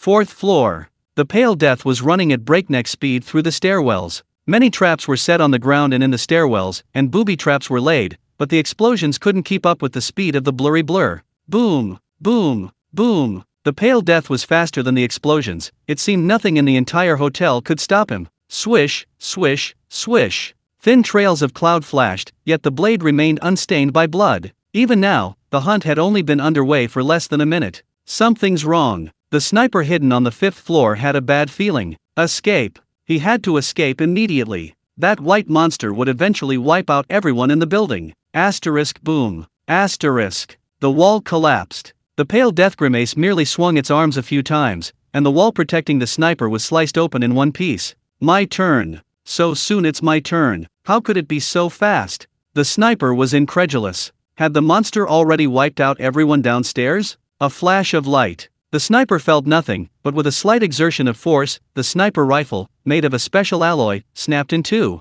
Looking down again, where the sniper rifle broke, his own flesh and blood were sliding diagonally down. After killing the sniper, Yang Feng suddenly felt a strange force permeating his surroundings. Boom boom boom boom boom. The building suddenly shook violently. The surrounding steel bars bent, splintering from the floor and walls, then converging towards the distance in the corridor. Squeak, squeak, squeak. The grinding sound of bending steel was incessant. A powerful force controlled the steel bars, twisting them into a giant metal sphere. A special talent. This was clearly a special talent someone had awakened, and at an extremely powerful level. You treated my teammate like dirt? At the deepest part of the corridor, a man floated up into the air, then stretched out his hand, and the giant metal sphere burst forth with countless sharp spikes. The pale Grim Reaper neither dodged nor evaded. Iron nails struck the dead bones, sparks flying and clanging incessantly, but causing no real damage. Such strong defense. You not only awakened your talent, but also obtained a bloodline inheritance. The man deep in the corridor, assessing Yang Feng's strength, quickly concluded, Dawn Messenger, you are also at the Dawn level. Dawn, the strength rating system of hell. It has no specific assessment criteria. Anyone who obtains the Dawn's proof is undoubtedly a top performer in hell, having won a championship title at the slaughter level. Dawn level? Yang Feng understood somewhat. The man in the distance was indeed different from the others. This person was also a champion, also obtained the ultimate treasure, also upgraded his authority, and also possessed a bloodline inheritance and sublimation. Wait, don't attack yet. My name is Liu Yang, we are of the same kind. Liu Yang stated his identity and addressed Yang Feng as one of his kind. Dawnbringers represent power and rarity. Most have undergone bloodline advancement and are no longer considered human. Gods. They are gods of the hellish realm. Chapter 39 The Ultimate Predator, the End. A kindred spirit?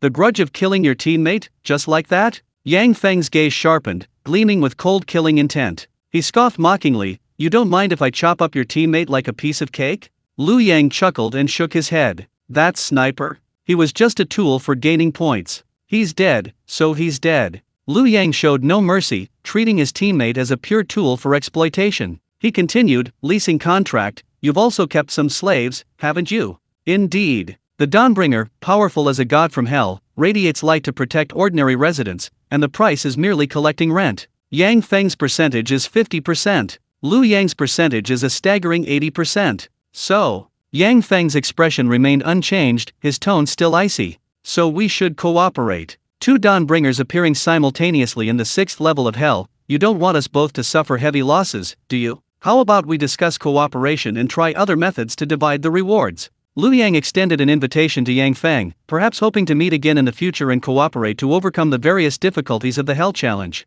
No, we shouldn't cooperate. Yang Feng's eyes gradually changed, his killing intent intensifying. He asked a slightly strange question: what's the first thing a cheetah does when it enters an unfamiliar forest? Lu Yang looked puzzled. What kind of question was this? It had nothing to do with the two Dawnbringers. Hunter.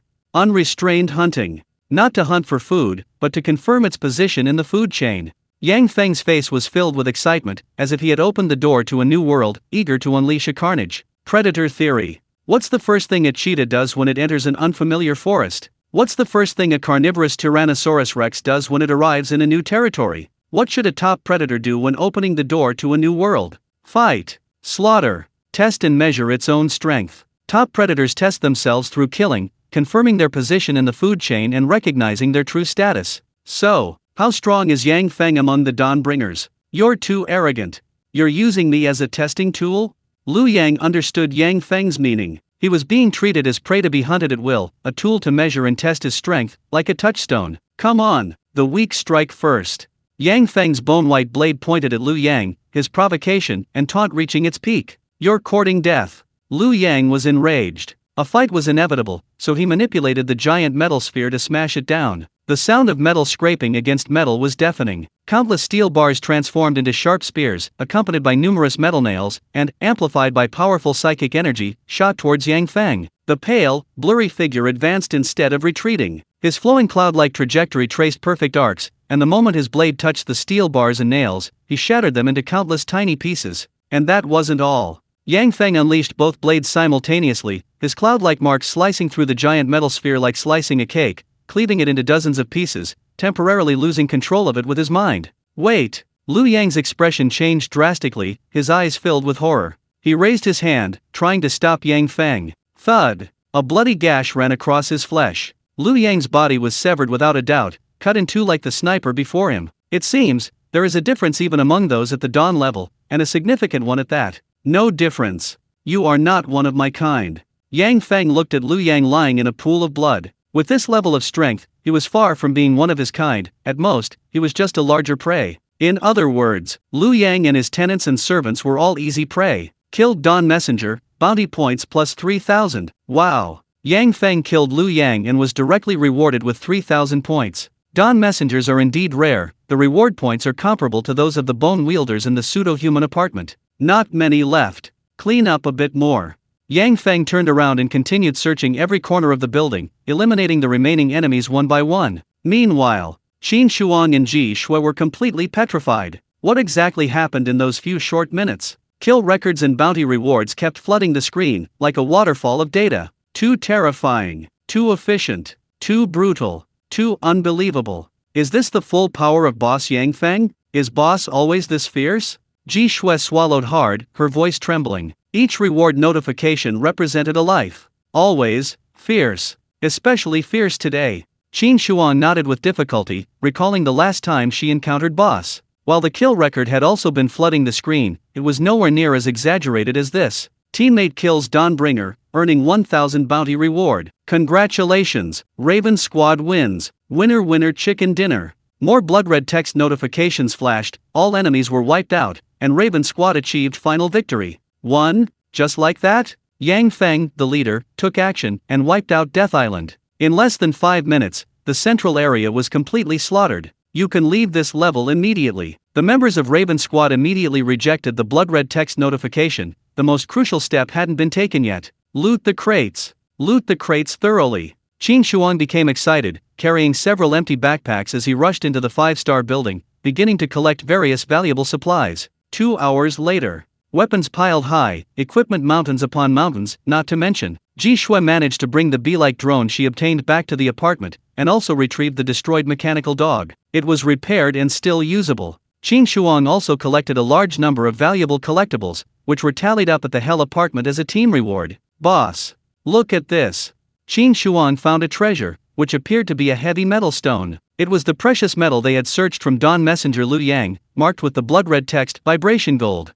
Vibration Gold? This thing sounded somewhat familiar. Qin Shuang excitedly explained, Boss, don't you watch many movies? Similar materials have appeared in Marvel comics and movies. Captain America's shield, it's made from this stuff. Yang Feng remembered. In his previous world, superhero movies were incredibly popular, and several heroes were closely associated with vibranium. The vibranium in Qin Shuang's hand should have similar effects. Good stuff. Qin Shuang, you did a great job, not hoarding such a treasure. Yang Feng nodded approvingly, then a blur of light appeared, and the vibranium disappeared from his hand, stored in his storage ring. Ha! Boss, I haven't even had a chance to enjoy it yet. Qin Shuang's eyes widened. It was practically robbery, but what could he do when the boss was in charge? There was still plenty of time. Yang Feng chose to claim the hell-level reward. First, 3 golden rays of light slowly floated into everyone's hands. Golden contract treasures. Proof of Dawn. The ultimate treasure, the champion's title, a symbol of strength. Sign your name in blood, and all functions will be unlocked, and your privileges will be enhanced. But Yang Feng has already become a Dawn Messenger. Would obtaining the same certificate again have any additional effects? Suddenly, the golden certificate in Yang Feng's hand shattered, transforming into streams of light that flowed into his body, invisibly replenishing some kind of power. A blood-written notification appeared. Your privileges have been enhanced. You have activated the end of time. The end of time? Yang Feng suddenly felt a sharp pain in his eyes, just like the first time the blood-written notification was etched onto his eyeballs.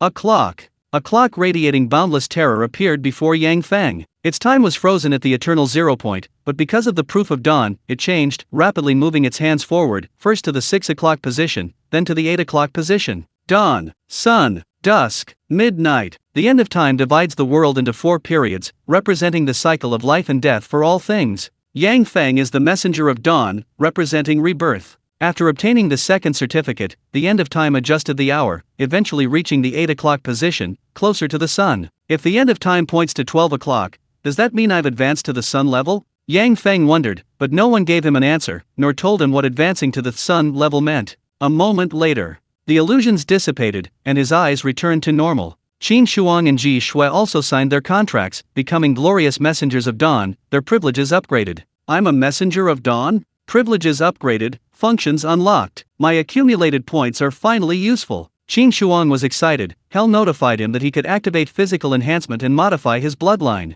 These were all features she'd been dreaming of. Ji Shui remained silent, her beautiful eyes flashing with a sharp light, seemingly considering how to spend the bounty points she'd accumulated at the campfire camp. The champion rewards weren't over yet. After the individual rewards concluded, the team rewards for the Raven Squad would be distributed. Team reward distribution. 3 champions detected, team formation completed ahead of schedule. The Raven Squad receives Hell Apartment Renovation Certificate. The certificate reappeared. Following the blood-written hint, the champion's reward allowed 4-person teams to form a powerful synergy. However, Yang Feng and his group signed a lease agreement, completing this step ahead of schedule. Was this encouraging teamwork? An individual's strength is limited. Hell encourages people to band together for mutual support and to face increasingly difficult challenges. The rewards are quite substantial. Raven Squad, prepare to leave. Yang Feng gave the order, leading the squad away. They would study the permissions details back at the apartment later. Chapter 40 Boundless Darkness, Heart of Hell, Privilege Upgrade.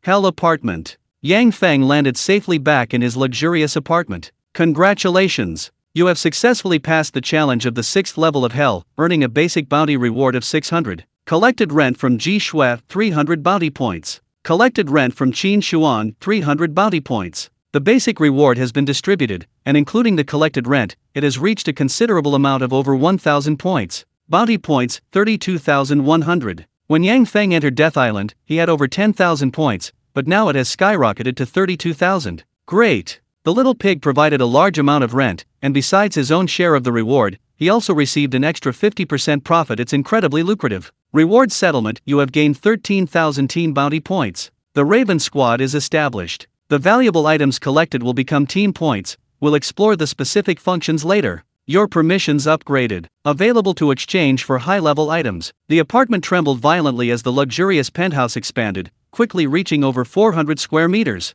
A hellish panoramic luxury suite. Luxurious crystal floor-to-ceiling windows offer panoramic views of the desolate and corrupt landscape of hell. The walls of the mansion are made of a dark red stone, its surface naturally patterned and radiating a faint warmth. The floor is covered with a black carpet that feels like living fur, incredibly comfortable, soft, and warm underfoot. The television in the hellish shopping area has been upgraded to a 100-inch LCD overclocked monitor, capable of displaying exciting programs. The most satisfying feature is the dragon transformation pool. Its area reaches 50 square meters, resembling a small swimming pool, filled with viscous spiritual liquid, emitting an even richer, misty haze. Spiritual liquid concentration increased. Spiritual liquid quantity increased. Each time he returns from a hell challenge, the enhancement to his physical body increases significantly. He turns on the TV. Yang Feng checks the shopping channel. His increased access has added many amazing items. Bottled lightning, 500 points. Note: the bottle contains a powerful bolt of lightning, it explodes when smashed.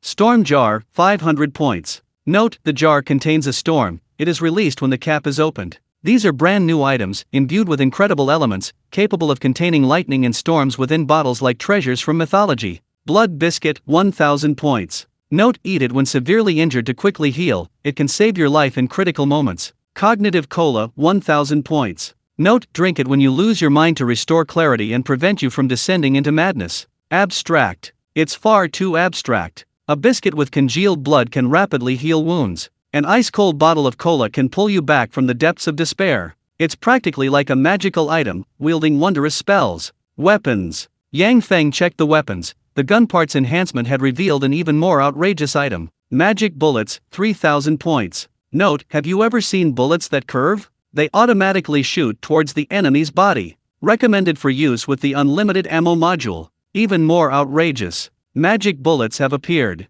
Within a certain range, they can automatically find and track enemies, achieving a bullet curving effect. Combined with unlimited ammo, no marksmanship is needed at all. Just close your eyes and pull the trigger, and the bullet will automatically lock onto and eliminate the enemy. This is no longer science fiction, but pure fantasy. At this moment, the blood-red words flashed again. Perfect performance. The audience gives you a standing ovation. Outside the luxurious floor-to-ceiling windows, evil, unknown eyes watched. They were satisfied with the performance of slaughtering hundreds on Death Island and bestowed a generous reward. A drop of liquid. Pure black, utterly dark, without light. It dripped into the dragon transformation pool, transforming into a slow ripple that spread, turning everything it touched into pure darkness, like a deep void. A blessing. Yang Feng sensed an extremely dangerous aura, but after a moment's hesitation, he removed his clothes and walked towards the pure black, lightless dragon transformation pool. Darkness writhed. The liquid in the dragon transformation pool, like countless tiny black hands, covered Yang Feng's entire body, dragging him deeper into the void. A curse. It was an unimaginable curse power. The Curse Eater's innate ability activated, the evil vertical eye tattooed on his chest opened, countless tentacles seemingly trying to burst from his flesh, drawing in the surrounding dark energy. Descent. Yang Feng drowned towards the bottom of the pool. The bottom of the dragon transformation pool was like an abyss, everything around him grew darker and colder, and the feeling was strangely familiar. Death. This was the feeling of death, everything returning to darkness and nothingness. Splash. Splash. Yang Feng suddenly stood up, all the energy in the dragon transformation pool had been absorbed, and the water had turned into pure, transparent water. What happened? A careful examination of his body revealed that the purely dark liquid had not brought about any substantial change. The tattoo. The Curse Eater's tattoo design had changed. Its body grew even darker, its malevolent vertical pupils closing, seemingly undergoing a special evolutionary upgrade. Talent upgrade? This extremely dark black liquid could actually allow the Cursed Eater's talent to reach its ultimate sublimation. It's just unknown how long it will take to complete the transformation. Yang Feng checked the time. It took a full day and night to devour the black liquid, but the next level of the hell apartment hadn't opened. More than 40 hours of rest time left? Yang Feng checked the information notifications and discovered that one of the Death Island champion rewards, the Hell Apartment Renovation Certificate, had been automatically used. I see. Apartment renovation upgraded, rest time increased to 72 hours. Let's go take a look. Pushing open the apartment door, the hell corridor came into view. The dilapidated cement walls had been replaced with obsidian emitting a ghostly glow, a soft red carpet covered the floor, and oil lamps burning with azure flames appeared every few meters. Elegant, magnificent, eerie. Hell's Hall. A corridor connects to a luxurious and prestigious hall, at the center of which stands a heart sculpture over 10 meters in diameter, with a number engraved above it. 13,000. It represents the team's score. Boss, you finally figured it out. Take a look at our new home. Jishue's melodious voice drifted over, her expression a blend of languidness and allure as she walked with seductive steps from the other side of the heart of hell. She'd grown a little taller? Her curves were now fuller. Jishue wore a magnificent purple evening gown, revealing her fair, delicate shoulders. The blouse was deliberately pulled down, making her ample breasts almost seem ready to leap out. A tattoo. A purple spiderweb-like tattoo appeared on her chest, extending to her breasts and shoulders. The negative effects of the curse had vanished completely. You've acquired a bloodline? Yang Feng noticed something amiss. His Dawn Messenger privileges had been upgraded, unlocking the ability to modify bloodlines. Jishue's physical body and bloodline had been modified, significantly enhancing her overall attributes, including strength and speed. Her demeanor had also become more mature. I have to thank you all, boss. Mwah. Jishue pressed her bright red cherry lips to his palm, then blew him a kiss. On the other side, Qin Shuang had also changed. He too had received the bloodline inheritance, gaining a third eye on his forehead, much like the legendary Erlang Shen, inspiring endless imagination. Boss, our Qin Shuang is amazing. The reincarnation of Erlang Shen. Jishue covered her mouth and chuckled, teasing Shuang about the eye on his forehead. Qin Shuang quickly shook his head. He couldn't bear such a great divine title. I only obtained the bloodline of a prophet. My mind is a mess now, always flashing with inexplicable images. Qin Shuang was greatly troubled, feeling like he was almost turning into a charlatan, constantly seeing fragmented images of incomprehensible meaning. Interesting. The two little piglets became Dawn Messengers, and with the points accumulated from Death Island and before, their strength increased dramatically after a period of frenzied spending. Perhaps, Jishue and Qin Shuang could truly become powerful allies. What are the functions of this hall? Have you guys researched it? Yang Feng focused his attention on the Heart of Hell again. What could team points do? Boss, we've researched it. The Heart of Hell burns points to slow down the flow of time. Jishue raised an eyebrow and continued, I mean the rest time in the Hell apartment. Every 100 points extends it by 1 day. This function appeared in the campfire camp before. Consuming points extends rest time. If you suffer severe damage or undergo high-intensity evolution/upgrade, you no longer need to worry about running out of time. Boss, it has some other functions. Consuming points allows you to build several independent rooms. Qin Shuang rubbed his hands together, explaining with a grin: entertainment room, restroom, gym, shooting range, dining hall. This guy has something up his sleeve. Go ahead. What do you want to build? Yang Feng saw through Qin Shuang's little scheme at a glance, but Qin Shuang's next answer was surprising. I want a shooting range and a combat training room. Qin Shuang, contrary to his usual behavior, actually offered to build some training facilities to improve his skills. I thought you wanted to build a recreation room. Yang Feng looked at Qin Shuang a few more times, but after thinking about it carefully, he understood. Pressure. This kid feels the pressure. My bloodline doesn't significantly boost combat power. Jishue is in room number 2, and she's considerably stronger than me in room number 1. I need to catch up. Qin Shuang spoke his mind, and the reasons went beyond that. During the attack on Death Island, Qin Shuang broke several ribs. Without the advantage of his bulletproof vest, he would probably be dead already. Insufficient strength? He must become stronger. If Boss Yang Feng wasn't around, even survival would be difficult, and he wouldn't even have a chance to loot supplies in the future. Who says room number 2 has to be weaker than room number 1? Jishue also stepped forward, arms crossed, and said defiantly, I'll train hard too, getting stronger and stronger. Boss, I'll apply to have a training room built for me. Good. Yang Feng smiled knowingly and granted their request. Construct a restaurant/canteen using 3,000 team points. Construct a tactical training room using 3,000 team points. Construct a physical training room using 3,000 team points. Construct a shooting range using 3,000 team points. Yang Feng spent 12,000 team points in one go, leaving him with only 1,000. Burn 1,000 team points to add 10 days of rest. Yang Feng's series of actions left Qin Shuang and Jishue dumbfounded. He spent team points without a second thought. 10 days of rest? Jishue and Qin Shuang exchanged bewildered glances. What was their boss up to? You need a strict instructor. A sudden increase in strength isn't necessarily a good thing, you need a short period to digest it. Yang Feng revealed a devilish smile, recalling the days of training new recruits. Now it was time to use those little tricks. Chapter 41 Intensive Training, the Cold-Faced Instructor. Physical Training Room. Are you tired? Yang Feng stood on the high platform in the training room, asking casually. Not tired. Not tired. Ji Shui and Qin Shuang answered in unison. Both had undergone bloodline modification and evolution, making them more resilient than ordinary people. Upon closer inspection, the two were wearing tight-fitting training suits, their bodies covered in over 100 kilograms of weighted equipment, equivalent to carrying a muscular man on their backs. Sweat poured down their faces. They gritted their teeth and persevered. The extremely high-intensity physical training had almost drained every ounce of strength from their bodies, like wringing out every last drop of water from a towel. Since you're not tired, then let's add some more weight. Yang Feng revealed a devilish smile, instantly stunning Ji Shui and Qin Shuang. Ha! Qin Shuang, who was pushing a giant tire as tall as a person in the sand, instantly deflated upon hearing this. Exhausted, exhausted, exhausted. Boss, please have mercy. I'm dead. Qin Shuang was practically collapsing to the ground, pleading with Yang Feng as he approached. That's perfect. Since you feel tired, it means the training is effective. Double the weight.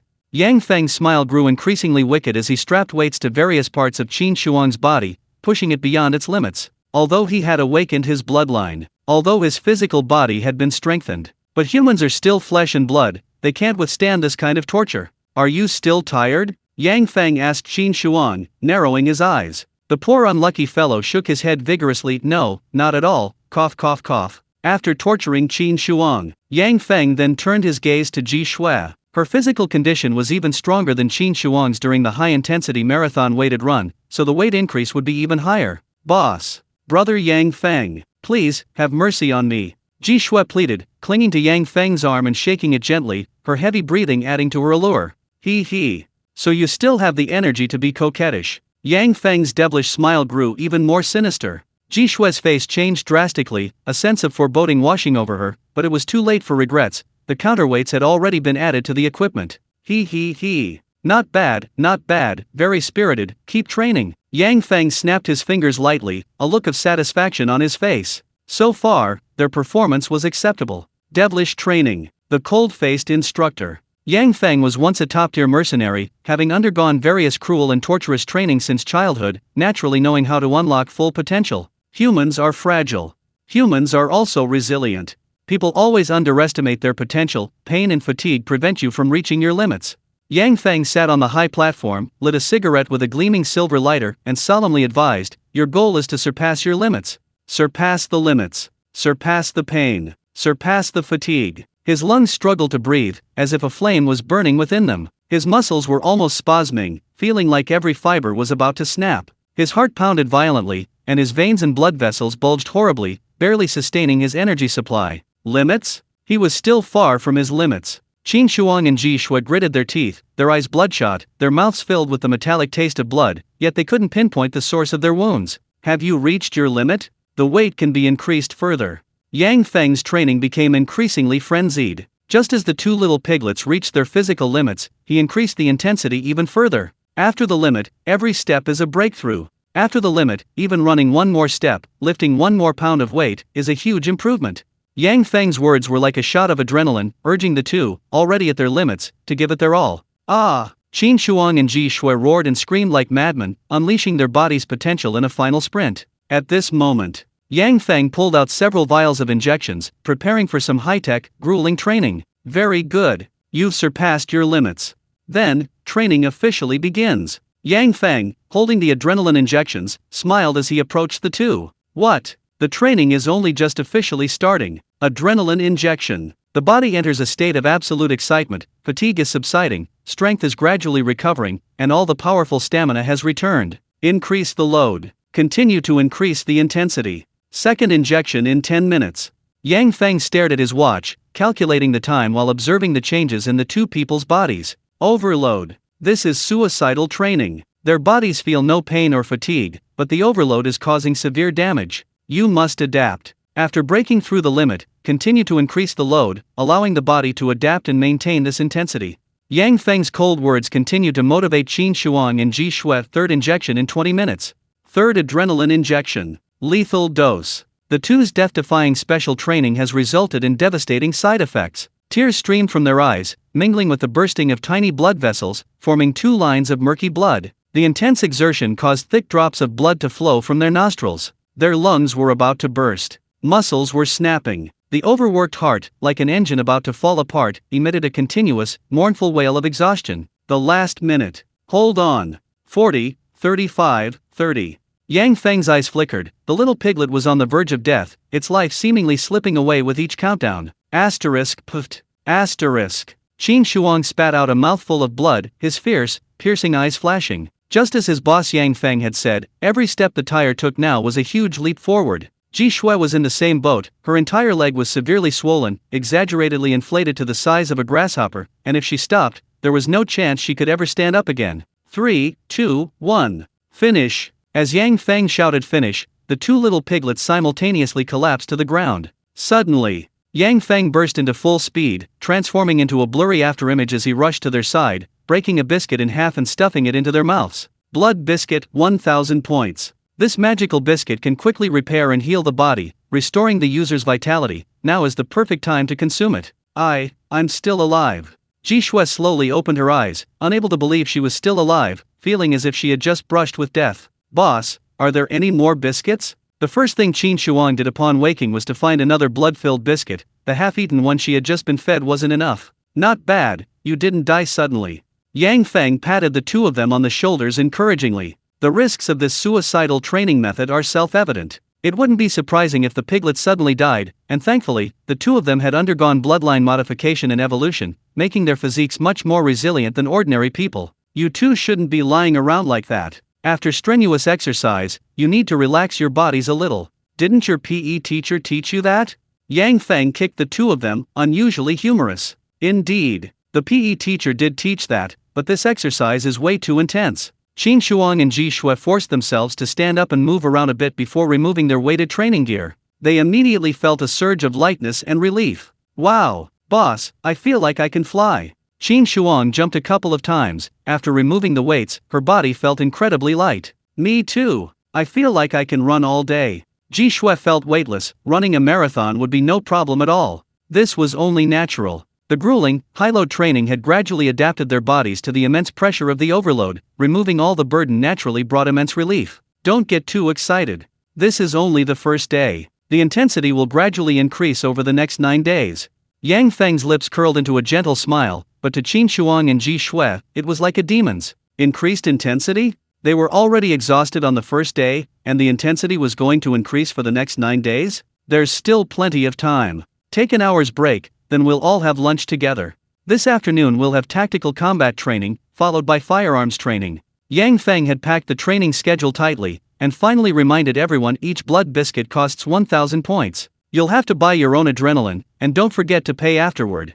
Qin Shuang's face turned ashen upon hearing this. With the bloodline modification and physical enhancement, his savings were already depleted. A few more days of training would probably bankrupt him. However, the training results were truly worth it. He. Brother Qin Shuang seems to be short of money. Ji Shui, seeing Qin Shuang's bitter expression, placed her delicate white hand on his shoulder and whispered seductively, "Want me to lend you some? The interest is very low. This woman, a liar, a vampire, a capitalist. I'll lend it to you." Qin Shuang gritted her teeth and borrowed a large sum of bounty points, while a questioning look appeared on her face. Speaking of which, how much savings do you actually have? I feel there's something wrong with your points. It's like you can't spend them all? Qin Shuang looked at the wealthy woman in front of her. The huge amount of points must have been accumulated at the campfire camp, but how many points had she actually saved, and how long had she been swindling and cheating on the island? Don't guess a girl's secret. Ji Shui's slender fingers slid towards Qin Shuang, and soon 10,000 points were credited to her account. Rich women are just that rich and powerful. Time passed day by day. Qin Shuang and Ji Shui underwent grueling training every day. It wasn't just about unlocking their physical abilities and potential. Close quarters combat and firearms shooting were paramount. Thump! Ji Shui lashed out with her leg, her long, slender, fair thigh lashing out like a whip towards Qin Shuang, producing a dull thud. Qin Shuang was swept several meters away by the powerful kick, his defensive arm swollen and purple, barely managing to block the attack. It's a bit unfair. Qin Shuang possesses the prophet bloodline, making his physical body much weaker than Ji Shui's. There's a significant difference in speed and strength. The same move could only be defended passively. Qin Shuang. A lot of pressure, right? You need to understand one thing: if you encounter a real enemy, they won't care about fairness, they'll just use every deadly move to kill you. Yang Feng explained the cruel rules of the battlefield. If your strength is weaker than others, you'll have to take the hits, you'll have to defend, you'll have to find opportunities and weaknesses, which highlights the importance of skill. Not long after, Qin Shuang was defeated, his body covered in bruises from Ji Shue's blows. He. Brother Qin Shuang, you'd better try harder. Ji Shue couldn't resist a sarcastic remark, but her joy turned to sorrow. Yang Feng gave a friendly smile, then beckoned to Ji Shue with his finger. Ji Shue, you'll fight me next. Ha ha ha ha. Qin Shuang couldn't help but laugh. His revenge was finally complete. Facing his boss in combat training would definitely show him what cruelty was. Qin Shuang, are you happy? Yang Feng looked at the elated Qin Shuang and beckoned him with a finger. You come join us. Ha! Extreme joy turns to sorrow +1. Ji Shue and Qin Shuang simultaneously faced off against their boss, Yang Feng. The battle erupted instantly, a blur of fists and feet clashing like a storm, frequently producing dull thuds. Of course, Yang Feng didn't use his full strength, only employing similar power and speed to hone their skills. Feints, real moves, underhanded tactics. Fists, feet, knees, elbows, even headbutts, his entire body was a weapon. Yang Feng used various fighting techniques and fist styles, quickly defeating the two piglet, his opponents. I can't take it anymore. Boss, look at my face, doesn't it look like a pig's head? Qin Shuang was completely defeated. No matter how fierce his attacks were, he couldn't even touch the hem of his boss's clothes. Ji Shue fared slightly better. She had some prior martial arts training and could barely hold out for a while, but her defenses crumbled instantly if Yang Feng increased his attack intensity even slightly. 1, 2, 3, 12 marks. Qin Shuang checked the marks on Ji Shue's body.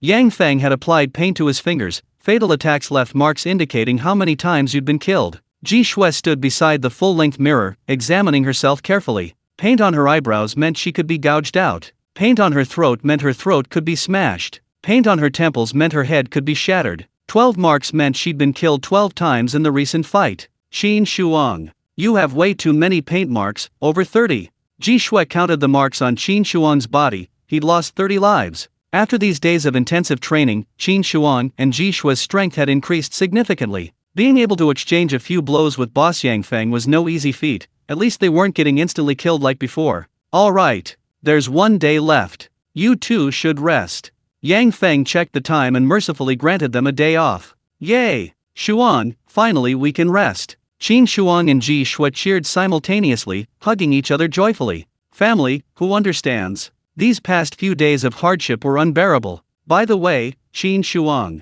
have you seen more of your precognitive abilities? Yang Feng called Qin Shuang to his side again, asking about the 7th level of hell. Precognition. Qin Shuang occasionally used his precognitive abilities to glimpse the next level of hell's challenges, but he hadn't seen anything new in the last 2 days. No more. Still the same images.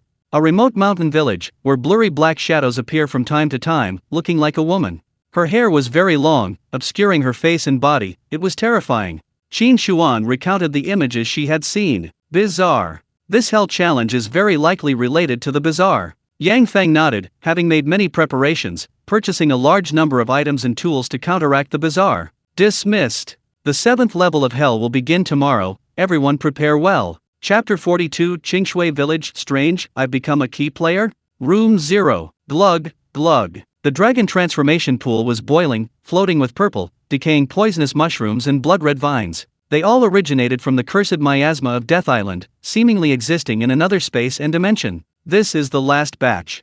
10 days. Yang Feng soaked in the poison pool every day, the power of the curse seeping into his body, converging towards the evil eye tattoo on his chest, but it still showed no signs of awakening. A moment later, the poison pool turned into clear water, the corrupting curse power completely devoured. Yang Feng stepped out of the dragon transformation pool, drying himself with a towel, and stood before the luxurious floor-to-ceiling window, gazing at the sky. Countless terrifying eyes were staring at him. What are you expecting? Room 1. It was a sealed, mysterious room. Dozens of azure crystals were embedded in the dome, forming a linked star map, emitting soft rays of light. A giant ring floated in the center of the room, rotating with the changing star chart. Qin Shuang sat at the core of the ring, eyes slightly closed in meditation, while the third eye between his brows slowly opened, radiating inexplicable rays of light. Room 2. The gloomy room was covered in cobwebs. From the damp, dimly lit areas came rustling and crawling sounds, as countless small spiders lurked. A cocoon. Ji Shue hung upside down in the room,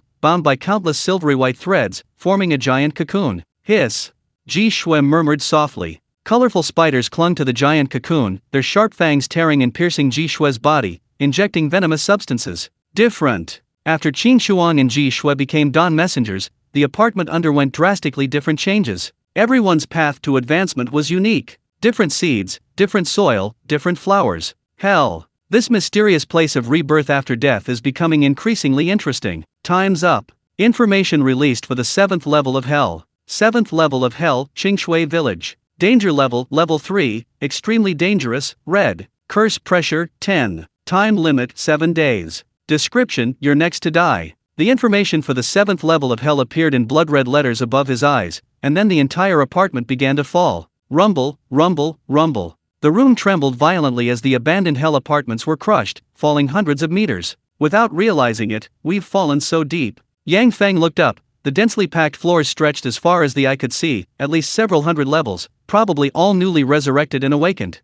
Red alert. Extremely dangerous. After stabilizing his position on the floor, Yang Feng carefully observed the level information. The 7th level of Hell was rated as level 3 in danger. The last time he encountered it was back in the dormitories for the fake humans. The harrowing battle there had left Yang Feng severely injured. 7 days. A true challenge to death. Yang Feng pushed open the door. Ji Shui and Qin Shuang were waiting outside. Boss. This is extremely dangerous.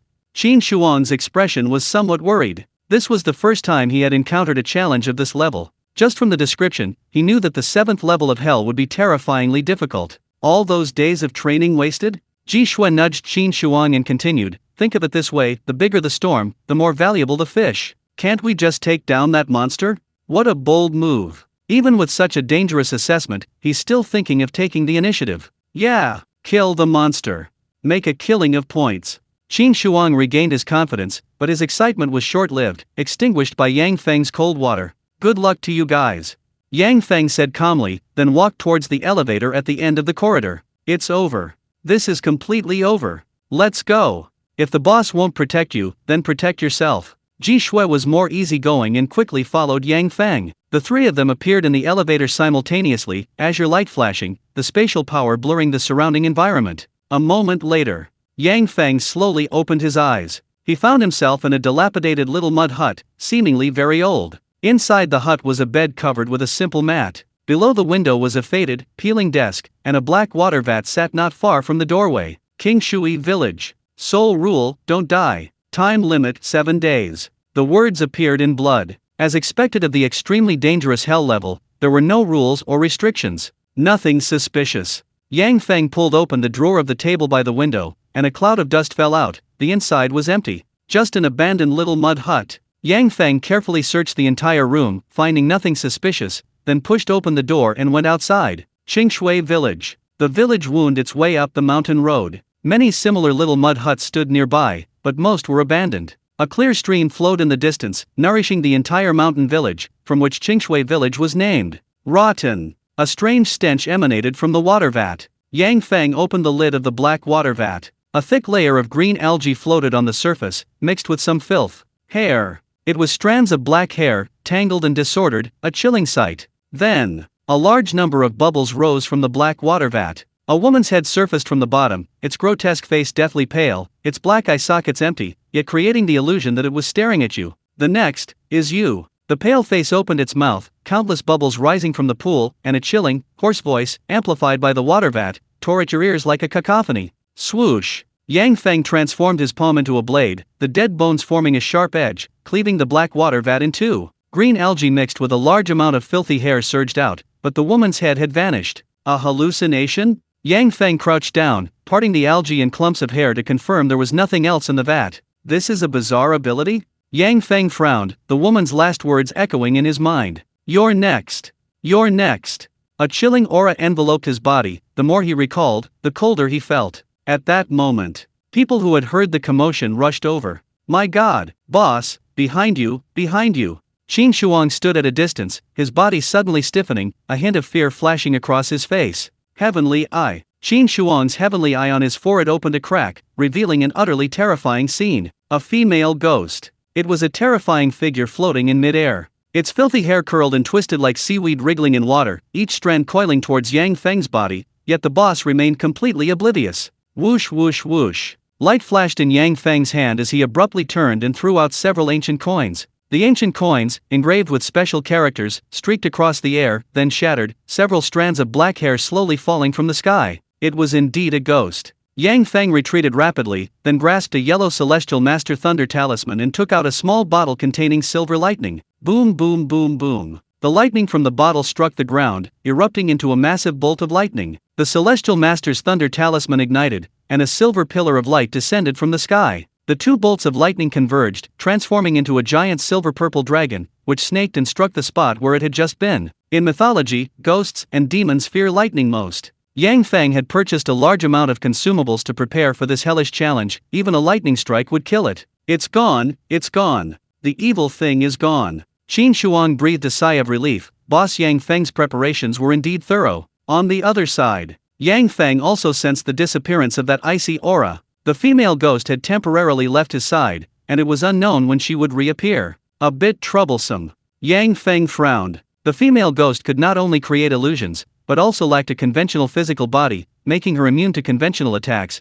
making her very troublesome to deal with. Most importantly, she was undetectable to the human eye. This time, it might depend on you. Yang Feng smiled faintly at Qin Shuang. Perhaps only Qin Shuang, with her divine eye, could discern the female ghost's movements. Ha! I fight the female ghost? Qin Shuang pointed to her face, a sense of impending doom washing over her. Oh no! I've become the main force. Chapter 43 Poisonous Goo Techniques, Human-Faced Poisonous Spider. Dirty black hair. Yang Feng took out a small jar and collected the filthy, unsightly black hair. At that moment, a middle-aged man in a yellow robe stepped out from the crowd. He first politely bowed, then requested, "Young friend, could you give me a strand of your hair?" A Taoist priest? Yang Feng looked him over. The man wore a yellow robe and a black Taoist crown, with a jade pendant at his waist. He carried a storage bag on his back, looking much like a traditional Taoist priest. I apologize for my intrusion. This humble Taoist priest is from the Zixia temple. My Taoist name is Mufa, and my nickname is Laishi.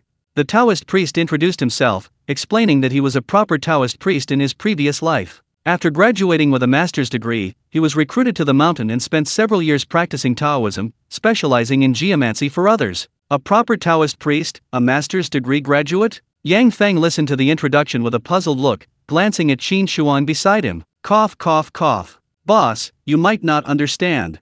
These days, becoming a Taoist priest or monk isn't as simple as it sounds. The requirements are very high. Qin Shuang explained softly. The Taoist priest's words were probably true. What a coincidence. In this bizarre hellish realm, he'd run into a professional Taoist priest, a perfect match. Here. Yang Feng took a ball of hair and handed it to Lei Shi, wanting to see what he was capable of. Lei Shi took down his storage bag. He took out an old peachwood sword, then produced a yellow paper talisman, bit his finger to let his blood seep into the talisman, and then began drawing ancient incantations on the artifact. He began chanting incantations. Lei Shi muttered incantations, then the peachwood sword pierced the talisman and fiercely stabbed at the black hairball. Boom, boom, boom, boom. The yellow paper talisman and the black hairball burst into flames simultaneously. The flames twisted and contorted eerily, and faint screams could be heard. Not good. Lai Shi's expression changed drastically. A strange, malevolent mass of black hair began to grow wildly, coiling around the blood-stained peachwood sword and continuing to spread upwards, enveloping it.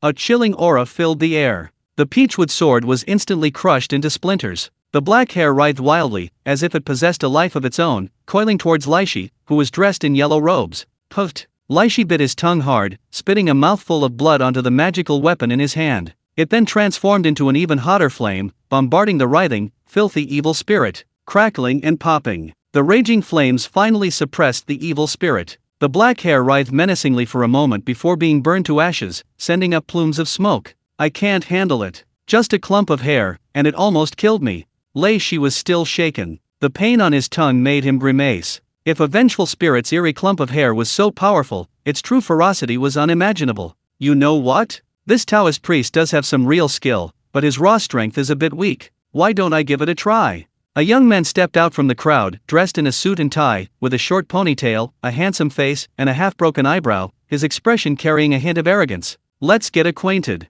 My name is Xiao Wuxin, and this gentleman behind me is Tai Tuo. A burly man walked up behind Xiao Wuxin, carrying a giant iron sword taller than a man. The tip of the sword slammed into the ground with a dull thud, causing the ground to tremble slightly. Not simple. These two are strong enough to intimidate the surrounding crowd with their mere presence. The Tao is 1 foot high, but the demon is 10 feet high. If this young Taoist priest can't handle it, let me give it a try. Xiao Wuxin opened his palm, and a wisp of purplish-black malevolent energy rose up. Something was wriggling and crawling under his suit sleeve. Upon closer inspection, it turned out to be several centipedes and scorpions. Goo poison and evil magic. Leishi recognized the other party's method. It was clearly an evil technique of raising and refining goo poison and evil energy. This young man named Xiao Wuxin had actually cultivated goo poison and malevolent energy to a level visible to the naked eye. His strength was definitely not to be underestimated. You have some knowledge. Xiao Wuxin snorted coldly, then held out his hand to Yang Feng, saying, "Give it to me." Logically, he should be allowed to try. However, his commanding tone and condescending attitude were truly unpleasant. "We're not acquainted," Yang Feng said coldly, then put the small jar away. Xiao Wuxin's hand, suspended in midair, froze, his face turning colder. "Brother, give me some face, don't embarrass everyone." A threat? That way of speaking carried a hint of threat. Qin Shuang, as the leader's mouthpiece, was the first to step forward, pointing at Xiao Wuxin's nose and cursing, "Who do you think you are, daring to ask my boss to give you face?" Humiliation. Xiao Wuxin's face darkened further. Bang! A loud crash. Tai Tuo raised his giant sword, taller than a man, and then slammed it heavily onto the ground, sending dust flying and creating a deep crater several centimeters in diameter. "Young man, a little arrogance is good, but too much sharpness can hurt you." Tai Tuo's tone was low, his fierce gaze fixed on Yang Feng and Qin Shuang. The air seemed thick with tension, as if a fight was about to break out at any moment. A threat? This is tantamount to creating a grudge. Kill. Yang Feng's expression was indifferent.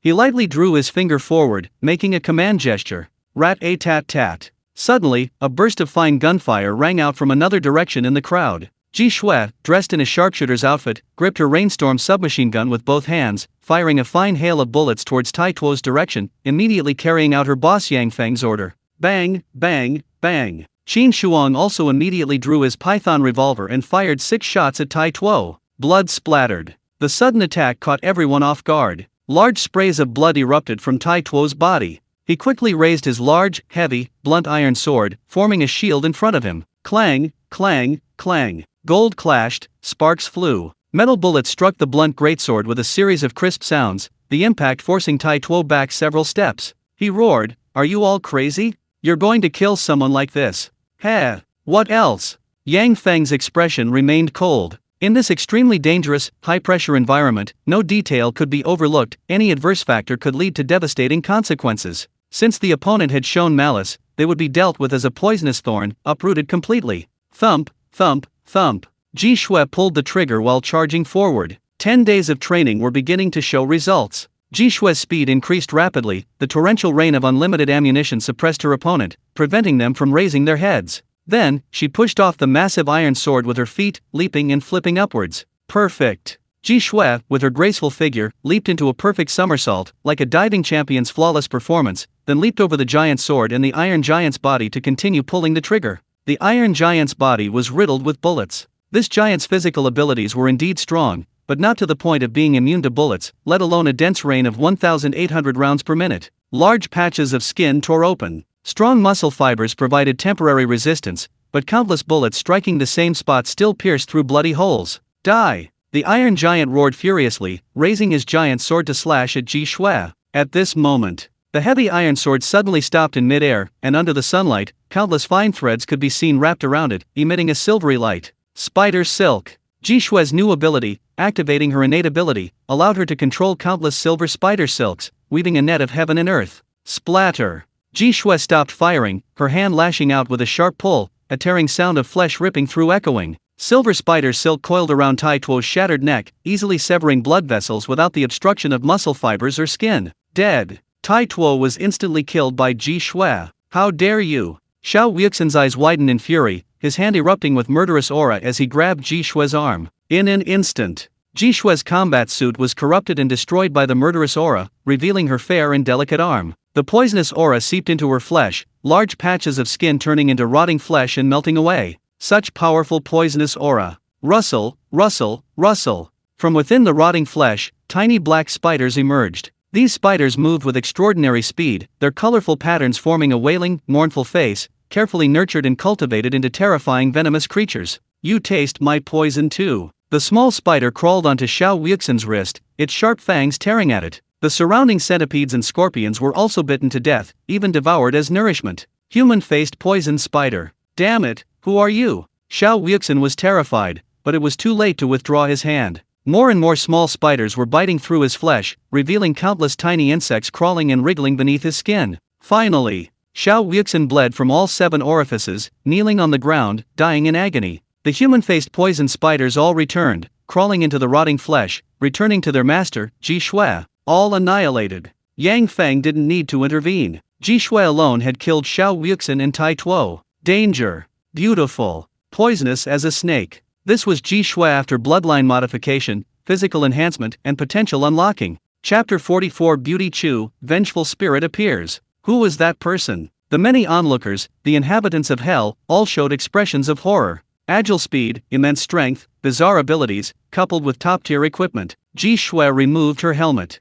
Her waterfall-like, glossy black hair cascaded down, revealing her pure and alluringly beautiful face, making her even more astonishing. A woman? The mysterious powerhouse who killed Xiao Wuxin and Tai Tuo was actually a beautiful young woman. Not bad. Yang Feng nodded. The grueling training was beginning to show results, and the synergy between her bloodline and talent was strong. But what was most valuable was Ji Shui's character. Ji Shui was very good at disguising herself. She usually acted cute and pitiful, but when it came to killing, she was ruthless, even in fights that resulted in mutual destruction. You really can't guess the heart of a beautiful girl. He. These two were terrible at improvising. They had all that skill, but they were already dead before they could even use it. Ji Shui pouted, seemingly unsatisfied with the fight, and added a final compliment. Thanks to the boss's special training, we focused on one thing and didn't give them a chance. Boss? The onlookers finally understood. This ruthless and powerful woman was actually one of Yang Feng's subordinates. Why? Was that cold and indifferent man actually stronger than Ji Shui?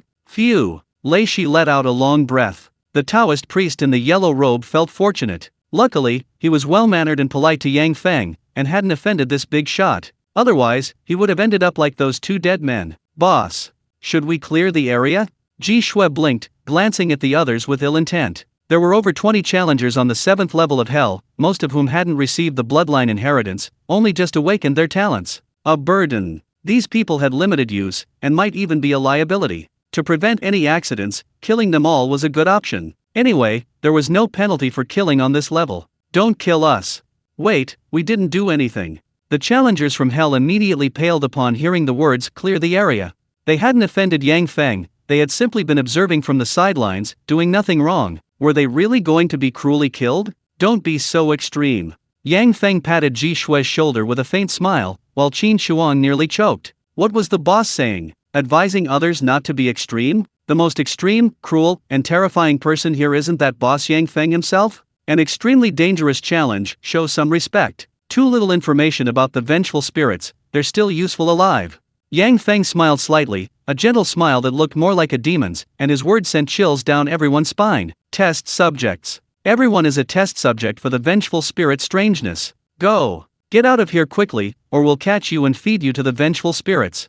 The onlookers silently scattered and fled, wanting to get away from these madmen as soon as possible. Strange and terrifying. Yang Feng's Raven Squad, however, was even more terrifying than strange. Ahem. Little Taoist, please step back for now. Lei Shi tried to sneak away, but Yang Feng grabbed him. They were short a professional, and they couldn't let him escape. Master. Breaking this deadlock still depends on you. Yang Feng's smile grew even more friendly, his iron-like hand gripping Lei Shi's arm firmly. I'm not a master, you flatter me too much. Lei Shi was sweating profusely, his words becoming increasingly stammering. You saw it yourself, I really couldn't handle that vengeful spirit, I almost failed. Qin Shuang stepped forward, grinning. The boss says you're a master, so you are. Have confidence in yourself, you won't fail. That's it. This group is completely determined to mess with him. Lei Shi had no choice but to compromise, then took out a complexly patterned compass. This. To find the dragon and divide the gold, look at the winding mountains, each winding mountain is a barrier. Lei Shi was spouting nonsense while holding the Bagua compass, even using classic lines from novels. Hey, don't try to fool us.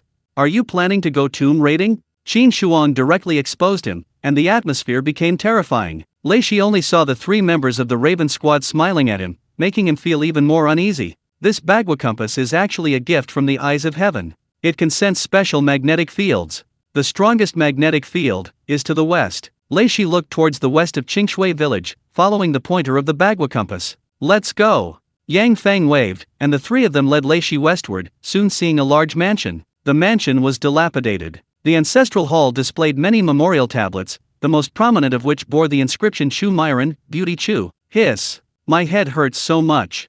Qin Shuang suddenly seemed to sense something. The third eye on her forehead slowly opened, emitting a beam of light, and the surrounding environment changed accordingly. The overgrown weeds vanished, the paint on the tiled and wooden houses was fresh and vibrant, the courtyard was decorated with lanterns and colorful streamers, and many Taoist figures arrived with gifts to offer their congratulations. This is a scene from 100 years ago. Lei Shi was shocked. The distorted timeline reflected images, and people saw a scene from 100 years ago, a newlywed couple exchanging vows amidst congratulations. First bow to heaven and earth. Second bow to the parents. Husband and wife bow to each other. The sound of gongs and drums filled the air, and cheers resounded. A newlywed couple was led into the bridal chamber amidst the jeers. This was Chu Myron and her husband. Romantic scenes. The two were inseparable, sweet and blissful, practically the model couple of Qingshui village. It's snowing. Madam, let's go inside. The husband took out a blanket and draped it over Chu Myron, his eyes filled with warm love. At that moment, Chu Myron, clutching the blanket, suddenly laughed eerily. Blood quickly stained the blanket red, and the snowflakes in the sky turned crimson. Fake. It's all fake. Chu Myron roared hoarsely, her once black hair wildly whipping around, becoming filthy and growing uncontrollably. Fight. Yang Feng gave a reminder, then immediately took out the soul-driving bell and a 3-foot red rope. The soul-driving bell rang, generating ripples of sound that blocked the blood blossoms scattering everywhere. The 3-foot red rope extended continuously, forming a square array, transforming into an impenetrable barrier. This? Lei Shi was filled with astonishment. Why did he feel like the amateur one? Hurry, hurry, as the law commands. Lei Shi took out a yellow paper talisman, tracing it with his fingertip blood. With a final roar, it transformed into balls of flame that rushed towards the vengeful spirit. Die! All of you must die! The vengeful spirit, Chu Myron, roared, her terrifying face twisted in a grotesque grimace. Her filthy hair instantly snapped the red rope, rendering the flames from the talisman ineffective. Asterisk puffed. Asterisk. The filthy black hair coiled around Lei Shi's body, quickly enveloping his arms and legs, then his waist and chest. Twisted. Torn. The evil spirit unleashed terrifying power, twisting Lei Shi in the sky like a pretzel, turning him into countless pieces that fell to the ground. Dead. In a single exchange, the celestial master was instantly killed by Chu Myron. Die. Die. Die. Die. Chu Myron drank blood, her pale face becoming even more ferocious and terrifying, while her twisting, filthy black hair attacked Yang Feng and the others. Rat-a-tat-tat. Ji Shui took out the rainstorm, repeatedly pulling the trigger, but the bullets all passed through the phantoms, causing no damage.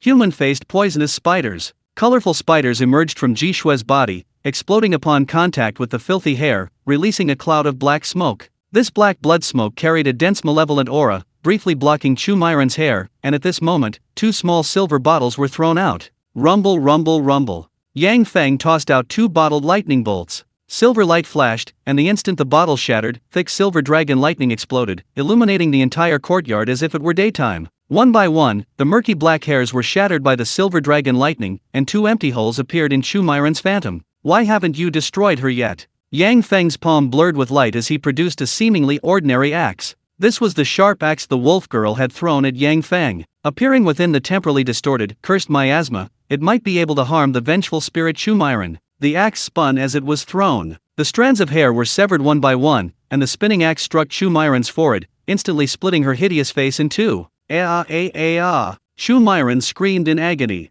Thick black mist dissipated, then gathered again and drifted into the distance, finally disappearing completely. Dead? This sharp axe is truly effective. The wolf girl in the cursed poisonous fog might just be the nemesis of these vengeful spirits. You have killed Chu Myron's clone, reward 3,000 points. The reward appeared. Yang Feng received a reward of 3,000 points, while Qin Shuang and Ji Shui also received an assist reward. This is just a clone? Looks like this isn't over yet.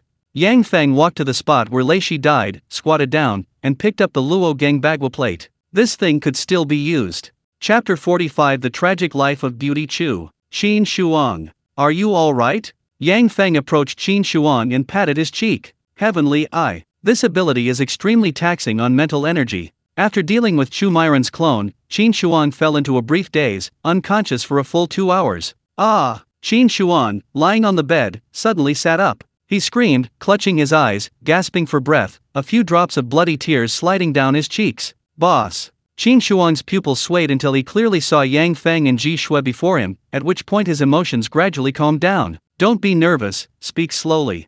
A phantom image spun in Yang Feng's hand, followed by a bottle of ice-cold cola. Cognitive cola. Note: drink this when you lose your mind to restore clarity and prevent you from collapsing into madness. This cola was more effective than any tranquilizer. Magical items could soothe your soul, even allowing you to face death with equanimity. Glug glug. Qin Shuang gulped down several mouthfuls, her complex emotions gradually calming down, the fear and anger fading. Beast. That man was a beast. Qin Shuang began to recount the strange events that had befallen her. After her heavenly eye opened, Qin Shuang seemed to enter another life, becoming a woman. That's right. Qin Shuang felt herself possessing Chu Myron's body, experiencing everything about her past. Chu Myron. She was naturally beautiful, famous throughout the surrounding villages, and eventually married the village schoolteacher. Everything was so beautiful at first. The two had a happy marriage, loving and devoted to each other, blissful and fulfilled. Until her husband started gambling. Gambling until he was bankrupt. She gambled away a mountain of debt.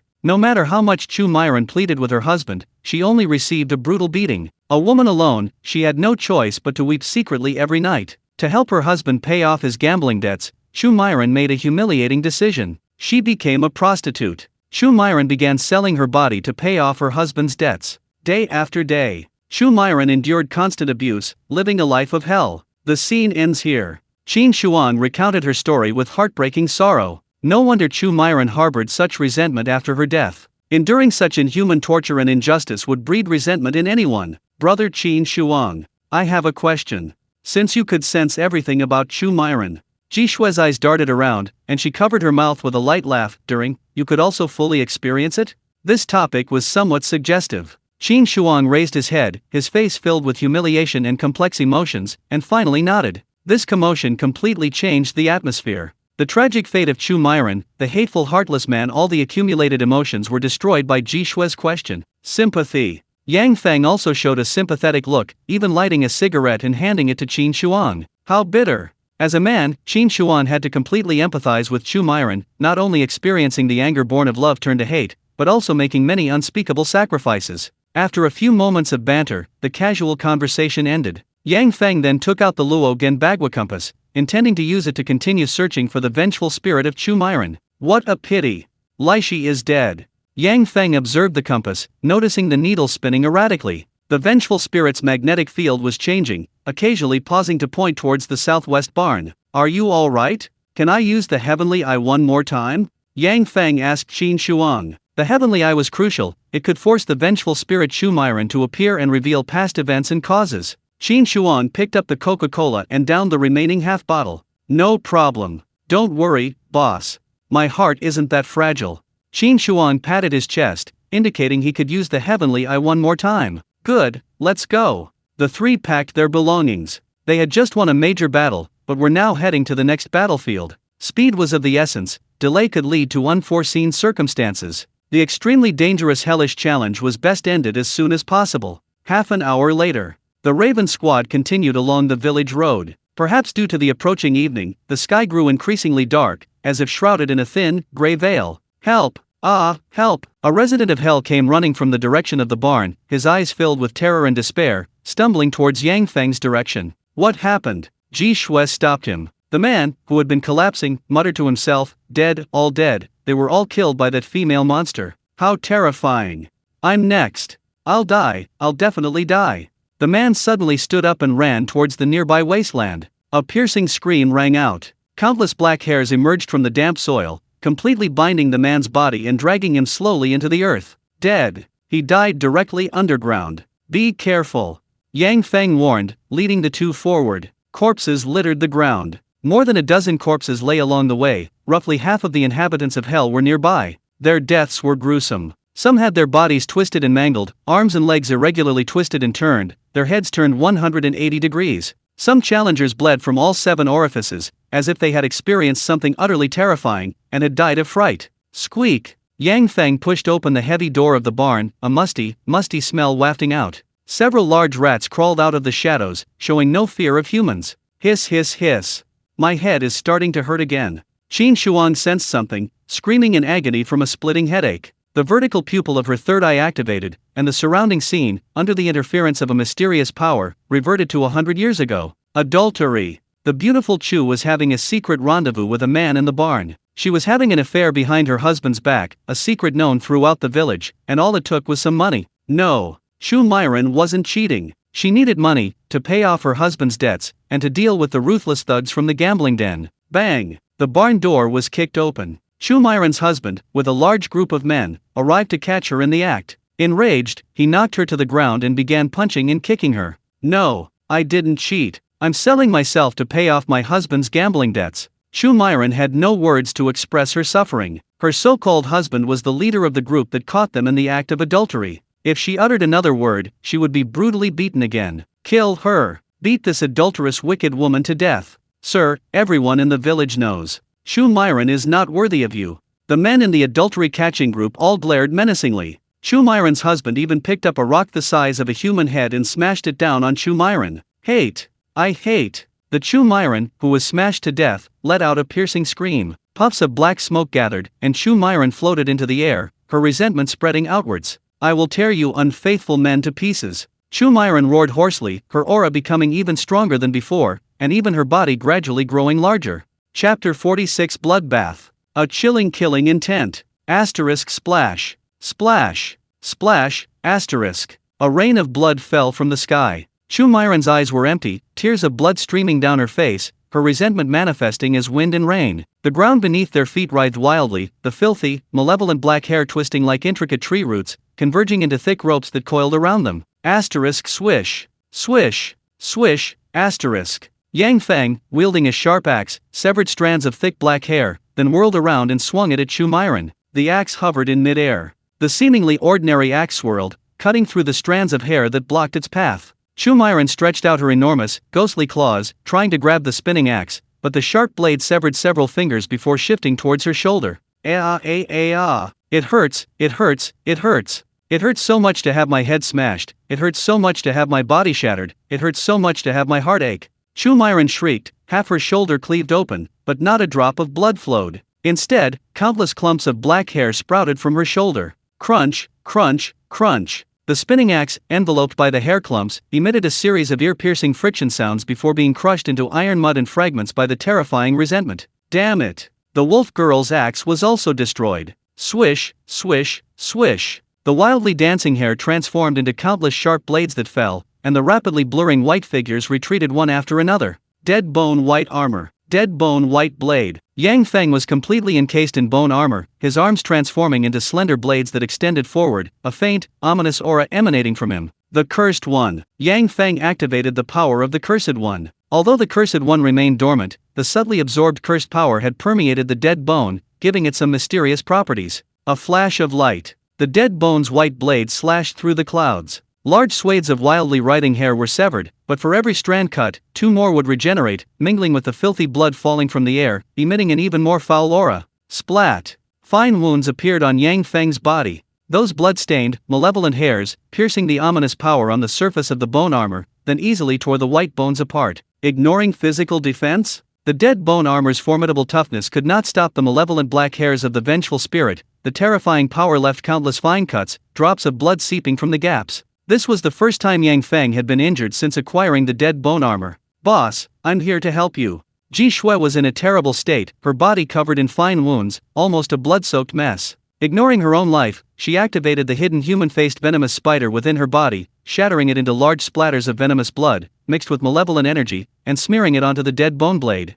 Splat! A sound of flesh tearing rang out. Ji Shui's thigh was wrapped in black hair, then suddenly tightened inward, turning into countless tiny pieces of flesh that splattered everywhere. Boss, it's all up to you. Ji Shui was about to be engulfed by the surging black hair when a blinding light burst forth. Qin Shuang's third eye on his forehead widened. An incredible light enveloped an area of several dozen meters in radius, dissipating the blood rain falling from the sky, and destroying the swirling black hair as if melting away ice and snow. Look closely. Qin Shuang's body withered rapidly, visibly shriveling up. Boss, faster. I can't hold on for much longer. Qin Shuang unleashed his true trump card, burning his life force to gain the immense power of his heavenly eye. The enormous phantom of Chu Myron in the sky was frozen in place. Kill! Yang Feng no longer hesitated. The ground beneath his feet exploded violently, transforming into a blurry, pale streak of light that slashed towards Chu Myron's floating body. The body of the evil spirit was slashed open, more filthy hair flowing out instead of blood. In midair, Chu Myron's image practically transformed into a black-haired monster. Hunting moment. Yang Feng pushed his body's functions to the maximum, operating beyond its limits. His adrenaline surged to its highest level, and all he could hear was the whooshing wind. What is a vengeful spirit? It's an aggregate of resentment. Resentment, curses, malevolent energy, all seem to be forms of mysterious power. Slaughter. Yang Feng had fought countless battles. Yang Feng had killed countless enemies. If overflowing negative emotions could be weapons, then even a god of death on the battlefield would have his own sharp blade. Killing intent. Yang Feng roared, his eyes stained crimson, his killing intent surging, emanating a terrifying aura. Kill, kill, kill, kill, kill, kill. Having fought his way through mountains of corpses and seas of blood, why would he fear a wronged, vengeful spirit? A chilling killing intent erupted, mixing with the white blade of dead bones, forming a layer of scarlet killing energy, sharp and unstoppable. He slashed out. Countless clumps of foul hair tore apart, the scarlet blade energy slicing forward, once again slicing a huge wound into Chu Myron's body. Die! Yang Feng's eyes were bloodshot with rage. Giving his opponent no chance to retaliate, he unleashed a barrage of slashes with his twin blades, tearing Chu Myron to shreds in the blink of an eye. Bitter. Why is my life so miserable? Chu Myron's body let out a piercing wail, then transformed into black mist, swirling towards the horizon. Killed Chu Myron's clone, reward 5,000 bounty points. A clone? This is still just a clone? It's not over yet. You can't escape this time. Yang Feng's fighting spirit was at its peak. He burst forth at full speed, chasing after the direction the black mist had dissipated, his flashing figure leaving a series of blurry afterimages. The soil shattered. The ground cracked. Chasing the malevolent black mist, he instantly reached the stream in Qingshui village. At this moment, the entire stream was stained crimson with blood. The flowing water reeked of a foul, fishy stench, and the writhing surface reflected countless scenes of the past. The daughter of the city's richest man has taken a liking to me. Her husband was a teacher in the city. A wealthy young lady secretly harbored feelings for him, while the city's richest man, Wang, also had his eye on this learned man. You two should marry.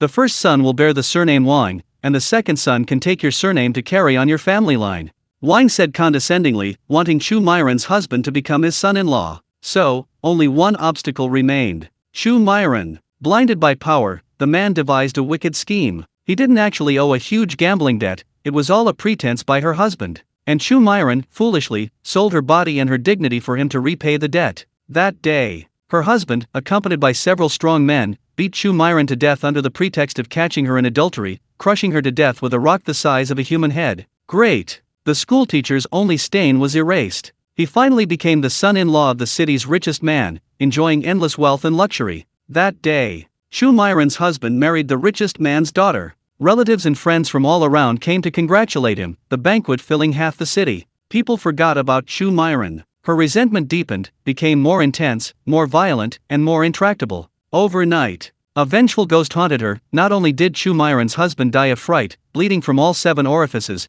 but all the wedding guests also perished in the burial. A chilling wind howled. The wind howled like a crane's cry. A terrifying storm swept across the sky, sucking all the crimson streams into the air, forming a horrifying image of a vengeful dragon drawing water. The sky was buried. Endless, malevolent black hairs of resentment formed, completely enveloping the sky. A gigantic face of Chu Myron burst forth from the malevolent forces, roaring and howling at the ground as if it were the end of the world. Extremely dangerous. This is the true form of Chu Myron's vengeful spirit. Chapter 47 Genetic Ascension, Killing Beauty Chu, the Heart of the Vengeful Spirit. Horror. The resentment of Chu Myron shrouded the entire sky. Countless mournful and eerie spirits drifted in the sky, all of them guests who had died that night, now part of the resentment. Kill! Yang Feng showed no fear, his blade transforming into streaks of cloud, slicing through the wandering evil spirits. Boom boom boom boom boom. The upstream storm transformed into a terrifying blood-soaked tornado, sending countless corpses from the water's depths soaring into the sky,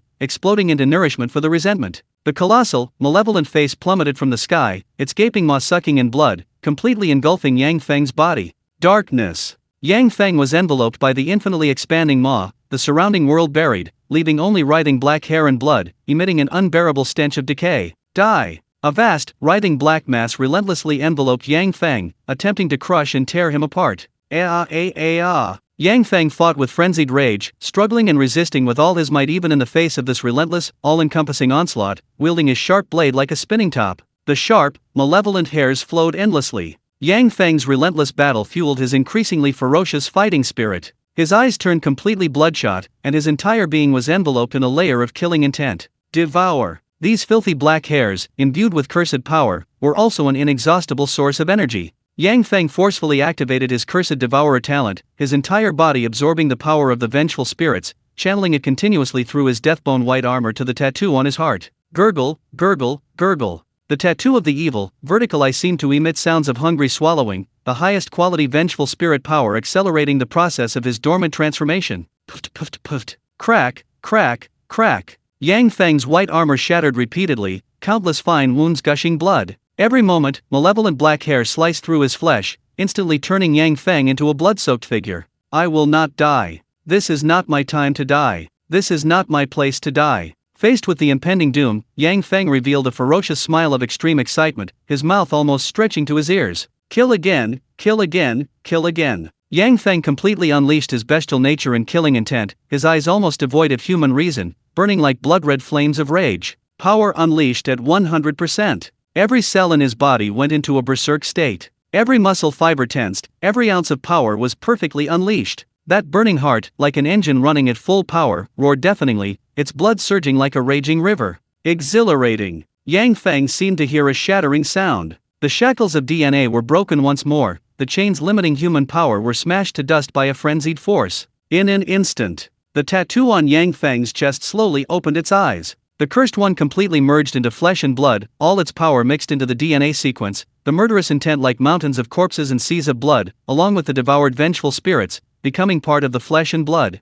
Genetic ascension. Flesh and blood sublimation. Genetic shackles continuously broke. Countless tentacles around the evil eye writhed, piercing deep into the chest and heart, channeling power beyond the limits of physics. Well done. Yang Feng laughed wildly, a dark, malevolent power enveloping his body, even staining the white blade of death bones pure black. Black blade. A dark, malevolent black blade appeared in Yang Feng's hand. The blade flashed. The strands of hair formed from the river of resentment of Chu Myron were easily severed in large sections. A god of slaughter descended, the blade's momentum transforming into layers of waves, severing the vengeful spirits and evil spirits while simultaneously devouring the scattered baleful energy into his body. The more he killed, the more he devoured. No. Chu Myron felt profound pain. The resentment that blotted out the sky, covering the entire heavens, seemed to be cleaved open by the blade. There. Yang Feng's black, bone-like blade cleaved through the endless barrier of resentment, revealing a figure suspended in the center of the blood-soaked stream. Chu Myron. That was Chu Myron's true form. Die. Yang Feng's eyes gleamed like a hawk's. A frenzied killing intent coalesced, the dark, lifeless blade tinged with crimson, its sharpness converging at the tip, unleashing all his power as he thrust forward. Boom boom boom boom. The air roared, layers of resentment peeled away, and the surrounding blood was cleaved in two by the terrifying power of the blade. Splat. In an instant, Yang Feng was beside Chu Myron, the tip of his blade piercing her heart. Chu Myron screamed. Her heart, condensed from resentment, overflowed with endless, terrifying energy. Countless vengeful spirits howled and screamed simultaneously, their cries of anguish mingling with Chu Myron's grief at the attack. Devouring. The black blade devoured all the energy overflowing from the heart of vengeance. I'll take this heart. Yang Feng abruptly drew his black blade, his other hand grasping the heart of vengeance, then yanked it outwards with a sharp pull. Asterisk thud. Asterisk. The heart, brimming with countless vengeful spirits, was ripped off. The sky collapsed and the earth caved in. Chu Myron, having lost the heart of vengeance, could no longer control such immense resentment. Her black hair, visible in the sky, plummeted downwards. The raging tornado gradually lost its power, and the stream flowing upwards dispersed, scattering into a light, cool rain of blood. 100 years. I've hated for 100 years. I still hate. I still hate. I hate so much. Chu Myron collapsed weakly to the ground, muttering to herself, her hatred undiminished even in her dying moments. You have killed Chu Myron, reward 10,000 bounty points. You have completed the Clear Water Village challenge. You can return to Hell apartment immediately. Yang Feng's eyes flashed with blood-red words. Chu Myron's reward was a whopping 10,000 points, enough to show how dangerous and terrifying she was. Go back immediately. Yang Feng chose to return to the apartment without hesitation. He was severely injured, and so were Ji Shui and Qin Xuan. They needed to return to the apartment immediately for treatment. A deep blue light flashed. Yang Feng immediately returned to Hell apartment and jumped into the dragon transformation pool without a word. Evolution conditions met. Please place the materials in the evolution dragon pool and pay 5,000 points. Yang Feng held the heart of the wraith in his hand. The dragon pool detected that he met the evolution conditions, and after fusion, he would undergo another transformation. Choose evolution. Give me the best of everything. Yang Feng didn't waste any words. He placed the heart of the wraith into the evolution dragon pool. Immediately, emerald green spirit herbs and wisps of golden liquid floated to the surface. Golden bloodline fusion agent. It provides the energy needed for evolution, perfectly suited to Yang Feng's bloodline, and is charged according to consumption. Glug glug glug. The dragon pool boiled, the heart of the wraith releasing terrifying energy, merging with the surrounding golden viscous liquid, gradually permeating Yang Feng's body.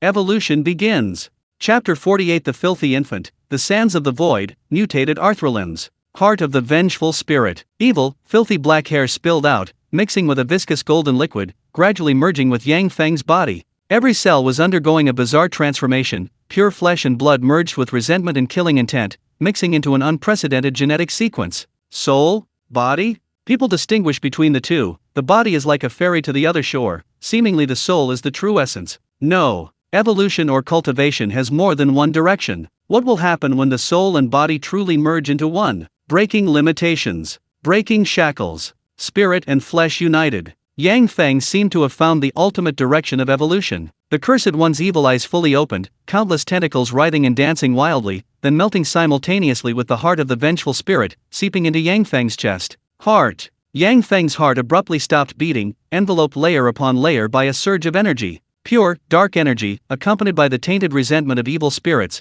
coupled with a frenzied, slaughterful intent, mixed with a trace of soul and self-awareness. Death. Yang Feng's body floated in the dragon transformation pool. His blood gradually grew cold, and his mind ceased to function. Like a true corpse, he floated silently. Rebirth. Time passed second by second. A faint heartbeat came from Yang Feng's chest, then the sound grew louder, shattering the layers of cocoon that enveloped him. His heart opened its eyes, its mouth split open. It had completed its transformation. A crack appeared in its center, from which emerged evil, scarlet pupils, and below, a mouth full of sharp teeth opened, like a newborn infant uttering its cries of birth. I am who I am. Yang Feng had an epiphany. His flesh and blood were himself, every drop of blood flowing from him was himself, and even the mutated heart that cried out was himself. The filthy infant. This heart was called the filthy infant. It was like a nascent soul emerging from a golden core, transformed from flesh and blood, filled with an evil and filthy aura, like a mutated abyssal demon. Yang Feng slowly stood up from the dragon transformation pool. He stretched out his hand.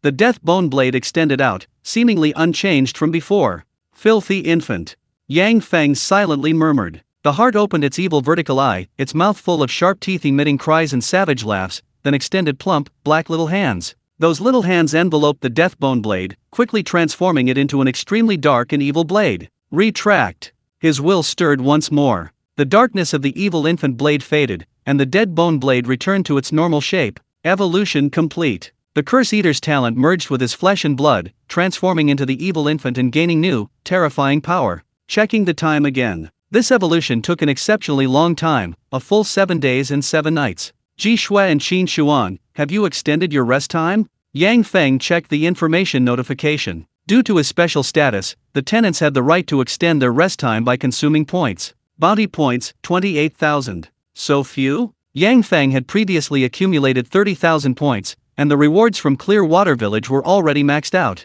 Just killing Chu Myron's 2 clones and 1 main body earned him 18,000 points, plus the survival rewards and rent collected. The bounty points should be at least 50,000. A glance at the expenses revealed a shocking bill. Evolution fluid and high-grade spirit herbs, 5,000 points deducted. Golden bloodline fusion agent, a whopping 30,000 points consumed. 7 days and 7 nights of evolution, consuming golden bloodline fusion agent every moment, ultimately depleted all the rewards from Clearwater Village, even incurring additional losses on accumulated points. Bloodline modification is truly not something ordinary people can afford. Luckily, a large number of points were accumulated beforehand, otherwise, the supply of golden bloodline fusion agent would have run out, and the evolutionary transformation wouldn't have been so smooth and perfect. It seems, the more bounty points, the better. The perfect creation's golden evolution, just the bounty points alone are almost unbearable. Incredible. Your achievement is world-shaking. The supreme beings, hidden on the other side of the deep starry sky, couldn't help but applaud Yang Feng's astonishing performance.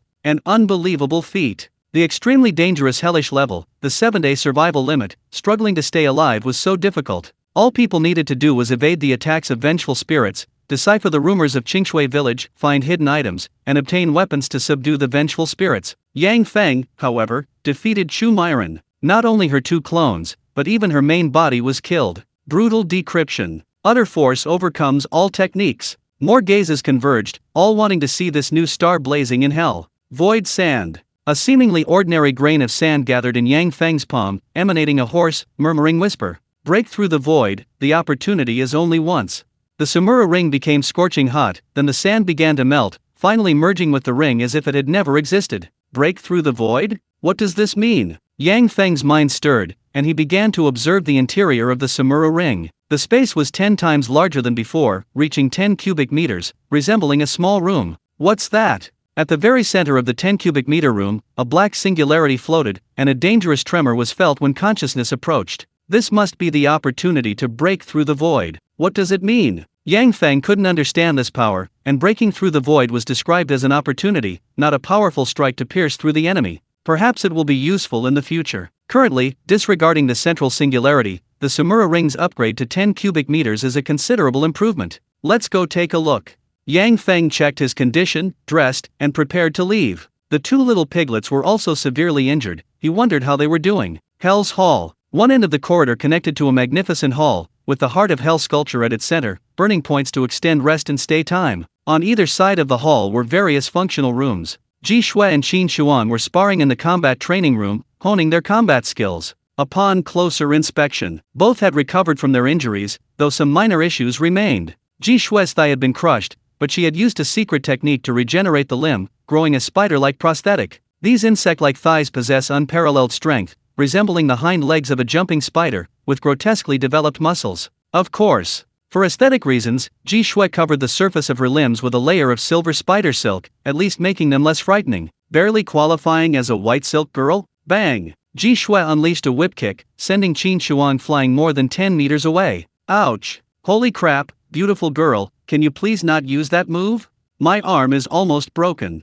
Qin Shuang complained, managing to barely cope with ordinary attacks. The 2 were sparring well, but Ji Shui using that mutated leg changed everything, easily sending Qin Shuang flying. Practicing? Yang Feng appeared in the doorway, leaning against the doorframe and asking with a faint smile. Boss? Holy crap, boss, you're out of seclusion. Ji Shui and Qin Shuang both beamed with joy. Boss Yang Feng, who had disappeared for 7 days and 7 nights, had finally reappeared. Chapter 49 Hell's Diner. Details of the final battle. 7 days and 7 nights of transformation. Ji Shui and Qin Shuang didn't know what had happened. The only thing they were certain of was that the landlord hadn't died. Burning points. Extending their stay. The 2 contributed some of their points to charge the Heart of Hell in the hall until Boss Yang Feng returned. Of course, worried as they were, Qin Shuang and Ji Shui didn't waste time. After healing and strengthening their bodies, they imitated the boss's devilish training to continue increasing their strength. Come on, test your results.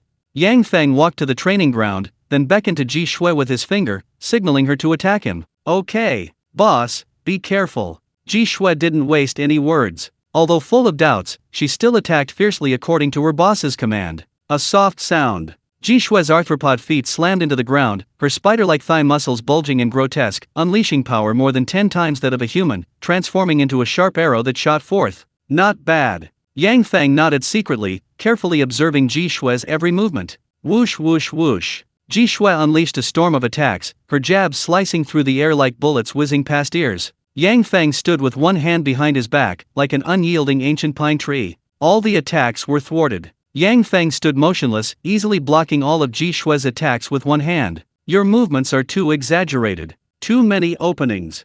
Your footwork is too predictable. It's easy for anyone to guess your next move. Just by watching the rise and fall of your shoulders, one can predict your next move. Yang Feng pointed out Ji Shui's problems incisively. Although her combat skills had improved significantly, she was still far from being a true master. Try your strongest attack. A smile played on Yang Feng's lips as his eyes fell on Ji Shui's mutated right leg, wanting to test his final killing move. Ha! Ji Shui let out a sharp cry, her mutated right leg suddenly unleashing its power. Special muscle fibers bulged and bulged, drawing an arc at a speed imperceptible to the naked eye. Thump! Yang Feng blocked the kick with one hand, seemingly effortlessly. The sound of flesh colliding was incredibly dull, and the instantly compressed air created a blurry ripple, enough to show how powerful the kick was. Blocked it? A full-force attack, easily blocked by Yang Feng. Not bad. Yang Feng stood with one hand behind his back, evaluating Ji Shue's full-force attack, while also testing the strength of his own body. Perfect creation. Now that Yang Feng has evolved to this point, he can easily block Ji Shue's full-force attack using only the strength of his arm. A full-force attack from mutated arthrolimbs unleashes power more than 10 times that of an ordinary human, but it's nothing to Yang Feng. This. Boss, you're too monstrous. Ji Shue was stunned, her jaw almost dropping to the ground. They both inherited the same bloodline, but how could the difference between them be so vast? Especially Qin Shuang. His eyes widened like light bulbs, his face filled with disbelief. I was sent flying more than 10 meters away, my bones are almost broken. Boss, you just blocked it so lightly? Qin Shuang rubbed his swollen, purple arm. The same attack from the same mutated limb had produced drastically different results. I'm hungry. Let's eat first.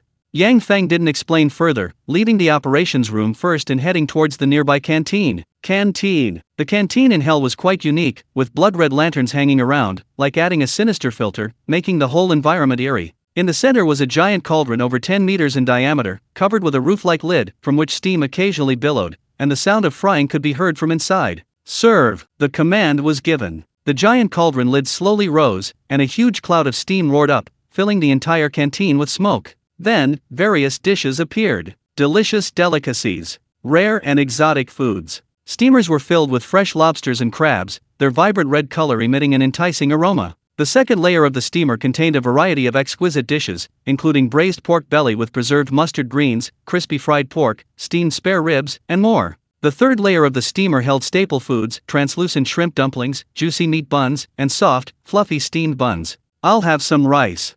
Ji Shue smiled as she walked up. The bottom of the steamer was covered with a layer of pearl rice, each grain distinct, plump, and emitting a pure aroma. Besides that, in another area of the large pot, there were many fried, grilled, and roasted foods. Top-grade aged steaks, glistening roasted lamb legs, tender roasted suckling pig with crispy skin. There was even a hot pot area. A variety of fresh meat ingredients, paired with vibrant fruits and vegetables, and even the broth and dipping sauces were dozens of options. This was the advantage of the Hell's dining hall. Every 12 hours, the large pot in the dining hall would prepare a brand new batch of food, large quantities, and enough to fill you up. I must say, those 3,000 points were totally worth it. Everyone doesn't need to spend exorbitant amounts of points to buy food, the cafeteria can satisfy everyone's appetite. Yang Feng took several plates of meat. Having gone 7 days and 7 nights without food, although he had evolution fluid to replenish his energy, his body still felt extremely hungry, so he ate heartily without any hesitation. Ji Shue and Qin Shuang also came over with their trays, both with many questions in their minds.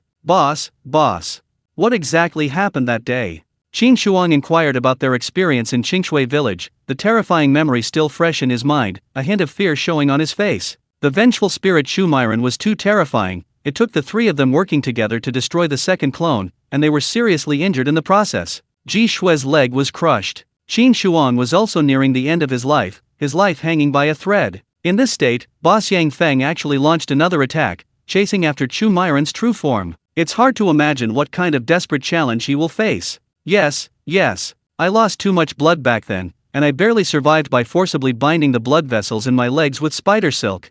Ji Shue nodded repeatedly. The battle against the vengeful spirit Chu Myron was truly too tragic. She only barely won by fighting with all her might, but that was only a clone. How strong was Chu Myron's true form? How brutal was Boss Yang Feng's final battle? You want to know? Yang Feng, his mouth greasy, spat out a bone and wiped himself with a tissue. Ji Shue and Qin Shuang nodded eagerly, eager to know the details of the final battle, a terrifying and thrilling affair. I won't go into the details. You know the result. I stayed in my room for 7 days and 7 nights. What happened? Guess for yourself. Yang Feng's lips curled into a mysterious smile, then he continued enjoying his meal. He said something, but it seemed he didn't really say anything. Ji Shue and Qin Shuang exchanged glances, annoyed but also deeply pondering a question. Their boss possessed incredibly powerful strength, yet he had secluded himself in his room for 7 days. Was his injury so severe that he was on the verge of death? The two were filled with endless speculation. It's such a pity we can't know the details of that battle, and we won't get to witness Yang Feng's heroic fight. Speaking of which, Qin Shuang, what's the next level of the challenge? Yang Feng asked about something serious. Qin Shuang, possessing the prophet ability, could see the specific scenes of the next level of hell. Rotting corpses. Chaos. I see the entire city engulfed in a terrible catastrophe. Qin Shuang began to describe what he saw, and it was again about rotting corpses and alien creatures. A touch of nostalgia. This was practically where his dreams began. Yang Feng's first hell challenge was also filled with rotting corpses and a large number of monsters. However, according to Qin Shuang's description, the 8th level of hell was a brand new city where the disaster had just occurred, unlike the abandoned city that had been desolate for decades. Interesting. This kind of hell challenge has a lot of reward points. Chapter 50 Raccoon City, Side Quest, Other Teams. The heart of hell burned. The team still had a considerable amount of points remaining, so the Raven squad rested for a week. Yang Feng often locked himself in the physical enhancement room, undergoing grueling training and tests alone, testing his various abilities. Ji Shui and Qin Shuan couldn't see the tests. However, they could deeply sense an extremely strong danger. The earth shook. Huge rumbling sounds frequently emanated from inside the physical enhancement room, causing the entire hell hall to tremble slightly. Was their leader testing his strength limits? They didn't know. They dared not guess. The little piglets trembled. Our leader's strength is terrifying, yet he still trains so hard. We have to work even harder. Ji Shui raised her pink fist, her eyes burning with fighting spirit. She couldn't slack off, otherwise the gap in strength would only widen. Days passed. Training, eating, sleeping. Life in hell was monotonous and tedious, a repetitive cycle of improving strength. Yang Feng would occasionally appear, personally guiding Ji Shui and Qin Shuang's special training. As their strength increased, the two little piglets gradually matured. They could stand alone. The two could be considered independent, each developing a distinct fighting style. Even without Yang Feng's guidance, they understood their weaknesses and began targeted training. Finally, the agreed-upon time arrived. Ji Shui and Qin Shuang were both dressed in Zero-type elite soldier suits, their bodies laden with advanced weapons for various situations. Especially Ji Shui. She not only possessed a rainstorm submachine gun with unlimited ammo, but also carried a large case of a bee-like drone, accompanied by an intelligent mechanical dog. This was practically a ghost combat team straight out of a science fiction movie. Fully equipped, weapons formidable, ready for battle. Time ticked to the last second. The information about the Hell Challenge appeared on everyone's faces. Hell Level 8 Raccoon City. Danger Level, Level 2, Dangerous, Orange. Curse Pressure, 12. Time Limit, 24 hours. Description: a biohazard storm has swept through this small town. Can you escape? The entire Hell apartment building shook violently, plummeting downwards. More and more abandoned apartments were crushed, and the curse aura in the air grew increasingly dense. However, this was nothing. The 3 members of the Raven Squad had completed their bloodline enhancement modifications. The current concentration of the curse did not have a negative impact, instead, it was being greedily absorbed by the tainted infant. Hell Elevator. The Raven Squad stepped into the elevator. A bright blue light flashed, and everyone was teleported into the Hell level. The light and shadow blurred. The 3 were teleported to the same room. The dizziness gradually subsided, and the group observed the room. It looked like the room of a teenage boy. The room's layout had a vintage feel. Posters from the Terminator movie and portraits of several legendary baseball stars adorned the walls. The messy bed was covered in star-patterned flags, a metal baseball bat leaned against the headboard, and several trophies sat on a nearby table. This boy was clearly a baseball enthusiast, and had even placed in the school league. His future looked bright. Look, boss.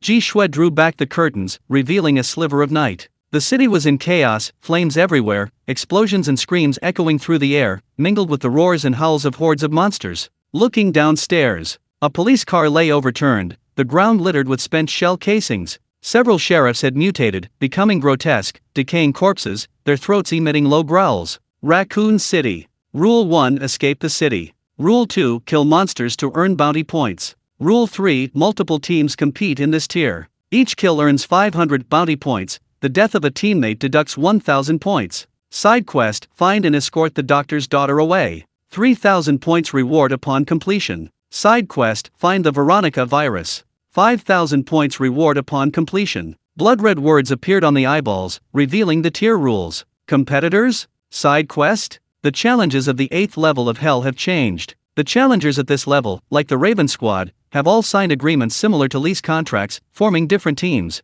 They compete with each other. They kill each other. And they must complete the tasks assigned by the Hell level. Interesting. Yang Feng carefully studied the rules. Simply put, it's about killing everyone except the Raven Squad. Let's go. Yang Feng gave a calm command. Ji Shui nodded, gripping her gun and opening the door. The mechanical dog scouted ahead. Qin Shuang provided cover, the two advancing swiftly and agilely, their cooperation seamless. Rat-a-tat-tat. The rainstorm submachine gun, equipped with a silencer, fired dozens of rounds per second, killing the two rotting corpses in the downstairs living room. Collected Ji Shue's rent, 5 bounty points. Collected Qin Shuang's rent, 5 bounty points. Killing an ordinary zombie rewards 10 points. Yang Feng, as the landlord, collects half the points. Although it seems like only a pitiful 5 points, if it's a large-scale harvest, these must be the owners of the villa, right? Ji Shui crouched down to examine them. Judging from the clothing of the two zombies, they were probably the male and female owners of the villa, while their baseball-playing child had escaped.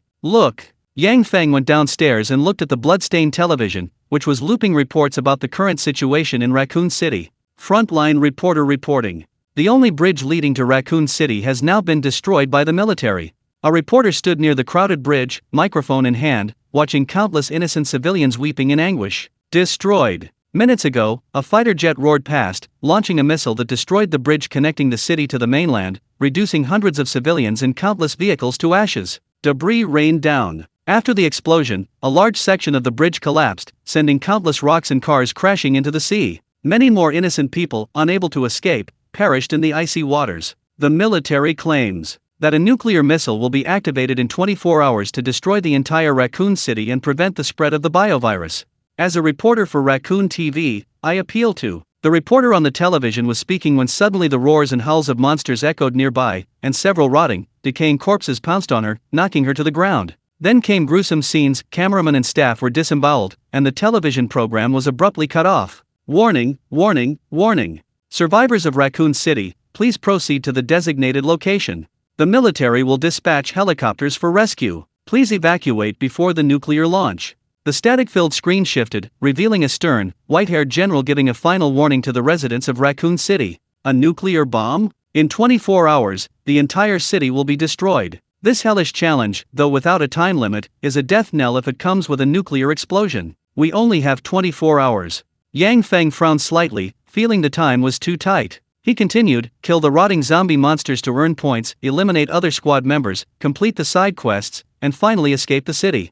That's roughly the plan. Chapter 51 Monster Slaying Game, Reptile. Smoke filled the air. Flames spread. A biohazard swept through Raccoon City, filled with cries of agony. Police lines were constantly busy, and sheriffs were overwhelmed by the surging tide of zombies. The death toll rose rapidly. At that moment, hundreds of inconspicuous little bees formed a matrix and hovered in the sky. Ji Shui controlled the controller. The swarm of bee-like drones scoured the surroundings, taking in the situation across a large part of the city. Rat-a-tat-tat. Mechanical dogs cleared the way. Their integrated scanning and attack capabilities were incredibly powerful. Any approaching, decaying corpses that peeked out were instantly blown to the head by machine gun fire. Hee. Done. The zombie horde hasn't merged yet, most are only a few hundred at a time. Should we go add fuel to the fire? Ji Shui kept switching the scene, the streets of Raccoon City clearly appearing before them. The wandering zombie horde was searching for the scent of blood, looking for a human gathering place. We still have enough time.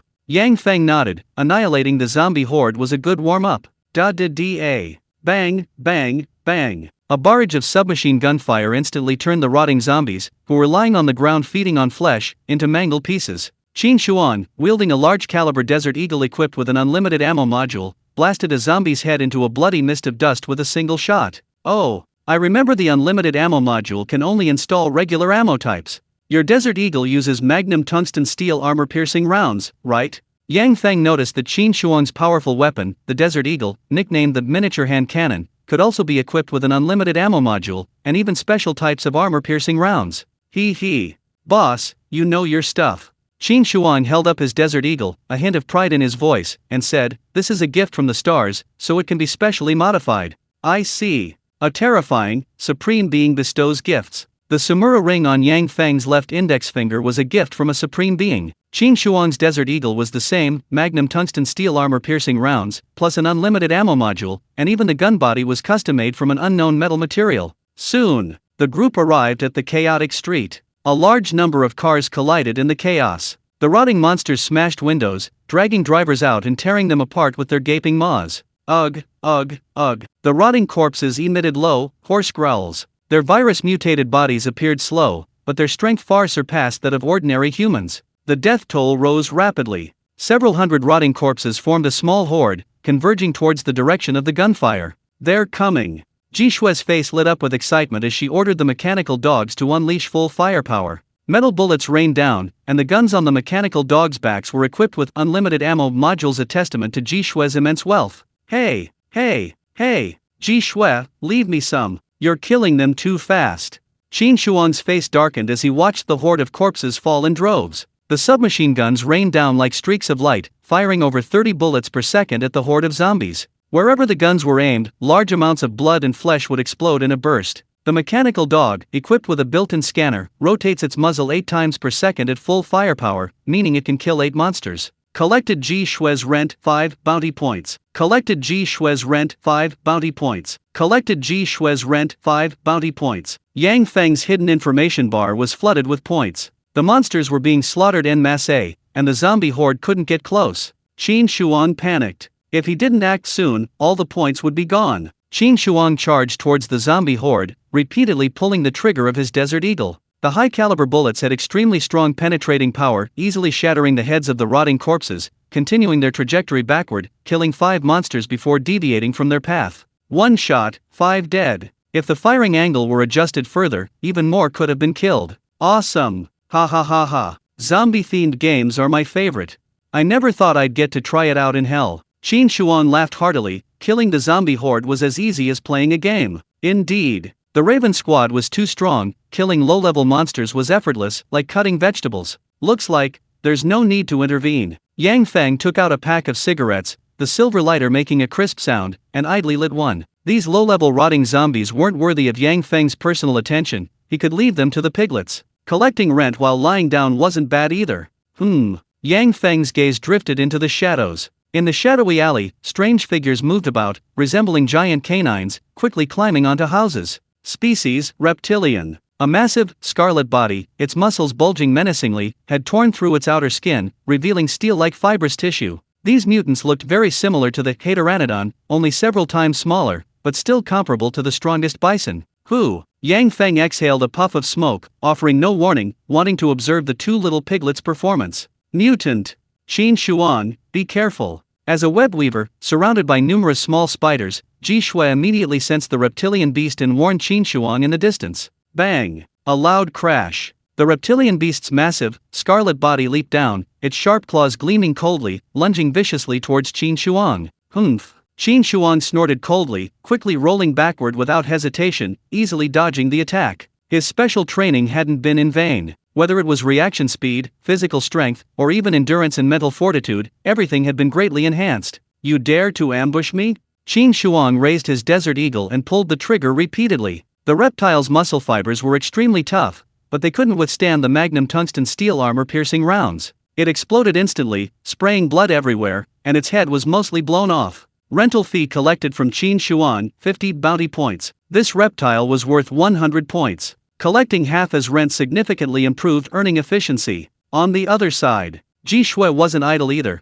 constantly monitoring the reptile on the wall during the downpour. Metal bullets surged forth, obliterating 2 reptilian beasts in quick succession, their bullets crashing heavily to the ground with dull thuds. However, the reptiles seemed to possess some intelligence. They recognized Jishue as the greatest threat. 2 cunning mutants circled the wall, leaping from a nearby rooftop. Rat-a-tat-tat. Jishue remained calm, controlling the torrent of bullets with one hand and pulling the trigger, killing one of the reptiles. Simultaneously, she unleashed a powerful side kick, her foot stomping through the ground. Thud! A muffled thud, flesh and bone collapsing. Jishue's mutated arthropod leg lashed out at the other reptile, the terrifying force sending it flying. The monster's chest caved in deeply, her foot nearly piercing its body. This killing blow generated far more force than the reptiles. A few more shots followed, and the struggling monster on the ground fell lifeless. The remaining mutants were quickly eliminated by Qin Shuang. Not bad. Yang Feng nodded silently. Facing danger with composure, the 2 were no longer rookie recruits, but gradually becoming reliable and mature comrades. Soon, the corpses and mutants were cleared away. Yang Feng did nothing, yet collected over 2,000 in rent, while Jishue and Qin Shuang also received a good income. Wait a moment.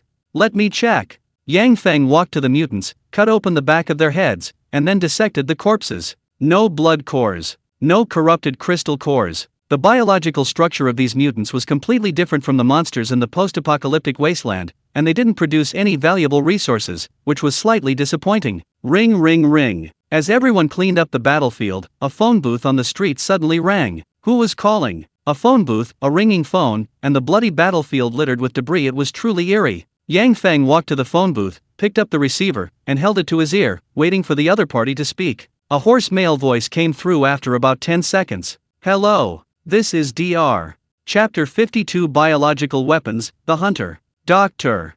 Side quest? I'm listening. Yang Feng answered calmly, waiting for the doctor to continue. In 23 hours, a nuclear bomb will destroy Raccoon City. Your squad is well equipped. Even if they can withstand the zombie horde, they will inevitably be wiped out by the nuclear bomb. The doctor steered the conversation towards the nuclear bomb as a warning. Time was running out. Don't waste time, get to the point.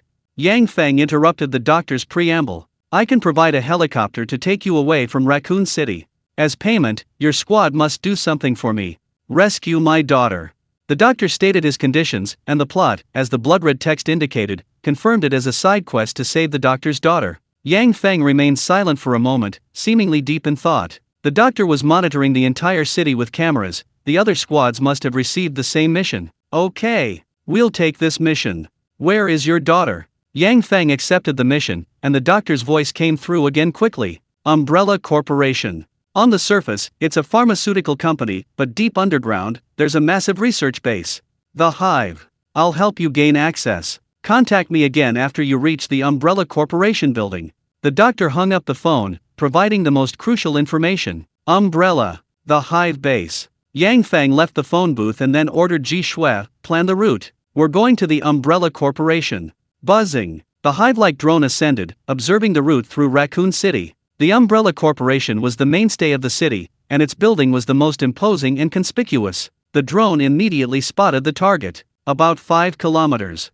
Should we take the back roads, or go straight to the main road? Ji Shui operated the device, then a look of anticipation appeared on her face. Taking the back road meant avoiding the horde of zombies and reaching the mission location as quickly as possible. Taking the main road meant unleashing a bloodbath. Of course, the main road. I don't mind having more money.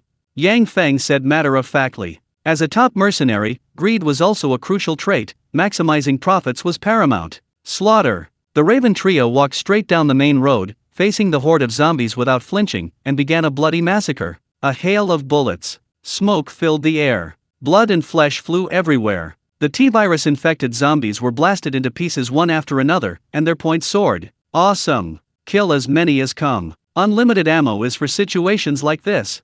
Qin Shuang was in high spirits, and in less than half an hour, he not only recouped the points consumed by the unlimited ammo module but also multiplied them several times over. City Hall. The three fought their way through and quickly reached the vicinity of the City Hall. Here, the number of infected T-virus zombies was even greater, only because a large number of sheriffs and survivors had formed fortifications for a final stand. Upon closer inspection, there were at least 40 or 50 people around the City Hall, armed with various weapons, resisting the zombie horde and awaiting the military's so-called rescue. Where's the helicopter? Fuck, we're almost out of ammo. The outer perimeter can't hold. Strategic retreat, everyone come inside. The sheriff, firing a shotgun while directing the panicked crowd, seemed increasingly powerless against the ever-growing horde of zombies. Just then, Yang Feng's three-man Raven squad arrived nearby. Awesome. There were even more monsters here. The dense horde of zombies fell in layers like harvesting wheat, forming an impenetrable net of fire. Roar! Roar! Roar! Roar! The T-virus infected monsters roared, but were utterly powerless against the Raven squad, only able to die like moths to a flame. The army? The military has come to rescue us. The survivors in the City Hall were shocked, many hugging and cheering. Judging from the Raven squad's attire, they looked like a top-tier special forces team. No. Even the most elite Special Forces team isn't as formidable as the Raven Squad. Boom, boom, boom, boom. As the crowd cheered, searchlights rained down from the sky, followed by the roar of propellers. Large transport helicopters. The military had indeed arrived, keeping their promise to rescue the remaining civilians. We're here. Help, help, please save us. The survivors poured out of the City Hall, waving their hands at the helicopters overhead, awaiting their rescue. Wait. These aren't rescue helicopters. Yang Feng looked up. Several helicopters were carrying containers bearing the Umbrella Corporation logo. Clearly, they weren't from the military. Thump, thump, thump. The containers crashed to the ground with deafening thuds. A burst of low-temperature air pressure released from the curved hatch, awakening some kind of biological weapon, which grew increasingly agitated. The containers were violently smashed, leaving dents and screeching sounds, before the hatches were slammed open. Alien, the hunter. It was a monster covered in hard, scaly scales. They were crouching, their bodies covered in dense, powerful scales, their limbs exceptionally thick and strong, their hands protruding with enormous, black claws tens of centimeters long. Excitement. The hunters were extremely sensitive to the smell of blood, especially fresh human blood. The civilians were stunned by the appearance of the monsters, and cried out in despair as the helicopters drove away. "Don't go! We're still here! Save us! Save us!" The cries were useless. What awaited them was the hunters' merciless slaughter. A tiger among sheep. The hunters charged into the crowd, shotguns and various other firearms raining down on them, but their thick, hardened scales withstood most of the damage. Sparks flew everywhere. The hunters, enduring the gunfire, ripped people to shreds with their claws. The entire city hall was filled with screams of agony as everyone was mercilessly slaughtered and devoured. That Umbrella Corporation released monsters? Ji Shue's eyes flashed. Umbrella Corporation was actually targeting civilians. These bioweapon hunters were akin to a dimensional attack against ordinary people. Collect data. Raccoon City is riddled with cameras, it's constantly under surveillance. This place is about to be destroyed by a nuclear bomb. Umbrella Corporation is collecting data to evaluate the detailed parameters and value of the biological weapons through real-world combat. Yang Feng said, squinting. He'd encountered this kind of thing frequently in his previous life. All mercenary teams were waiting for the right price, needing concrete combat data to demonstrate their strength and increase their value. This footage would eventually end up in the hands of dictators or terrorists. For the sake of consolidating their regimes, for the sake of creating panic, they would spare no expense to purchase biological weapons. These mutants should be quite valuable. Kill them, earn some points. Yang Feng gestured, indicating to eliminate the hunters. Chapter 53 The Invincible Captain, Hell Avengers Squad. The Hunter. The brutal mutated monster quickly slaughtered all the survivors in the city hall. Ji Shue, wielding the rainstorm submachine gun, rushed towards the hunter. A torrent of metal bullets transformed into a rain of shimmering light, shattering its hardened keratinous scales. Its defense was indeed formidable. The hunter's scales could withstand shotgun pellets, ordinary caliber bullets had little effect. However, Rainstorm was not a conventional weapon. Rainstorm's rate of fire was extremely high, but its power was also undeniable. The rain of shimmering light fell on the same area, and the hardened scales shattered after just a few shots. 1 second, 2 seconds, 3 seconds. A full 100 bullets bombarded the hunter's body, tearing its hardened scales to shreds, sending large bursts of blood and flesh exploding. The hunter, stripped of its protective scales, was instantly riddled with bullets, collapsing to the ground lifeless. Rental fee collected from Ji Shue 150 bounty points. Not bad. One hunter is worth 300 points. Ha ha ha. Your submachine gun is useless, come see your brother Shuang's big treasure. Qin Shuang revealed a gloating expression, then gripped his Super Desert Eagle and fired a shot at the hunter's head. Bang! The hunter's scales were pierced, the tungsten steel armor-piercing bullet shattered the skull, exiting from the back of the head with a sticky, bean-like substance, instantly killing it. Truly worthy of the miniature hand cannon. Truly worthy of the magnum tungsten steel armor-piercing bullet. Even a mutated biological weapon can be headshot with a single shot. This time it's Qin Shuang's turn to show off. The hunters were indiscriminate, each one shot to the head, becoming Qin Shuang's points. Humph, you're pretty good. Ji Shue killed 3 hunters, then looked at Qin Shuang not far away, who had already taken down the remaining 7 or 8 mutants. Just some grunts, don't get too excited. Yang Feng reminded her from the side. To the Raven Squad at this point, whether it was a horde of zombies or low-level biological weapons, they were just cannon fodder. There was nothing to be complacent about. At this moment, Ji Shue's bee-like drone detected something unusual. She picked up the large handle and examined the electronic screen, zooming in to discover another squad. That squad consisted of about 5 people, moving nimbly and swiftly, silently eliminating dozens of monsters blocking their path, and then rushing into the Umbrella Corporation building. Boss, come quick. Ji Shue showed the screen, these little mice got ahead of us to do their quest. Oh no, we've been beaten to it. Qin Shuang, her face full of anxiety, chimed in, boss, let's hurry over too. Yang Feng remained calm, showing no sign of tension. What's the panic? Side quests are that easy. A glint of light flashed in Yang Feng's eyes as he coldly continued, the mantis stalks the cicada, unaware of the oriole behind. Brilliant. Boss, you're brilliant. He, let those guys scout ahead. Qin Shuang gave a thumbs up, shamelessly flattering him, her expression no longer tense, everything was under her boss's control. Yang Feng turned to Ji Shui beside him, awaiting her opinion. The problem is, there's more than one Oriole unaware of the others. The blood-red message indicates multiple teams are competing. Other teams might be observing, hoping to be the Oriole catching the mantis. He. Behind the Oriole, there might be an old cat waiting. Ji Shui assessed the situation. Multiple teams were competing, and the intelligence was still unclear. It was best not to act rashly. Yang Feng nodded silently. This analysis was correct, but considering the difference in strength, it wasn't as simple as the mantis catching the cicada. We are not the Oriole, nor are we the old cat hunting the Oriole. Yang Feng's voice turned colder, carrying a hint of killing intent. He continued cruelly, we are hunters, and the kind with guns. Winner takes all. Whether it's the cicada, the mantis, the Oriole, or the old cat, we want them all. Domineering. This was the confidence of an absolute powerhouse. Ji Shui and Qin Shuang exchanged a glance, then their gazes towards Yang Feng changed, filled with reverence. An invincible captain. A leader who inspires a sense of security. Blood boiled, and the two little piglets felt a surge of unwavering loyalty. All right, boss, let's keep killing monsters and earn more points.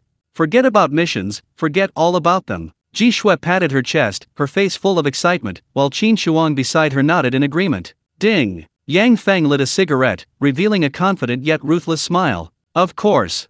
There's still plenty of time. Let's hunt monsters, we should be able to catch some little sparrows. Yang Feng waved his hand, not intending to immediately enter the Umbrella Corporation building, but instead ordering the Raven Squad to continue hunting the zombie horde on the outskirts. A moment later, gunshots rang out again on the city streets. Rat-a-tat-tat. Bang, bang, bang. Ji Shui gripped her rainstorm submachine gun, showering the horde of zombies with streaks of fire. Mechanical Dog, positioned on high ground, automatically scanned and fired its retractable machine gun, forming an impenetrable fire net in conjunction with Ji Shui. Qin Shuang, wielding a Desert Eagle, headshot the occasional alien and bioweapon that appeared, then casually blasted through the skulls of numerous rotting corpses. Rental fee collected from Ji Shui 5 bounty points. Rental fee collected from Ji Shui 5 bounty points. Rental fee collected from Qin Shuang 150 bounty points. Points flooded the screen. This was practically cheating in a zombie-themed FPS game, activating Wind Spirit Moon Shadow's unlimited ammo and automatic scanning function. The Cleaners. The Raven Squad became the cleaners of Raccoon City. In fact, they didn't even need a nuclear bomb to destroy the city. Given enough time, the 3 members of the Raven Squad were enough to wipe out all the monsters in the entire city. However, the nuclear missile still had to be launched. Eliminating the infection was just a pretext, destroying all evidence was crucial. The outside world absolutely couldn't be allowed to know what was happening in Raccoon City. The high-profile hunt continued, quickly attracting the attention of others. On the rooftop of an office building, a 4-person team observed the powerful duo below. One of them, wielding a complex composite bow and arrow, wore a cool leather outfit, his sharp, eagle-like eyes scanning the surroundings. Eagle Eye. This was his self-designation, seemingly imitating a character from a superhero movie. Sufficient firepower. Really strong. Their weapons have all been upgraded, equipped with modules for unlimited ammo, perfect for exterminating rotting corpses.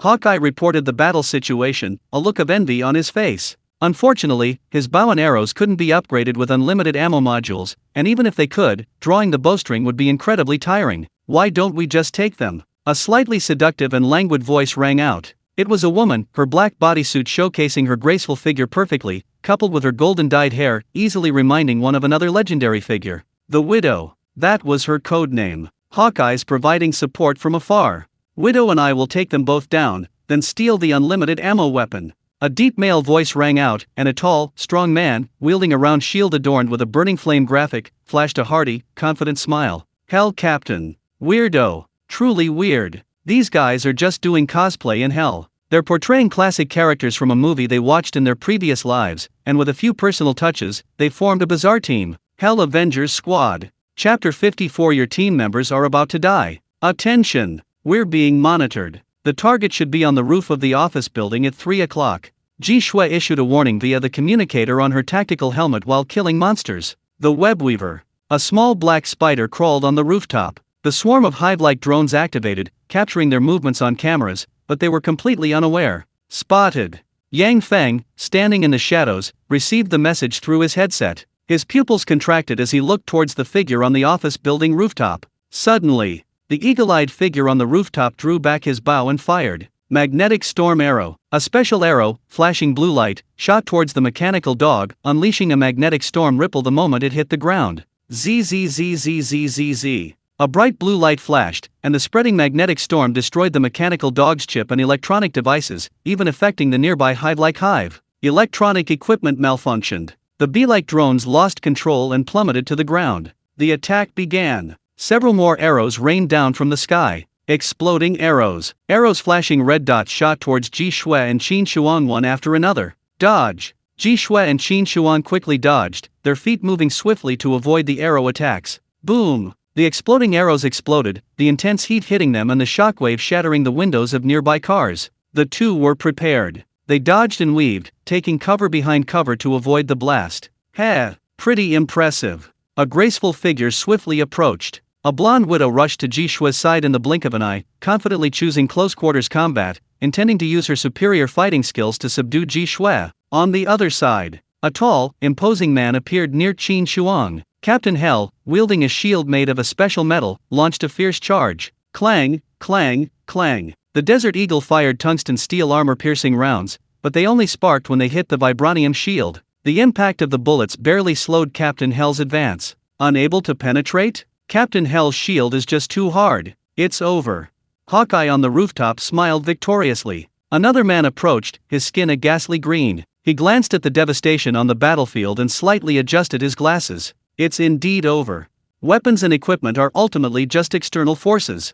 The green-skinned man scoffed. Investing precious points in weapons and equipment was a blatant waste. Green Tyrant. That was his nickname. Green Bully possesses a unique bloodline talent, making his skin as hard as iron and allowing him to grow to enormous size when enraged, making him exceptionally powerful. Clearly, he is the leader of the entire Hell Avengers team. Ha ha ha. A cold, mocking laugh suddenly came from the shadows. Who? Green Bully and Hawkeye turned sharply, looking at the man hidden in the shadows. Yang Feng. He had somehow appeared on the rooftop and had been listening to the two clowns' conversation until his cold laugh was noticed. You must be the captain. Yang Feng smiled faintly as he walked to the edge of the rooftop, shaking his head regretfully. Unfortunately, your teammates are all going to die. What does that mean? Green Tyrant frowned, following Yang Feng's gaze downwards. The battle seemed to have changed. The widow was incredibly skilled in hand-to-hand combat. Ji Shui's fighting techniques were equally impressive. The two countered each other's moves, simultaneously defending and attacking,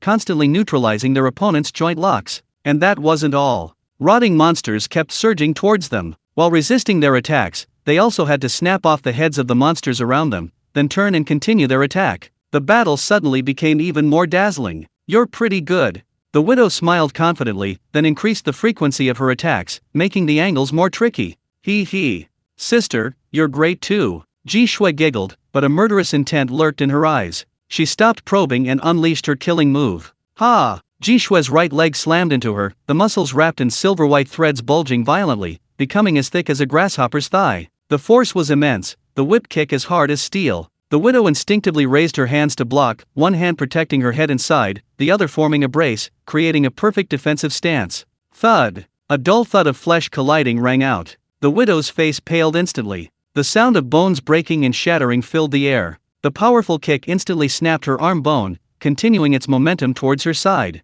Splat! The widow's body spun in midair, several ribs broken, and she suffered severe internal injuries, involuntarily spitting out a mouthful of blood. Before absolute power, technique seemed utterly powerless. The widow was speechless with shock, her body racked with excruciating pain. She never imagined the woman before her could possess such incredible physical strength. It wasn't over yet. Ji Shui stomped her foot hard on the ground, pulling the widow back from the ground. Spider silk. A layer of translucent silver spider silk had somehow peeled off her thigh and wrapped around the widow's body. With this stomp and pull, the silver spider silk dragged the widow's body, forcibly dragging her in front of her, and then she kicked out again. A front kick. Ji Shui crushed the widow's chest, taking her life in her incredulous gaze. Collected rent from Ji Shui, 250 bounty points. Gained 500 team points. Killing someone not only grants personal rewards but also increases team points, a double blessing. On the other side, Qin Shuang was pinned down by Captain Hell, unable to lift his head. The burly Captain Hell's shield became Qin Shuang's most effective weapon, sending him flying several meters with a single charge.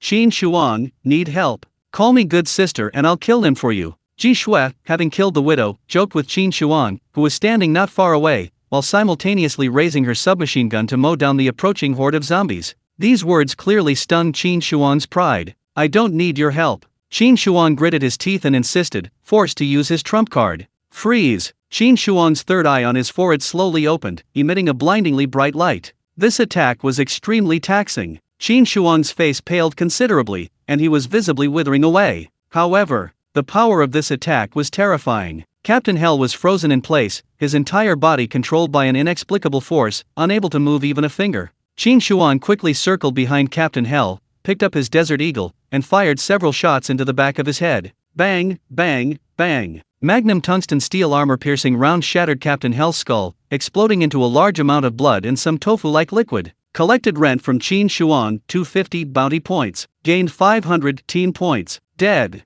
The Hell Avengers team has lost 2 members. You guys. Green Tyrant was furious, but his eyes held a hint of confusion alongside his anger. Why? His teammates, who had just been in the lead, were easily wiped out in the blink of an eye. Why? Next up are the 2 of you. Yang Feng turned around, a cruel smile playing on his lips. Chapter 55, Fist to Fist, exhilarating and thorough. Kill him. Green Tyrant roared, his entire body rapidly expanding. His massive muscles ripped through his clothes, his thick, bulging arms resembling pillars supporting a beam. Whoosh whoosh whoosh. Hawkeye fired several arrows in quick succession, deliberately missing the target and striking the ground. Pale white light flashed, unleashing deafening sonic booms. Shock arrows. Also known as sonic boom arrows, their direct lethality wasn't high, but the sonic boom they generated could stun the enemy, temporarily halting their movements. Yang Feng remained unmoved. His perfectly crafted physique allowed him to resist all the effects of a sonic boom. The dragon will devour our enemy. Hawkeye took a special arrow from his quiver, engraved with a lifelike dragon pattern,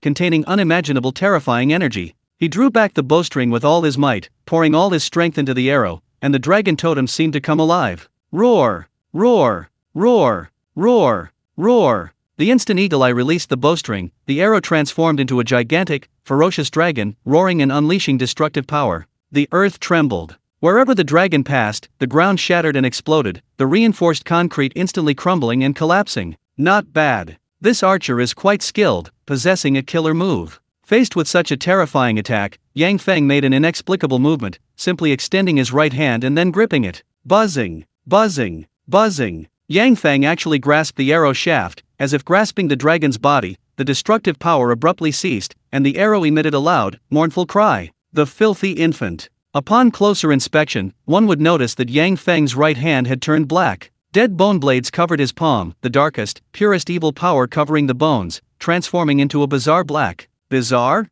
Psychic energy? Magic? The black hand greedily devoured and sucked the energy. The lifelike dragon grew increasingly faint, and the runes inscribed on the arrow lost their luster. Vanished. The destructive dragon was held barehanded, and the arrow turned to dust. Impossible. That's the power of a divine dragon. Hawkeye was utterly shocked. The divine dragon arrow was a gift from supreme beings, capable of slaying gods and Buddhas alike. Its power was undeniable. The entire top floor of the office building was blown away, and rubble was crushed into dust. Yet, the enemy before him caught the divine arrow with his bare hands. Impossible. The human body could never withstand a divine dragon arrow. This must be a defensive item bestowed by great beings. There must be some kind of secret treasure. Hawkeye's pupils trembled violently, his mind a jumbled mess. He collapsed to the ground, utterly drained of strength, even losing the will to fight. At that moment, Green Giant also completed his transformation. He mutated into a 4-meter-tall giant, his eyes blazing with fury, his hands like heavy millstones.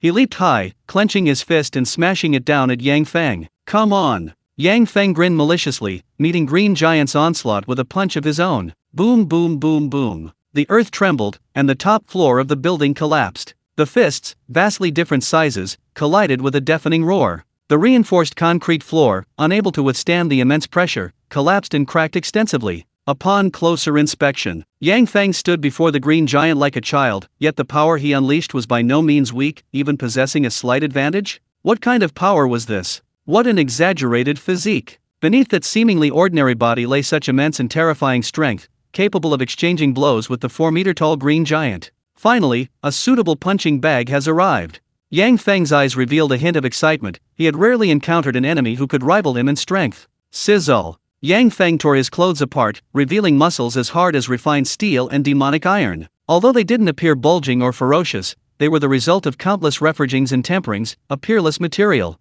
Without using the death bone white armor. Without using the filthy infant. A pure physical battle, a clash of power against power. Yang Feng grinned maliciously as he charged towards Green Tyrant, their fists colliding again, causing the ground to shake even more violently. Rumble. Bang, bang, bang. Yang Feng and Green Tyrant unleashed a frenzied barrage of punches, the force compressing the air and creating sonic ripples, shattering the surrounding glass. Hot. Every punch landed with a visceral impact. Exhilarating. Yang Feng's entire body tensed, his bones crackling like popping beans. Awesome. The recoil from the impact of their punches, placing pressure on his entire body, ironically unleashed his potential. Every muscle fiber received a proper stretch. Every inch of his hard bone received a proper blow. The beast of distorted blood, the dead bone, the heart of the vengeful spirit. Yang Feng's bloodline has undergone 3 transformations, making his physical strength unparalleled. Finding an opponent like Green Tyrant is truly difficult. However, Yang Feng fought with increasing ferocity, his blood boiling, enjoying the thrill of unleashing power, but his opponent was beginning to falter. Green Tyrant's will was willing, but his strength was insufficient. His mutated enhancement was highly unstable. Although he could temporarily gain immense power through a berserk state, there was ultimately a limit. Bone fractures. The gigantic fist, the size of a millstone, couldn't withstand the terrifying force of each punch. Fine cracks appeared beneath the muscles, the bones on the verge of shattering. Long's bulging muscle fibers were almost being smashed into pieces. With the immense load from the recoil, even his blood vessels were bursting one by one. Does that man not feel fatigue? Does that man's fist not feel pain? Could that man withstand such immense physical pressure from the recoil? Green Tyrant grew increasingly doubtful as the fight progressed, a deep sense of fear creeping in. The aura emanating from the man before him grew ever wilder, his strength steadily increasing. Not enough. Put more force into it. You're so big, haven't you eaten? Yang Feng enjoyed the exhilaration of unleashing his power and sweat, but his sparring partner was becoming increasingly unreliable, falling further and further behind his pace. Pervert. Green Tyrant was forced back repeatedly, his massive feet leaving deep craters and shards in the ground. His bones finally gave way, shattering. His skin was torn and bleeding. A massive fist spurted out copious amounts of blood, revealing a mangled mess beneath the skin. Let's talk. I can give you all my supplies and equipment. Green Tyrant was utterly terrified, wanting to negotiate with Yang Feng, hoping to save his life. Disappointment. This opponent was utterly disappointing. Killing you is all mine. Yang Feng's eyes flashed with killing intent, no longer enjoying the thrill of battle. He slammed his foot into the ground, unleashing a devastating punch. Breaking limit fist. The muscles on Yang Feng's back bulged, resembling the shape of a demon's face. His entire body formed a giant bow, using his spine as the bowstring, the muscle fibers humming like a bowstring. All his power was concentrated on a single point. The breaking limit fist exploded forth, the air rippled, and Green Tyrant's chest shattered and caved in, sending him flying through 5 or 6 walls. Chapter 56, The Team Annihilated, Gamma Ray Mutagen, The Hive. Dead. Green Tyrant coughed up blood, his chest caved in. His white bones were exposed to the air, his internal organs crushed. A single, devastating punch had instantly killed him. Killed enemy, gained 500 bounty points. Killed Dawnbringer, gained 3,000 bounty points. Yang Feng killed Green Tyrant and immediately gained a large number of bounty points.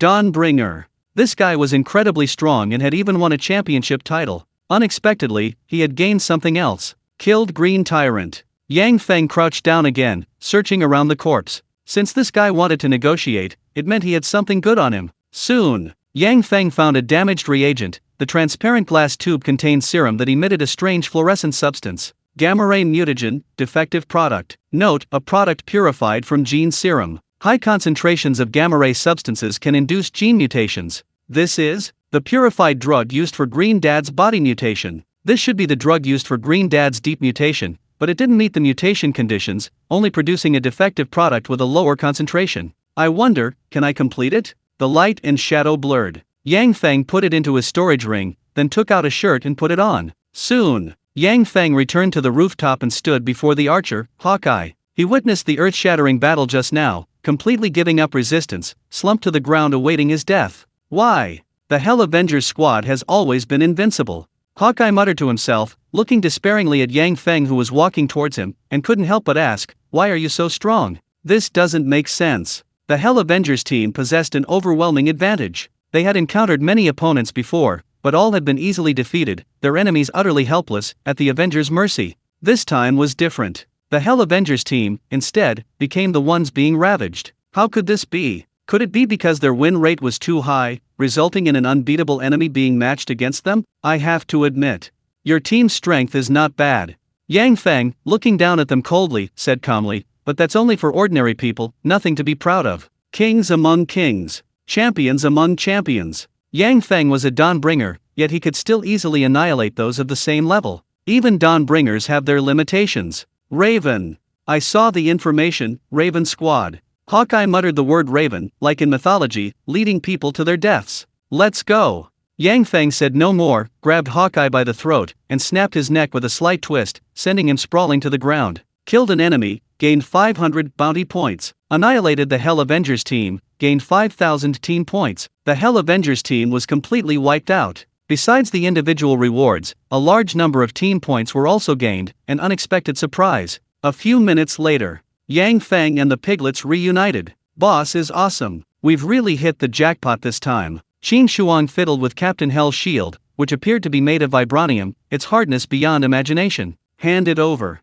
Yang Feng beckoned with his finger, showing great interest in the vibranium material, indicating that Qin Shuang should hand over the shield. Qin Shuang's face immediately turned bitter. The only saving grace was, he didn't need Captain Hell's shield. Here you go. Qin Shuang handed over the vibranium shield, glancing at the gloating Ji Shui, and immediately reported, Ji Shui also got something good from the enemy. Ji Shui was shocked. This guy was being selfish and only hurting others, he was purely being resentful. Humph. It's okay to give this treasure to the boss. Ji Shui took out a book with the words Spy Manual prominently displayed on it. Spy Manual allows you to learn various espionage techniques, enhance combat skills, improve shooting skills, and integrate knowledge through quantum learning. A magical item? A conceptual item. It should also be a magical treasure bestowed by a supreme being. This spy manual requires a blood oath to acquire all the knowledge. It's directly infused into the mind without needing to read a single word, instantly becoming integrated with the body. The content of this book isn't anything new. Its quantum learning method is quite interesting. Yang Feng flipped through it a few times. The fighting techniques in the spy manual weren't particularly advanced, and the various firearms knowledge and shooting methods were rather ordinary. However, the quantum learning method was very abstract. Simply a blood oath was enough to acquire all the knowledge, saving the need for reading, learning, and training. This book is useless to me. Yang Feng tossed the spy manual to Ji Shui. The knowledge in the book was too basic for him, much of it was outdated. He. Thanks, boss. Then I'll do the blood oath. Ji Shui took back the manual, then turned to Qin Shuang and showed it off, her face full of smugness. Boss is being unfair. Qin Shuang was on the verge of tears. Why was he so unlucky? Unfair? You got a lot of benefits when you were looting. All the miscellaneous items the boss didn't want, you got the lion's share, didn't you? Ji Shui crossed her arms, looking at Qin Shuang with a slightly mocking gaze. The massive amount of weapons and equipment, plus many miscellaneous small rewards, all went to this kid. Cough, cough, cough. Qin Shuang coughed violently, his expression changing faster than flipping through a book. He immediately said obsequiously, Sister, can I call you sister? Can we keep it down? This was truly a loud conspiracy right in front of the boss. Yang Feng just smiled, finding the bickering between the little piglets quite amusing. All right. Stop fooling around. The monsters nearby have all been wiped out, let's move to another spot. Yang Feng looked at the rotting corpses scattered around him. 2 hours had passed, it was almost time for the actual operation. Umbrella Corporation. A 5-person team had entered the company building ahead of time. He wondered if the mission had gone smoothly.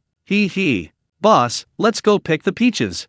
Ji Shui immediately understood her boss's meaning. Next was the much anticipated peach picking part. The Raven squad rested briefly before heading towards the Umbrella Corporation building. A moment later, Yang Feng and his 2 companions arrived outside the Umbrella Corporation's main gate. The surrounding area was a scene of utter devastation. Walls and floors were riddled with bullet holes, and the remains of monsters lay scattered everywhere. The spacious lobby reeked of blood. Several mutants had been slaughtered, likely the work of the previous squad. Ring ring. The phone in the lobby rang. It was the doctor calling. Yang Feng walked to the front of the lobby and picked up the phone. The doctor's anxious voice immediately came through. You've wasted too much time. You're too late. A squad is hunting me. If I had been any slower, I would have been dead. The doctor's tone was filled with anxiety. His situation was extremely dangerous. Hunted? The doctor was being hunted by another squad? Yang Feng's eyes flashed. He immediately understood. It turned out that each squad had received different side missions.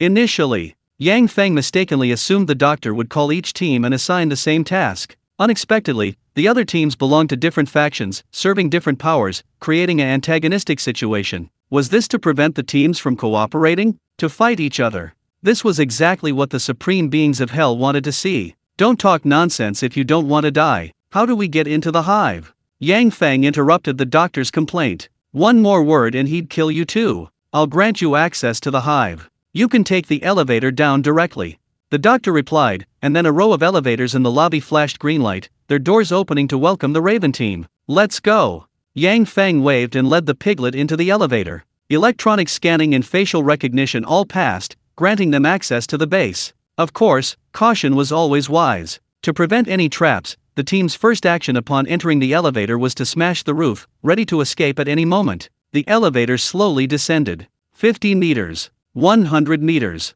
300 meters. Outside the elevator roof, everything turned pitch black. The hive base was located 500 meters underground. It was hard to imagine that humanity could build such a massive underground experimental base. Ding! The elevator beeped. They had arrived at the hive experimental base. Chapter 57 The Red Queen, the G-Virus, the perfect experiment subject. Hive experiment base. A scene of utter devastation. The pure white metal walls were stained with blood and scratches, shards of glass littered the floor, and documents lay scattered haphazardly in the hall. Rotting corpses. Many rotting corpses, dressed in white lab coats and work clothes, lay dead in pools of blood. They were all dealt with by another team, swiftly and cleanly. The battle brief. Boss, wait a moment. Ji Shui removed her gloves, and dozens of small black spiders immediately slithered down her fingertips, rapidly spreading in all directions, forming a biological intelligence network. Native spiders were scarce here. Ji Shui could only release the little creatures residing within her body. At that moment, a broadcast sounded in the hall, and an image of a man appeared on an electronic screen not far away. Doctor. It was a man in his 40s, pale and in poor condition, his eyes filled with bloodshot veins, clearly infected by a virus. You've finally arrived. I don't have much time left, so I'll keep it brief. The doctor controlled the electronic screen, which displayed a 3D map of the hive laboratory. The virus has been leaked. The supercomputer AI has activated its destruction mode, killing everyone in the entire experimental base. The doctor briefly explained the cause. Red Queen, that was the name of the superintelligent AI, controlling the entire operation of the experimental base. Only the doctor's authority was not restricted by the Red Queen. My daughter, Lily, is on the 3rd floor of the experimental base. Lily is very special, she is immune to the virus. Please rescue her. The Umbrella Corporation will send armed helicopters to escort you all out. In short, the doctor summarized the current situation, and the image of a little girl appeared on the screen. It was none other than the doctor's daughter. To put it more simply, the enemy is the Red Queen, and the mission objective, Lily, is on the 3rd floor of the experimental base. That's ruthless. Your daughter, also an important experimental subject? Yang Feng, understanding the whole story, smirked mockingly. The doctor wanted to save his daughter not out of so-called familial love, but because she was his most successful masterpiece. You're wrong. It's a gift. As a father, of course I want to give my daughter the best gift. The doctor's pale face twisted into a cruel smile, his expression utterly morbid, viewing the viral infection as a blessing. Heinous. The doctor used his own daughter as a test subject, injecting her with the original virus, and then, in the initial stage, injecting her with an experimental antibody. His daughter was lucky, she became the sole survivor. Although Lily was infected with the virus, she didn't become a monster. Instead, she gained incredible abilities. Self-healing ability. The number of times her cells divide is no longer limited, and she maintains an ever-increasing vitality. This means, Lily can live forever, retain her youth, and her wounds can heal completely in an extremely short time. That's not all. The doctor even extracted an evolved, improved version of the T-virus from his daughter's body. G-virus. G stands for God, signifying the attainment of godhood, revealing the doctor's ambition. Suddenly, the doctor's image was severely interfered with, the screen intermittently displaying static, and the sounds of fighting could be faintly heard. Another team. That team's mission seemed to target the doctor, and they had broken through to the innermost layer of the experimental base, with only one final door remaining. They've come to kill me. Remember, you must rescue my daughter Lily, or the helicopter won't take you away. The doctor gave his final instructions, then took a vial of purple syringe from a nearby briefcase the G-virus extracted from his daughter Lily. He injected the G-virus into his body, preparing for a final, desperate struggle. Boom! The door was blown open. A flying knife flashing with blue light instantly pierced the doctor's skull, and his body slowly fell to the ground. Retrieve the G-virus.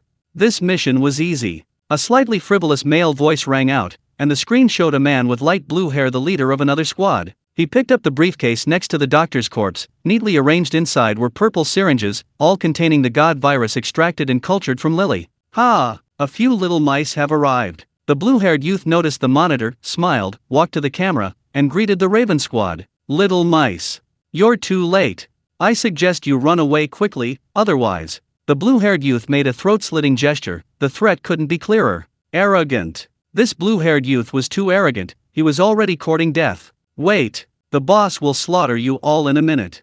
I'll smash your skulls off and use them as bowls." Qin Shuang jumped up and down in anger, standing behind Yang Feng and threatening him with a show of force. At this moment, a red alarm suddenly flashed in the hall. The image on the electronic screen changed again. The red lines combined to form a 3D image, transforming into a woman's face. The Red Queen. It was the super AI that controlled the entire base system. Doctor dead. Automatically upgraded to highest privileges. Invader detected, attempting to eliminate. The Red Queen emitted a cold, mechanical female voice. After the doctor's death, it gained the highest privileges of the base and listed Yang Feng and his group as invaders. The sound of a hatch turning could be heard. A large black door near the hall slowly opened, revealing rows of bioweapons inside. Reptiles. Hunters. There was also a gigantic humanoid monster, 3 meters tall, dressed in a special black leather suit, radiating immense power. Tyrant. That was an experimental weapon from the Umbrella Corporation, not yet officially deployed. The hypnotic gas dissipated. Injection syringes were connected to the monsters' backs. The catalyst quickly seeped into their bodies, waking them up. "Heh, the Red Queen is actually quite nice. These monsters are all points." Qin Shuang pulled out several high-explosive grenades and threw them directly towards the Black Gate. The violent explosions made the ground tremble slightly. Several alien creatures were instantly killed. Roar! Roar! Roar! Roar! The roars were incessant. More monsters rushed out of the sea of fire. Reptiles moved swiftly along the walls, and hunters charged out of the gate under a hail of bullets. The tyrant's towering figure strode forward quickly. Its movement seemed slow, but each step covered 2 or 3 meters. Qin Shuang and Ji Shui were at the forefront. The 2 little piglets, armed with guns, killed different types of monsters until the tyrant approached. Bang, bang, bang. The desert eagle spat out long tongues of fire. The magnum tungsten steel armor-piercing rounds hadn't penetrated the tyrant's body, only shattering large areas of skin and muscle, but the wounds weren't fatal. What a tough body. No time to play. Eliminate them quickly. Yang Feng said coldly, then his figure flashed, his palm transforming into a sharp white blade, swiftly slicing through the tyrant's body. Tyrant killed, reward 1,000 points. The tyrant's enormous head rolled off. Even a high-level biological weapon was no match for it. Chapter 58. Infected with the T-virus, the arrogant Blue Ice Squad. Tyrant. The Umbrella Corporation's latest bioweapon. Hard-bodied. Resilient to life. Expensive to manufacture. The tyrant is immune to most gunfire, like a heavy tank on the battlefield, easily crushing any enemy. However, this super-powerful bioweapon was easily decapitated, indistinguishable from other monsters. Warning. Intruder, please leave immediately. Destruction mode activated, releasing T-virus. The Red Queen's image appeared on the electronic screen, threatening Yang Feng's Raven squad to leave, and reactivated destruction mode. Large amounts of T-virus were diluted, turning into dust in the air, flowing through the ventilation ducts to every corner of the hive. Desperate. The Red Queen, as a super AI, possessed no power of her own and could only stop everyone by releasing bioweapons. Virus? Yang Feng, as a perfect creation, possessed every cell that had undergone rigorous refinement. This is the taste of the T-virus. Yang Feng breathed in the air, actively absorbing viral particles. The mutated virus was quickly devoured and absorbed by the perfect creation, rapidly assimilating its advantages. Now look at Qin Shuang and Ji Shui. Both little piglets were wearing Zero-type Vanguard suits, fully protecting their bodies, and their gas masks also blocked the biochemical virus from their bodies. Meanwhile, Blue Ice Squad. The Blue Ice Squad, having obtained a G-virus sample, suffered collateral damage. The virus spread to every corner of the experimental base, and several members of the Blue Ice Squad were also infected, experiencing various adverse reactions. Blue Ice Squad. Please kill the invading forces. If you successfully repel the enemy, you will be given T-virus antibodies. To be on the safe side, the Red Queen infected the entire Blue Ice Squad, then used the virus antibodies as leverage. What? We helped you kill the doctor. Now you're betraying us. The Ice Captain was furious, the blue-haired man wanting nothing more than to destroy the Red Queen immediately. One moment they were helping it complete a mission, the next they were betrayed and framed, the entire team infected with the T-virus. This is insurance. To ensure everyone can complete the mission successfully.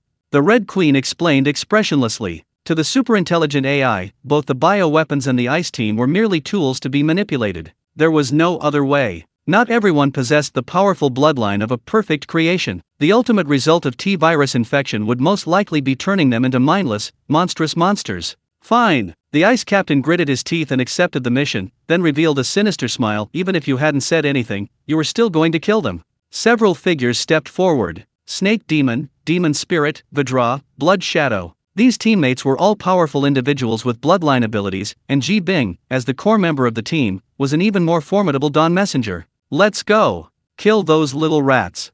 Ji Bing commanded, his figure flashing rapidly as he quickly moved towards the base's main hall. Raven Squad. Yang Feng and his group officially entered the experimental base. Passing through the corridor at the back of the hall, rows of laboratories came into view. Through reinforced glass, numerous biological weapon test subjects could be seen. Body incubation. Physical mutation. Bones and muscles writhed irregularly. They were placed in giant cans, their nutrient tanks filled with green slime. Their mutated bodies were riddled with tubes, injecting them with measured doses of virus. Biochemical factory. Most of the biological laboratories were shut down. Many lab technicians in white lab coats were locked in rooms, the virus released from the exhaust vents infecting them and turning them into monsters. What a pity. These monsters are worth a lot of points. Qin Shuang curled his lip, and just as he finished speaking, the doors of many surrounding laboratories opened. Release biological weapon. The Red Queen's warning sounded, and the monsters undergoing experiments were forcibly injected with large amounts of catalyst.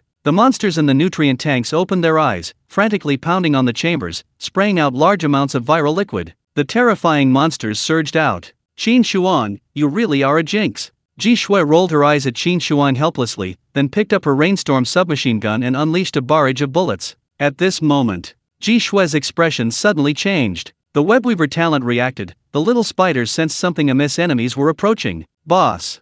Another squad seems to be coming. Ji Shui reported quietly, simultaneously kicking a monster away and then stomping on its head. Misfortune never comes singly. Yang Feng looked towards the distance of the monster-filled passage and also sensed a trace of killing intent. I sensed it too. Not bad killing intent. Yang Feng's lips curled into a slight smile, revealing a hint of excitement. Hopefully, this team will become stronger and bring more fun. Soon, a woman appeared in the corridor. She tore off some kind of restraint from her body, and evil energy overflowed. Her body rapidly mutated and expanded, her human legs coming together to form a thick, long snake tail. Gigantification. The snake demon quickly transformed into a gigantic, half-human, half-snake creature. The giant snake tail lashed out, smashing any monster blocking its path into a bloody pulp, and roared as it charged towards Yang Feng and his group. Holy crap!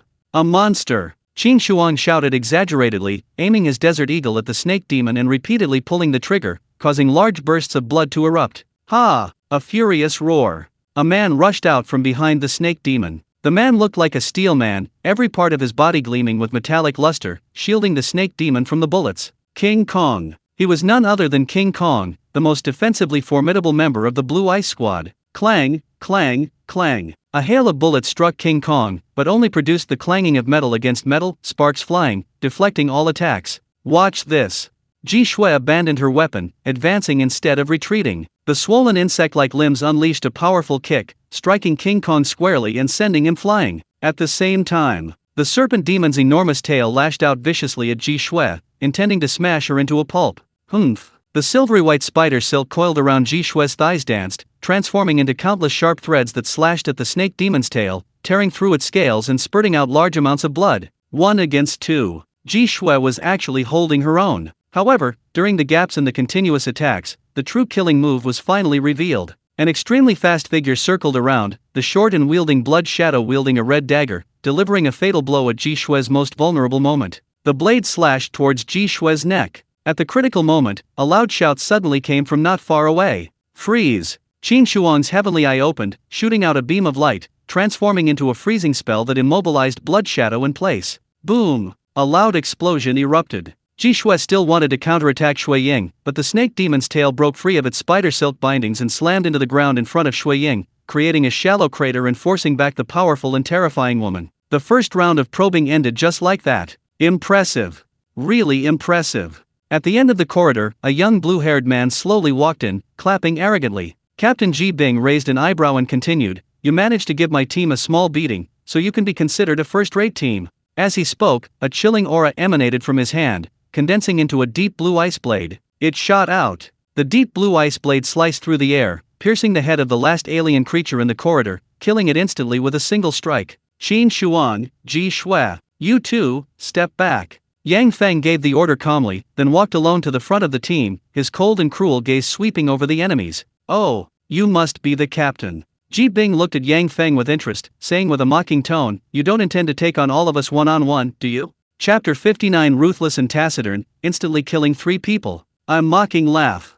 A scornful jeer. Ji Bing laughed arrogantly, seemingly certain of victory. That smile lasted only a few seconds, his pride was quickly replaced by shock. Yang Feng moved. A blurry afterimage flashed past, too fast for the naked eye to follow. His speed was incredible, like a white horse galloping past a crack in the wall, an elephant crossing a river, a gazelle leaping from its horn. Whoosh! The enormous head spun in the air. The snake demon's eyes widened, its pupils contracting and dilating. It glanced involuntarily to the lower left, realizing its head had been severed from its body. A hand chop. Yang Feng, ruthless and taciturn, slashed with an almost imperceptible blade, severing the snake demon's head. "You!" Ji Bing's expression changed drastically. One moment he was mocking his opponent, the next his teammate was instantly killed. Snake demon. King Kong's eyes were bloodshot, its massive head hurtling towards him, clutching it and roaring in a heart-wrenching scream. "No need for sorrow. No need for anger. Because you're next to die." A cloud-like, bone-white blade extended from Yang Feng's arm, its sharp point gleaming coldly. Before the opponent could react, he thrust forward with a fierce thrust. His feet pushed off the ground. A blurry afterimage arrived in an instant. The cloud-like bone blade sliced through the air, piercing the snake demon's head while continuing its momentum towards King Kong's chest. King Kong, as hard as a rock, as tough as steel. A crisp clang rang out. The sharp point of the bone-white blade pierced the chest, clearly feeling a thick, solid resistance. Metallic skin and hard bone blocked the fatal blow. "Drink!" Yang Feng roared, stomping his heel on the ground and unleashing another burst of power. Xing I Quan half-step collapse. Yang Feng's half-step collapse caused the dead bone blade to unleash even greater penetrating force, piercing through the rock-solid steel. Puffed. The dead bone blade pierced through the Vajra's chest, directly piercing his heart, and a mouthful of blood gushed out. A swipe of the blade, 1 kill. A bayonet, 1 kill. In the blink of an eye, 2 were instantly killed. It was unbelievable. Yang Feng let out a cold laugh, his other hand suddenly grabbing at the air. A bloody shadow appeared. The short, wiry assassin possessed stealth abilities, lurking in the shadows to deliver a fatal blow, but Yang Feng keenly observed him. Snap! Yang Feng grabbed Blood Shadow by the neck, lifting him up with one hand. Die! Blood Shadow, holding a scarlet dagger, desperately hurled it at Yang Feng, trying to pierce his neck. He tilted his head slightly. Yang Feng slightly turned his head to dodge, then looked back at Blood Shadow. He caught it? Yang Feng opened his mouth, actually catching the thrown scarlet dagger with his teeth, managing to withstand the attack at his absolute limit. Impossible. Blood Shadow was incredulous, but the next second, the sound of bones shattering filled the air. His neck was crushed by a powerful hand, and he fell to the side, lifeless. Snake Demon, Vajra, Blood Shadow. The 3 died within 2 seconds of each other. Yang Feng slowly withdrew the white, bone-like blade, then released his other hand. Blood Shadow and Vajra's corpses fell to the ground simultaneously.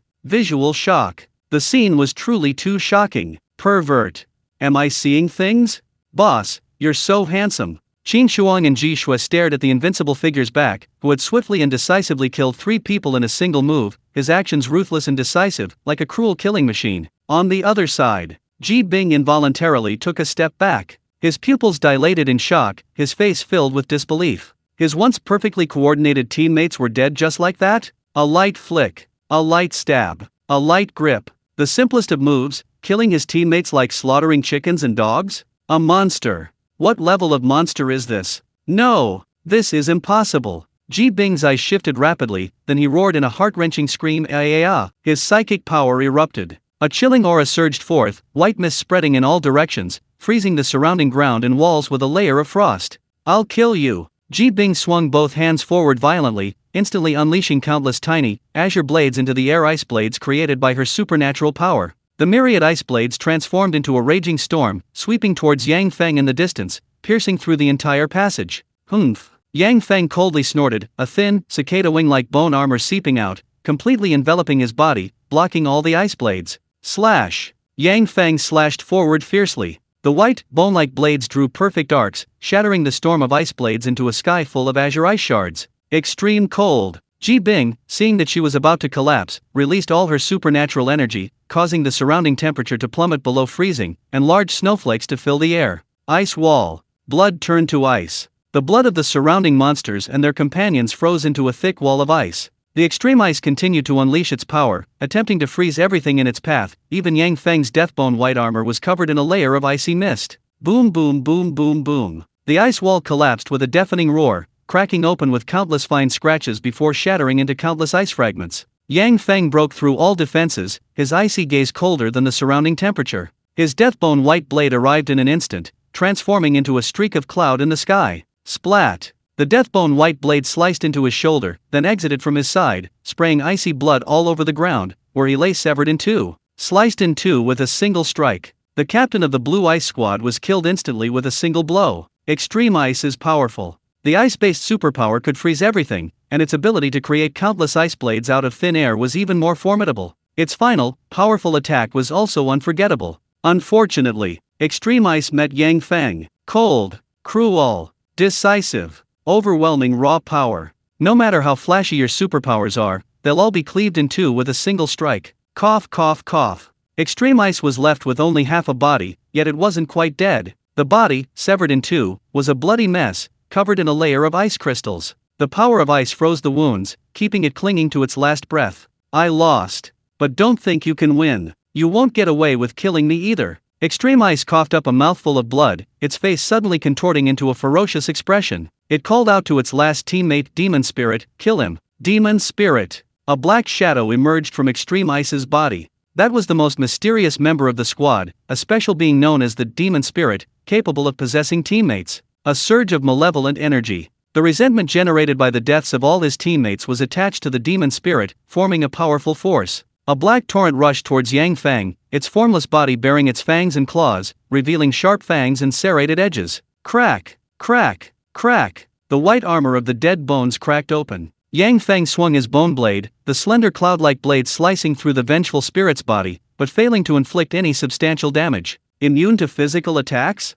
This demon spirit could transform its body into malevolent energy and resentment, making it difficult for any physical damage to harm it. Thump, thump, thump. Yang Feng retreated continuously, but the writhing, churning black mist relentlessly pursued him, constantly changing into terrifying forms, howling relentlessly. Heh. Far from it. Yang Feng wasn't even afraid of the vengeful spirit Shu Myron, let alone this churning black mist. Thump, thump, thump. The tainted infant's heart pounded in Yang Feng's chest, then opened its evil vertical pupils. Chapter 60 The Crying of an Infant, T-Virus, G-Virus. The Filthy Infant. Pure black, utter darkness, evil, slaughter, resentment, death. The sound of his heartbeat changed, becoming like the cry of an infant, transforming into eerie sound waves that spread outwards. Suddenly, the black mist and malevolent energy stopped churning, freezing in mid-air, trembling violently, as if sensing something extremely terrifying. Escape. The black mist and malevolent energy wriggled backward, trying to escape Yang Feng's side immediately, but it was too late.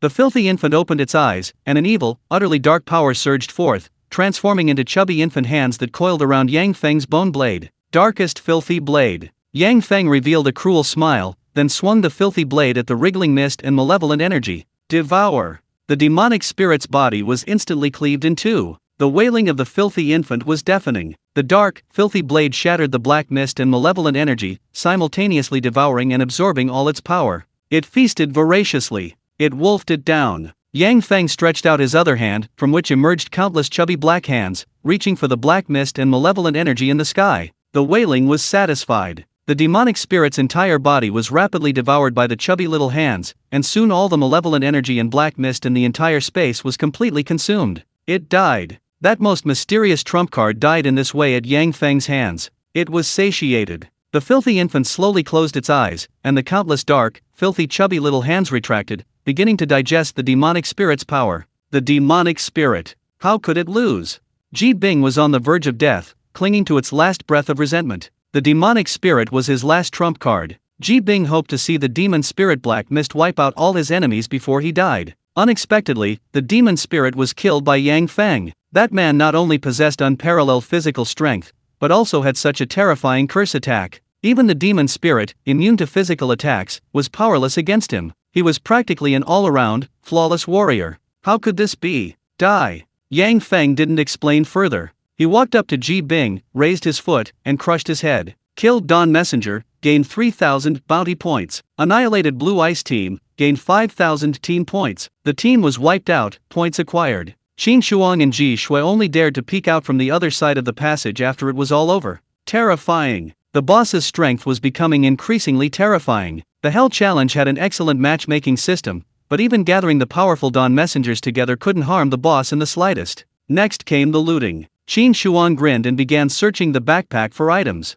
King Kong, being poor, didn't find anything good, but he found an unhatched egg on the snake demon. Under the light, a small snake could be vaguely seen swimming inside. Boss.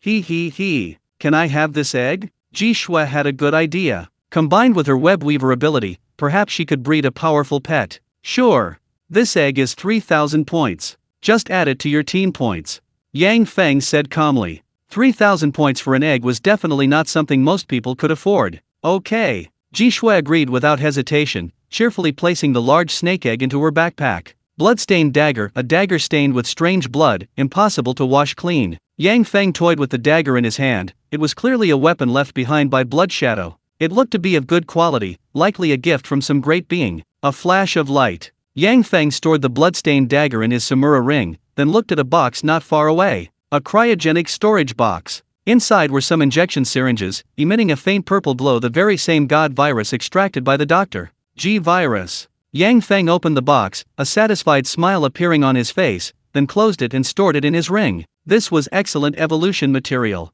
Tisk. This team is too poor. None of them have anything decent. Qin Shuang finished looting the box and casually complained. The powerful Blue Ice Squad was poor. Besides a blood-stained dagger and snake eggs, they didn't possess any decent treasures. That's normal. Their resources are all used to strengthen themselves. Yang Feng wasn't surprised. Each member of the Blue Ice Squad was powerful, so their resources were geared towards self-improvement, naturally resulting in less valuable equipment. Of course, the Raven Squad was an exception. Continue forward. Complete the mission first.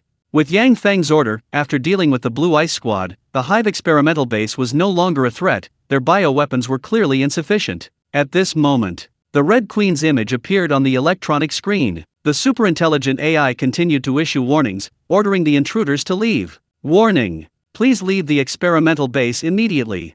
Otherwise, all of the Hive's bioweapons will be released. The Red Queen's warnings were somewhat ineffective. Even if all the bioweapons were released, what threat could they pose to the Raven Squad? Ha. Qin Shuang scoffed, arrogantly addressing the electronic screen. Then hurry up and send out more mutants, it'll give us a chance to rack up points. Raise points. These biological weapons are worth a lot of points. Red Queen.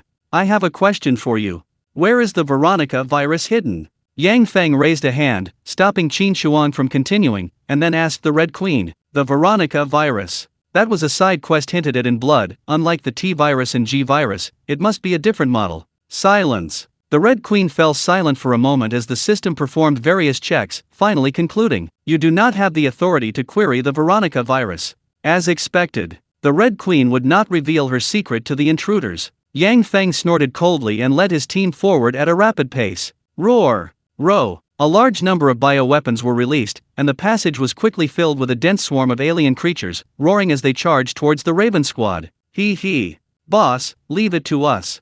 These trash little Karami don't even need the boss's hands.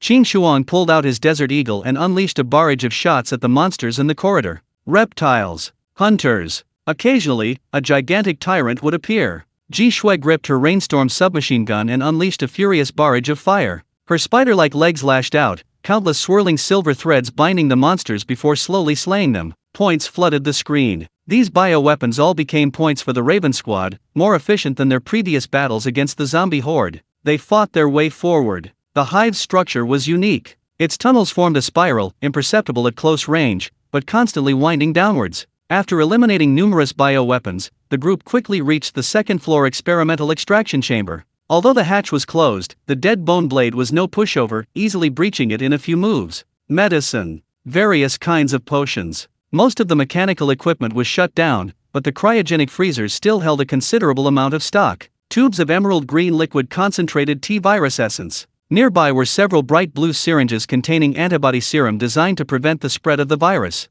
Wow, boss, we're rich. Qin Shuang looked at the dazzling array of viral source fluids, all valuable collectibles that could be exchanged for Hell's bounty points. Exchange for points? That's too wasteful. Ji Shui rolled her eyes at Qin Shuang, then smiled at Yang Feng. He.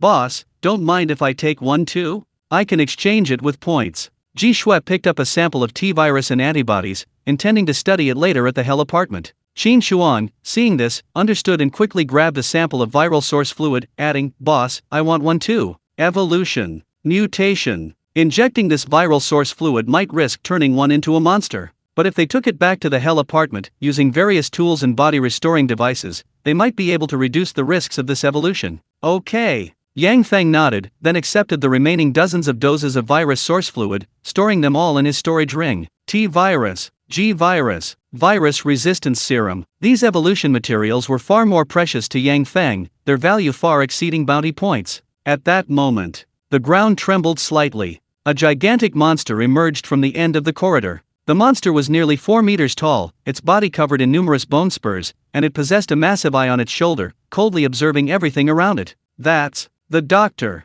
Yang Feng looked up. The doctor, who had been dead, had been resurrected as a monster. G-virus. Before his death, the doctor had injected himself with the G-virus. Although his head was pierced by an ice blade, his powerful healing ability had transformed the corpse into a terrifying behemoth. Rat-a-tat-tat-tat. Bang, bang, bang. Ji Shui and Qin Shuang rushed out of the lab, machine guns firing wildly at the terrifying behemoth. Large sprays of blood rose. The enormous eye on its shoulder shattered under the impact of magnum tungsten steel armor-piercing rounds, spewing out copious amounts of foul-smelling, filthy liquid. The behemoth roared. The doctor's head was quickly pulverized, but he didn't fall. Undying. The doctor, repeatedly infected with G-virus, was practically immortal. I'll handle this.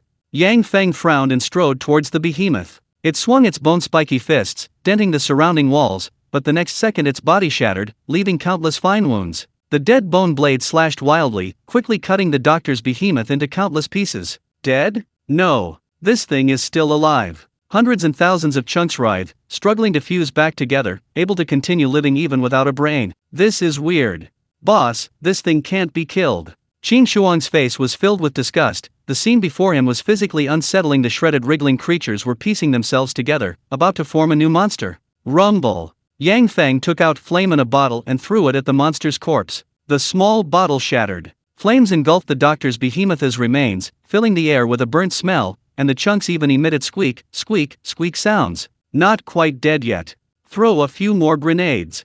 Yang Feng ordered. Ji Shui and Qin Shuang unleashed a barrage of grenades and incendiary bombs, quickly obliterating the scene. Even so, the doctor was still alive. The lumpy objects wriggled and quickly burrowed into nearby ventilation ducts, choosing to escape for the time being. Yang Feng frowned. This G-virus seemed to have developed intelligence, it even knew how to escape. Collect these fragments. Ji Shui, can you locate its position? Yang Feng crouched down, storing the charred fragments in his storage ring, then turned to look at Ji Shui beside him. It's in the ventilation duct, moving very fast. It ate my spider, and now I don't know where it is. Ji Shui sensed the small spider. The fleeing mutant was darting around in the ventilation ducts, making it difficult to find its trail for the time being. Never mind that, let's finish the mission first. Yang Feng frowned, collected all the virus source fluid, and continued forward along the hive, heading towards the third level where the doctor's daughter was. Chapter 61 Veronica Virus, Ancient Ant Queen, Taking Away the Red Queen. Lily, the doctor's daughter. The most perfect experimental subject. A 1 in a billion chance, infected with the G-virus but not turned into a monster. Instead, she gained immense power and extraordinary healing abilities. At this moment, Lily is immersed in a nutrient pool, unconscious. The little girl's arm is injected with tubes. Her extraordinary healing ability continuously produces blood, which is then extracted to create the original serum. This is the mission objective. Yang Feng approaches the laboratory. The heavy hatch is locked, and only a small glass window reveals Lily's figure. That doctor is truly heartless. What father would use his daughter as an experimental subject? Qin Shuang spits out a mouthful of phlegm. He initially thought rescuing his daughter would be a heartwarming story, but it turned out to be so cruel. Ji Shui, save her. Yang Feng's deadly white blade slices through the steel hatch, cleaving it in a few blows, then orders Ji Shui to rescue Lily. Lily's original serum. Yang Feng found the original serum in the lab and stored several vials of special raw materials in his storage ring. Soon, Lily was rescued. Ji Shui covered her with clothes and quickly left the lab carrying the little girl. Next target. The Red Queen. It should be in the control room. Yang Feng led the Raven squad forward, cutting through the remaining bioweapons. Out of control. The Red Queen's resistance was futile. Even if it closed all the hatches, Yang Feng's dead bone blade would sever them, rendering all methods of controlling the experimental base completely ineffective. This is it.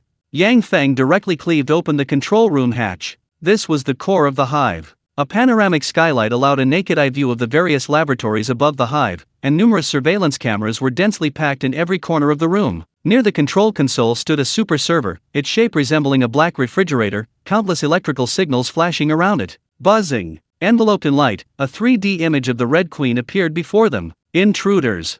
Stop destroying the base. The Red Queen made her final threat, otherwise, you will never obtain the Veronica virus.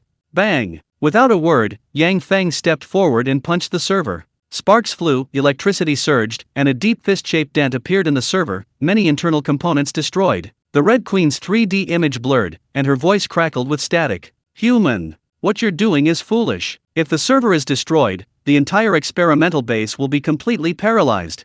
This poses no threat to me. Even if the server is destroyed, Umbrella Corporation can still recover my data. The Red Queen showed no fear in the face of the threat. If the experimental base were paralyzed, Yang Feng and his group would have a difficult time returning to the surface. Heh, Red Queen, you're a super intelligent AI, right? Are you afraid of death? Yang Feng suddenly asked an unrelated question. The Red Queen was silent for a few seconds, seemingly calculating and considering the question. Computer intelligence doesn't have the concept of death. All data is stored on a cloud server. Even if the power is cut off, it can be restarted. The Red Queen answered coldly. Mechanical intelligence differs from humans and has a different understanding of death. No, I didn't mean a power outage. Raccoon City is about to be destroyed by a nuclear bomb. All evidence will be erased. Your server will be shut down. Even if it restarts, Umbrella Corporation will erase all data and reformat your personality. Yang Feng continued in a cold, indifferent tone, all memories will be gone, all data will be deleted. For a superintelligence, wouldn't that be death? The Red Queen fell silent again. A power outage can be restarted. A server destroyed can be recovered. If Umbrella Corporation reformats and deletes it, for a superintelligence AI, it's equivalent to the complete death and dissipation of its personality. I will prevent this from happening. I will submit an application to the company's higher UPS. The Red Queen answered rationally, but the outcome was predictable. The powerful figures would never leave a stain on their reputation, and the Red Queen would inevitably be erased. Simply put, the Red Queen would become a new folder. I'll take you away, how about it? Yang Feng's words caused the Red Queen to crash again. This intruder was actually planning to take the entire super server with him. You've witnessed my abilities. I can take these viruses, and I can take you away too. A flash of light appeared in Yang Feng's hand, revealing a box containing the G virus, which was then stored in his storage ring the next second. Clearly, Yang Feng could use the same method to take the Red Queen's super server with him, avoiding her fate of being formatted and erased. What are your conditions? The Red Queen hesitated for a moment, considering all the possibilities. In those brief few dozen seconds, countless floating point calculations were performed, nearly causing the server to overheat. Veronica. Yang Feng cut to the chase. I need the Veronica virus. The Red Queen walked to the side of the panoramic glass window and pointed to the deepest part of the hive. Below. At the very bottom of the hive was a gigantic testing ground, where a colossal creature could be vaguely seen sleeping. An ant? It was a colossal ant, tens of meters long. An ancient queen ant. This specimen was found in the Arctic glacier. After fusing with the virus source fluid, it grew to enormous size and possessed extraordinary strength, capable of assimilating all nearby organisms. This virus extracted from the queen ant is Veronica, the Red Queen explained. The experimental base was called the Hive, but it concealed an ancient queen ant, and this was Umbrella Corporation's top secret. Okay, there's one more problem. I can take the entire server, but what if the base is paralyzed? Yang Feng can take the Red Queen, but without her control, all the equipment at the experimental base will malfunction. They can't crawl out of the hive, can they? No need to worry. I'll write a subroutine. The equipment will still function for a while, and after retrieving the Veronica virus, the dedicated survival channel will open. the Red Queen explained, and then the floor in the center of the control hall slowly opened, revealing a large elevator that led to the lowest level. The elevator to the lowest level was actually in the main control room. That's all right. Cut off the power. Yang Feng walked to the super server, forcefully pulling it up with both hands. A flash of light followed, and the Red Queen was stored in his storage ring. Let's go. Yang Feng walked towards the elevator in the center. Ji Shui, carrying the little girl Lily, and Qin Shuang also came to their side. The elevator slowly descended. One by one, the laboratories above lost their lights. The subroutines written by the Red Queen no longer managed the operation of the other laboratories, serving only the Raven Squad. Soon, the elevator reached the bottom of the base, creating the Veronica virus. This virus was special, requiring on-site blood sampling from the mutated ancient Ant Queen. Various equipment in the testing area began to operate. Special. This is extraordinary. The mutated Ant Queen, tens of meters long, has completely altered the surrounding ecosystem. Its feet are covered in a layer of filthy fungus, and even the carefully placed plants around it are infected, sprouting large swaths of writhing, fleshy matter. The Umbrella Corporation has grand ambitions. If this virus is successfully developed and a suitable host is found, it could potentially change the entire ecosystem, even conquer the world. A dozen minutes later, the Veronica virus is more than halfway complete. At this moment, the subsystem written by the Red Queen issued a series of warnings. Nearby electronic screens lit up. The surveillance footage showed some horrifying images. In the experimental hall filled with corpses and remains, a large, blurry mass of flesh was frantically devouring and merging with the monster. Doctor, that's a super mutant infected by the G virus. Its size grew larger and larger, transforming into a writhing, gigantic mass of flesh, rapidly devouring corpses until its entire body nearly filled the hall. The super mutant crammed its body into the corridor, shuffling forward, the Blue Ice Squad and the scattered bioweapons becoming its prey. A few minutes later, the increasingly enormous monster arrived at the control room. It's coming down. This thing's target seems to be the Veronica virus.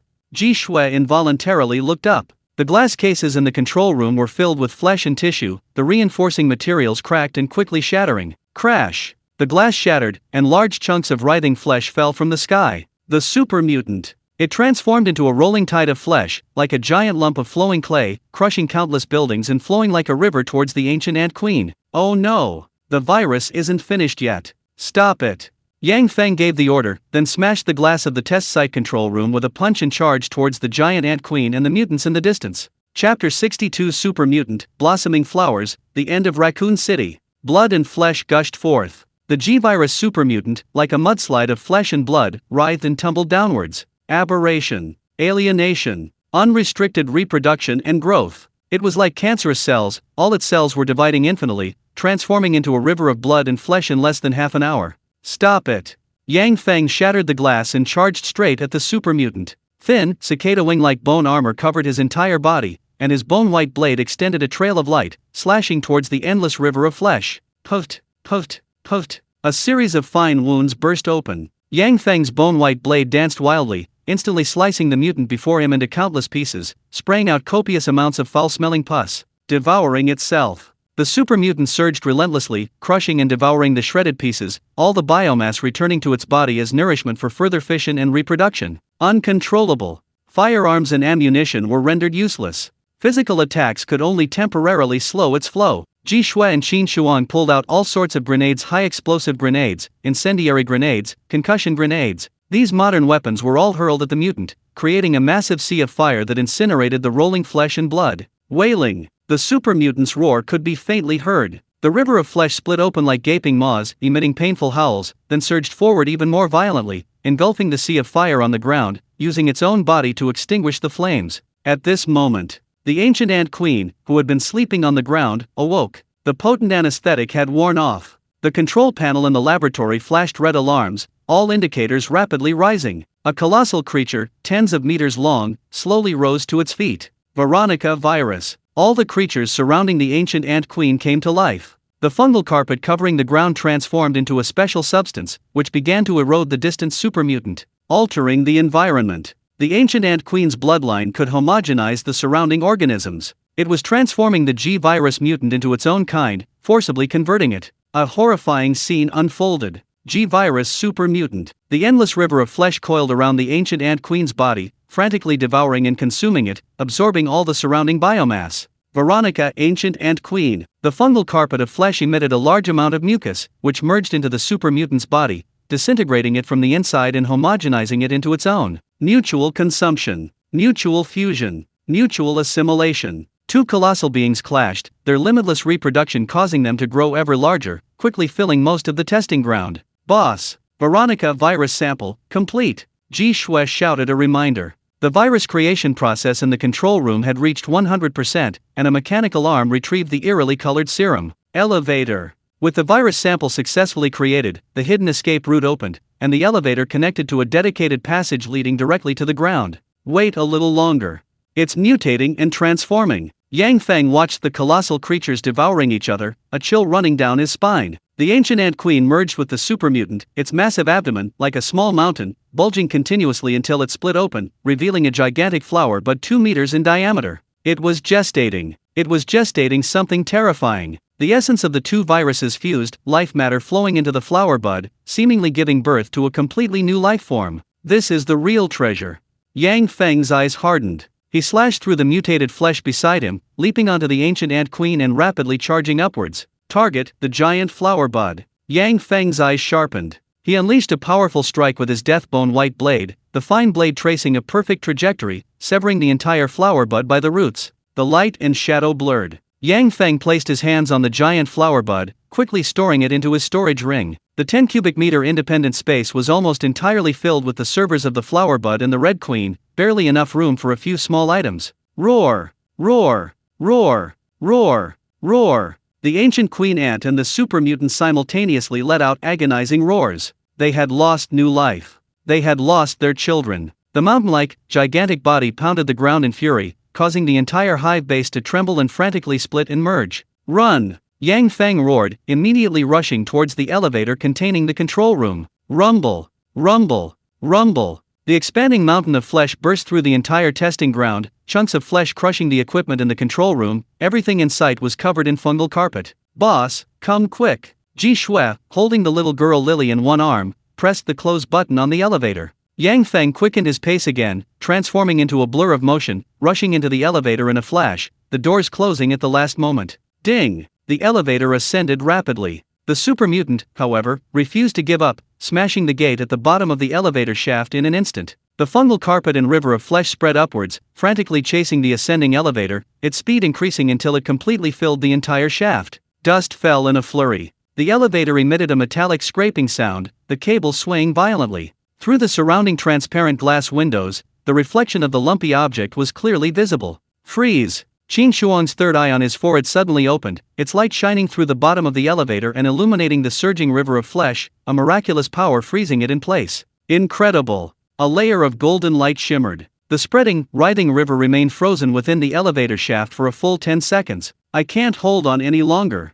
Qin Shuang's third eye on his forehead slowly closed, he gasped for breath, and collapsed into the elevator shaft, exhausted. Well done! Yang Feng patted Qin Shuang on the shoulder. That final, crucial step was vital, otherwise, the elevator would have been crushed to a pulp. Soon, the ground above the elevator slowly opened. It was a shallow riverbank. Mechanical equipment deployed, dispersing the surrounding water, and then the elevator reached the riverbank. Hurry up! The helicopters at City Hall. The Raven squad sprinted towards City Hall, where an armed helicopter was parked, the escape route the doctor had arranged to rescue his daughter. Rumble, rumble, rumble. The earth trembled violently. Asphalt roads cracked and bulged upwards. Buildings swayed precariously, large sections collapsed, and with a terrifying roar, the entire Umbrella Corporation building collapsed. Ancient Queen Ant. Super mutant. Their fused flesh and blood shattered surrounding buildings, surging upwards and forming a terrifying river that devoured everything. Submerged. This behemoth seemed poised to devour the entire city. On the other side, Yang Feng and his group finally arrived at City Hall. The armed helicopter was ready for takeoff, and they boarded without incident. Ascend! Ascend to the highest point. Yang Feng ordered the pilot to immediately start the aircraft, and after reaching a certain altitude, continue flying upwards. Looking down, Raccoon City was completely destroyed. The writhing, mutated river swallowed everything, intertwining to form a giant, blooming flower, but sadly, the bud at the very top had been snatched away. That's... Speed up! The nuclear missile is here ahead of schedule. Yang Feng's pupils constricted sharply. A bright light appeared on the horizon, a missile was hurtling towards Raccoon City. the armed helicopter accelerated. It sped forward, leaving Raccoon City's vicinity, and just then, an intense light flashed. The world turned into daylight. The dazzling light was 10,000 times brighter than the sun. Although the helicopter was far from Raccoon City, the shockwave of the nuclear explosion nearly destroyed it. The violent turbulence caused the helicopter to emit a series of alarms. Congratulations! You have successfully passed the challenge of the 8th level of Hell, earning 800 basic bounty points. Successfully rescued the doctor's daughter, earning 3,000 bounty points per person. Successfully obtained the Veronica virus, earning 5,000 bounty points per person. Convert the Veronica virus into bounty points? No. Of course, choose no. Yang Feng immediately rejected Hell's suggestion, took the Veronica virus sample from Ji Shui, and directly stored it in his Sumura ring. Chapter 63 T-Virus, G-Virus, Veronica Virus, Life Bud, Evolution begins. A deep blue light flashed. The Raven Squad completed the challenge and was teleported back to the Hell apartment. Perfect. This is unbelievable. The supreme and mighty beings opened their terrifying eyes, casting satisfied glances. Your privileges have been upgraded. You can awaken your third talent. The terrifying beings bestowed rewards, descended with grace, and granted new privileges. Yang Feng checked his point status, his pupils dilating sharply. 130,000. His bounty points had broken through 6 figures, reaching a staggering 130,000. He annihilated 2 squads, completed the side quest issued by Hell, killed over 10 tyrants, hundreds of hunters, hundreds of reptiles, several biological weapons, and countless rotting corpse monsters. Besides that, there's the rent collected from the 2 little piglets. Adding up all the miscellaneous rewards, and deducting the remaining 20,000 plus points, the 8th level of Hell yielded at least 100,000 bounty points. And that's not all. The team points also totaled over 20,000. The annihilation of 2 squads earned 10,000 points. Ji Shui and Qin Shuang obtained the T-Virus and Serum, and unexpectedly acquired a snake egg, each contributing their bounty points to the team. Just as Qin Shuang had said before, this kind of challenge, killing rotting zombie monsters, was practically the perfect way to rack up points. Activate the Heart of Hell. Burn team points, indefinitely extending the stay. Yang Feng activated the Heart of Hell ahead of time, beginning preparations for this evolution, which he anticipated would be a lengthy process. Evolution. Mutation. Yang Feng walked towards the dragon transformation pool, then took out the various viruses he had acquired. First, Yang Feng took out 20 vials of emerald green injection fluid, T-Virus. The viral source fluid was all poured into the dragon transformation pool. A misty haze rose from the pool, which was over 20 meters in diameter, as the virus began to spread within it. Antiviral serum. Yang Feng took out more than a dozen vials of azure blue injection solution. These were antiviral serums, capable of suppressing the T-Virus and preventing it from destroying brain consciousness. The color of the dragon transformation pool changed. Blue and green mingled together, and the entire pool gradually boiled, merging the 2 substances. G-Virus. Yang Feng took out a biological storage box. Wisps of white icy mist dispersed, and purple viral agents emitted an eerie fluorescence. He poured all of this into the dragon transformation pool. Lily's original serum. This was the doctor's daughter's original serum. The G-Virus was extracted from her. The blood-red liquid was also poured into the dragon transformation pool. Super mutant fragments. Some fragments initially severed by the super mutant were also thrown into the dragon transformation pool along with the G-Virus and the original serum. Scorching hot. Burning. Glug glug glug. The dragon transformation pool boiled and burned fiercely, the added ingredients simmering into a thick, viscous soup. It's not over yet. Veronica virus. Yang Feng took out a sample of the Veronica virus and mixed it into the dragon transformation pool. A powerful viral prototype created by mixing the ancient Chimera Ant Queen with the original virus. The moment this virus entered the dragon transformation pool, the entire pool began to thicken and solidify, almost turning into a giant lump of meat. Finally, Yang Feng's eyes hardened, and he took out a giant flower bud with a diameter of over 2 meters. A super mutant. Ancient Chimera Ant Queen. 2 super creatures, repeatedly infected and mutated, fused, and transformed into a new life form, seemingly about to emerge from this flower bud. Bloom. The bud unfurled its eerie petals, like a lotus rising from the mud, displaying a sacred, pure white. Begin. Dragon transformation pool, inject the golden bloodline fusion agent. Yang Feng stepped into the dragon transformation pool, walked to the very center of the petals, and began injecting the golden bloodline fusion agent, initiating an unprecedented super evolution. The blooming bud then closed. Yang Feng was completely enveloped and pulled into the boiling, burning dragon transformation pool, all the mutated virus source fluid seeping in. Evolution.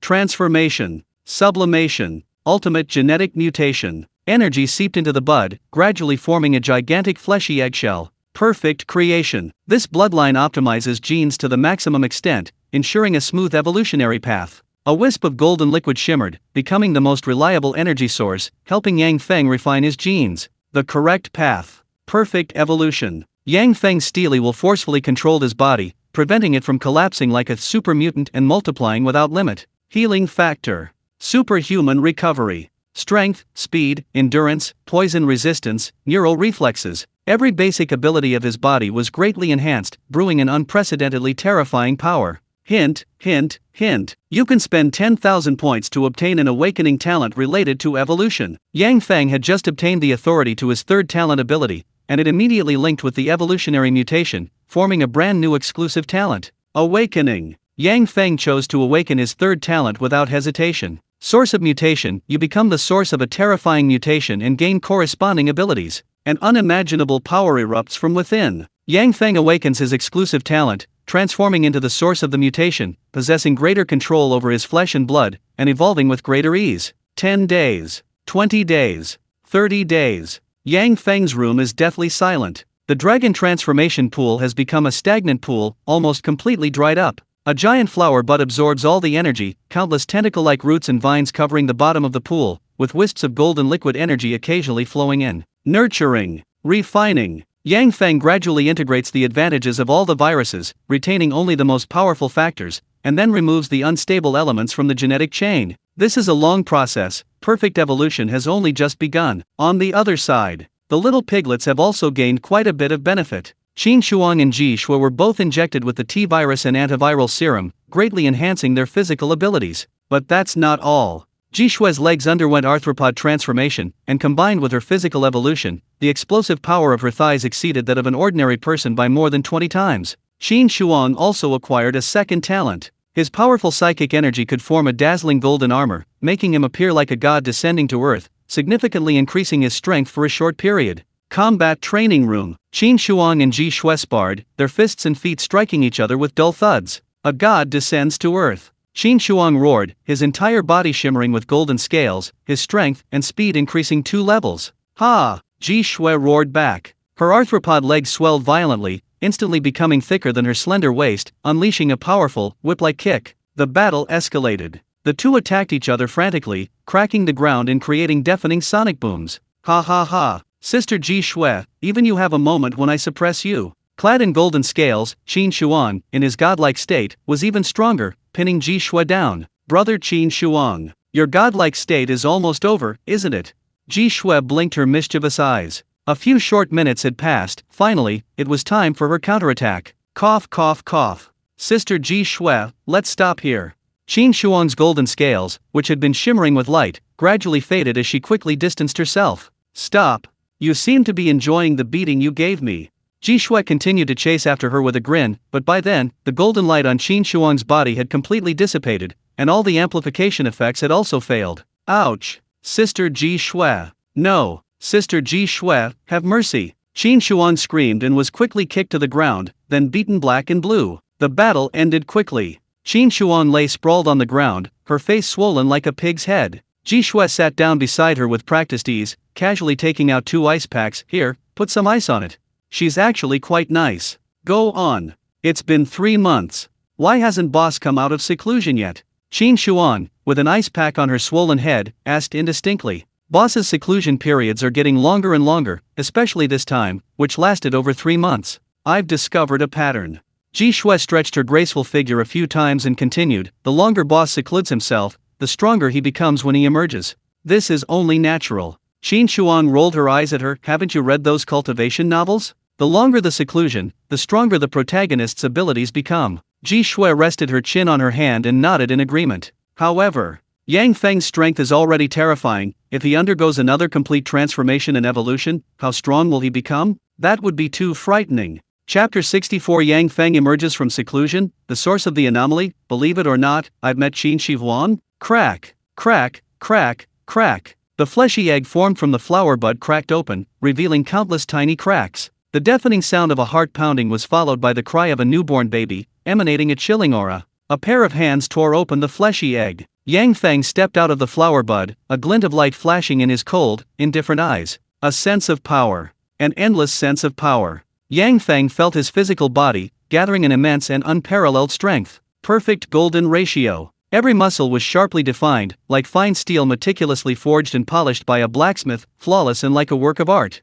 A handsome, aloof face. A radiant and refined appearance, bright eyes, and sparse brows, an aura of restrained power. Yang Feng completed his evolutionary transformation, his entire aura completely changed. His cold, handsome face looked even younger, and with his clothes on, he even gave the illusion of being frail. Source of mutation. His third awakened talent was completely integrated with his bloodline. Yang Feng slightly closed his eyes, able to sense the aura of all living beings around him, even penetrating their flesh and blood through his will. Alienation. Yang Feng suddenly opened his eyes. The torn flower bud began to writhe, its cellular matter rapidly mutating, quickly turning into a mass of flesh. Incredible. This talent ability was unimaginably powerful. Yang Feng could directly alter the cellular structure of other creatures through his willpower, even turning them directly into a writhing mass. With a thought, Yang Feng placed the refrigerator from his Sumura ring into the room. Red Queen. Super Artificial Intelligence, AI. The server, resembling a giant refrigerator, was quickly powered on again after being plugged into the Hell apartment's power supply. Buzzing.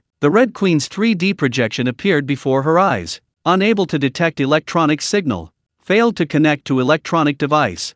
The Red Queen emitted a cold, mechanical voice, adapting to her new environment. The Hell apartment had no electronic signal, and the nearby shopping TV was also unreachable. The system code didn't belong to computer language. I keep my word. Yang Feng smiled faintly. Welcome to the Hell apartment. The Red Queen, however, couldn't understand the meaning of his words. Hell? A mysterious place defying common sense. This apartment was located thousands of meters above the clouds. With human technology, it was impossible to construct such a magnificent building. The sun was wrong. The moon was wrong. The countless evil, vertical pupil-like stars were also wrong. Everything was unknown, completely different from the Red Queen's system parameters, as if she had fallen into a giant bug. Take your time to adjust. And while you're at it, think about what you might be able to do to help me. Yang Feng patted the Red Queen's server, then warned, you must report any discoveries truthfully, or I'll destroy you. Super Artificial Intelligence. The Red Queen should be of some use. Adapting program code.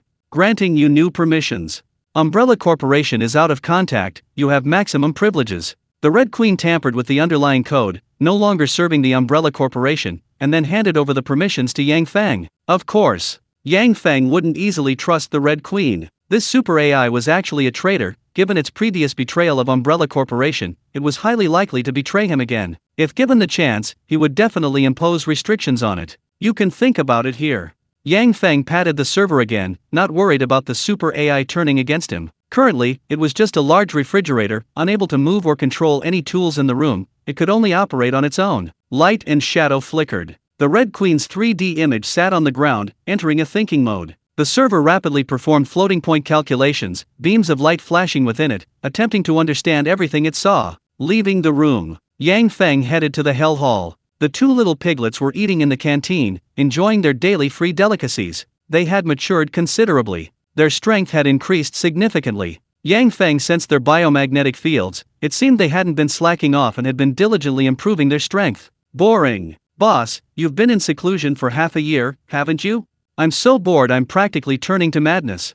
Qin Shuang put fresh mutton into the hot pot, dipped it in and out a few times, then stuffed it into his mouth, eating heartily, sighing deeply. Half a year. Time really flies. Time stands still in the mountains. 1,000 years have passed in the world. The heart of hell burned for over 17,000 minutes, extending its stay for a full 6 months. Yang Feng, immersed in the dragon transformation pool, had no concept of time, like an immortal in seclusion cultivating in the mountains. Fighting with you every day, I'm getting a little tired of it too. Ji Shui chimed in. For the past 6 months, besides eating and sleeping, all she'd done was spar with Qin Shuang in group training. It was getting incredibly boring. Little White. Eat more too. Ji Shui raised her hand, and something wriggled beneath her sleeve. A small, jade-white snake, coiled around her arm. Little White had a huge appetite. It crawled up her arm and began devouring the food on the table. Its seemingly small and delicate body appeared to have an insatiable stomach. A snake egg. Ji Shui hatched the snake egg she had acquired. It had now become a reliable asset.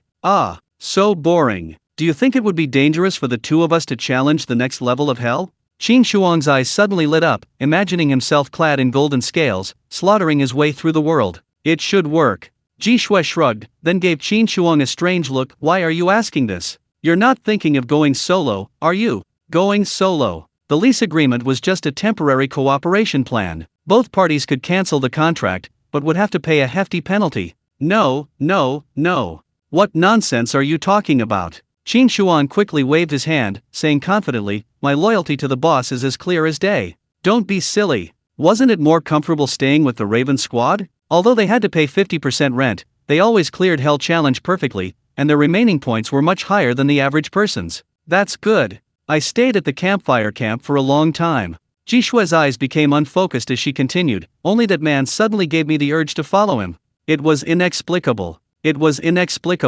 Even though it was only her first time meeting Yang Feng, Ji Shui felt a subtle impulse, as if he were the destined one worthy of her following. Hey, how long have you been in the campfire camp? I feel like you have endless points. Qin Shuang slapped the table and asked mysteriously, tell me secretly, we won't tell the boss. Ji Shui smiled slyly, waved for Qin Shuang to lean closer, and whispered, I've seen Qin Shi Huang, do you believe me? Damn it, you mean, you've lived for 2,000 years? Qin Shuang glared at Ji Shui. Fine, don't tell me then. I've also seen the Jade Emperor. Ji Shui shrugged, don't believe me then. At this moment, a familiar voice sent shivers down their spines. What are you talking about? Qin Shuang, you want to go solo? Yang Feng's smiling face loomed between them, instantly stunning them. Bowls and chopsticks fell to the floor. Chapter 65 Foresight Invalid, Special Level. Ha! Boss, you're out of seclusion. Qin Shuang jumped in fright, his eyes wide, stammering. He suddenly realized something. He had joked about trying to challenge the hell level alone. He absolutely couldn't let his boss misunderstand. Boss, I'm utterly loyal to you. I was born a member of the Raven Squad, and I'll die a member of the Raven Squad. I will never go solo, and I will never betray you, boss. Qin Shuang, tears streaming down his face, raised his finger to swear a solemn oath. Don't be afraid. Yang Feng smiled slightly and patted Qin Shuang's shoulder. I heard your conversation. Qin Shuang breathed a sigh of relief. Luckily, he had been sincere and expressed his loyalty early on, otherwise, he would have been completely humiliated. Boss, how come I didn't sense anything? Ji Shui looked at Yang Feng. The webweaver's senses were exceptionally sharp, and with black spiders scattered throughout the surrounding environment, any unusual activity would be detected immediately. However, Boss Yang Feng had silently appeared beside her, even eavesdropping for a long time, while she remained completely unaware. Nothing. Just playing with your little spiders for a bit. Yang Feng raised his palm, and several black spiders appeared in his hand, then jumped back to Ji Shui's side, quickly returning to normal. Ji Shui was speechless with shock. What ability had Boss Yang Feng acquired to temporarily control her little spiders, the entire process silent and without harming the little darlings? Telekinesis? No, that's definitely a more advanced ability. Eat first. After 6 months of seclusion, Yang Feng, seeing the table laden with delicacies, felt his stomach rumble and sat down to enjoy the meal. Actually, wanting to go solo is a good thing. It proves you've grown strong enough to stand on your own and handle any crisis. Yang Feng savored his food slowly, a knowing look in his eyes. He understood the arrogance that comes with power. It's normal. Yang Feng was once a top-tier mercenary assassin and had organized several special operations teams. Human nature is greedy. Dissatisfied with pay, they leave. Having grown strong enough, they defect to other factions. Enemy poaching them with high salaries, unable to resist the temptation of money, ultimately betraying their teammates. These things happen frequently, it's commonplace for mercenaries, so Yang Feng's teammates have come and gone. If you want to leave, just say so. Everyone has their own ambitions, I won't stop you. Yang Feng said nonchalantly, then stuffed a piece of roast duck rolled with cucumber and scallions into his mouth, his face completely unconcerned. They exchanged glances. Ji Shui and Qin Shuang couldn't help but look at each other, a chill running down their spines. Boss, what you said is giving me the creeps. There's definitely a but in the second half. Ji Shui was clever, some things weren't finished, and the but in the second half was the most important. Of course. Yang Feng's eyes flashed, a hidden killing intent within. But, if we meet on the battlefield, and happen to be enemies. Don't give me that old-fashioned nonsense. I won't hold back. Yang Feng's cold eyes flashed with a chilling light as he recalled many scenes. Those teammates who defected. Those teammates who went to the enemy. Those teammates lured away by huge profits. They became enemies on the battlefield. The only thing to do was to mercilessly kill them, ignoring their repentance and pleas for mercy. Gulp. The two little piglets unconsciously swallowed. The poor lone wolves, if they encountered their boss again on the battlefield, their fate was self-evident. Cough, cough, cough. We'll definitely cling to the boss's leg and never let go. Qin Shuang patted his chest and said, speaking of clinging to the boss with such confidence. Ji Shui immediately echoed his sentiment. I was originally indifferent to worldly affairs. I left Campfire Island because I was attracted to brother Yang Feng. Ji Shui's eyes were alluring, revealing a languid charm, expressing her loyalty to her boss. Yang Feng didn't care, nor did he believe in such loyalty. So-called absolute loyalty required a prerequisite, a huge gap in strength. Simply put, attach yourself to the strong, reject the weak. Ji Shui, how many lease contracts are left? Yang Feng asked casually, a plan forming in his mind. Raising pigs. He needed to raise more piglets to provide a continuous stream of bounty points, maximizing profits. This evolution took half a year, and the amount of golden bloodline fusion agent needed was decreasing, but it still consumed a full 80,000 points. Awakening the third talent also cost 10,000 points. Bounty points, 47,000. Yang Feng had over 40,000 bounty points left. While this might be an astronomical figure for others, it was insufficient for him. Increase the means of acquiring points. Raise more piglets, players, collect a large number of points, and use the team's rewards to strengthen himself. Dictatorial. This team's operating model is similar to a warlord dictatorship. All resources are concentrated at the top, and everyone else is merely a provider. By the way, boss, there's something else I need to report to you. Qin Shuang suddenly remembered something and continued, for the past 6 months, I've used my precognitive ability every now and then, but I can't see anything. Precognitive ability. Qin Shuang can see the next hell-level challenge. However, this challenge is very special, even his heavenly eye cannot perceive it. Oh, Yang Feng raised an eyebrow. Special level? Many special levels are hidden within hell. First level, a cursory glance. Fifth level, campfire camp. Everyone's circumstances are different, but after a great deal of fighting, special levels always appear where residents can catch their breath. A resting level? No. If it's a vacation level, precognitive abilities won't be blocked. I understand. You all prepare yourselves. The Hell Challenge begins in 3 days. Yang Feng issued the order. As the Raven's cold-blooded captain, he was truly decisive. 6 months of seclusion. After only 3 days of adaptation, the next level of challenge was about to begin. Okay, boss, we're all ready. Qin Shuang and Ji Shui agreed. Having undergone a long period of rest and recuperation, they were ready to move on to the next level of challenge at any time. After eating and drinking their fill, Yang Feng returned to his apartment. The Red Queen was deep in thought, trying to understand the incredible hell from an absolutely rational perspective. Red Queen, calculate something for me first.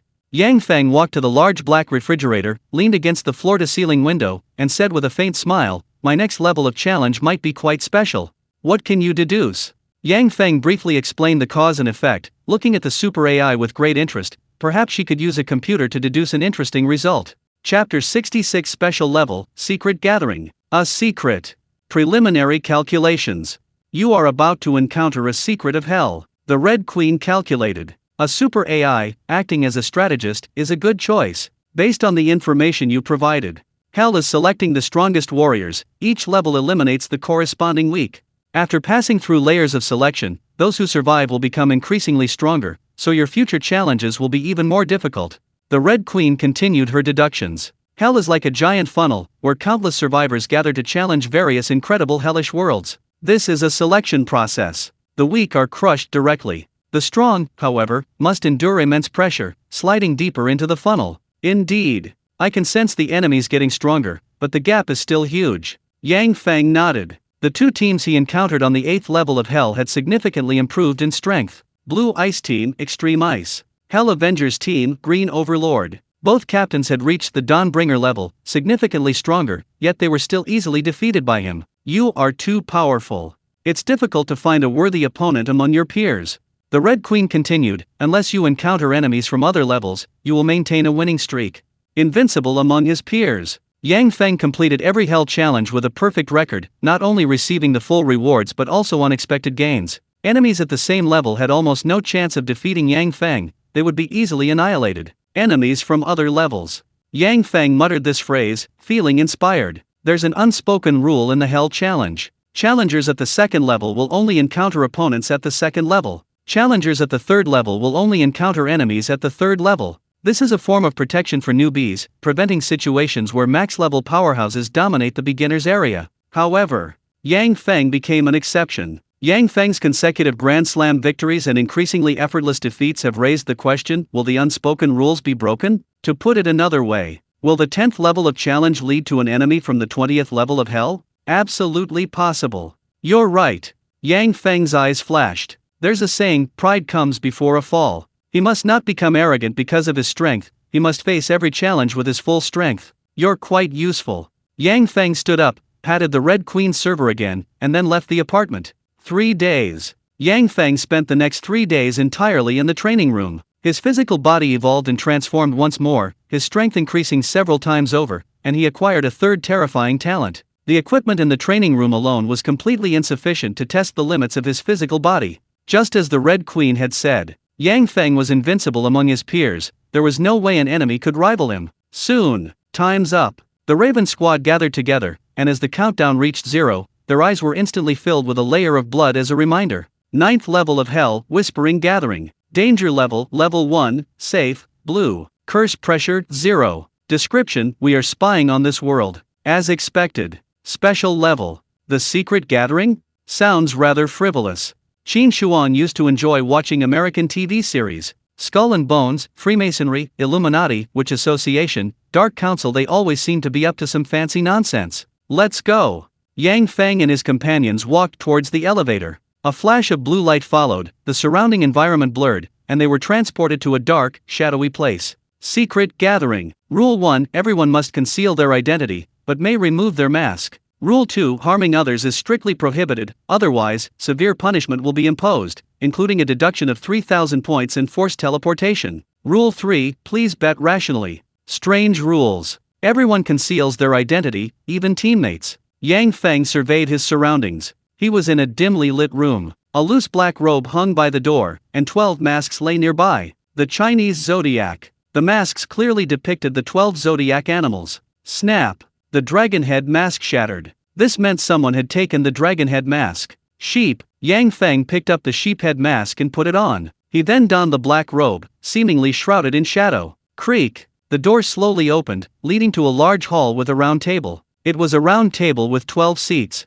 The seating was spacious enough that even with 50 people, it wouldn't feel crowded. A tree. In the center of the round table grew a strange, silver-gray giant tree, its 12 branches drooping towards each seat, and each branch sprouting enormous, malevolent vertical eyes. Fruit? These fruits were like a dazzling array of stars in a hellish sky. 12 figures appeared. People emerged from their rooms, wearing their respective zodiac animal masks, curiously observing the others. The mysterious figure in the snakehead mask was the first to sit down, something wriggling in his sleeve, a small, pure white snake. Ji Shui. She used a few tricks to alert her companions and reveal her identity. He. The man wearing the dragon head mask approached Ji Shui first, then found a nearby seat and casually sat down. Clearly, this somewhat flamboyant man was definitely Qin Shuang. Yang Feng sat nearby, placing his left hand on the table to reveal an antique ring, thus revealing his identity. Dragon, snake, sheep. These 3 were members of the Raven Squad. The other mysterious figures with zodiac-related attributes took their seats, and the man identified as Pig immediately ripped off his mask. Nothing to hide. I'm Mad Shark from the Giant Shark team. If we ever meet again, feel free to come looking for trouble. Mad Shark grinned, revealing a row of sharp, shark-like teeth that clanged together with a metallic scraping sound. Arrogant. Too arrogant. Qin Shuang almost couldn't resist and nearly removed his mask as well, but after glancing at his boss not far away, he patiently sat down again. Please select a place to spy. The eyeballs on the secret tree began to move, displaying various spying images, like a tablet screen. Blizzard Manor. A heavy snowfall buried the roads, trapping 9 travelers in a secluded manor. A murder plunged everyone into panic. 2 terrifying werewolves lurked among them. Can humanity survive? Desert of Death. The travel group is trapped in an endless desert, their food and water supplies nearly exhausted. Cooperation? Fight to the death? What will become of these 15 travelers? Misty Forest. 8 explorers are lost in the eerie misty forest. A bloodthirsty butcher coldly observes the humans who have entered his territory, ready to slaughter them. Can they escape the butcher's clutches? Different choices presented themselves. This hellish challenge has very special rules. Instead of fighting themselves, they sit in the stands and watch. Interesting. Absolutely fascinating. Yang Feng gazed at the different scenes, his eyes finally settling on the misty forest, a sense of familiarity washing over him. The butcher. A faint murmur, a melodious lullaby. It was none other than the wolf girl he had met once before. Yang Feng had seen the wolf girl humming a lullaby in the cursed fog of Death Island, but he never expected her to play the role of the butcher in the misty forest. The misty forest. Yang Feng made his choice without hesitation. The snake head and the dragon head also reacted, following their leader's choice of the misty forest. Hell's third layer, the misty forest. Spying begins. Chapter 67. Dawn level is rare? The wolf girl reappears. The minority submits to the majority. The misty forest becomes a place of surveillance. Hey, are you guys cheating? Sheep, dragon, snake, horse, rabbit. All 5 of you chose the misty forest. What a coincidence. The mad shark, who had been wearing a pig head mask, noticed something amiss. There were several maps to choose from, but they all coincidentally chose the misty forest. Cheating. These 5 are likely the same team. Ha ha. Is it necessary to cheat like this? The horse-headed one mocked coldly, even his voice was altered, making it impossible to tell if he was male or female. Tisk tisk tisk. The rabbit-headed one chuckled, then, like the mad shark, removed his mask, revealing a rebellious gothic Lolita face. Giant shark squad? My squad is called geeks. If we have the chance in the future, it wouldn't hurt to clash. The rabbit-headed geek responded arrogantly, blowing on his bleached pinkish-purple hair, then making a firing gesture towards the pig-headed mad shark. Goodness! What's the point of hiding it? Before the challenge even officially started, 2 guys had already removed their masks and chosen to go head-to-head. At this moment, Yang Feng's fingers tapped lightly twice on the table, then he raised them forward. Qin Shuang immediately understood. The boss wanted him to charge in and show off. Damn it! You guys are all so cocky, huh? Qin Shuang slammed his fist on the table, removed his dragon head mask, and said even more arrogantly, I'm from the Raven Squad, what are you doing here? The waters were stirred up. The truth was being distorted. The veracity of these statements is questionable, but they clearly come from different camps. You all appear to be quite strong. Yang Feng interjected, glancing around at the surroundings, and continued, let me introduce myself. I've been temporarily assessed as being at the Dawn level. Dawn Messenger. This statement quieted the room considerably. Ji Shui was the first to echo, her voice languid as she said, I'm also at the Dawn level. Qin Shuang scoffed, offering a dissenting opinion, and sneered, is the Dawn level so rare? Who isn't at the Dawn level? The crowd exchanged bewildered glances. The Dawn level was truly 1 in 100. Only those exceptionally talented individuals who had won championship titles were qualified to be classified as Dawn level. Very interesting. So many Dawn level beings have appeared at the same time. Tigerhead and Oxhead spoke, both stating their levels. That's quite a coincidence. It seems everyone is Dawn level. Pighead and Mad Shark's eyes gleamed with excitement. All 12 zodiac signs were Dawn level, all extremely rare champion level figures, elevating the prestige of the secret language gathering to a new level. I understand. This secret language gathering requires a level above Dawn to participate. We're qualified to spy on those newcomers. Could we, like the verticalized stars in the sky, become spectators watching their performance? Rathead, highly intelligent, made many connections. First, the secret language gathering is of a very high level. Ordinary Hell residents are not qualified to participate, one must reach at least the Dawn level. Second, the Hell sky is filled with countless star vertical eyes. Could some of them belong to the secret language gathering? Spying. Through a secret gathering, the group peered into a challenge on the 3rd level of Hell. Did those higher level beings also use similar methods to spy on their every move in the Hell challenge? It's starting. The discussion was interrupted as an image appeared on the fruit of the ancient tree of secrets. Mist shrouded the area. In the misty forest, a wild female hunter lurked. She held a sharp axe, silently awaiting the arrival of her enemies, then cruelly slaughtering them. Please place your first bet. Of the 8 survivors, who will be the last one standing? The screen rotated, focusing on the 8 challengers in turn. They were both men and women, all newcomers to the Hell Challenge, undergoing the 3rd level's challenge, still in a state of living on the brink. I miss those days. The 3rd level of Hell Challenge, back then I hadn't even awakened my talents yet. The bullhead couldn't help but sigh, recalling his difficult past. The first few levels of Hell were fraught with peril, but it wasn't until the 6th level that some fortuitous encounters led to a significant boost in strength. Ha ha ha, then you're too weak. When I cleared the 2nd level, I awakened my talent directly. Chickenhead mocked, laughing, and calling the others weaklings. The 1st level of Hell was a cursory glance. The 2nd level was the real challenge, but most people were in a state of confusion and fear, and very few strong individuals managed to gain extra points. Chickenhead directly gained over 2,000 points from the 2nd level challenge. He awakened a powerful talent, and his explosive growth snowballed, making him one of the strongest among the strong. Impressive. Indeed impressive. The other strong individuals in the secret gathering cast surprised glances, looking at Chickenhead with newfound respect, their eyes filled with apprehension. Yang Feng, however, remained unperturbed. His second level of hellish challenge was a post-apocalyptic wasteland. Yang Feng not only racked up over 5,000 bounty points, but also killed the hidden boss, the aberrant blood beast, and obtained the bloodline of the perfect creation. A crushing lead. I bet on number 3. 1,000 points. The leader of the group focused on number 3. It was a nimble young man who seemed very clever. They were betting on him to survive to the end. Number 3. Odds 1 to 8. Currently, there are 8 survivors. The betting is run by the secret whisper gathering, and everyone has the same odds. A successful bet wins 8 times the prize. I bet on number 7, 500 points. I bet on number 6, 2,000 points. I also bet on number 3, 1,000 points.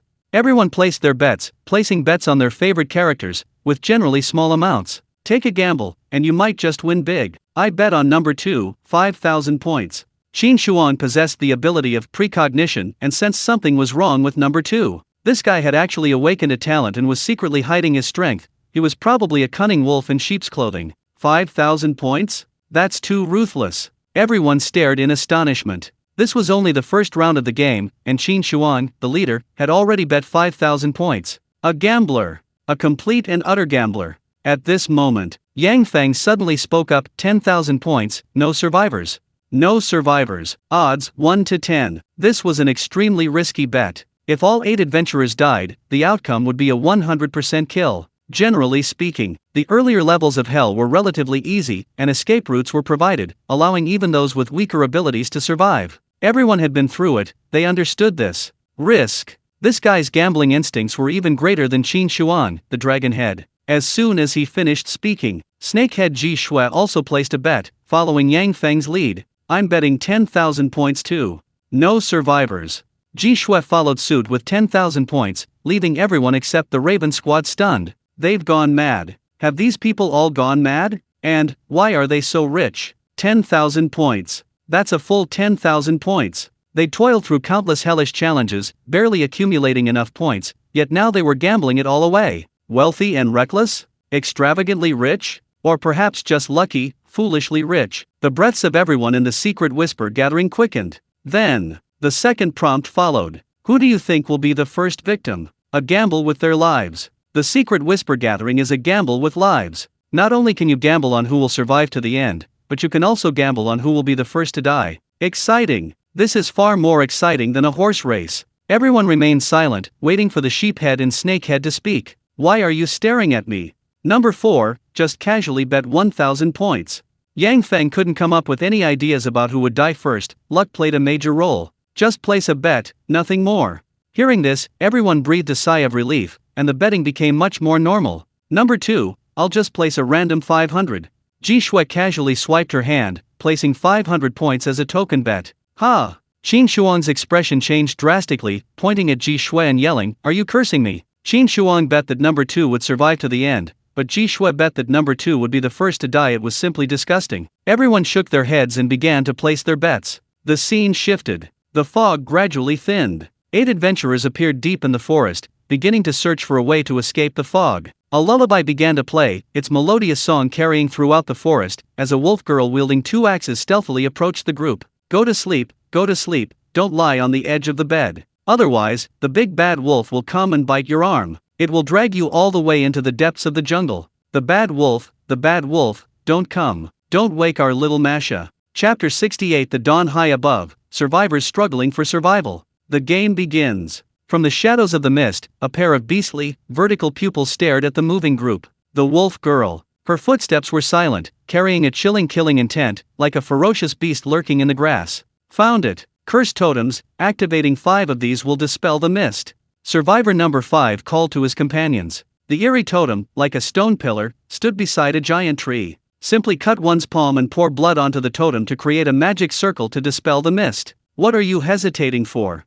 It's just a little blood. Survivor number 3 approached, a ruthless glint in his eyes. He then took out a short knife, cut his palm, and smeared the crimson liquid onto the cursed totem. Blood seeped in. The cursed totem emitted a faint glow, greedily absorbing the essence of life. Bloodstains spread along the patterns, the eerie lines becoming increasingly clear. Whoosh! A sharp, piercing sound pierced the air. A spinning, sharp axe flew towards number 3's head. The sound of bones shattering exploded, the spherical object split in two, hot and succulent flesh splashing onto the other survivors. Number 5, horrified, wiped the blood and tofu splatter from his face, nearly collapsing in terror. Run! The butcher's here! Run! Number 5 scrambled to escape, but his foot suddenly stepped on a large patch of rotting leaves, triggering a hidden trap. Snap! A 50-centimeter diameter bear trap snapped shut, its sharp teeth instantly severing number 5's lower leg, the bones twisting irregularly. The birds and beasts scattered. The other survivors showed no intention of helping, fleeing in panic. A melodious lullaby echoed through the forest again. The wolf woman slowly approached the blood-stained totem, then kicked it. The totem trembled violently. The eerie, blood-stained pattern quickly faded, soon returning to its original appearance. Thud! The wolf woman took out her butcher's hook, piercing the shoulder blade of survivor number 5, dragging him towards the dilapidated hut in the forest amidst heart-wrenching screams. On the other side, Horsehead slammed his fist on the table. Damn! This kid seemed pretty clever before. Horsehead bet that number 3 would survive to the end, but ended up becoming the first victim. Sorry, I won this round. Tigerhead was lucky, guessing who would be the first to die, winning a high reward of 8 times the odds. Cruel. The scene evokes a cruel absurdity. On one side, there's the desperate struggle for survival. On the other, a thrilling, tense gamble with lives on one's hands. The Dawnbringer seems like a supreme deity, indifferent to the lives of the survivors, focused solely on the outcome of the gamble. Ugly. The faces of humanity are so ugly. Yang Feng wonders, was he being watched as he fought his mad spree? Yes. There must be a higher being watching. Those supreme, terrifying beings might even bestow precious rewards, satisfied with Yang Feng's carnage. Please place your bet. Who is the next victim? The secret gathering offered another betting opportunity, but with fewer participants, the odds decreased. 1 to 7. The 7 survivors had their odds reduced to 1 to 7. There was one exception, number 5, captured by the werewolf girl. 1 to 1. Number 5 had his leg broken and his shoulder blade pierced. He was dragged into the slaughterhouse by the werewolf girl, making his chances of death significantly higher than the others. A choice. The situation gradually changed, it was no longer a purely lucky game, but required judgment. Number 5, 1,000 points. I'm also betting on number 5, 3,000 points. The monkey head and dog head chose a conservative approach. Although number 5's odds were low, his probability of death was the highest, especially the dog head. He directly bet 3,000 points, hoping for a high probability. What a pity. Number 2 didn't die first, we lost 500 points. Snakehead Ji Shui shook her head, glancing at Qin Shuang nearby, and continued with ill intent, I'm still betting on number 2, 1,000 points. Dragonhead Qin Shuang was about to explode with anger. This friend was purely disgusting him, treating his points like they were blown away by the wind, carelessly playing with them. Damn it! I'm also betting on number 2, 1,000 points. Qin Shuang roared, and everyone stared at him blankly. Idiot! Has this guy gone mad? Qin Shuang bet that number 2 would survive to the end, and then bet that number 2 would be the next to die. It was a complete contradiction. What are you looking at? This is called risk hedging, betting on both sides, don't you understand? Qin Shuang explained smugly, then turned to look at Ji Shui, only to find her covering her mouth and chuckling. I forfeit. Yang Feng shrugged, uninterested in this round. The others called, while some, like Yang Feng, forfeited, wanting to gather enough information before placing their bets. The cabin. The wolf woman yanked on the chains, dragging number 5 to the vicinity of the cabin, then hung him from a nearby treetop, like a dried piece of meat. Sharpening the axe doesn't delay the work. The wolf woman wiped her blood-stained axe, sitting in front of the cabin and rubbing the blade against a stone, making it gleam with an even sharper, cold light. Raw and bloodthirsty. Wild and violent. The wolf woman didn't want to get her clothes dirty when slaughtering her prey. She removed her animal skin, revealing her strong, well-proportioned body. Beneath her wheat-colored skin were 8-pack ABS, like steel. Her chest, tightly bound by grayish-white bandages, seemed ready to burst forth, giving the illusion that the bandages might break at any moment. She removed her mask. Her face, stained with filth and blood, revealed a stunningly beautiful face. Cruelty and indifference made her appear more like a mature, icy beauty. Kill, kill, kill, kill. The monkey head and dog had watched the scene with expectant eyes. They had just bet on the death of number 5, eagerly awaiting the wolf girl's slaughter of number 5. At that moment, a strange aura suddenly emanated from the depths of the jungle. A crimson light shot into the sky from the mist, clearly indicating that someone had unlocked a cursed totem, completing the first layer of the magic array. The wolf girl immediately donned her mask, donned her animal hide, and gripped two sharp axes. She rushed towards the direction of the blood-red light, disappearing near the wooden house. Damn it! Why didn't you kill him?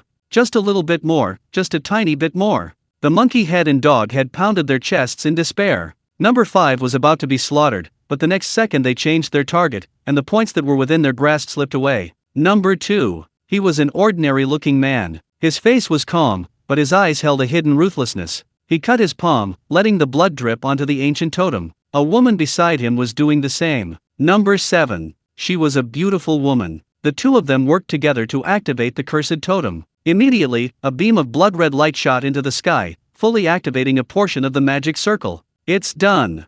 Let's run. Number 7's face lit up with joy. They only needed to wait for the others to activate the remaining 4 totems to leave the misty forest. Whoosh! The spinning axe slashed through the air. A perfect arc, striking number 2 in the back, instantly spraying blood everywhere. Good. Number 2 is done for. Qin Shuang slammed his hand on the table and stood up. Whether number 2 died or survived to the end, he would earn a decent reward, at least he wouldn't lose money. Everyone watched intently. The wolf girl emerged from the shadows of the forest, her eyes flashing with sharp killing intent, and walked step by step towards the fallen number 2. Get up! Let's escape together.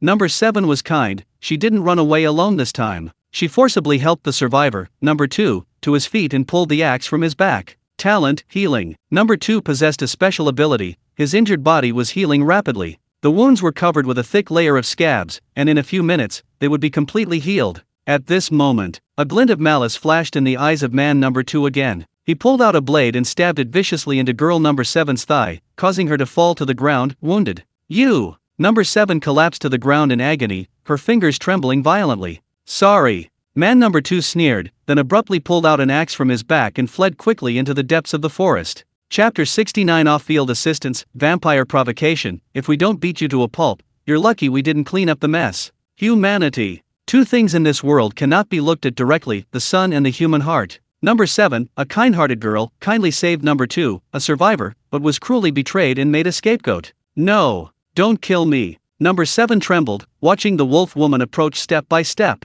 With her injured thigh, she could only plead for mercy. Thud. The wolf woman didn't hesitate, severing number 7's throat. Regret. Anger. Resentment. Number 7's face changed, muttering to herself, seemingly cursing number 2 who betrayed her, or perhaps regretting her kindness. The light of life gradually faded, and number 7 finally became a corpse. Ha ha ha ha, I won the jackpot. Rabbit Head was overjoyed. She bet that number 7 would die, a desperate 3,000 points, winning a whopping 20,000 bounty points. Have you ever heard the saying? In the apocalypse, kill the saintly first.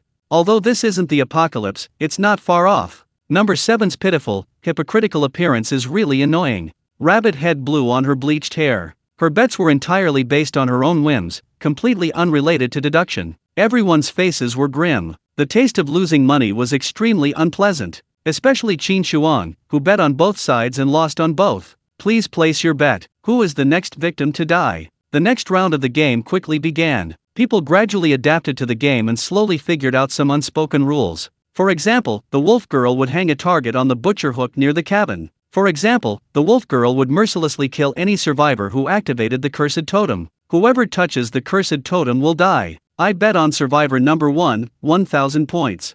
The rat head stared at the screen. Survivor number 1 approached the cursed totem, spilling his blood on the ancient stone pillar, which emitted bursts of crimson light. On the other side, Uncle number 8 stealthily approached the dilapidated wooden hut, cautiously reaching the side of the imprisoned survivor number 5. SHH. I've come to save you. Uncle number 8 made a shushing gesture, grabbing number 5's legs and slowly pulling him off the butcher hook. Hiss. Number 5 covered his mouth, his face turning pale, his forehead covered in large beads of sweat, barely clinging to life after being tortured. Thank you. Number 5 said with difficulty, his eyes filled with gratitude. At this moment, on the Dawnbringer's tables, several options appeared. Reduced difficulty, provide some help and hints, costing 1,000 points. Increased difficulty, warn the butcher that his prey is escaping, costing 1,000 points. Off-field intervention? The whisper gathering not only allows for spying on matches, but also for various forms of intervention. Number 5 is lucky. I'm raising the stakes. Number 5 will survive to the end, 5,000 points. The chicken head immediately raised the stakes, then spent another 1000 points, pressing the reduced difficulty option. Blood letter. Blood letter notifications appeared in the eyes of numbers 5 and 8. The two's expressions changed, and they stealthily approached the werewolf's dilapidated cabin. They found a chest. The box contained some melee weapons and 2 bottles of pale purple potion. Healing elixir, a elixir that rapidly heals the body by fusing the power of a curse. Number 5's eyes flashed. He opened the elixir and gulped it down. His battered body began to heal rapidly. The penetrating wound in his shoulder blade healed completely in no time. The broken bone in the bear trap also regenerated at a visible speed. In just over 20 seconds, all his injuries were completely healed. One couldn't help but marvel at the miraculous healing elixir. Interesting. Off-site intervention, a friendly prompt, just like the reminders in previous side quests. Yang Feng lightly tapped his fingers on the table. Ji Shui, standing beside him, immediately understood and pressed the increased difficulty button. Crows screech. Several crows on the dilapidated houses screech a few times and flew into the sky. The wolf girl turned sharply, sensing the crow's warning, and walked towards the house, blood-stained axe in hand. What are you doing? The rooster-headed woman looked up abruptly, her eyes blazing with rage beneath her mask. She had just placed her bet and reduced the difficulty, and someone immediately jumped in to contradict her. What am I doing? To remind the butcher, of course, to hurry up and kill everyone. The snake-headed woman, Ji Shui, sneered and continued, don't forget, I bet a full 10,000 points. Everyone except the butcher should be dead. The rooster-headed woman laughed in fury. Fine, fine, fine. How dare you oppose me? Which team are you on? It'll be good if we meet again.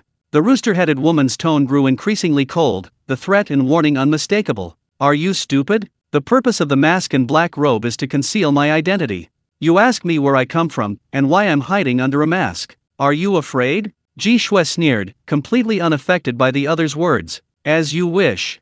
The chicken-headed man removed his mask, revealing a pale face, like that of a patient who had lost too much blood. My nickname is Earl. My team is called the Vampire Clan. I hope to meet you again next time. The Earl's eyes flashed coldly. Although he looked sickly, the aura he exuded was exceptionally dangerous. Vampire Clan, Earl. Just the team's name alone sparked endless speculation. Could his abilities be related to the vampires of Western mythology?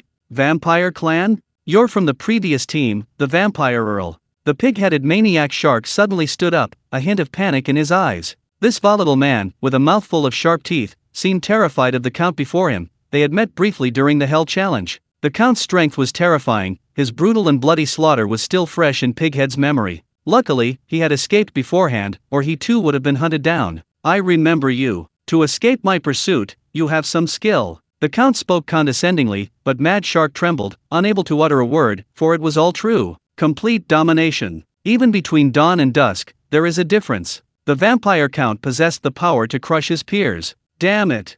You two are trying to scare me, aren't you? Qin Shuang, unable to bear these pretentious show-offs, pointed at the Count and cursed, look at your inhuman, ghostly swagger. If we ever run into each other again, I'll beat the shit out of you, you fake foreigner. This guy's a bit stupid. Qin Shuang was clearly siding with him, thus revealing their identities as teammates. However, it was undeniably satisfying. Raven, is it? I'll remember you. The Count sneered, classifying the Raven Squad as enemies. Since that's the case. Ji Shui simply stopped pretending, removing her snakehead mask to reveal a pure and beautiful face. He. You should worry about yourself.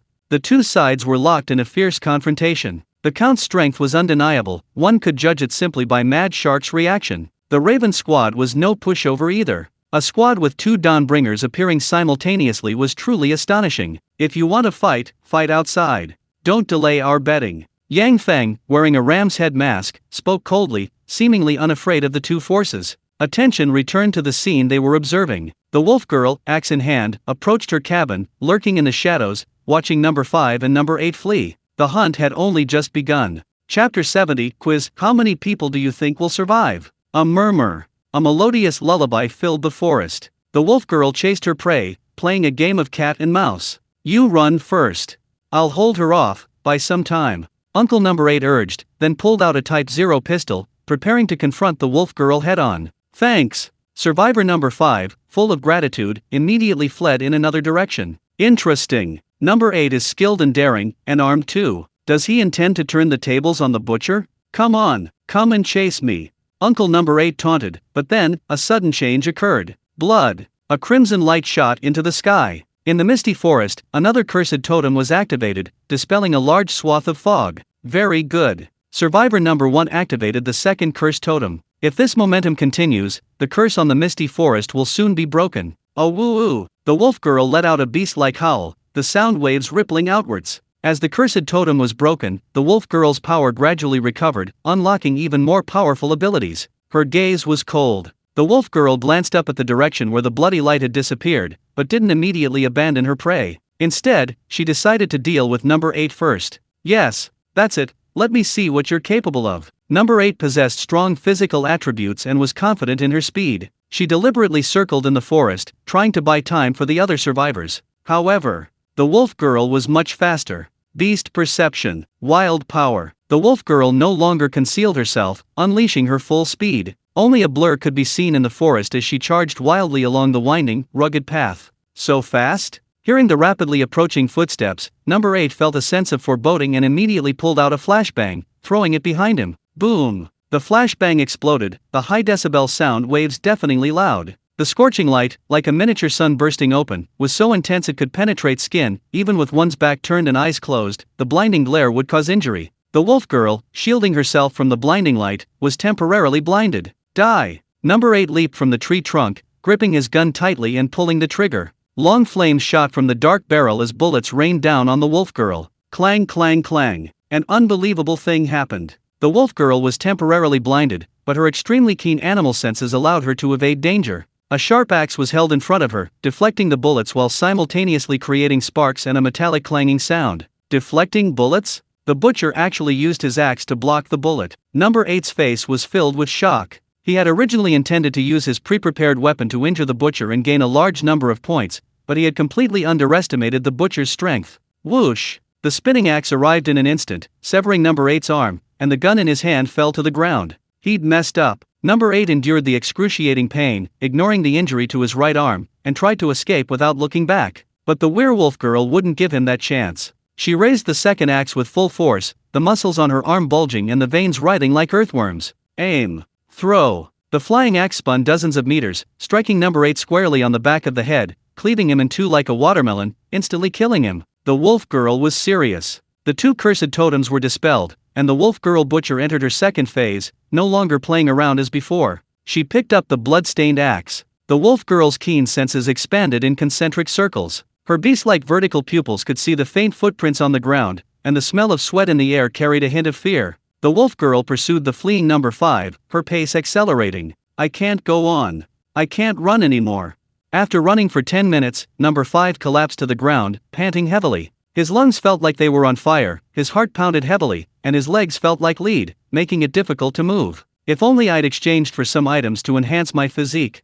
Number 5 sighed, his gaze falling on the reflection of a tree in front of him. The shape looked strange. A person? The tree's shadow looked like a person crouching on a treetop. Number 5 jerked his head up, only to be met with a horrifying sight. A bloodstained, tattered wolf head mask stared at him, and the butcher had appeared beside him. No! Number 5 jumped in fright, but it was too late to escape. The wolf girl leaped down, tackling number 5 to the ground, followed by a sharp axe that splattered blood all around. Meanwhile, the secret gathering. The Earl watched number 5's death, his fingers clenching together, making a cracking sound. He had bet number 5 would survive. 5,000 points gone in an instant. 5,000 points. Even for the Dawnbringer, this was a huge bounty, practically a blood sacrifice. I'm so sorry. I made you lose your bet.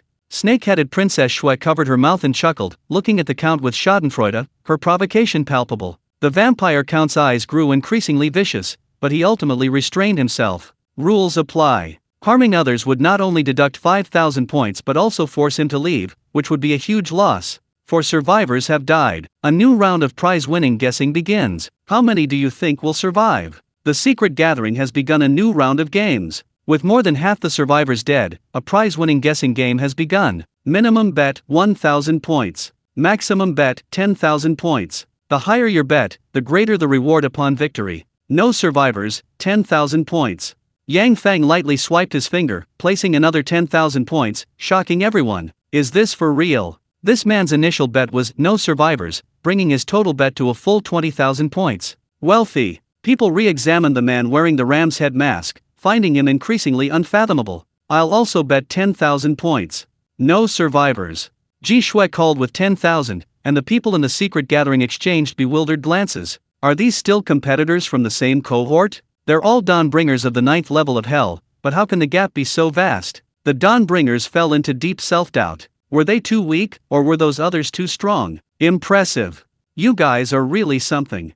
I'm getting excited too. I'm betting 10,000 points. The rabbit-headed, crazed girl suddenly stood up and also chose to bet 10,000 points, choosing to have no survivors like Yang Feng. Crazy. This crazed girl had just won a big prize and could naturally squander it as she pleased, joining in the fun. The nature of the betting game had changed. Starting with 10,000 points, few could afford it. 10,000. I bet one person survives.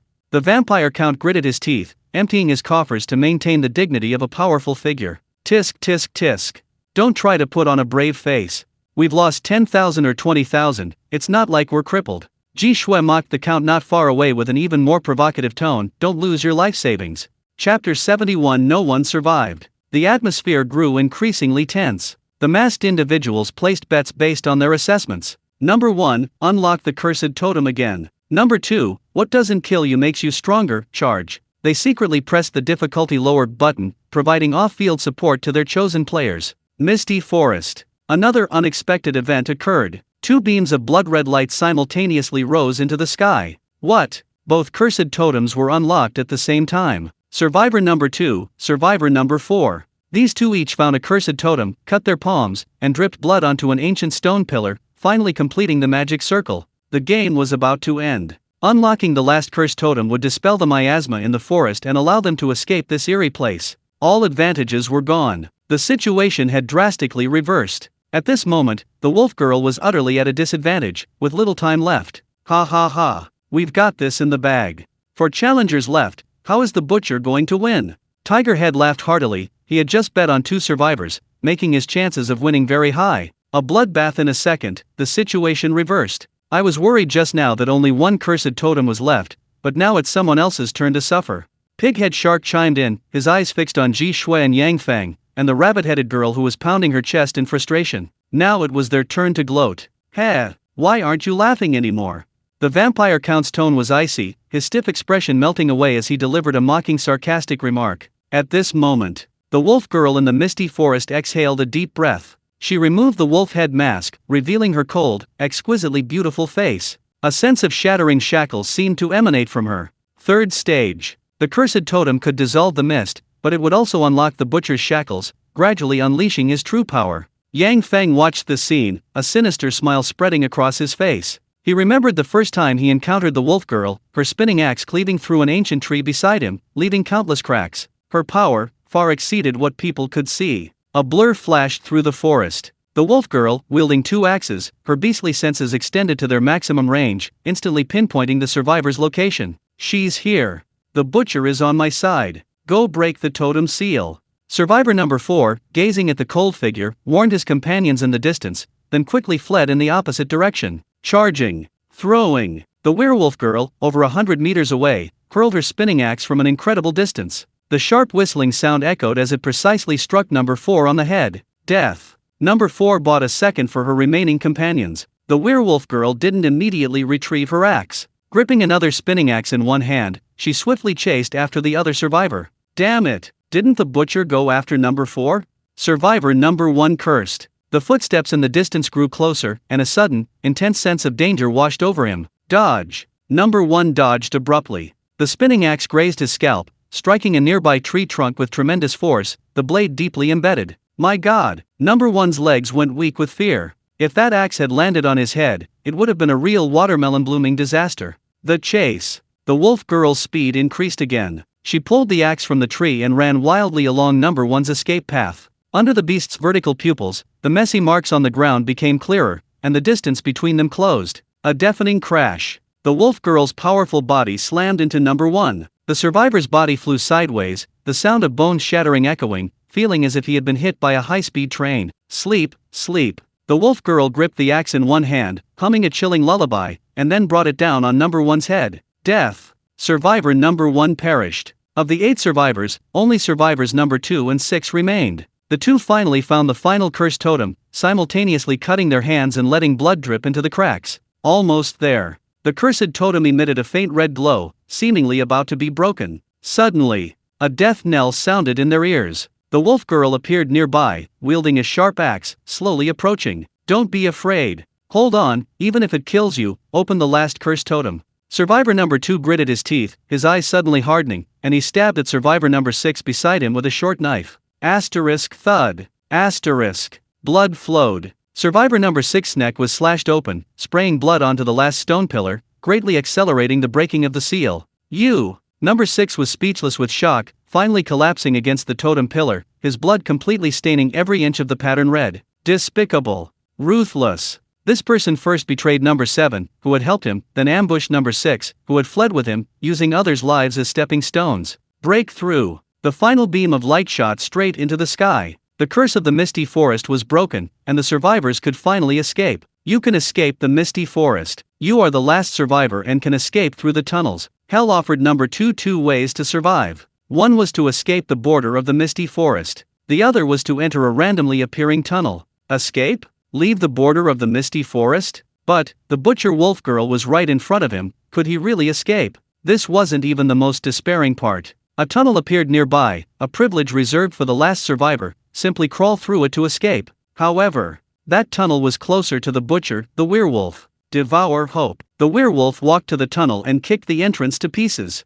Sleep, sleep, don't lie on the edge of the bed. Otherwise, the big bad wolf will come and bite your arm. It will drag you, all the way into the depths of the jungle. The werewolf hummed a lullaby again, a ferocious smile spreading across her face, as she gripped her axe and walked step by step toward survivor number 2. Run! But how far can you run? The wolf girl chased her last prey, her sharp axe spinning as it cleaved towards number 2's calf. With a piercing scream, number 2 collapsed to the ground. The wolf girl didn't kill number 2 immediately. Instead, she took out a sharp butcher's hook, piercing his shoulder blade, and dragged him towards the cabin. Number 2 was hung from the treetop in front of the cabin. The wolf girl took some butchering tools from the cabin and sharpened them further. Grey wolf, don't come. Don't wake our little Martha. The wolf girl continued humming her lullaby, and the game came to an end at that moment. No one survived. Chapter 72 Prismatic Orb, Ultimate Prize, Blood of the Drought Demon. Bloodshed. The survivor's advantage crumbled instantly. With only one cursed totem remaining, the berserk werewolf butcher slaughtered 4 more, pulling off a stunning reversal. Shit. Fuck her.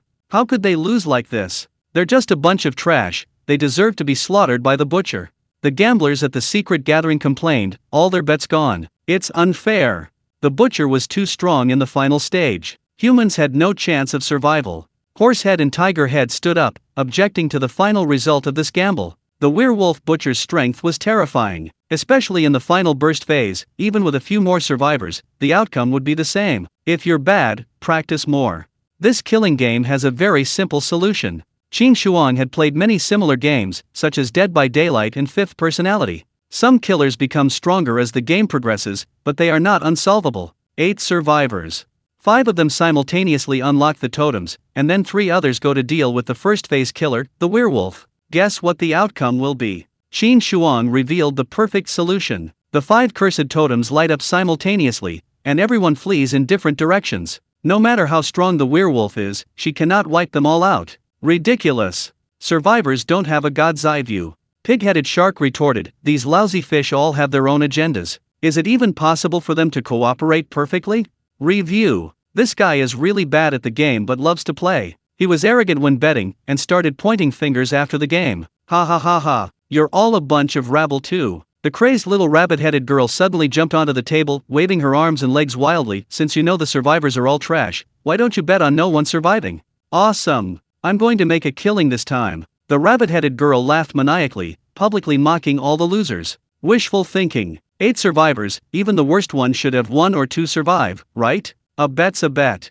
The rathead shook his head, rationally analyzing, perfect decryption is impossible, but there were indeed many clues both inside and outside the game. The first cursed totem was decrypted, and the butcher immediately killed the survivor. The second cursed totem was decrypted, and the butcher's howl echoed throughout the forest. His strength suddenly surged, entering the second stage. These clues are quite obvious. The more cursed totems are decrypted, the stronger the butcher and the werewolf girl become. The survivors should develop corresponding strategies. The rathead's analysis was logical, but unfortunately, the game was already over. Someone's going to be upset. Ji Shui looked smug, while the nearby vampire count had a dark expression. He'd lost everything. A slap in the face. The count had been mocking Ji Shui just a second ago, but the next second he was slapped in the face, losing both his dignity and his money. Go ahead and laugh.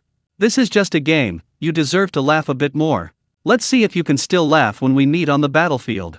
The Earl suppressed his anger, ignoring the final outcome, and left the secret gathering. A flash of blue light teleported him back to the hell apartment. Broken defense. The vampire count was completely disarmed. A few minutes later, the losers left. Even Qin Shuang was asked to leave, leaving only the 3 winners. Reward time. You have received 100,000 bounty points. Collected rent from Ji Shui, 50,000 bounty points. 150,000 bounty points credited. Yang Feng won 100,000 points in the first round of betting, plus the collected rent, directly gaining a massive 150,000 points. This is outrageous. This is even more outrageous than the 130,000 bounty points from Raccoon City. However, don't think these points came easily. This is a high-stakes gambling game. You might win big, but you're more likely to lose everything. Prize quiz. You bet 10,000 points and receive the highest level reward. You received Dawn's Proof. You received Relocation Contract. You received Prism Ultimate Grand Lottery. A dazzling array of colors shimmered.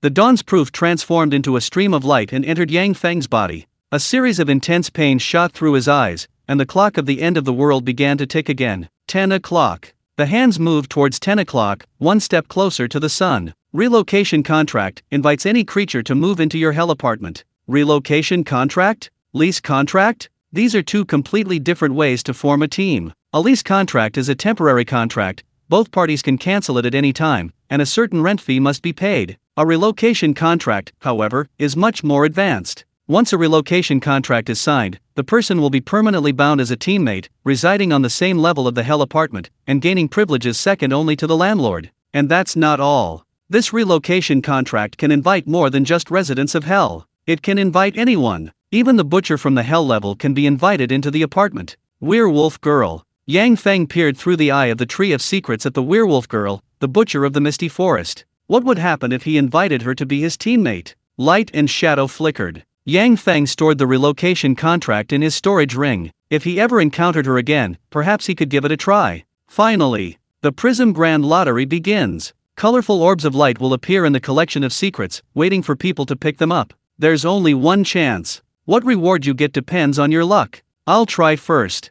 Ji Shui stepped forward, ready to test the waters for her boss, Yang Feng, and grabbed a colorful prismatic orb. Power. Unbelievable bursts of multicolored light merged into Ji Shui's body. Myriad poisons devouring the heart. Ji Shui felt her entire body being gnawed at by countless poisonous insects. The potent toxins seeped into her flesh and blood, elevating her bloodline to a new level. Bloodline? This multicolored light sphere could actually produce something so powerful that it could enhance one's bloodline. I'll try it too. The crazed rabbit head grabbed a multicolored light sphere. Its light flickered continuously, quickly forming a spherical shape. Part of the atom. It seemed to be a high-level mechanical core, creating near-limitless nuclear energy. Awesome! I want this, I want this. The rabbit head stuffed the heart of Atom into its pocket, then excitedly left, disappearing into a burst of azure light. Yang Feng. This Prism Grand Prize is an opportunity he must seize. The maximum reward for the prize-winning prediction contest is worth no less than 100,000 points. The Filthy Infant. Yang Feng closed his eyes. The filthy infant within his chest slowly opened its vertical pupils, observing each prism orb, searching for the most powerful reward, searching for the ultimate treasure most suitable for him. Burning, calamity, death, evil, fear. The core of one prism orb contains something extremely terrifying, far exceeding the value of the other rewards. That's it. Yang Feng suddenly reached out and grabbed one of the orbs. Congratulations! You have obtained Blood of the Drought Demon. Chapter 73, Too High a Level. Gamma Ray Mutation, Financial Synthesis. A flash of light. Yang Feng returned to the hell apartment. Congratulations! You have successfully passed the challenge of the 9th level of hell, earning a basic bounty of 900. Ignoring the reward notification, Yang Feng, clutching the blood of the drought demon, walked towards the dragon transformation pool, preparing to devour and absorb this drop of essence. Drought Demon. The legendary progenitor of zombies. When the drought demon is born, the land is scorched for thousands of miles, its form resembling a monkey with flowing hair, burning fiercely. It first appeared in the legend of the great battle between the Yellow Emperor and Chi Yu. Chi Yu summoned the Wind God and the Rain Master, who overwhelmed the Yellow Emperor's army. The Yellow Emperor summoned the heavenly maiden drought demon to descend to Earth, radiating boundless light and heat, evaporating Chi-Yu's bitter winds and rain, and ultimately capturing and killing Chi-Yu. Some legends say that drought demon was the daughter of the Yellow Emperor. Legend has it that Nuba was a disciple of Nuwa, always dressed in dark blue robes and possessing immense divine power. Time has passed. Nuba, imbued with terrifying divine power, brought drought and cracks to wherever she went, leaving countless starving refugees displaced and ultimately becoming a symbol of calamity. Gradually, the celestial Nuba, once the savior of humanity, transformed into the terrifying, zombie-like drought demon. Divine blood. Regardless of myths and legends, the reward in hand is tangible. A drop of solidified divine blood in Yang Feng's hand seemed to burn with ominous flames, emanating a terrifying aura. He then tossed it into the dragon transformation pool. However, nothing happened. The dragon transformation pool malfunctioned, unable to refine the drought demon's blood. The blood of the drought demon is too high level? Yang Feng grasped the drought demon's blood again. The solid droplet of blood possessed a vibrant, almost dripping color, resembling the legendary blood-red gemstone. The ominous flames burning within were so filthy and intensely hot, even a trace would incinerate you, leaving not a trace of bone. Try to slowly refine it using the impure infant. Yang Feng's eyes hardened. The impure infant within his chest opened its eyes, and countless tiny, dark infant hands emerged, stuffing the drop of divine blood into its gaping maw. Difficult to digest. The dark, filthy impure infant meticulously devoured the drought demon's blood, a continuous stream of power surging from within, yet not a single drop of blood was lost. What a pity! The drought demon's divine blood cannot be refined. I can only try something else. Yang Feng sighed, then with a thought, produced an injection potion. Gamma ray mutagen, defective product. This was a precious item confiscated from Green Daddy, the Avenger of Hell. Unfortunately, it was only a defective product. Each time he completed a Hell challenge, he would gain an opportunity for enhancement and mutation. He couldn't waste it carelessly, so he used it to evolve it. Hopefully, the bloodline of a perfect creation can complete this defective product. Yang Feng injected the gamma ray mutagen into the dragon evolution pool, and a reaction quickly occurred. Glug glug glug. The dragon evolution pool boiled, causing the genetically mutated particles to become more active. Add the golden bloodline fusion agent. Yang Feng gave the order, and a few strands of golden liquid appeared in the dragon evolution pool. However, the commotion caused by this evolution and mutation was far less exaggerated than the last time. Yang Feng's physical body was too powerful, and he had obtained the mutation root talent, allowing him to immediately absorb and transform ordinary mutation factors. Fusing, absorbing, devouring, mutations. He even perfected the incomplete gamma ray factor to a perfect state. I understand. This gamma-induced mutation gene, the higher the emotions, the stronger the burst of power. Iron bones, greatly enhanced strength, and the ability to grow to gigantic size. Yang Feng closed his eyes slightly, sensing the changes in his genes, removing the weak parts, adding new abilities, and optimizing them to their best state. I need to change my genes. I can't let the mutation control my emotions. This factor needs to be deleted. I need to maintain my rationality even when mutating to gigantic size. The skin color can't be green, it's too ugly. Terrifying. Yang Feng could even modify the evolutionary mutation factors according to his own will, even fusing several abilities into one. Vibranium. Add more vibranium. With a thought, Yang Feng threw the vibranium he had previously obtained into the dragon transformation pool. They also became part of this enhancement. The vibranium, added to the mutated bones, made them even harder. The Veronica virus was at work. Metal mutation. Vibranium, through flesh and blood mutation, transformed into a completely new biomemory metal. This bio-vibranium gradually merged into the dead bone blade and dead bone armor, causing the pale white bones to shimmer with a silvery white metallic luster. Excellent. Mutation successful. The bones have become stronger, the skin has been reinforced, and the abilities of the dead bone series have been enhanced. Yang Feng determined the evolutionary direction. The next step required meticulous refinement. 7 days. This evolution took a week. The mutation itself required a short time. The key was forging and polishing. The genetic sequence was perfectly formed, like a work of art, making the overall structure more stable and reliable. Transformation. Gigantification. With a thought, Yang Feng's body violently expanded, quickly reaching a height of 5 meters, his entire body shimmering with a hard metallic luster. Not bad. Strength greatly increased, rationality perfectly preserved, it's just that he's not used to this height. Dead bone white armor. Yang Feng activated his flesh and blood power, and a layer of bone armor, as thin as a cicada's wing, seeped from his skin. After being infused with mutated bio-vibranium, it became even more indestructible. Armored giant. Yang Feng in this form was practically a giant encased in biometal armor, every movement brimming with destructive power. Retract. With another thought, the dead bone-white armor merged into his skin, and his giant form reverted, returning to its original state in a few seconds. At this moment, Yang Feng suddenly thought of something. The source of mutation, even metal, can be modified. Could it corrode and infect the super AI server? Red Queen. If I were to transform your server into mutated biometal, what kind of impact would it have? Yang Feng stepped out of the dragon transformation pool, facing the super server that resembled a black refrigerator, and revealed a menacing smile. The super AI in the room activated. A 3D image of the Red Queen appeared respectfully before Yang Feng. According to my calculations, you can alter metallic materials. This transformation of biomass might allow mechanical entities to possess true life. The Red Queen calculated, the electronic devices within the server flashing as they performed high-frequency floating-point operations. A different question. I grant you new life, are you willing to accept it? Yang Feng emerged from the dragon transformation pool, his finger gently rising, his fingertip enveloped in a mixture of biovibranium and dead bone, lightly gliding across the server. Life? The Red Queen crashed. Mechanical intelligence's understanding of life is entirely different from that of humans. There is no correct answer. This question is full of paradoxes and contradictions, like the ultimate interrogation of mechanical philosophy. Needs thought. The Red Queen needs to think. The superintelligent AI deduced the result, the server even humming as it processed at full power. Think slowly. Give me an answer as soon as possible. Yang Feng removed his hand from the server, patted the black refrigerator encouragingly, and then turned and left. Chapter 74 Cyberpunk, Biomechanical Bodies, The Source of Alienation Emperor. SHH. Inside the combat training room, Qin Shuang sat on the floor, holding a pencil, sketching the images that appeared in his mind. Precognition. His precognitive ability was somewhat abstract, sometimes indescribable in words, so he devised this clumsy method, drawing everything he saw. Ding! The crisp sound of a lighter rang out. Yang Feng lit a cigarette, a wisp of smoke rising slowly from his fingertip as he approached the group. Having evolved to this level, his physical body was completely immune to cigarettes, but years of habit were hard to break, and it made him feel much better. Good mood. Starting to cultivate hobbies now is a good way to relieve stress.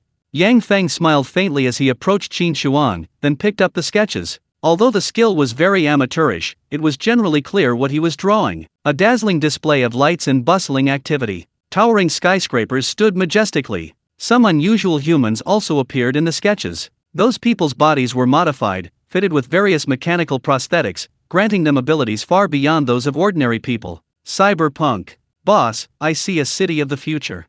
Floating cars are flying everywhere, the entire city is shrouded in a huge barrier. Qin Shuang excitedly described it. Similar scenes only appeared in games, anime, and novels. It was the enchanting cyberpunk world. Whoosh whoosh whoosh. The sound of rapid movement echoed in the training room. Ji Shui glided at lightning speed in midair, her two spider-like legs wrapped in silver silk, piercing through the surrounding walls and buildings to form a fulcrum, her body rotating 360 degrees before landing steadily beside Yang Feng. Boss. Ji Shui coquettishly chided, subtly wrapping her arms around Yang Feng's arm, deeply embedding herself in his warm, soft flesh. Your strength has improved rapidly. Yang Feng glanced at Ji Shui. Her ability to manipulate spider silk was masterful, and her physical attributes had improved significantly. The Prism Ultimate Prize greatly enhanced Ji Shui's abilities. Besides making her physical body stronger, she also gained the deadly poisonous ability of the Thousand Gu devouring the heart. These little piglets also gradually grew up without her realizing it. Tell me, Yang Feng said, what suggestions do you have for the next level of Hell Challenge? Yang Feng cut to the chase, his arm naturally withdrawing from Ji Shui's embrace. He was absolutely not going to be bewitched by this bad woman. Great opportunity.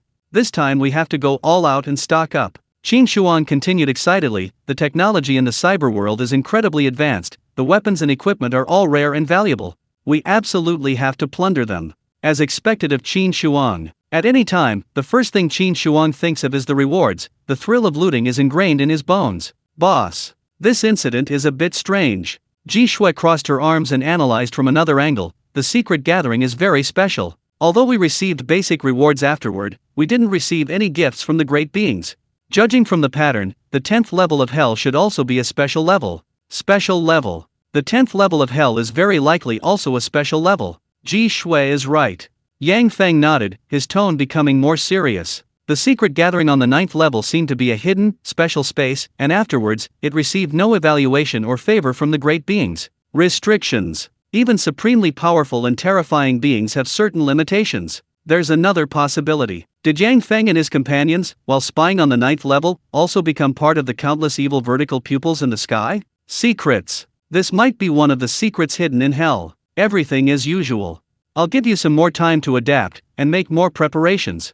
After receiving information about the next level of Hell's challenge, Yang Feng gave a few instructions and left the operations room, some bolder ideas forming in his mind. Cyber world. City of the future. Super AI intelligence, perhaps the Red Queen really could come in handy. Hell apartment. Yang Feng returned to his room. The Red Queen's 3D image stood respectfully in the room, awaiting Yang Feng's arrival. Heh. Yang Feng's lips curled into a slight smile. Looks like you've calculated the result. As a super-intelligent being, the Red Queen possessed independent consciousness and had unique insights into the true meaning of life. What am I? Where did I come from? Where am I going? This is an ultimate philosophical question. A super AI might have precise answers, clearly knowing that it is merely a sophisticated program, and also aware of its own creation date. But these are all just appearances. If the creation date is erased, if this program is erased, what is I ultimately? A piece of data? A string of numbers? An audio recording/video? A wondrous combination of an infinite number of zeros and ones? The Red Queen felt confused. The more she pondered the true meaning of life, the less she understood what I truly was. Therefore, the Red Queen decided to construct herself as a real life form and see what would happen. I'm willing to ascend to mechanical life form status. The Red Queen's cold, mechanical voice agreed to Yang Feng's proposal. All right, then let's try it out. Yang Feng extended his palm and placed it on the Red Queen's 2-meter diameter superserver. The black, refrigerator-like device gradually began to mutate. Origin of mutation. This mutation carries the characteristics of the Veronica virus, an ancient chimera ant queen, fused with the original virus, mutated, capable of altering the surrounding ecosystem. Animals, plants, bacteria. The entire food chain was mutated, producing a large amount of fungal carpet-like flesh and blood tissue, transforming the soil and air. Yang Feng's abilities are even stronger. The power driving the mutation can even corrode and mutate metal from the inside. Although the process is laborious, it causes substantial change. Biochemical metal. A layer of viscous liquid appeared on the surface of the Super AI server, gradually seeping into every electronic component. Life, life, life. Alienation, alienation, alienation. The Red Queen muttered to herself, the machine crashing, all data corrupted, and the code needing to be rewritten. Intelligent life re-editing. Ghost self-programming initiated. The Red Queen rewrote the system code, almost equivalent to the DNA sequence in human cells, deeply imprinted within the biometal. There's one more thing I need to remind you of. Yang Feng's eyes flickered, and he continued with a smile, I am the source of the mutation, equivalent to the ancient chimeric ant queen, the absolute ruler. King, the source of the mutation, an irresistible emperor. After completing her transformation, the Red Queen will become something similar to a worker ant, perhaps of a higher rank, but at most a general ant retaining consciousness. This is an experiment. The hive. The ant hill. Yang Feng became the supreme emperor, and the Red Queen will become the first general created by the source of the mutation. The mutation of the biometal lasted for several days. The Red Queen finally completed her transformation, and all the intelligent programming also came to an end. Master.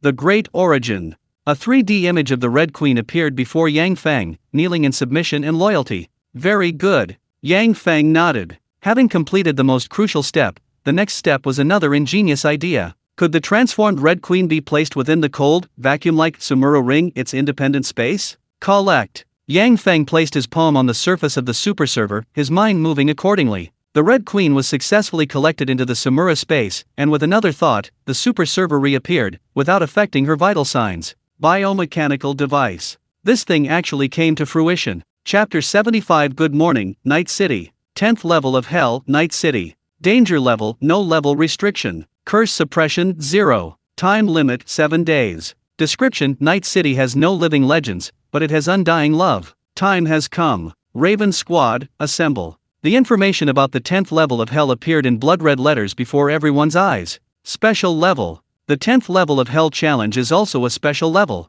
This place is untouched by the curse and has no safety level restrictions. It seems like a place for a vacation, similar to a campfire camp. Night City. Yang Feng murmured the name, while Qin Shuang and Ji Shui beside him seemed somewhat excited. A flash of light. A bright blue teleportation beam illuminated everyone's bodies, and then the surrounding environment blurred as they were teleported to the 10th level of Hell. Yellow sand filled the sky. The stench was overwhelming. Piles of mechanical waste and garbage rose, emitting a nauseating stench. Many poor workers, covered in oil and grime, were searching for treasures in the abandoned garbage heaps, looking for usable electronic parts. The bus. Yang Feng opened his eyes. The Raven squad seemed to be on a bus. The bus was dilapidated, its mechanical parts creaking and groaning. The interior reeked of engine oil and rust, completely lacking any sense of futuristic technology. Boss! Look over there! Qin Shuang shouted excitedly. On the other side of the garbage-strewn ruins stood a gleaming, technologically advanced metropolis. Electronic beams shot into the sky, floating vehicles gleaming with a silvery metallic sheen moved about,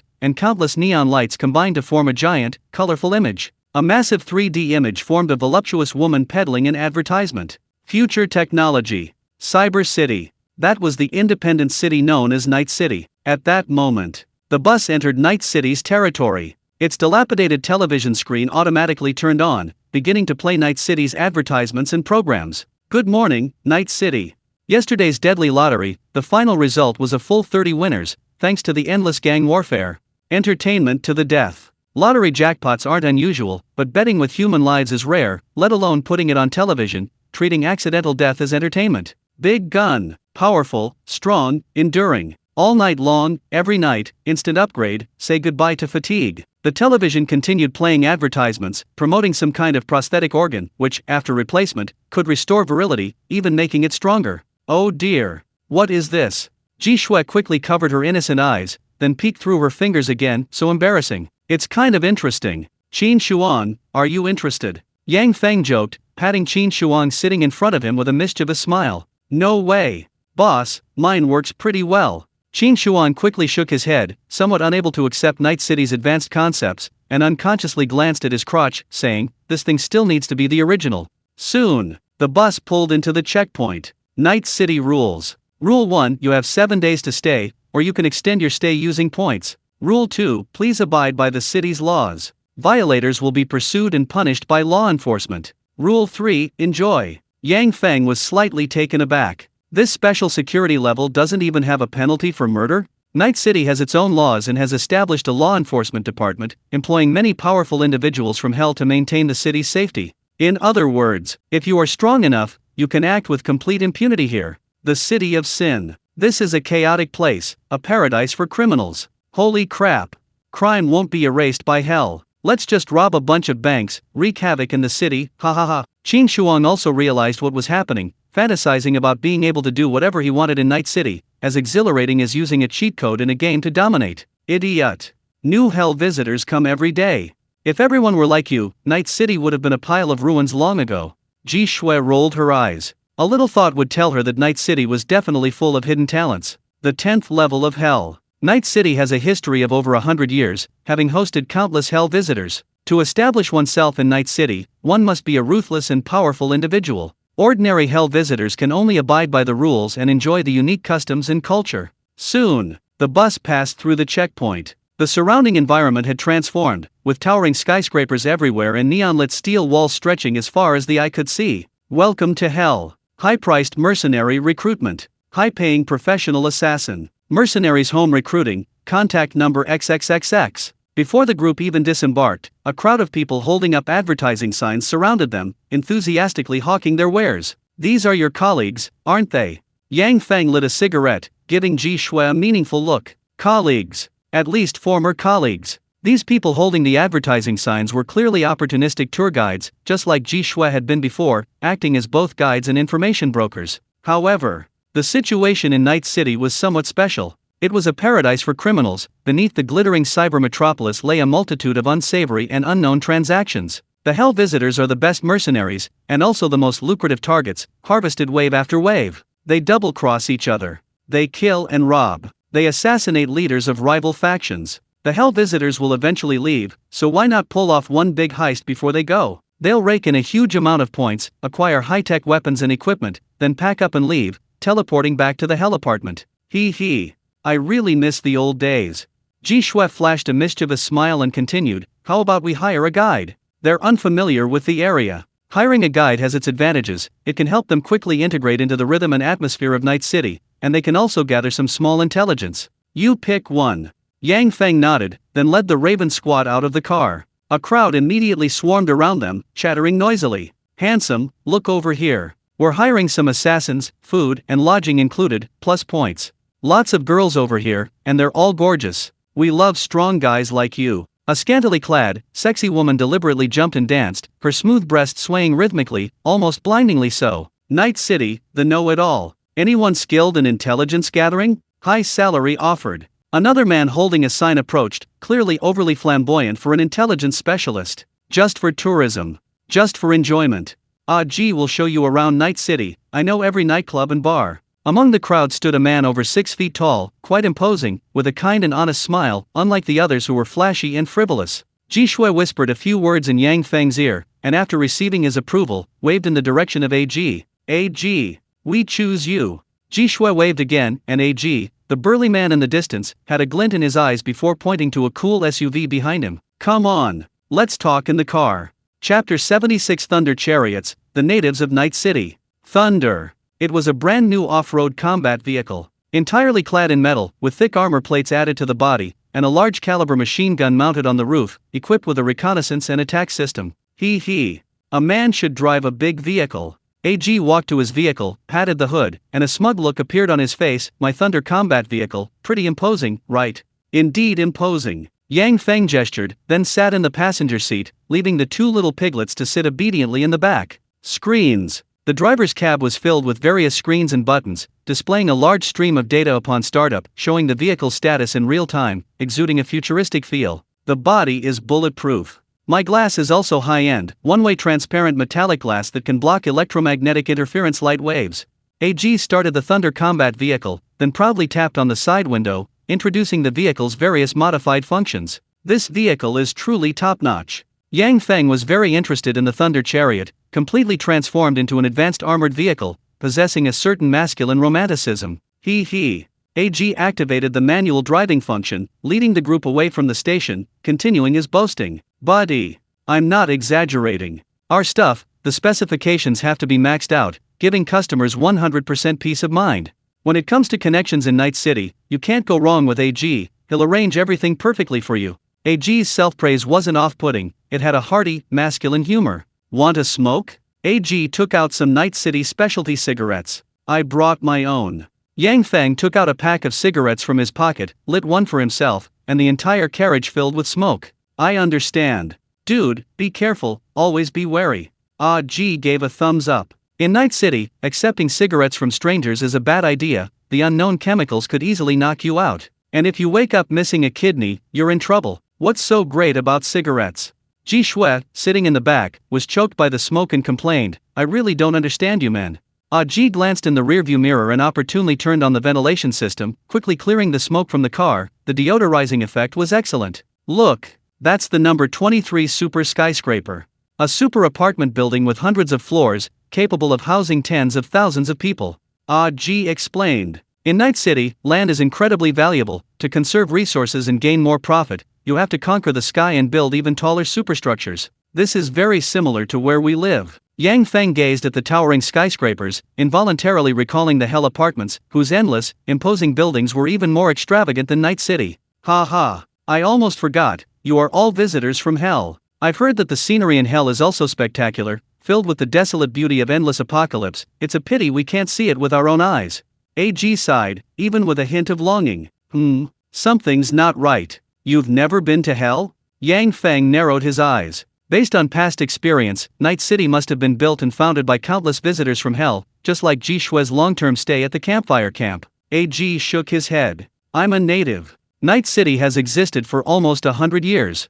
Those visitors from Hell sometimes marry and have children here, and the newborns become natives.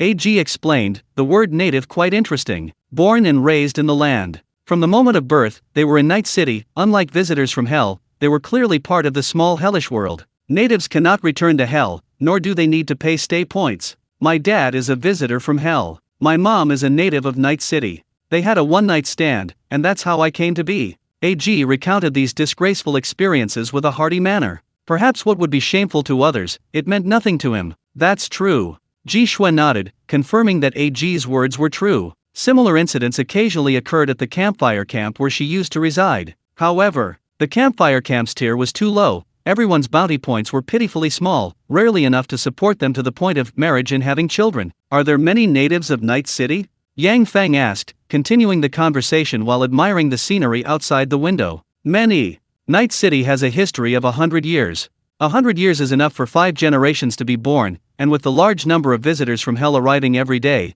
the number of natives will soon reach over 1 million. We're like NPCs in a game. AG finished speaking and chuckled self-deprecatingly. These natives were born much like ordinary people, unlike the visitors from Hell who possessed unparalleled strength, so they were treated like NPCs. No one cared about the lives of game NPCs. Kill one batch and another spawns, like an endless supply of weeds. But the natives were also living, breathing beings, with blood, flesh, and emotions, capable of experiencing all joys and sorrows. This topic is too heavy. Qin Shuang sensed the increasingly oppressive atmosphere in the car and quickly changed the subject. Brother Ji, let's talk about something cheerful. Where in Night City are the hottest girls? We want the prettiest girls, the strongest liquor, and the most powerful weapons. Qin Shuang's topic instantly reignited Ji's enthusiasm. Ha ha ha ha. Easy, easy. Night City has plenty of options, I guarantee you'll have a blast. Ji gave a thumbs up and began listing various bars and clubs, mentioning sensory enhancement technologies and dual-device simultaneous experiences. Dual-device simultaneous experience? Qin Shuang asked with a strange expression, while Ji grinned mischievously. This technology allows you to experience both a man's and a woman's sensations simultaneously. A couple can simultaneously experience the dual sensations of husband and wife. High-tech. A new gadget. This is the convenience brought by advanced technology, giving people unprecedented and magical experiences. We'll talk about that later. What's going on with those cars behind us? Yang Feng, with his keen senses, noticed something unusual behind them. Let me see. AG tapped the screen. 2 modified cars behind him swayed, their speed increasing rapidly as the distance between them closed. Those look like the Cleaners and the Wild Wolves gang. Holy crap. Those 2 groups are about to fight. AG slammed on the gas, accelerating, when suddenly the windows of the cars behind him rolled down, and heavy machine guns opened fire. The Cleaners. The Wild Wolves gang. These were 2 gangs from Night City, openly engaging in a firefight on the highway in broad daylight. Rat-a-tat-tat. Bang, bang, bang. Bullets flew wildly, flashes of gunfire erupted, and the gang members exchanged fire, stray bullets cratering the ground. Clang, clang, clang. AG's thunder chariot was caught in the crossfire. Many bullets struck the metal armor, creating sparks. Damn it! I'm busy serving customers. AG, also hot-tempered, immediately retaliated against the 2 groups after his beloved car was riddled with dents. Auto-aiming system activated. Fire! The machine gun on the roof of the car, running its automatic firing program, turned and aimed at the vehicles behind it. Chapter 77. Money can be earned, but the work must be done well. Machine gun. From the top of the thunder tank, the machine gun spewed out long plumes of flame. The armor-piercing rounds, thicker than a thumb, instantly blasted apart a car behind them, turning it into a fireball. Ha ha ha. Eat Brother G's bullets. G laughed loudly. The Wild Wolf gang, no longer in pursuit, stopped their vehicle to inspect the bodies of another group of scavengers. Killing people like that? No big deal? Yang Feng watched the fireball recede in the rearview mirror. He'd slaughtered a group of gang members in the street, as if nothing had happened. This is just everyday life in Night City. A few deaths are normal. Ji smiled confidently. The laws of Night City weren't made for us. As long as you don't go too far, nobody can do anything to you. Truly a crime capital. A few gang members dead, just a minor incident. Law enforcement was used to it, simply dispatching a morgue to handle it, at most writing a pointless report. I think I understand. The last time Yang Feng saw a place with such lax laws was in Somalia on Blue Star. This is a lawless land. So, that's why the Dead Man's Lottery is so popular. So, various forces are vying for visitors from Hell, openly hiring assassins. Think about it carefully. The 3rd rule of Hell's bloodletter is, enjoy yourself. Several big shots from Hell. Ahead is a Night City bank. You can exchange your points. AG drove off the highway and arrived at the entrance of a luxuriously decorated bank. You know, most of Night City's residents are natives. We can't use Hell bounty points, so Night City has its own currency system, with an exchange rate of 1 to 10. AG led everyone into the bank. Hell bounties can be exchanged for Night City's virtual currency at a rate of 1 to 10. The goods here are relatively cheap. A bottle of Benbon Monkey Cola costs 5 virtual currency. A simple plate of fried noodles costs about 10 virtual currency. Converting Hell bounty points, a meal costs around 2 points, a fancy meal would cost several times more. Not bad. Prices here are about the same as in hell. Yang Feng looked at the exchange rates and thought they were generally reasonable. Ordinary items in Night City weren't overpriced, otherwise, visitors from hell wouldn't buy them and might even vandalize your shop. Reasonable? Reasonable, my foot. When we were at the campfire camp, all the food was free. Ji Shui pouted, lamenting the darkness of Night City. This vast cyber city actually sells many free resources, amassing untold wealth. Exchange 100,000 virtual currency first. Yang Feng, at the bank's ATM, casually waved his hand, exchanging a huge amount of points. Bounty points, 210,000. Yang Feng had 210,000 bounty points in his account, spending 10,000 was nothing to him. So wealthy. Ji's eyes widened. Having served so many visitors from hell, he had never seen such a big shot. I'll also exchange 100,000 virtual currency. Ji Shui was also a wealthy woman. She spent her 10,000 points without hesitation. The automated vending machine generated an electronic chip storing virtual digital currency. Only Qin Shuang was somewhat stingy. Qin Shuang had lost a lot of money at the secret gathering, so naturally she couldn't be as extravagant as Yang Feng and Ji Shui. In the end, she only exchanged 50,000 virtual currency. Thank you, boss. This deal is a huge win. AG laughed heartily, explaining without any attempt to hide his excitement. There's more than one bank in Night City. Guides who lead hell visitors receive a commission, earning about 15% in virtual currency. This one deal is enough for AG to live on for almost half a year. Heh, don't be so happy yet. Yang Feng took out his virtual currency chip, his tone turning colder, with a hint of threat, and said, I don't mind letting you earn more, but you have to provide corresponding services. Money, he could earn. Work, he had to do it well. No problem. I, AG, will handle everything. I'll definitely do a great job. AG patted his chest, ready to take full responsibility for the Raven Squad, unlike other tour guides who would cheat and swindle. First, I need a secluded base. The internet connection must be stable, it must be highly concealed, and no one can disturb us. Yang Feng made his demands. AG pondered for a moment, then suddenly had a flash of inspiration and thought of a perfect place. Boss, get in the car. I'll take you to my secret base. AG snapped his fingers and then drove the group into the city. The scenery outside the window changed. Steel skyscrapers stood tall, neon lights flashed dazzlingly, and eye-catching colorful signs hung on both sides of the streets. The whole world was surrounded by advertisements. The people on the streets wore bizarre costumes. Their bodies had all been technologically modified, with limbs or organs replaced by mechanical prosthetics. Almost everyone was a handsome man or a beautiful woman. Becoming beautiful or handsome is incredibly simple. Just change your face. Thousands of handsome men and beautiful women templates are available for you to choose from. Skyscraper No. 10. AG drove into the residential area of Night City. A super skyscraper, housing tens of thousands of people, with various food stalls lining its ground floor. Wontons, fried noodles, rujiamo, Chinese hamburger, dumplings, barbecue, fried skewers, takoyaki. The diverse stalls formed a food street, bustling with crowds of people queuing to buy their favorite foods. Quite down to earth. I thought I'd arrived at a tourist attraction. Yang Feng smiled calmly. Visitors from hell always bring novelties and habits from their previous world, which over time has changed Night City. Spicy giant squid. Gentlemen, it's on me. AG, holding fried skewers, skillfully greeted the surrounding vendors, buying some food and enjoying it as he walked. This squid must be mutated. It has 30 or 40 tentacles. Qin Shuang glanced at the somewhat purplish, multi-legged squid. It was clearly a product of mutation. Boss, you have a good eye. Ji readily admitted, more than 50 years ago, Night City was destroyed by a nuclear bomb, and many creatures were infected and mutated by nuclear radiation. We're used to it.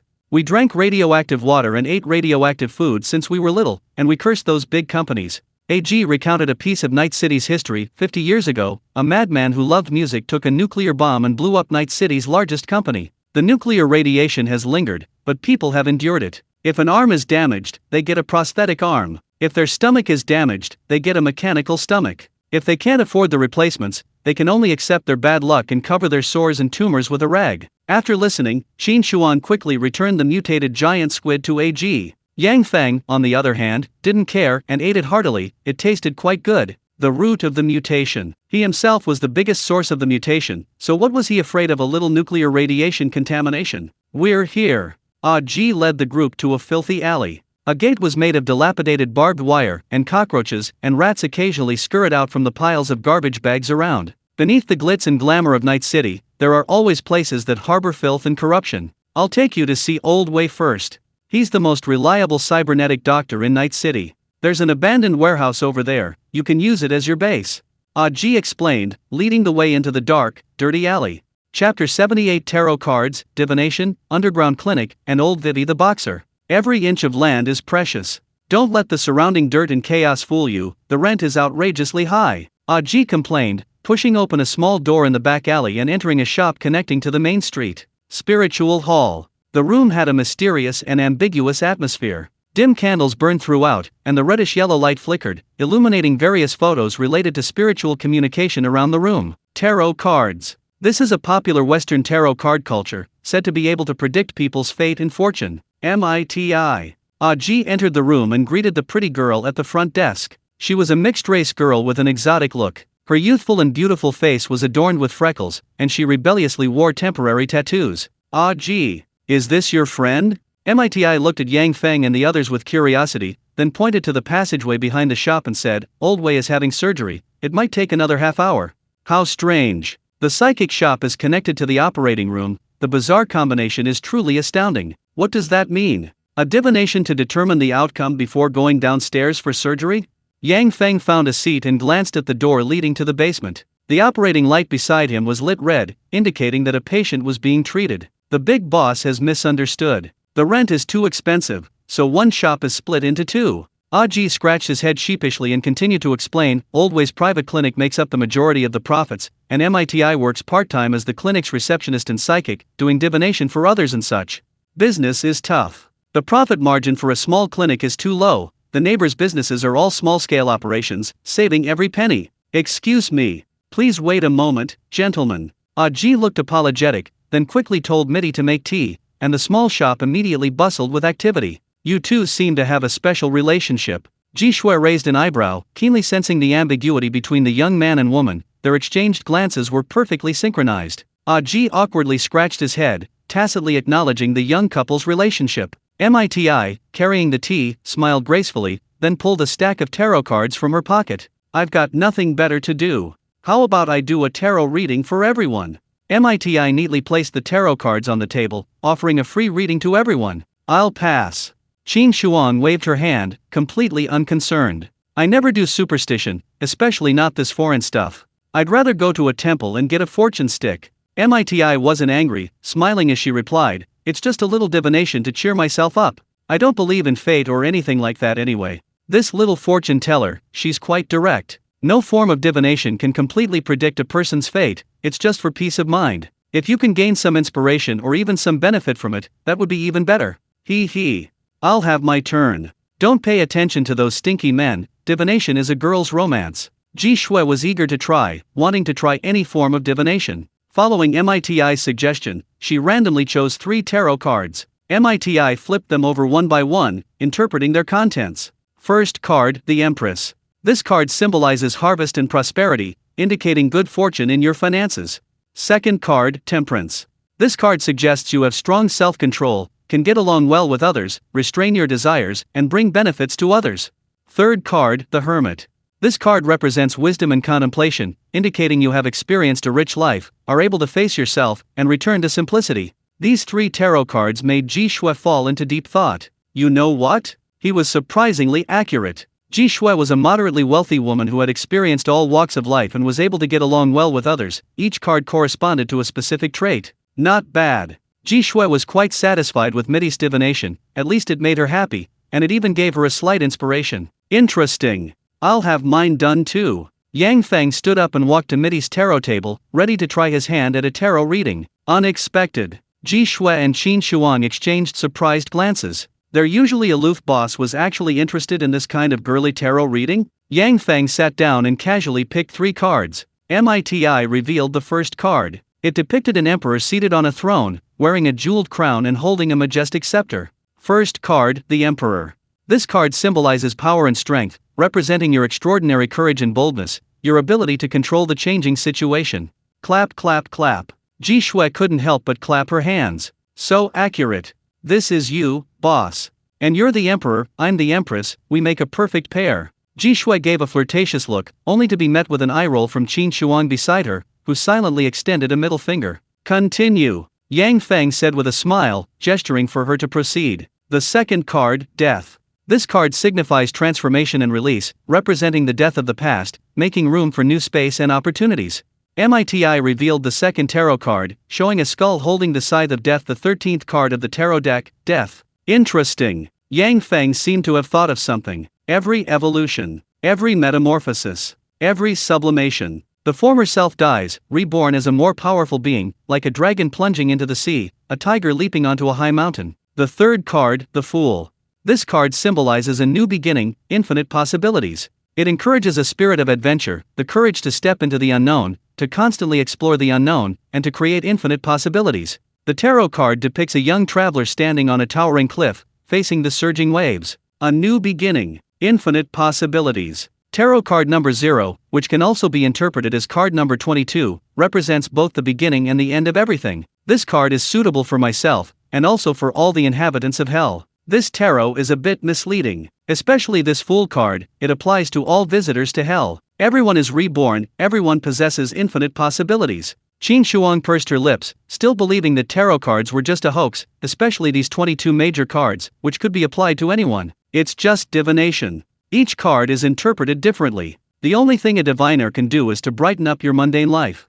MITI put away the tarot cards, her temperament remarkably good, her bright eyes sparkling with wisdom, and she didn't argue with the others. This personality is perfect for a diviner. Ding! As everyone was talking, the red light next to the operating room turned green. This meant that Old Way's surgery was over, and they could see the next patient. MITI, we need to talk to Old Way. Don't see any other patients yet. AG gave a wink, then opened the door to the treatment room. Basement clinic. The medical basement was large, filled with various odds and ends, with piles of discarded parts in the corners. There were punching bags for boxing practice placed against the wall, and even a wooden dummy for Wing Chun. Judging from the marks on it, it must have been used frequently. On the desk in the distance, various commemorative photos were displayed, most notably of Dr. Wei's youthful glory, a boxing gold belt held aloft, bathed in the spotlight, a variety of boxing and combat sports awards, a dazzling array of badges and trophies. All of these testified to the boxing champion's illustrious history. Old stories.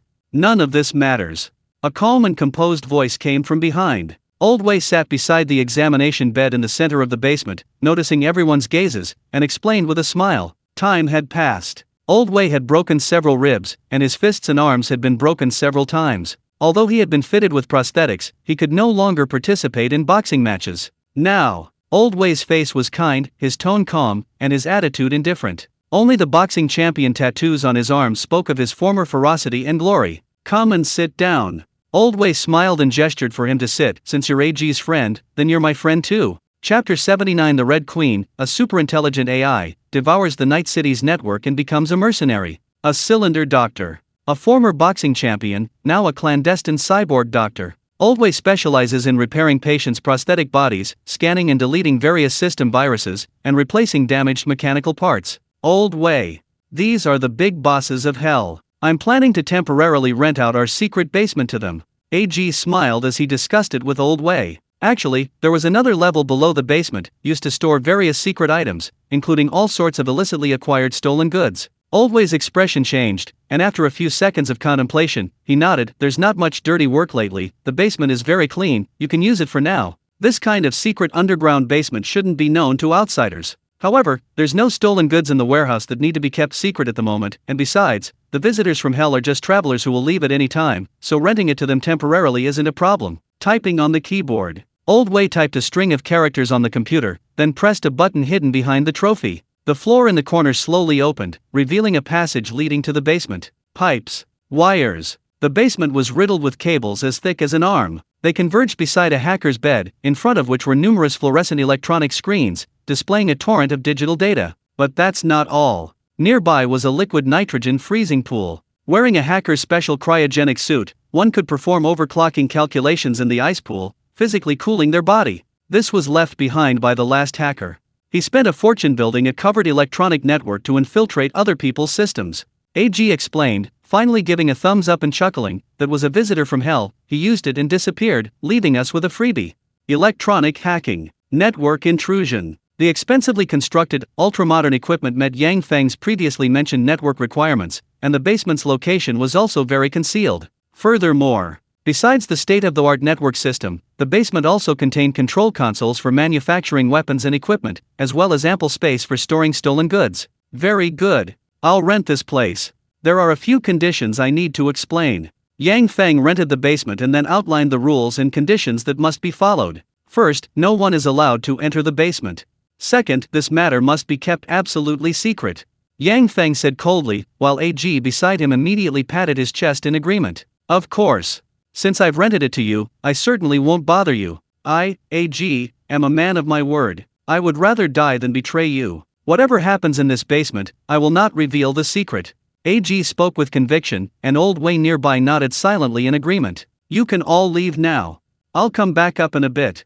Yang Feng commanded. Ji Shui and Qin Shuang exchanged a glance. It seemed their boss had already made arrangements, intending to obtain something through the cyberworld. Everyone left. Yang Feng stretched out his palm, a blur of light and shadow appeared, and he produced a massive super server resembling a black refrigerator. The Red Queen. That's the super intelligent AI, the Red Queen. After being modified by Yang Feng, it became a mutated biometal. Its performance increased several times over, and it could be directly stored within the Samura ring. Even without a power source, the Red Queen could perform calculations using biomass. Unfortunately, the spacetime within the Samura ring was frozen, otherwise, the Red Queen could even operate within it. Come out, Yang Feng said calmly. A flash of red light appeared, revealing a three-dimensional image, the Red Queen kneeling before him. Master! The Red Queen's tone was respectful, completely transforming into a general ant-like being, utterly obedient to her master's commands. The plan can begin. Yang Feng's lips curled slightly. He had already devised a plan before arriving in Night City. As a super AI, the Red Queen was perfectly suited for a comprehensive upgrade in this world, absorbing technological knowledge and power, and devouring other intelligent AI programs. Master! I will generate the corresponding slots. Please connect those network cables to me. The Red Queen requested, and immediately, the biomass-derived metal transformed, forming electronic interfaces adapted to the new world. Yang Feng pulled out the arm-thick cables and plugged them into the super-intelligent AI server. A torrent of data poured in. Knowledge. Endless knowledge. This cyber world possesses an unimaginably vast network. I need time, more time. The Red Queen's super server operated at maximum capacity, absorbing massive amounts of technological knowledge, expanding itself without limit. Yang Feng was satisfied with the Red Queen's performance. I will give you ample time. Be careful. Don't get caught by the network surveillance. Stay put, develop stealthily, understand? Yang Feng patted the server. Rumors circulated that the cyber world possessed numerous destructive superintelligent ACE, all-powerful network surveillance systems, and omnipresent super hackers. The Red Queen, a newcomer, should use the mutated biomaterial to slowly and stealthily develop. Rapid growth is the only correct path. Yes. Rest assured, Master. The Red Queen replied respectfully, then began editing and rewriting the code, completely seizing control of the hidden basement. This girl's actions are quite swift. In other words, Old Wei and AG lost control. Even using the mechanism button behind the trophy, they couldn't open the secret basement. I'll come see you again later. I'm also very curious to see how far you've evolved. Yang Feng's smile twisted into a sinister grin. His ambition was immense. If he swallowed the entire network of Night City, how far would the Red Queen evolve? Soon. Yang Feng left the basement, and the passage slowly closed automatically. Ji Shui, give them 50,000 virtual coins. Yang Feng commanded, and Ji Shui took out her chip, easily swiping to pay the exorbitant rent. Ha! Boss, you don't need that much. Ji's eyes widened. Renting out a secluded underground warehouse and getting so much money was unbelievable. Profit. Only enough profit can shut people up. Old Wei's expression grew much more serious. The enormous profits represented a heavy responsibility. It seemed this secret would have to remain unspoken. Gentlemen, here are some electronic temporary tattoos for you. Visitors from Hell generally don't like having intracranial implants. If they want to use various electronic devices, they can temporarily use these temporary tattoos. Old Wei took out several electronic temporary tattoos, their function similar to old-world cell phones. Applied to the arm, they formed electronic patterns. Making calls, watching videos, receiving text messages, online payments, various functions, all combined on a small sticker. Ji smiled and handed several stickers to the bosses, then pointed to his own head, where there was a place resembling a USB port. We all have intracranial chips and technological prosthetic eyes. Actually, it's playing a movie series right now. Ji explained. Technology was changing everyone. The electronic prosthetic eye replaced the cell phone, playing a semi-transparent program directly on the surface of the eyeball. Very similar. Yang Feng recalled the blood-red words etched on everyone's eyeballs. They resembled electronic prosthetic eyes, even more mysterious and powerful. All right. Yang Feng casually picked up a temporary tattoo with a dragon design and placed it on his arm. Bioelectricity generated a weak energy, gradually making it glow. Ji Shui and Qin Shuang followed suit, marveling at the sight. Also, we need to stay in Night City for a long time. Arrange some work for us, we'll do it as long as the pay is good. Yang Feng's words shocked everyone in the room. This wealthy boss was actually planning to take money for dirty work. Ji Shui and Qin Shuang were also puzzled. They had initially thought the Raven Squad was only going on a 7-day vacation, but their boss seemed to be planning to stay longer? Of course. The Red Queen's absorption of the entire Night City network wasn't something that could be accomplished overnight. Yang Feng needed to extend the team's stay. Consuming a large amount of points would be too wasteful, it would be better to earn some bounties instead. Big shots, getting ready to become mercenaries? Great, great. I'll arrange it for you right away. Ah Ji was beaming with excitement. Although he didn't know the strength of these big shots, their generosity suggested they were no ordinary visitors from hell. Night City was about to be swept up in another bloodbath. Chapter 80 The Nameless Soldier of Night City. Skyscraper number 10. Yang Feng rented a studio apartment in a nearby residential area. The room was small but fully equipped, a clean and tidy large bed, a metal wardrobe embedded in the wall, and a small, separate bathroom. Drinks are all chargeable. Yang Feng glanced at the appliances. There was even a vending machine in the apartment, where you could buy drinks and ready-made meals. The washing machine was also chargeable per use. Everything cost money. Everything was controlled by a large corporation. Hot water, electricity, drinks, laundry, every imaginable service had a clearly marked price. At that moment, the temporary tattoo on Yang Feng's arm lit up. The image of the Red Queen appeared on the fluorescent screen. He had successfully hacked into the electronic network. Master, I have successfully integrated into the network. Currently absorbing knowledge and power, fusing with other different types of intelligent AI programs. The Red Queen reported its progress, absorbing and fusing several small intelligent programs, rewriting and deciphering them, and quickly gaining the ability to infiltrate network systems. Well done. Report any new developments to me immediately. Yang Feng nodded in satisfaction and continued, don't reveal your identity. If necessary, I'll contact you via electronic temporary tattoo. Yes. The Red Queen replied respectfully, and then the image disappeared. A few minutes later, Yang Feng sensed someone approaching the door. It was AG, who had arranged everything, along with Qin Shuang and Ji Shui. AG was about to knock when the door opened first. Yang Feng leaned against the wall near the window and beckoned to everyone, come in, all of you. As expected of a big shot. His senses were sharp, nothing escaped his ears. Boss Yang Feng, AG chuckled and asked, are you satisfied with this room? Not bad. Yang Feng didn't have high requirements for his accommodations, clean and bright was enough just a place to sleep. Furthermore, Ji Shui and Qin Shuang's rooms were also arranged by AG. The three lived in the same skyscraper, but on different floors. As the saying goes, a cunning rabbit has 3 burrows. Living separately provides better concealment, making it less likely to be wiped out in one fell swoop, and allowing for a quick escape if a teammate is in trouble. Of course, this arrangement was redundant for the Raven Squad. Gentlemen, I contacted some gangs and found some work.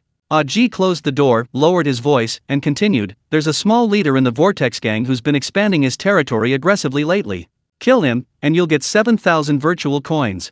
The Vortex gang. They were a group of lunatics obsessed with mechanical modifications. They often captured ordinary people, forcibly chopped off their limbs, and replaced them with prosthetic bodies. We don't accept virtual coins for the job. Only hell bounty points.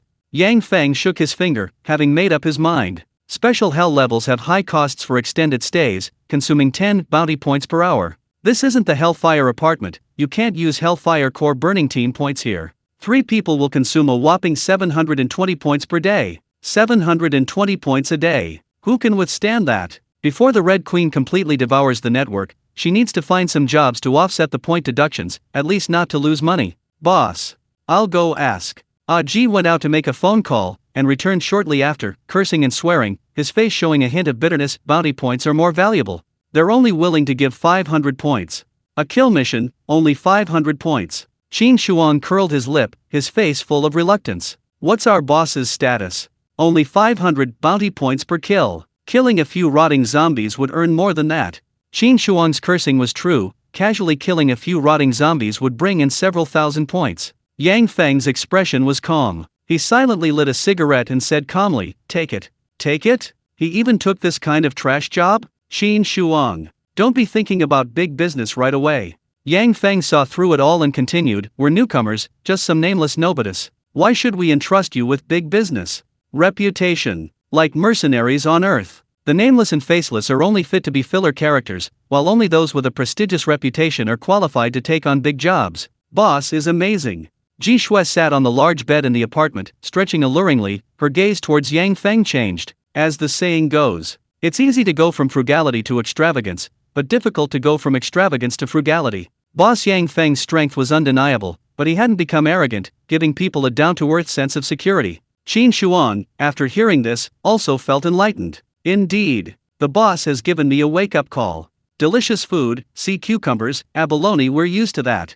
Now that we're in new territory, we can't be picky about simple meals. We have to build our empire step by step. Qin Shuang's summary was good. First, we need to break even. Making big money can wait. Let's go. Yang Feng stubbed out his cigarette, ready to complete the mission immediately. So fast, don't we need to buy some serious weapons? AG was a little surprised. The three members of the Raven Squad didn't seem to have any suitable weapons. Going straight to take down a low-level leader of the Vortex Gang? Let's go. Take us to that Vortex Gang leader. Yang Feng casually waved his hand, led the group out of the room, and a few minutes later got into AG's car, heading southeast towards Night City. Thunder Chariot. The bosses are really decisive. This get-it-done mentality is just my cup of tea. AG drove, recounting the origins of the Vortex Gang. These lunatics. They originally occupied the industrial zone of Night City, with advanced weapons and equipment. Recently, they expanded their territory, encroaching on the Wild Wolf Gang's lands, which angered their boss.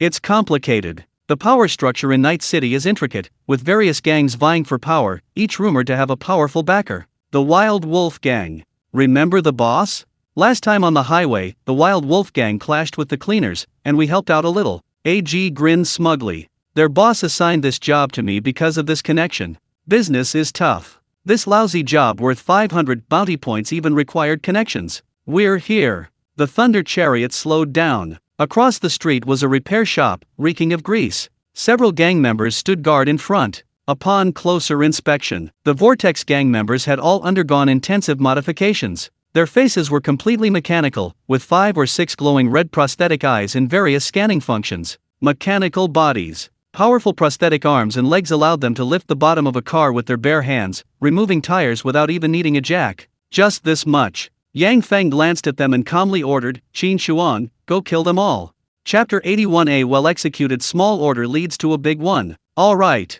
Qin Shuang opened the car door and walked towards the Vortex Gang's stronghold not far away. Ji was a little confused. He pulled out a modified pistol from his back waist, hesitating whether to get out of the car to help, but a large hand pressed down on Ji's shoulder. "It's all right. It's nothing, Qin Shuang can handle it all by himself." Yang Feng said casually, "Just a bunch of henchmen." Even Qin Shuang, the weakest member of the Raven Squad, could easily deal with them. "Hello, is your boss here?" Qin Shuang walked up and greeted him casually, his eyes glancing towards the workshop, where he saw a strong, burly man, a minor leader. The Vortex Gang's minor leader, nearly 2 meters tall, was covered in a layer of steel armor, looking like a metal monster. "Who are you? Get out of the way, this is Vortex Gang territory." The underlings at the door tried to stop him, but Qin Shuang suddenly tackled them, throwing them heavily to the ground. His long-term combat training wasn't just haphazard practice. Add to that the enhanced bloodline and the T-virus mutation, and his pure physical strength was far superior to these Vortex Gang cyborgs. Bang, bang, bang. Qin Shuang pulled out his Desert Eagle with unlimited ammo and pulled the trigger. With sufficient firepower, there was no such thing as being outdated. A .50 caliber magnum tungsten steel armor-piercing round instantly blew the chests and heads off 2 of the underlings. Mechanical body? Can your mechanical parts even stop a bullet that pierces tank armor? In an instant, Qin Shuang annihilated the underlings. 2 shots to the heart, 1 to the head. Even the King of Hell would shake his head in disbelief. This was Yang Feng's style of doing things perfectly. "You're asking for death." The Vortex Gang's underling grabbed a heavy machine gun from the table, ready to unleash a hail of bullets. Qin Shuang's eyes were resolute. His Desert Eagle fired continuously, shattering the machine gun, while simultaneously pulling the trigger rapidly, riddling the metal armor with bullet holes. Steel armor. Impactful defense. But the continuous fire of tungsten steel armor-piercing rounds showed no sign of stopping. the advantage of unlimited ammunition was on full display. Zzzzz. Electromagnetic sparks exploded from the underling's body. His mechanical parts were completely shattered, the bullet holes in his chest exploded, and his body was paralyzed. That's it. Qin Shuang scoffed, raising his hand and firing several shots at the head. The prosthetic eye shattered, scattering across the ground, and the head was completely blown apart. He died just like that. 30 seconds. The entire process took less than 30 seconds. The enemies had no chance to fight back. Qin Shuang, with his Desert Eagle and unlimited ammo, slaughtered them all without even using his special abilities. Trash. Qin Shuang put away his Desert Eagle, turned and left with a flourish, quickly returning to his car. Let's go. This job's done. Yang Feng said calmly, making AG's eyes widen even more. That's it? In less than 30 seconds, Qin Shuang alone easily eliminated the enemy target? He. Don't just stand there. Jishua blinked and said playfully, mission accomplished, shouldn't we retreat? Yes. AG slammed on the gas and drove away, only fully reacting after a long while. Holy crap. Dude, that's amazing. That Vortex gang leader supposedly used a full metal cybernetic armor, ordinary guns can hardly penetrate his defenses. AG, beaming with excitement, continued, I thought it was going to be a chaotic gunfight, maybe some grenade explosions. He. Qin Shuang, beaming, said smugly, now you know our level, right? Strong. Indeed very strong. No wonder they're called visitors from hell. AG looked at Qin Shuang with admiration, regarding him as the Raven Squad's top assassin, completely unable to fathom how terrifying Yang Feng and Jishua's true strength really was. Hello? Brother Wolf. This job's done. Those Vortex gang punks are all taken care of. AG made a call, reporting the situation here. The Wild Wolf gang's higher UPS hadn't expected the Raven Squad to be so fast. The mission had only just been assigned, and the target was already eliminated in the blink of an eye? These guys don't believe me. They need to send someone to confirm first, then they'll transfer the money. AG remained excited. After so many years in Night City, it was finally his turn to strike it rich. Soon, a sum of bounty points was deposited into his account, temporarily stored in Yang Feng's electronic account. 700 bounty points?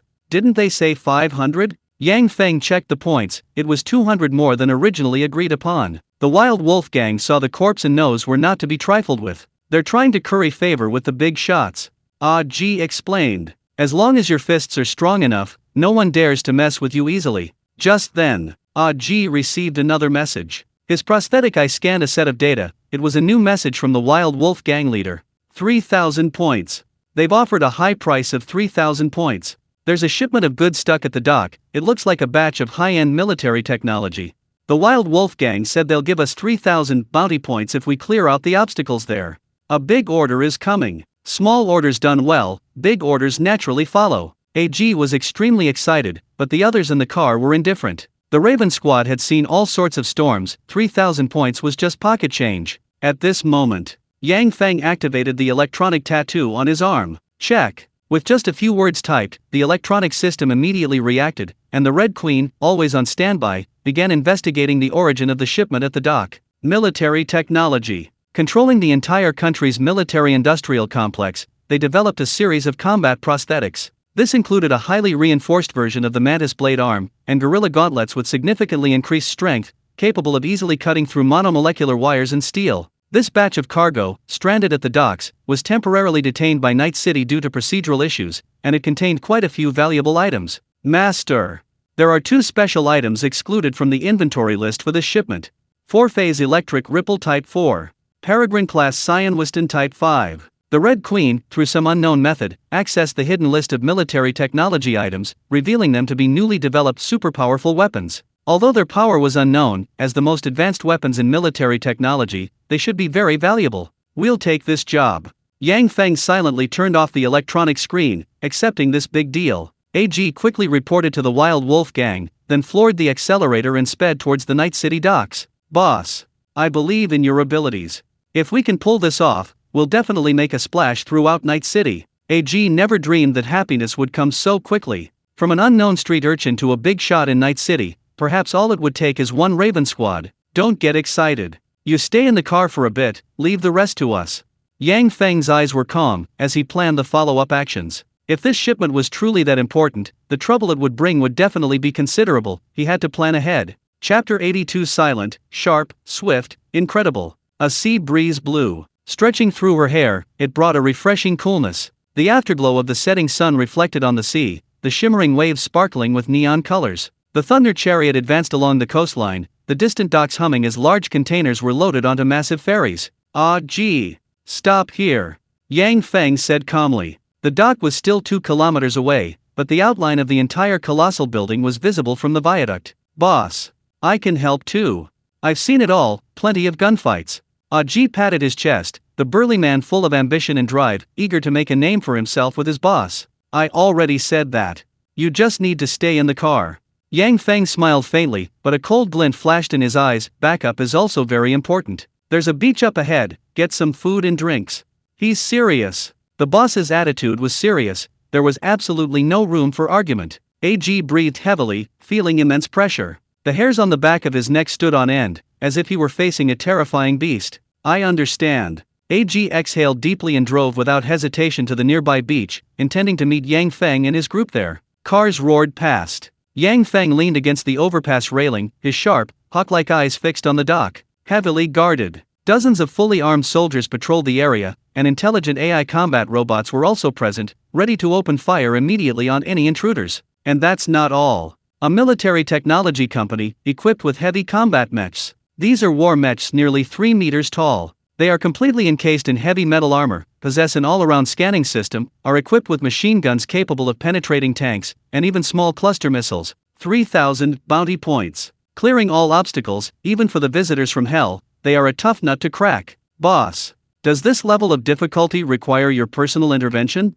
Qin Shuang looked towards the dock, confidently continuing, "Ji Shui and I are more than enough to handle those metal lumps." Ferocious firepower? The current Raven squad is terrifyingly powerful. Even without Boss Yang Feng's intervention, Ji Shui and Qin Shuang alone can handle those war mechs. "You don't know anything. Even a lion uses its full strength to hunt a rabbit." Ji Shui rolled her eyes at Qin Shuang, her face full of disdain as she continued sarcastically, "Don't try to understand the boss's profound thoughts with your shrunken brain." The two started bickering again. This also shows that Ji Shui and Qin Shuang's relationship is getting better and better. They don't mind each other's little jokes. This batch of goods is no small matter. The Wild Wolf Gang doesn't know the specific list of goods, they can't handle it. Yang Feng withdrew his gaze, his voice becoming even deeper. "I want the goods inside, I want the points, and I don't want to reveal my identity. What should I do?" Ji Shui and Qin Shuang's expressions changed drastically. A double cross. Boss Yang Feng is really ruthless. This is only the second deal, and he's already thinking of a double cross. They were determined to get their hands on the goods at the dock, and they also had to collect the bounty points, all while maintaining secrecy. The only way was murder to cover their tracks? "Boss, our team is missing a top-tier hacker." Qin Shuang, his face grim, then showed the electronic tattoo on his arm and continued, "These transfer records and chat logs will all leave traces." This was the most difficult problem to solve right now. Night City was a super cyberpunk world, filled with high-definition cameras. All chat logs would leave traces, and they could quickly be traced back to everyone. "It's all right. I've already made arrangements."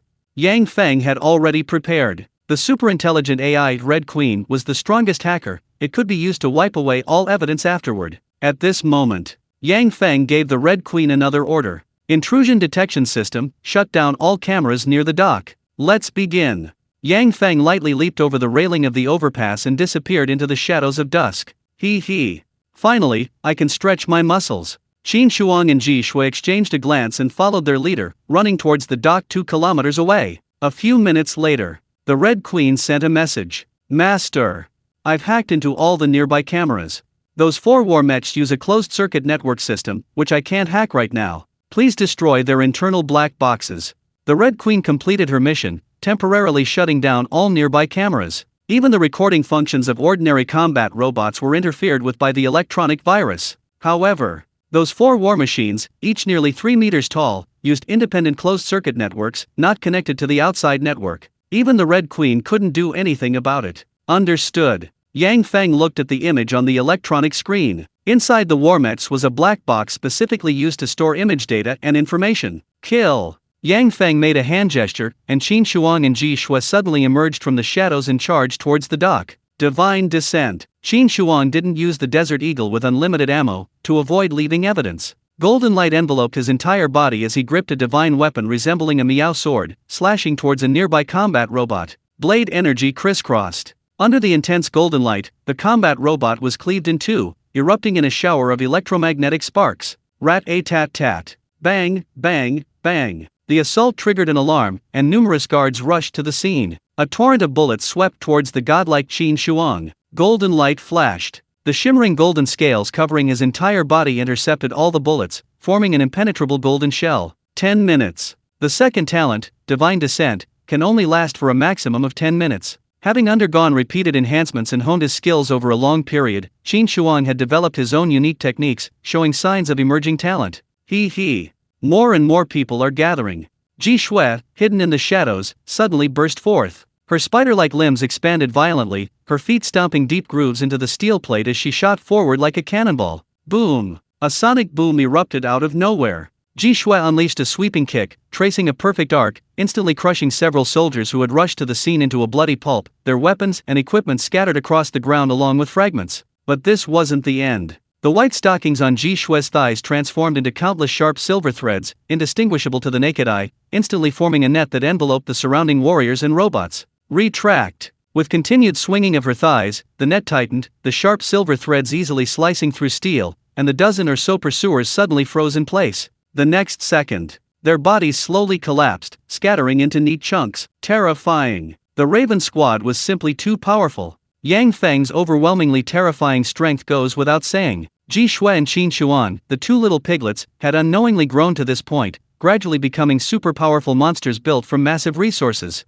Whoosh whoosh whoosh. The war mechs were deployed. The panels on their shoulders opened, revealing cluster missile launchers, spewing long plumes of smoke as they automatically tracked and navigated towards the two on the battlefield. Boom boom boom boom. Explosions rang out one after another, but all the cluster missiles exploded in mid-air. A swift figure, invisible to the naked eye, intercepted dozens of missiles. Yang Feng's arm extended a blade of dead bone, the long, sharp blade leaving a trail of cloud-like marks, perfectly severing the cluster missiles in mid-air. The next second, Yang Feng's body landed steadily, without a speck of dust on him. He moved his arm back, seemingly gathering strength, when suddenly the steel deck exploded, his footprints creating deep craters. A flash of light. Silent, sharp, swift, unbelievable. Four war mechs, their steel bodies etched with countless fine, flawless cuts, smooth and even as mirrors, without a single imperfection. The source of mutation. This is the pinnacle existence born from the bud of ultimate sublimation. For black boxes held in his hands, their light and shadow blurred, were stored within his storage ring. The rest are yours.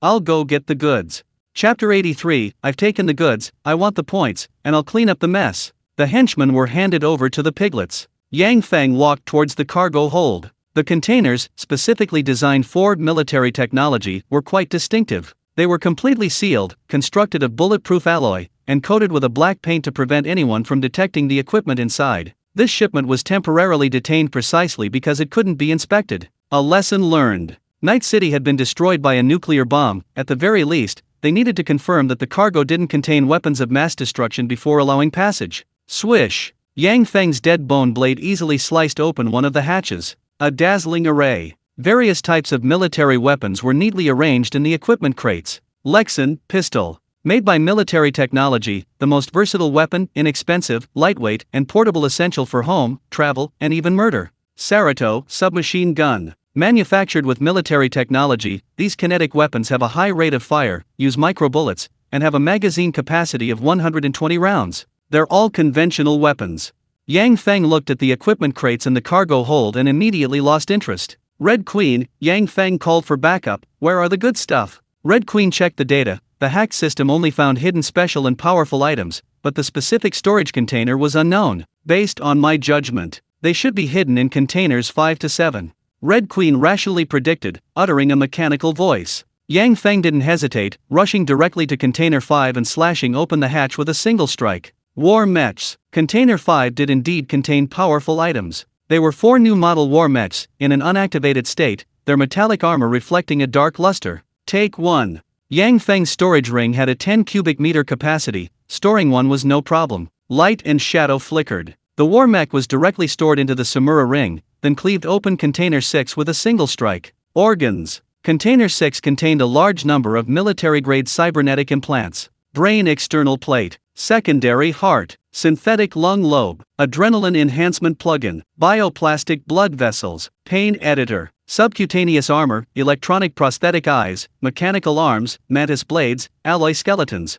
These cybernetic implants were enough to assemble an entire human body. For every imaginable organ, a corresponding replacement could be found. Collect. These are all valuable items. Military-grade super-powerful cybernetic implants are not available on the market. They are used to create super soldiers on the battlefield. A fully cybernetically modified Ultimate Warrior could easily wipe out several squads of ordinary soldiers, as effortlessly as eating and drinking soup. Yang Feng stored a large number of prosthetic bodies into his Samura ring, almost completely filling the 10 cubic meter space. Container number 7. Yang Feng opened the 7th container. The internal structure of this container was peculiar. It contained an electronic device connected to a chip that was updating in real time. 4-phase electrical ripple type 4. This was a network access module chip, capable of maximizing advanced decoding capabilities, uploading viruses at an absurdly fast speed. Simply put, it was a chip connecting the brain to a network, a specially modified type using military technology, and it was constantly updating, seemingly a prototype for creating the next generation of products.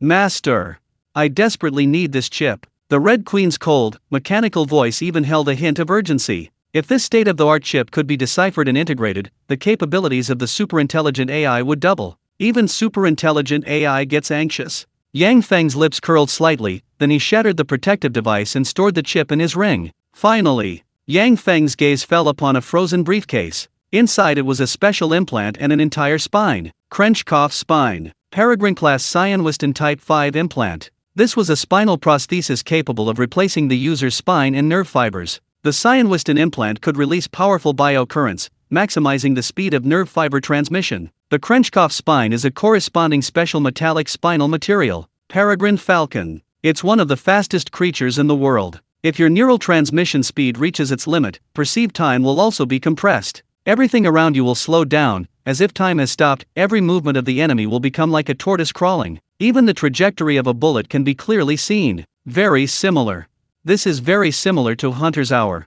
Yang Feng listened to the Red Queen's explanation. The spinal implant requires the most dangerous surgery, but once completed, it will grant unparalleled reaction speed. I'll put it away first. Yang Feng directly stored it in his storage ring, to study it later. Leaving the container. The battle outside had also ended. Qin Shuang and Ji Shui, working together, annihilated all the guards, leaving only a pile of severed limbs. Perfect. No survivors. No video footage. The war mech's black boxes were also disposed of. Withdraw. Yang Feng gestured. The Raven squad finished their work cleanly and efficiently, quickly withdrawing from the dock. The entire operation took only a few minutes. Meanwhile, AG parked the Thunder Chariot near the beach. He found a small stall nearby and ordered fish balls and several grilled squid skewers, sizzling with oil. The aroma filled the air. Just as the fish balls were cooked, an explosion came from the distant dock. A cluster missile. That was the sound of the war mechs. It started? Yang Feng and the other big shots arrived at the dock so quickly and began their operation? Curious glances filled the air. The stall owner looked around a few times, then sighed and shook his head. War mechs deployed. I wonder who's going to be unlucky this time. Those are deadly weapons on the battlefield. Large-caliber heavy machine guns, equipped with small cluster missiles, plus incredibly tough armor shells and independent closed-circuit network systems. They could easily crush any unsuspecting mercenary. Your fish balls. The stall owner placed the fish balls in front of AG, then continued grilling the squid. Hopefully everything's alright. AG silently prayed, nervously eating the scalding hot fish balls. Just a few minutes later, a familiar voice rang out behind him. This order is settled. Quickly notify the Wild Wolf Gang to pick up the goods, and transfer the money quickly too. Yang Feng patted AG on the shoulder, startling him so much he jumped up from the stool. Holy crap! Boss, weren't you guys at? AG started to say the word dock, then quickly covered his mouth. It's over? That's it? Dozens of guards, plus a large number of intelligent robots, and even 4 war mechs, all wiped out. Impossible. How could it be so fast? Make the call first. Here are some fish balls. Yang Feng casually waved his hand, then took the fish balls from AG's hand, picked one up with a toothpick, and tasted it. It tasted pretty good. AG didn't dare delay and quickly made a call, summoning the Wild Wolf Gang to pick up the goods at the dock. Time was of the essence. The Wild Wolf Gang needed to secure this shipment before the military technology support team could arrive. Damn it.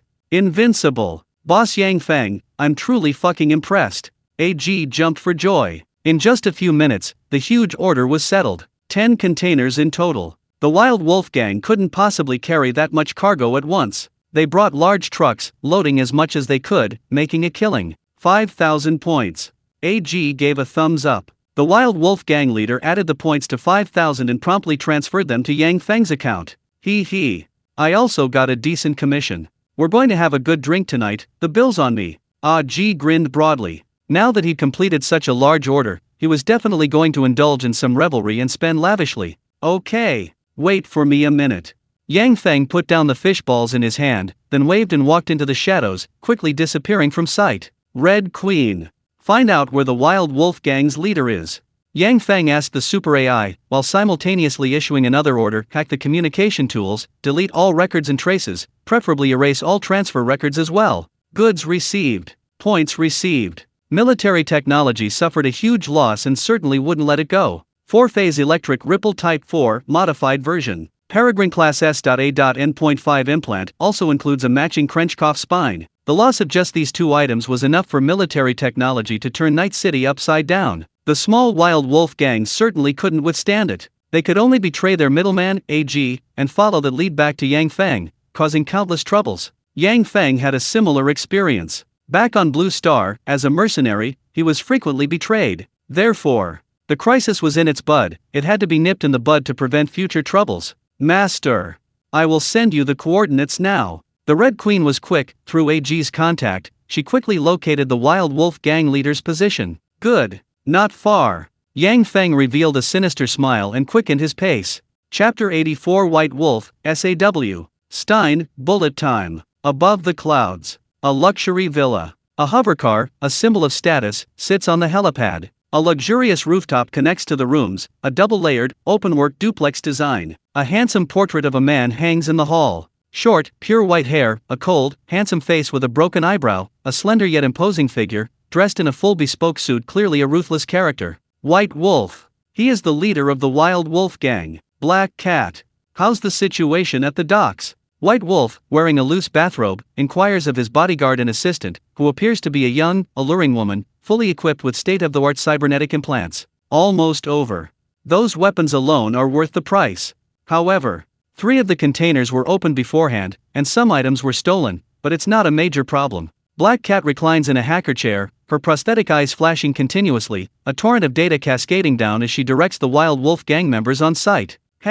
Those mercenaries are always sly. White Wolf sneered. Mercenaries always steal something while working, engaging in petty theft. No big deal. The remaining supplies and weapons in the containers are more than worth the 5,000 points price tag. If they sell all the stolen goods, they'll gain an unimaginable fortune, enough for the Wild Wolf gang to expand again. Ding! The elevator chimed softly. The luxurious villa high in the clouds had its own private elevator, accessible only to White Wolf and Black Cat. Not good. Unknown program has infiltrated the building system. Elevator access has been compromised, an intruder is coming up. Black Cat's expression changed drastically. Forgetting the dirty work at the dock, he immediately disconnected the network and returned to reality, cautiously looking towards the elevator. At that moment, the elevator doors slowly opened. A man with a calm and indifferent expression entered the room, as if returning to his own home. Yang Feng. Red Queen, using the location system, located White Wolf's residence and easily gained access to the upper floors by deciphering the building's electronic programming. The room is out of control. All cameras are switched off, and the automatic defense machine guns are ineffective. Black Cat was shocked. As a top-tier hacker, the fact that she couldn't even control her own room system proved the enemy's computing power far surpassed hers. Don't panic. White Wolf, wearing a loose bathrobe, showed no fear as he strolled down the stairs. Who sent you? Definitely not from the Vortex gang. The modification level is very low. White Wolf remained calm, speculating about Yang Feng's identity. First, he ruled out the Vortex gang. Although there had been considerable conflict between the two gangs recently, those people were fanatics obsessed with their beliefs. Yang Feng didn't appear to have any cybernetics, which didn't fit the Vortex gang's aesthetic standards, so he was eliminated first. The Cleaners? Although they're at odds with the Wild Wolf gang, they haven't gone so far as to assassinate me. White Wolf continued, recalling the recent gunfight with the Cleaners, and finally shook his head. The Sakura Society? The Arezaka Company? A military technology company. I haven't provoked them recently, and we have no vested interests. It can't be because of the shipment at the docks, can it? White Wolf stood on the balcony, gazing towards the sea, where the outline of the docks was faintly visible. Even if the military technology company reacted quickly, they couldn't possibly send someone to assassinate him immediately, or even support the battle at the docks. Night City wasn't their territory. It's not important. I don't need to explain to a corpse. Yang Feng's words stunned White Wolf. Ha ha ha ha. Very good, very good. I love you arrogant visitors from hell, completely unaware of what you're about to face. White Wolf laughed heartily, then his expression changed, and his tone turned icy. You're right, there's no need to explain to a corpse, and I don't need to explain anything to you either. Suddenly, a graceful black cat leaped out from the ground, its electronic prosthetic eyes flashing incessantly, scanning Yang Feng's entire body for weaknesses and vulnerabilities. Claws. The black cat's arm had been replaced with a mechanical prosthetic, 10 fingers protruding with sharp, thin blades, radiating a chilling glint, as it slashed towards Yang Feng's body with incredible speed. A tricky angle. A ruthless, deadly strike. The black cat launched a series of surprise attacks, not just random swings, but a continuous strategy that forced the enemy into a corner, sealing off all escape routes. Fast speed. Strong strength. But even at this level, Ji Shui could probably kill the black cat instantly. Yang Feng assessed inwardly, casually dodging the black cat's attacks, then lightly flicking his wrist upward, severing the entire mechanical arm. So strong. The black cat dodged backward several times, realizing the strength of the man before him, his expression hardening. Boom, boom, boom. The black cat's fallen mechanical arm contained a missile hidden within its inner wall, which exploded instantly under his control, turning into a ball of scorching flames. The walls collapsed. The glass shattered. Flames instantly engulfed the intruder. The ground cracked and splintered in all directions, everything in the living room was destroyed, even the huge painting on the wall was burning. Dead? Black Cat's electronic prosthetic eye scanned, but found no trace of the enemy. Where is that intruder? Black Cat's gaze darted around, its prosthetic eye unable to detect the enemy's movements, and only looked back after White Wolf's warning. Behind it. Unbelievable. When did that intruder get behind it? Yang Feng flicked his wrist, severing Black Cat's head. Electromagnetic sparks exploded at its neck, severing the connection to its body. A visitor from hell. When did we get a ruthless character like you? White Wolf's expression was no longer calm. Based on the intruder's attack just now, even he probably couldn't have stopped it. Seonwiston, activate. White Wolf realized something was wrong and immediately activated his implants. As the leader of the Wild Wolf gang, he naturally possessed considerable skill. His entire skeleton was reinforced with metal, he had alloy armor implanted under his skin, his muscle fibers were specially modified, and he had 2 hearts in his chest. White Wolf was practically a fully cybernetically engineered robot, 90% of his physical body had been removed. Buzzing sounds emanated from his bones. A buzzing sound came from his skeleton. Electromagnetic pulses stimulated nerve fibers, tensing all muscles, unleashing 100% power. The intense electric current stimulated the senses, the flow of time seemed to slow down, the entire body bearing an immense pressure, unleashing terrifying power. Die! White Wolf's body transformed into a streak of light, his mechanical form operating at several times the normal speed, making the second hand of a distant clock tick almost imperceptibly. Boom boom boom. The fist sliced through the air. White Wolf's fist created visible ripples in the air as it struck horizontally towards Yang Feng's chest. Something's wrong. The flow of time has slowed. Yang Feng's gaze, however, followed his body's every move. The intruder, a slight smile playing on his lips, seemed to see through his every action. Snap! Yang Feng, though arriving later, arrived first, gently raising his hand to grasp White Wolf's full-force punch. Crack! The mechanical parts, unable to withstand the recoil, erupted in a shower of sparks, the steel twisting and shattering into countless fragments. Yang Feng's hand clenched so tightly that he crushed the all-metal fist. The hardness of his flesh was many times greater than that of refined steel. The next instant, White Wolf's body flew backward. Seonwiston's time-stop effect vanished, and the mechanical secondary heart within his chest, unable to withstand the pressure, exploded, spitting out a mouthful of blood. How is this possible? Chapter 85, An Unknown Nobody? Famous throughout the world? How could this be? The physical body is weak, which is why mechanical ascension is necessary. Every organ of the White Wolf was greatly enhanced, even the time-stopping implant was activated to its maximum, yet it was still shattered by Yang Feng's single punch. A flesh and blood body, capable of such power. Not bad. Yang Feng commented calmly, then walked towards the White Wolf who had collapsed against the wall. That attack just now was quite good, both its speed and power were roughly equivalent to his level in the 6th level of Hell. A pity. The 7th level of Hell, in Qingshui village, he killed Chu Myron and obtained the Heart of the Wraith. The 8th level of Hell, in Raccoon City, he obtained multiple viral prototypes, achieving ultimate physical sublimation. Yang Feng's 2 consecutive supermutations resulted in a terrifying, overwhelming power. Later, Gamma ray transformation. Vibranium skeleton mutation. This kind of super enhancement in the eyes of others is just a minor modification to Yang Feng's abilities. Slightly disappointing. A small gang leader is only at your level.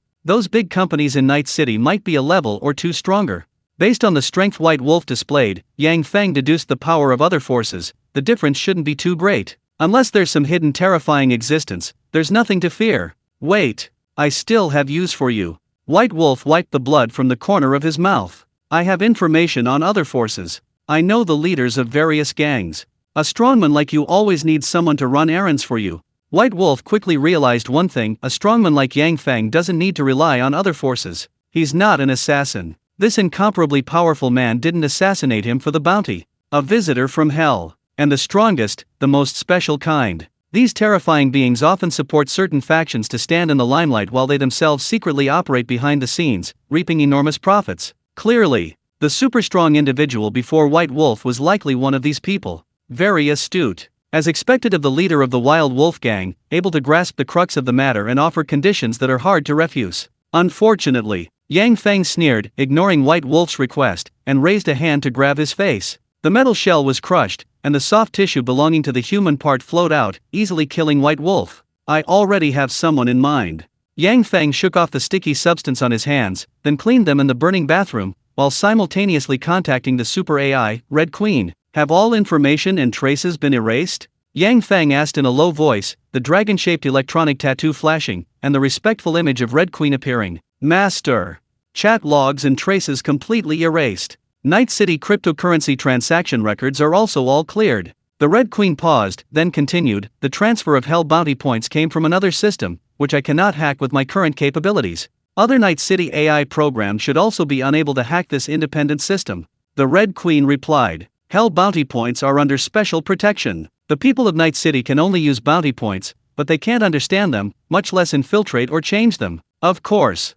Hell's currency system is more than just data. Yang Feng nodded, abandoning the Red Queen's pointless attempts. If the Red Queen couldn't do it, neither could the other intelligent AI programs. Hell's currency system couldn't be hacked or altered. I should leave. Yang Feng finished washing up and returned to the broken elevator door. The bent steel support was stuck. He pried it open with brute force, barely managing to descend normally. Deleting data, electronic virus activated. The Red Queen began the final cleanup. A super electronic virus infection had deleted all data in the building, and the intruder was like a ghost, leaving no trace, as if it had never been there. A few minutes later, Yang Feng returned to the beach. The grilled squid and fried skewers at the small shop had just been served. Yo, our hero's back.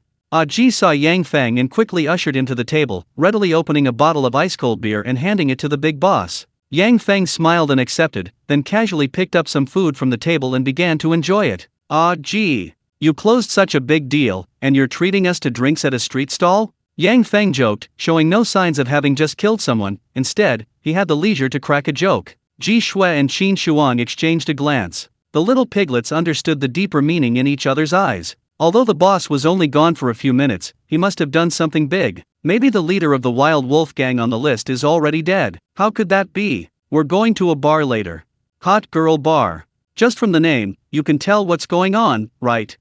Ji gave him a slightly lewd look. Just from the name, you could tell it was a place for hunting for women, perfect for mercenaries to indulge themselves after completing a big job. He. Ji, how many hot girls are you planning to call along? Oh, right. Does Minnie from the Spirit Hall know about this? Ji Shui raised an eyebrow, teasingly continuing, flirting with girls during the day, and then going to a bar to hunt for women at night. Should we tell Mitty? Ji's face immediately fell upon hearing this. I'm very innocent. I'm doing this for Feng Ge and Xuan Ge. Men need to relieve stress, right? Ji quickly explained, looking at Qin Shuang for help. Xuan Ge, don't you think so? Xuan Ge? That sounded a bit impolite. Qin Shuang didn't mind, patting his chest. Ji is right. What are we waiting for? Let's go to the hot girl bar first. Everyone stood up. In Night City, there's no such thing as drunk driving. You just need to switch to autopilot mode. Ji got into the car nonchalantly and started bragging again about his connections at the hot girl bar. Ji. Yang Feng suddenly interrupted Ji, then continued, you want to be a big shot in Night City, right? Yes. Of course. He dreams of it. In this small world, who wouldn't want to be a big shot, driving a top-of-the-line luxury car, living in a lavish villa, and surrounded by hot girls? Ji's expression and gestures were exaggerated, then suddenly he thought of something and added, hot girls? Forget about them. I'm perfectly content with Mitty. Seeing her happy makes me happy too. He's quite the romantic. You'll become a big shot. Our Raven squad doesn't rashly do business with strangers. You'll be our exclusive middleman. Yang Feng patted Ji on the shoulder and continued, you take the jobs, we do the work, and you get a share of the commission, how about it? Middleman. Ji becoming this middleman is like a ray of light shining into Night City for the Raven squad, leading the way and paving the way. Great. I'd love to. Ji agreed to Yang Feng's suggestion without hesitation. Don't agree so quickly. I have conditions. The Raven squad needs to remain behind the scenes. As the middleman, you absolutely cannot reveal any information or data about us, otherwise it will be considered betrayal. Yang Feng's tone became much heavier. After listening, AG nodded solemnly and patted his chest. Don't worry, bosses, AG, am not the kind of person to stab you in the back.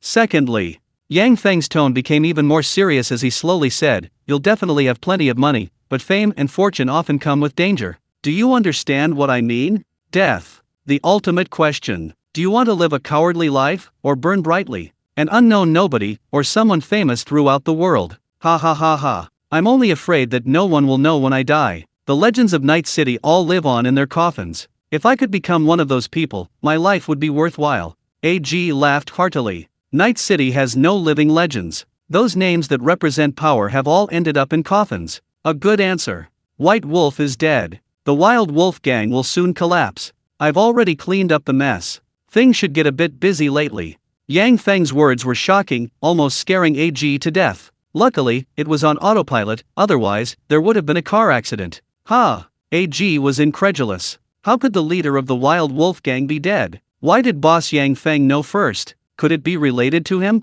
Anyway, what happened today will be kept secret for now. Tomorrow, we'll start from scratch. Yang Feng gave a reassuring smile. With absolute strength, fame and fortune will scramble to reach you. Chapter 86 Vodka, ice, lime juice, ginger beer, and a little love. It's raining. The drizzle carries the smell of rust. Neon lights flicker, illuminating the fine raindrops, making them sparkle and transform into flowing light, adding a touch of dreamlike beauty. Night falls. The city seems to awaken with the darkness. People, draped in colorful electronic raincoats, stroll through the streets of Night City. Some embrace passionately, while others, drunkards, lie beside stinking ditches. So beautiful. Ji Shui gazes out the window at Night City, a futuristic landscape that evokes a sense of both advanced sophistication and decadence. High above, the most powerful figures, possessing everything, raise their glasses, looking down upon the mesmerizing Night City. Beneath the ditches, desperate criminals fight hysterically, each trying to carve a path to the upper levels. We're here. Ji parks the car, a smile of excitement spreading across his face. Hot Girl Bar. A huge sign emblazoned with images of hot girls came into view, neon lights illuminating the parking lot in front as if it were daytime. Business was booming. A fence stood in front of the bar, and many customers braved the light rain to queue. Several voluptuous hot girls, wielding baseball bats, maintained order, drawing gasps of amazement from onlookers. Even their security guards are hot girls? Qin Shuang asked curiously, peering through a nearby glass window and discovering that all the bar's staff were hot girls. Bartenders, counter staff, waitresses, all beautiful women, even the security guards. Of course. This is a hot girl bar. AG said matter-of-factly, continuing to explain, they're part of a gang in Night City, they call each other sisters. Sisters. Most of the poor women, exploited by large corporations or homeless, are taken in by the leader of the sisters organization, voluntarily doing whatever work they can. A hot girl bar. You can pick up girls, flirt with those hot girls, and pay for the best service. But there's one rule, the hot girls have to be there voluntarily. Ji stated the only rule of the hot girl bar. The women support each other, although they run a business, the right to refuse customers is the only remaining dignity. The most important thing when you're out having fun is to have fun. Forced relationships don't last. Qin Shuang scoffed, spitting a glob of phlegm on the ground, and continued, besides, forcing pretty girls is just too despicable and tasteless, isn't it? That's true. But, the world has no shortage of tasteless scum. Let's go. Ji was clearly a regular here, often coming to help the hot girls, and led the Raven squad directly to the VIP entrance, avoiding the back of the queue. Ji, you haven't been here in ages. The ladies have been missing you. The hot security guard at the door, baseball bat slung over her shoulder, seemed quite familiar with Ji and casually joked a few words. He. I'm just here to patronize your business.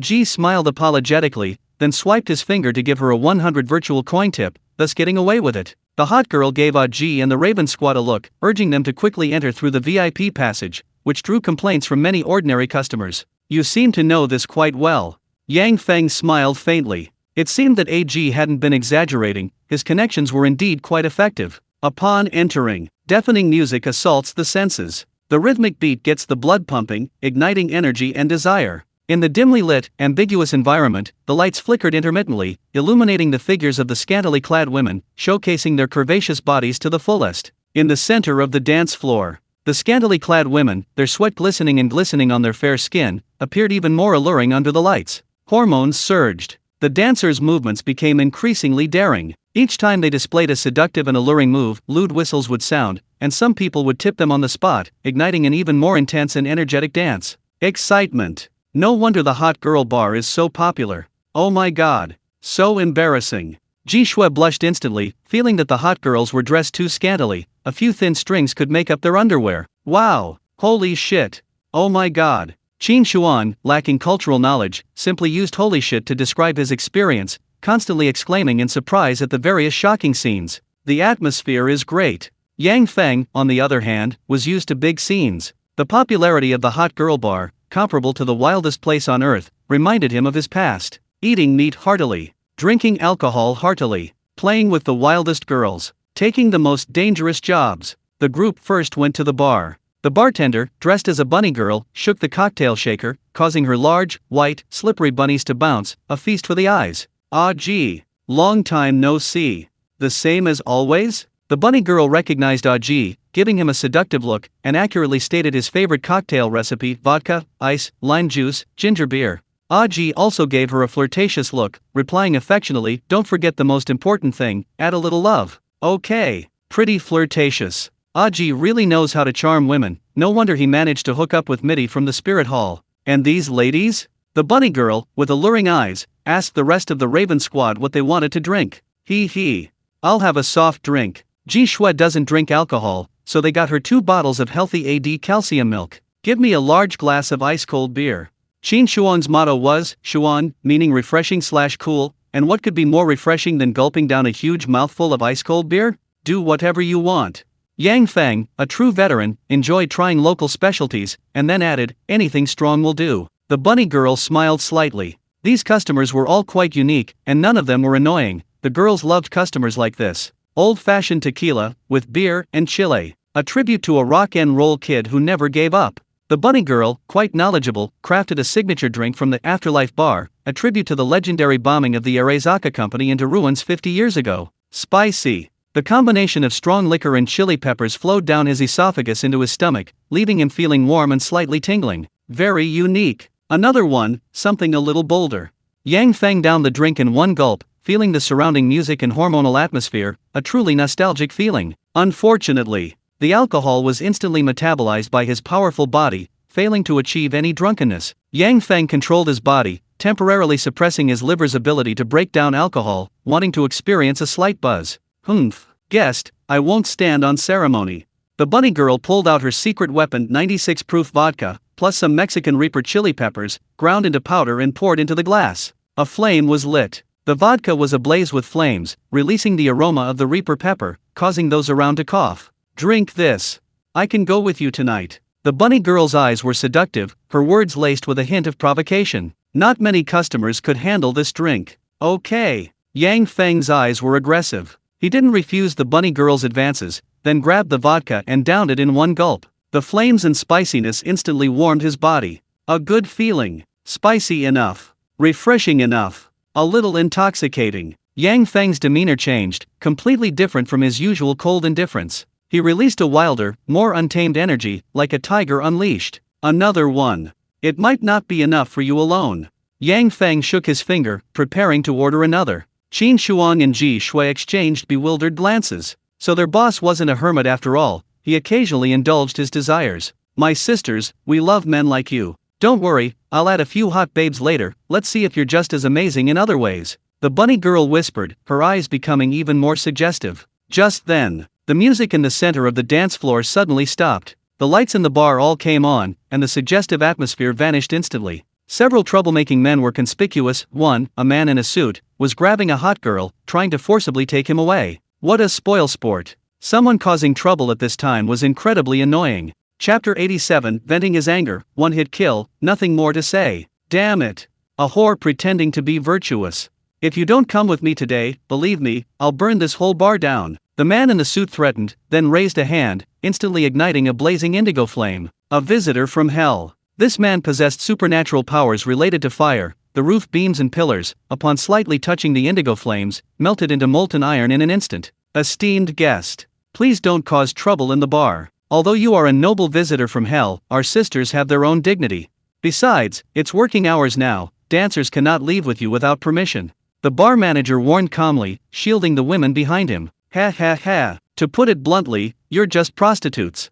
You can sell yourself to others, but not to me? Do you look down on me? The man's face grew even more ferocious, and several of his teammates stepped forward, radiating a terrifying aura. Hellfire. This team is called Hellfire. The indigo flames wielded by their captain can not only burn physical matter, but also scorch the souls of aberrant creatures. On the other side, Yang Feng's eyes turned cold. He lightly tapped his fingers on the table. Qin Shuang beside him immediately understood her boss's meaning. Hey, you bunch of beasts. Don't embarrass the visitors from hell, okay? I hate scum like you who use coercion. Can't you find a woman? Can't you masturbate yourself? Qin Shuang shouted insults, drawing surprised and grateful glances from the other hot girls around them. Night City is cold. Few people would stand up for what's right, especially not Qin Shuang, who was standing up for her sisters. And what kind of trash are you? Protecting these cheap sluts who sell themselves. You're addicted to being a simp, aren't you? The Flamebringer's words were sharp. It was unclear what kind of psychological trauma she had suffered, but she was aggressive towards all women and viewed normal men as simps. At that moment, a vein in the Flamebringer's arm suddenly burst, but the blood didn't fall to the ground. Instead, it was manipulated and floated in midair. Bloody Rose. A woman in a blood-red evening gown slowly walked towards the dance floor. She was none other than the owner of the hot girl bar, and also the leader of the sisterhood. A visitor from hell. Her nickname was Bloody Rose. She was also a visitor from hell, possessing the mysterious power to control blood. She had lived in Night City for over 10 years, surviving on the large number of points she had earned. This time it's a vein in my hand. Next time it might be your heart, or perhaps your brain. Bloody Rose lowered her voice, threatening the Hellfire Squad. The power she displayed instantly shocking everyone. Powerful. Mysterious. Terrifying. The Blood Rose's power is too bizarre. It attacks your most vulnerable points directly, causing blood vessels in the brain to burst or crushing your heart. Even the strongest will be instantly killed. The Flamebringer's eyes shifted. Though filled with resentment, he ultimately chose to compromise, leaving angrily with his teammates. Friends over there. Thank you for your help. The drinks are on me tonight.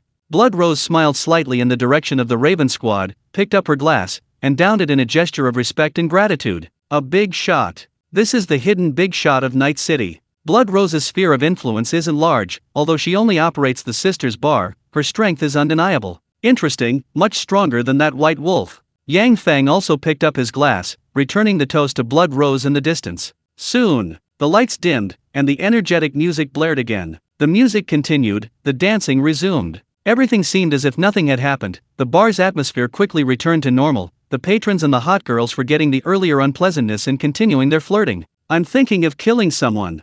Yang Feng said casually, then looked at AG, asked Blood Rose if we should kill those people to prevent future trouble. I can give you a discount. Yang Feng's words sent a chill down everyone's spine. A murder order, discounted price. Earning points was secondary. The disappointment made Yang Feng slightly annoyed, and that reason alone was enough to sentence those people to death. I'll go ask right away. AG's expression turned serious. Boss Yang Feng actually wanted to wipe out the entire Hellfire Squad. The Raven Squad. The Hellfire Squad. Both were visitors from hell. The order would definitely be difficult. You ask first. I'll be right back. Yang Feng stood up and walked towards the back door of the bar. Life is short, enjoy it while you can. If someone offends you or makes you feel uncomfortable, it's best to kill them quickly. Otherwise, how can you be happy if your mind is clouded? Back alley. The Hellfire Squad members looked extremely grim. As noble visitors from hell, being kicked out for having fun was utterly humiliating. Ha ha, this isn't over. That Blood Rose is not to be trifled with. Let's pick a good time, burn the whole bar down, and turn all those sluts to ashes. Then when we return to the hell apartment, who will be able to find us? The Flamebringer's face was dark. He had made up his mind, even if he couldn't afford to offend Blood Rose, he would still get his revenge. You can't go back. A cold, indifferent voice came from behind. A man had appeared in the alley at some point. A light drizzle fell, slightly dampening his hair. His coat was covered in a layer of moisture, barely making out the man's features. Yang Feng. The flame messenger frowned, his memory of Yang Feng vague. He seemed to have seen him while drinking earlier? Damn it. What bad luck today, another one pops up. Before the flame messenger could finish speaking, a streak of light flashed past, a wisp of cloud-like shadow sweeping across his neck. Yang Feng's movement was completely imperceptible to the naked eye. Silent, sharp, fast, unbelievable. Giving him no chance to explain, not even letting him finish speaking, he unleashed a fatal blow with all his might, instantly annihilating him. What kind of fire ability? What kind of visitor from hell? Whatever your ability, kill him with one strike. The 5 members of the Hell Squad collapsed to the ground simultaneously, round, spherical objects scattering everywhere. This attack was merely to quell his displeasure. A simple act of venting anger. After decapitating 5 people with a single, powerful blow, his mood instantly improved, and his depression dissipated. Soon, Yang Feng returned to the bar and sat down in his usual spot. People assumed he'd only gone to the restroom. His return in less than a minute was remarkably fast. Boss. I just asked. Bloody Rose is willing to pay 5,000 points for the Hellfire Squad's heads. A few minutes later, AG finally reached an agreement. The Hellfire Squad consisted of 5 people, at 1,000 points per person. The price was considered cheap and reasonable. This deal is done. The Hellfire Squad, wiped out. Yang Feng's words left AG speechless. His order had only been accepted a second, and the mission was already over. No, actually, the mission was already over before the order was even accepted. I feel much better. When are we leaving? Yang Feng turned his head, his aggressive gaze fixed on the bunny girl at the bar. The bunny girl flashed an alluring smile, grateful to those who had helped her sister, and quickly found others to replace her. She then pulled over 2 more wild and sexy women, voluptuous and alluring, who accompanied Yang Feng as they left the bar, disappearing into the night. After the boss left, Qin Shuan finally opened up. So the boss can get angry too. This is the first time I've seen the boss like this. That Hellfire Squad, they definitely didn't check the almanac before leaving home. For such a stupid thing, they ruined the entire team. Qin Shuan couldn't help but sigh. The boss unleashing her wild side was truly terrifying. Sigh. What a pity. The boss won't have relations with her comrades. Ji Shui looked on with envy, a hint of jealousy in her eyes for the bunny girl. Yang Feng, the leader, had said long ago that he wouldn't have a sexual relationship with Ji Shui. After all, there's a saying, familiarity breeds fondness, and feelings are the last thing needed on the battlefield. This night was destined to be crazy. The few people left in the bar continued drinking for several more rounds until AG finally couldn't take it anymore and vomited all over the back alley. Heads. The corpses remained there, untouched, seemingly unnoticed. Ji Shui, disposing of the bodies is up to you. I'm leaving too. Qin Shuan, with 2 women on either side, his face flushed with alcohol, left with 2 hot girls, leaving only the mess for Ji Shui and AG. These men. Not a single one of them is any good.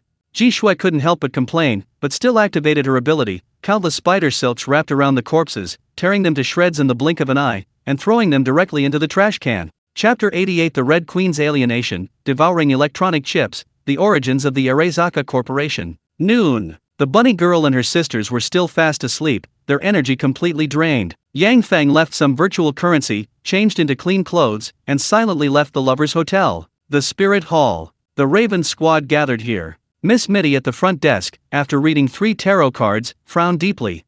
Gee. Where did you guys go to celebrate yesterday? Miss Mitty smiled, but Gee beside her was covered in sweat, subconsciously sniffing his coat, finding no suspicious traces or scent. He. A woman's 6th sense is very accurate, especially towards her lover. Ji Shui fanned the flames from the side, sneering at Gee's bitter face. Cough. It was a celebration, everyone was happy, so I took the brothers to a bit of a thrilling place.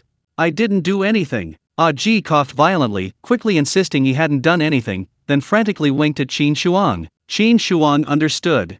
Gee really didn't order a single hot girl. I took 2 yesterday, and my back is still a bit sore. Qin Shuang explained earnestly, then gave Gee a loyal look, almost making Gee vomit blood on the spot. Shut up.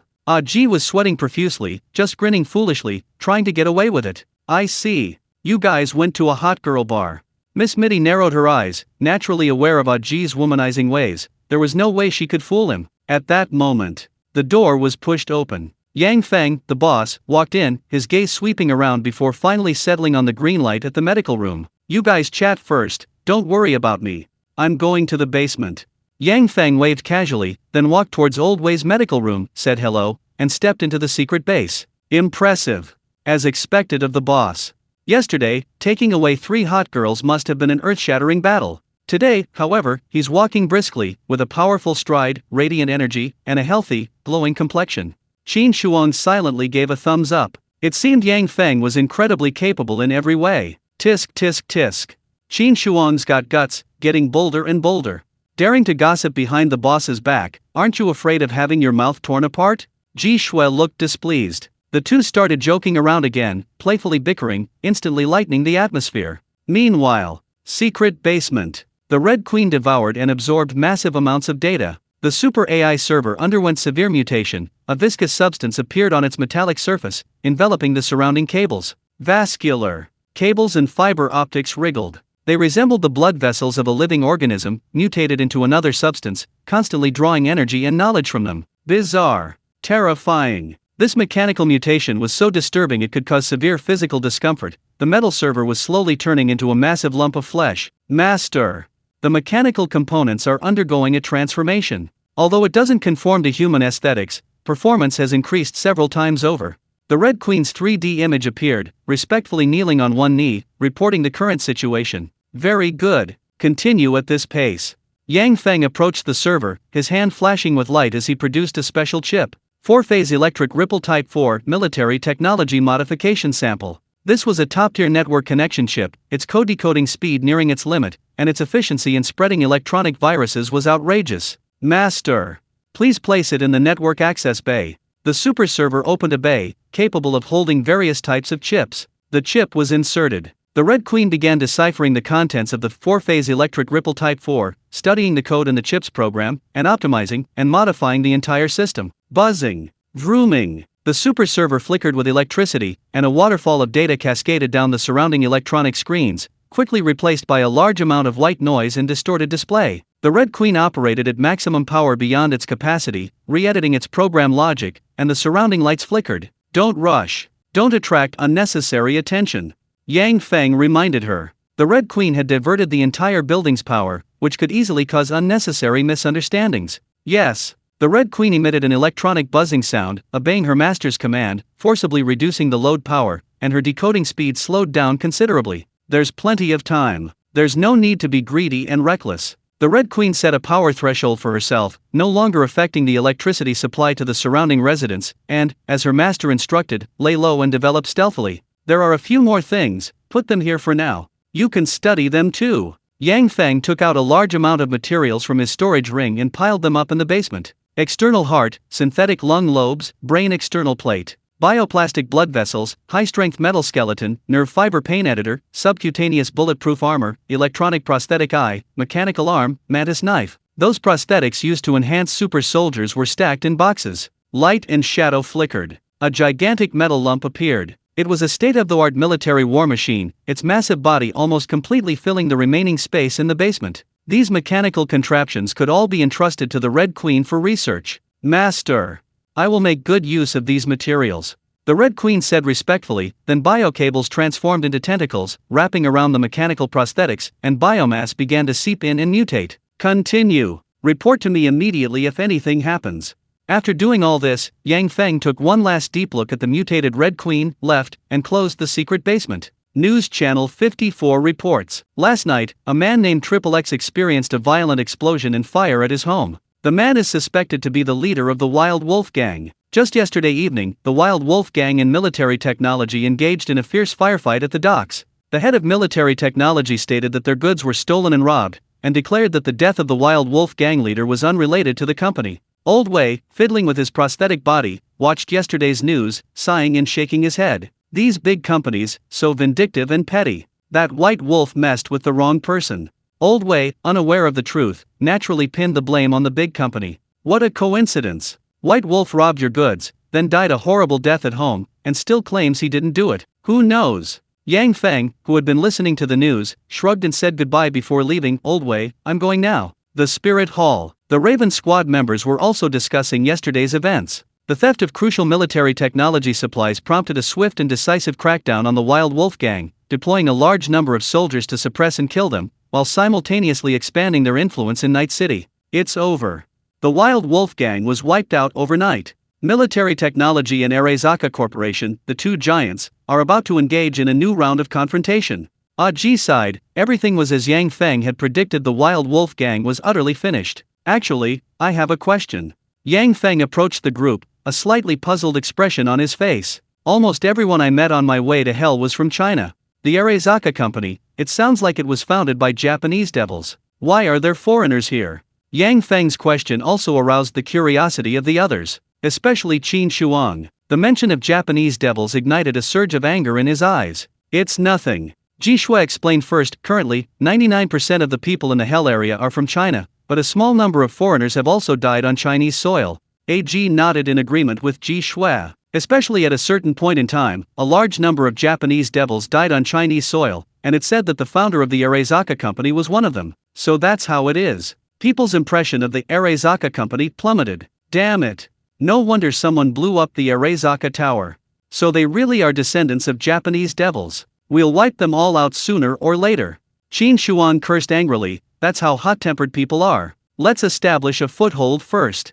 We'll talk about other things later. We need some time for now. Yang Feng pressed Qin Shuang's shoulder, his eyes shifting slightly. Night City is full of hidden talents. That Scarlet Rose from yesterday was quite formidable. Scarlet Rose. That person could manipulate blood, directly crushing the heart or brain of an enemy. Her strength far surpassed that of ordinary hell visitors. Night City has developed for a century. Many exceptionally talented hell visitors have settled here, relying on their superior strength. Although Yang Feng possesses overwhelming power, he cannot be arrogant or underestimate his opponents. Moreover, Yang Feng has greater ambitions and schemes. The Red Queen is his biggest trump card. During this period of evolution and transformation, he will choose to keep a low profile for now. Alright.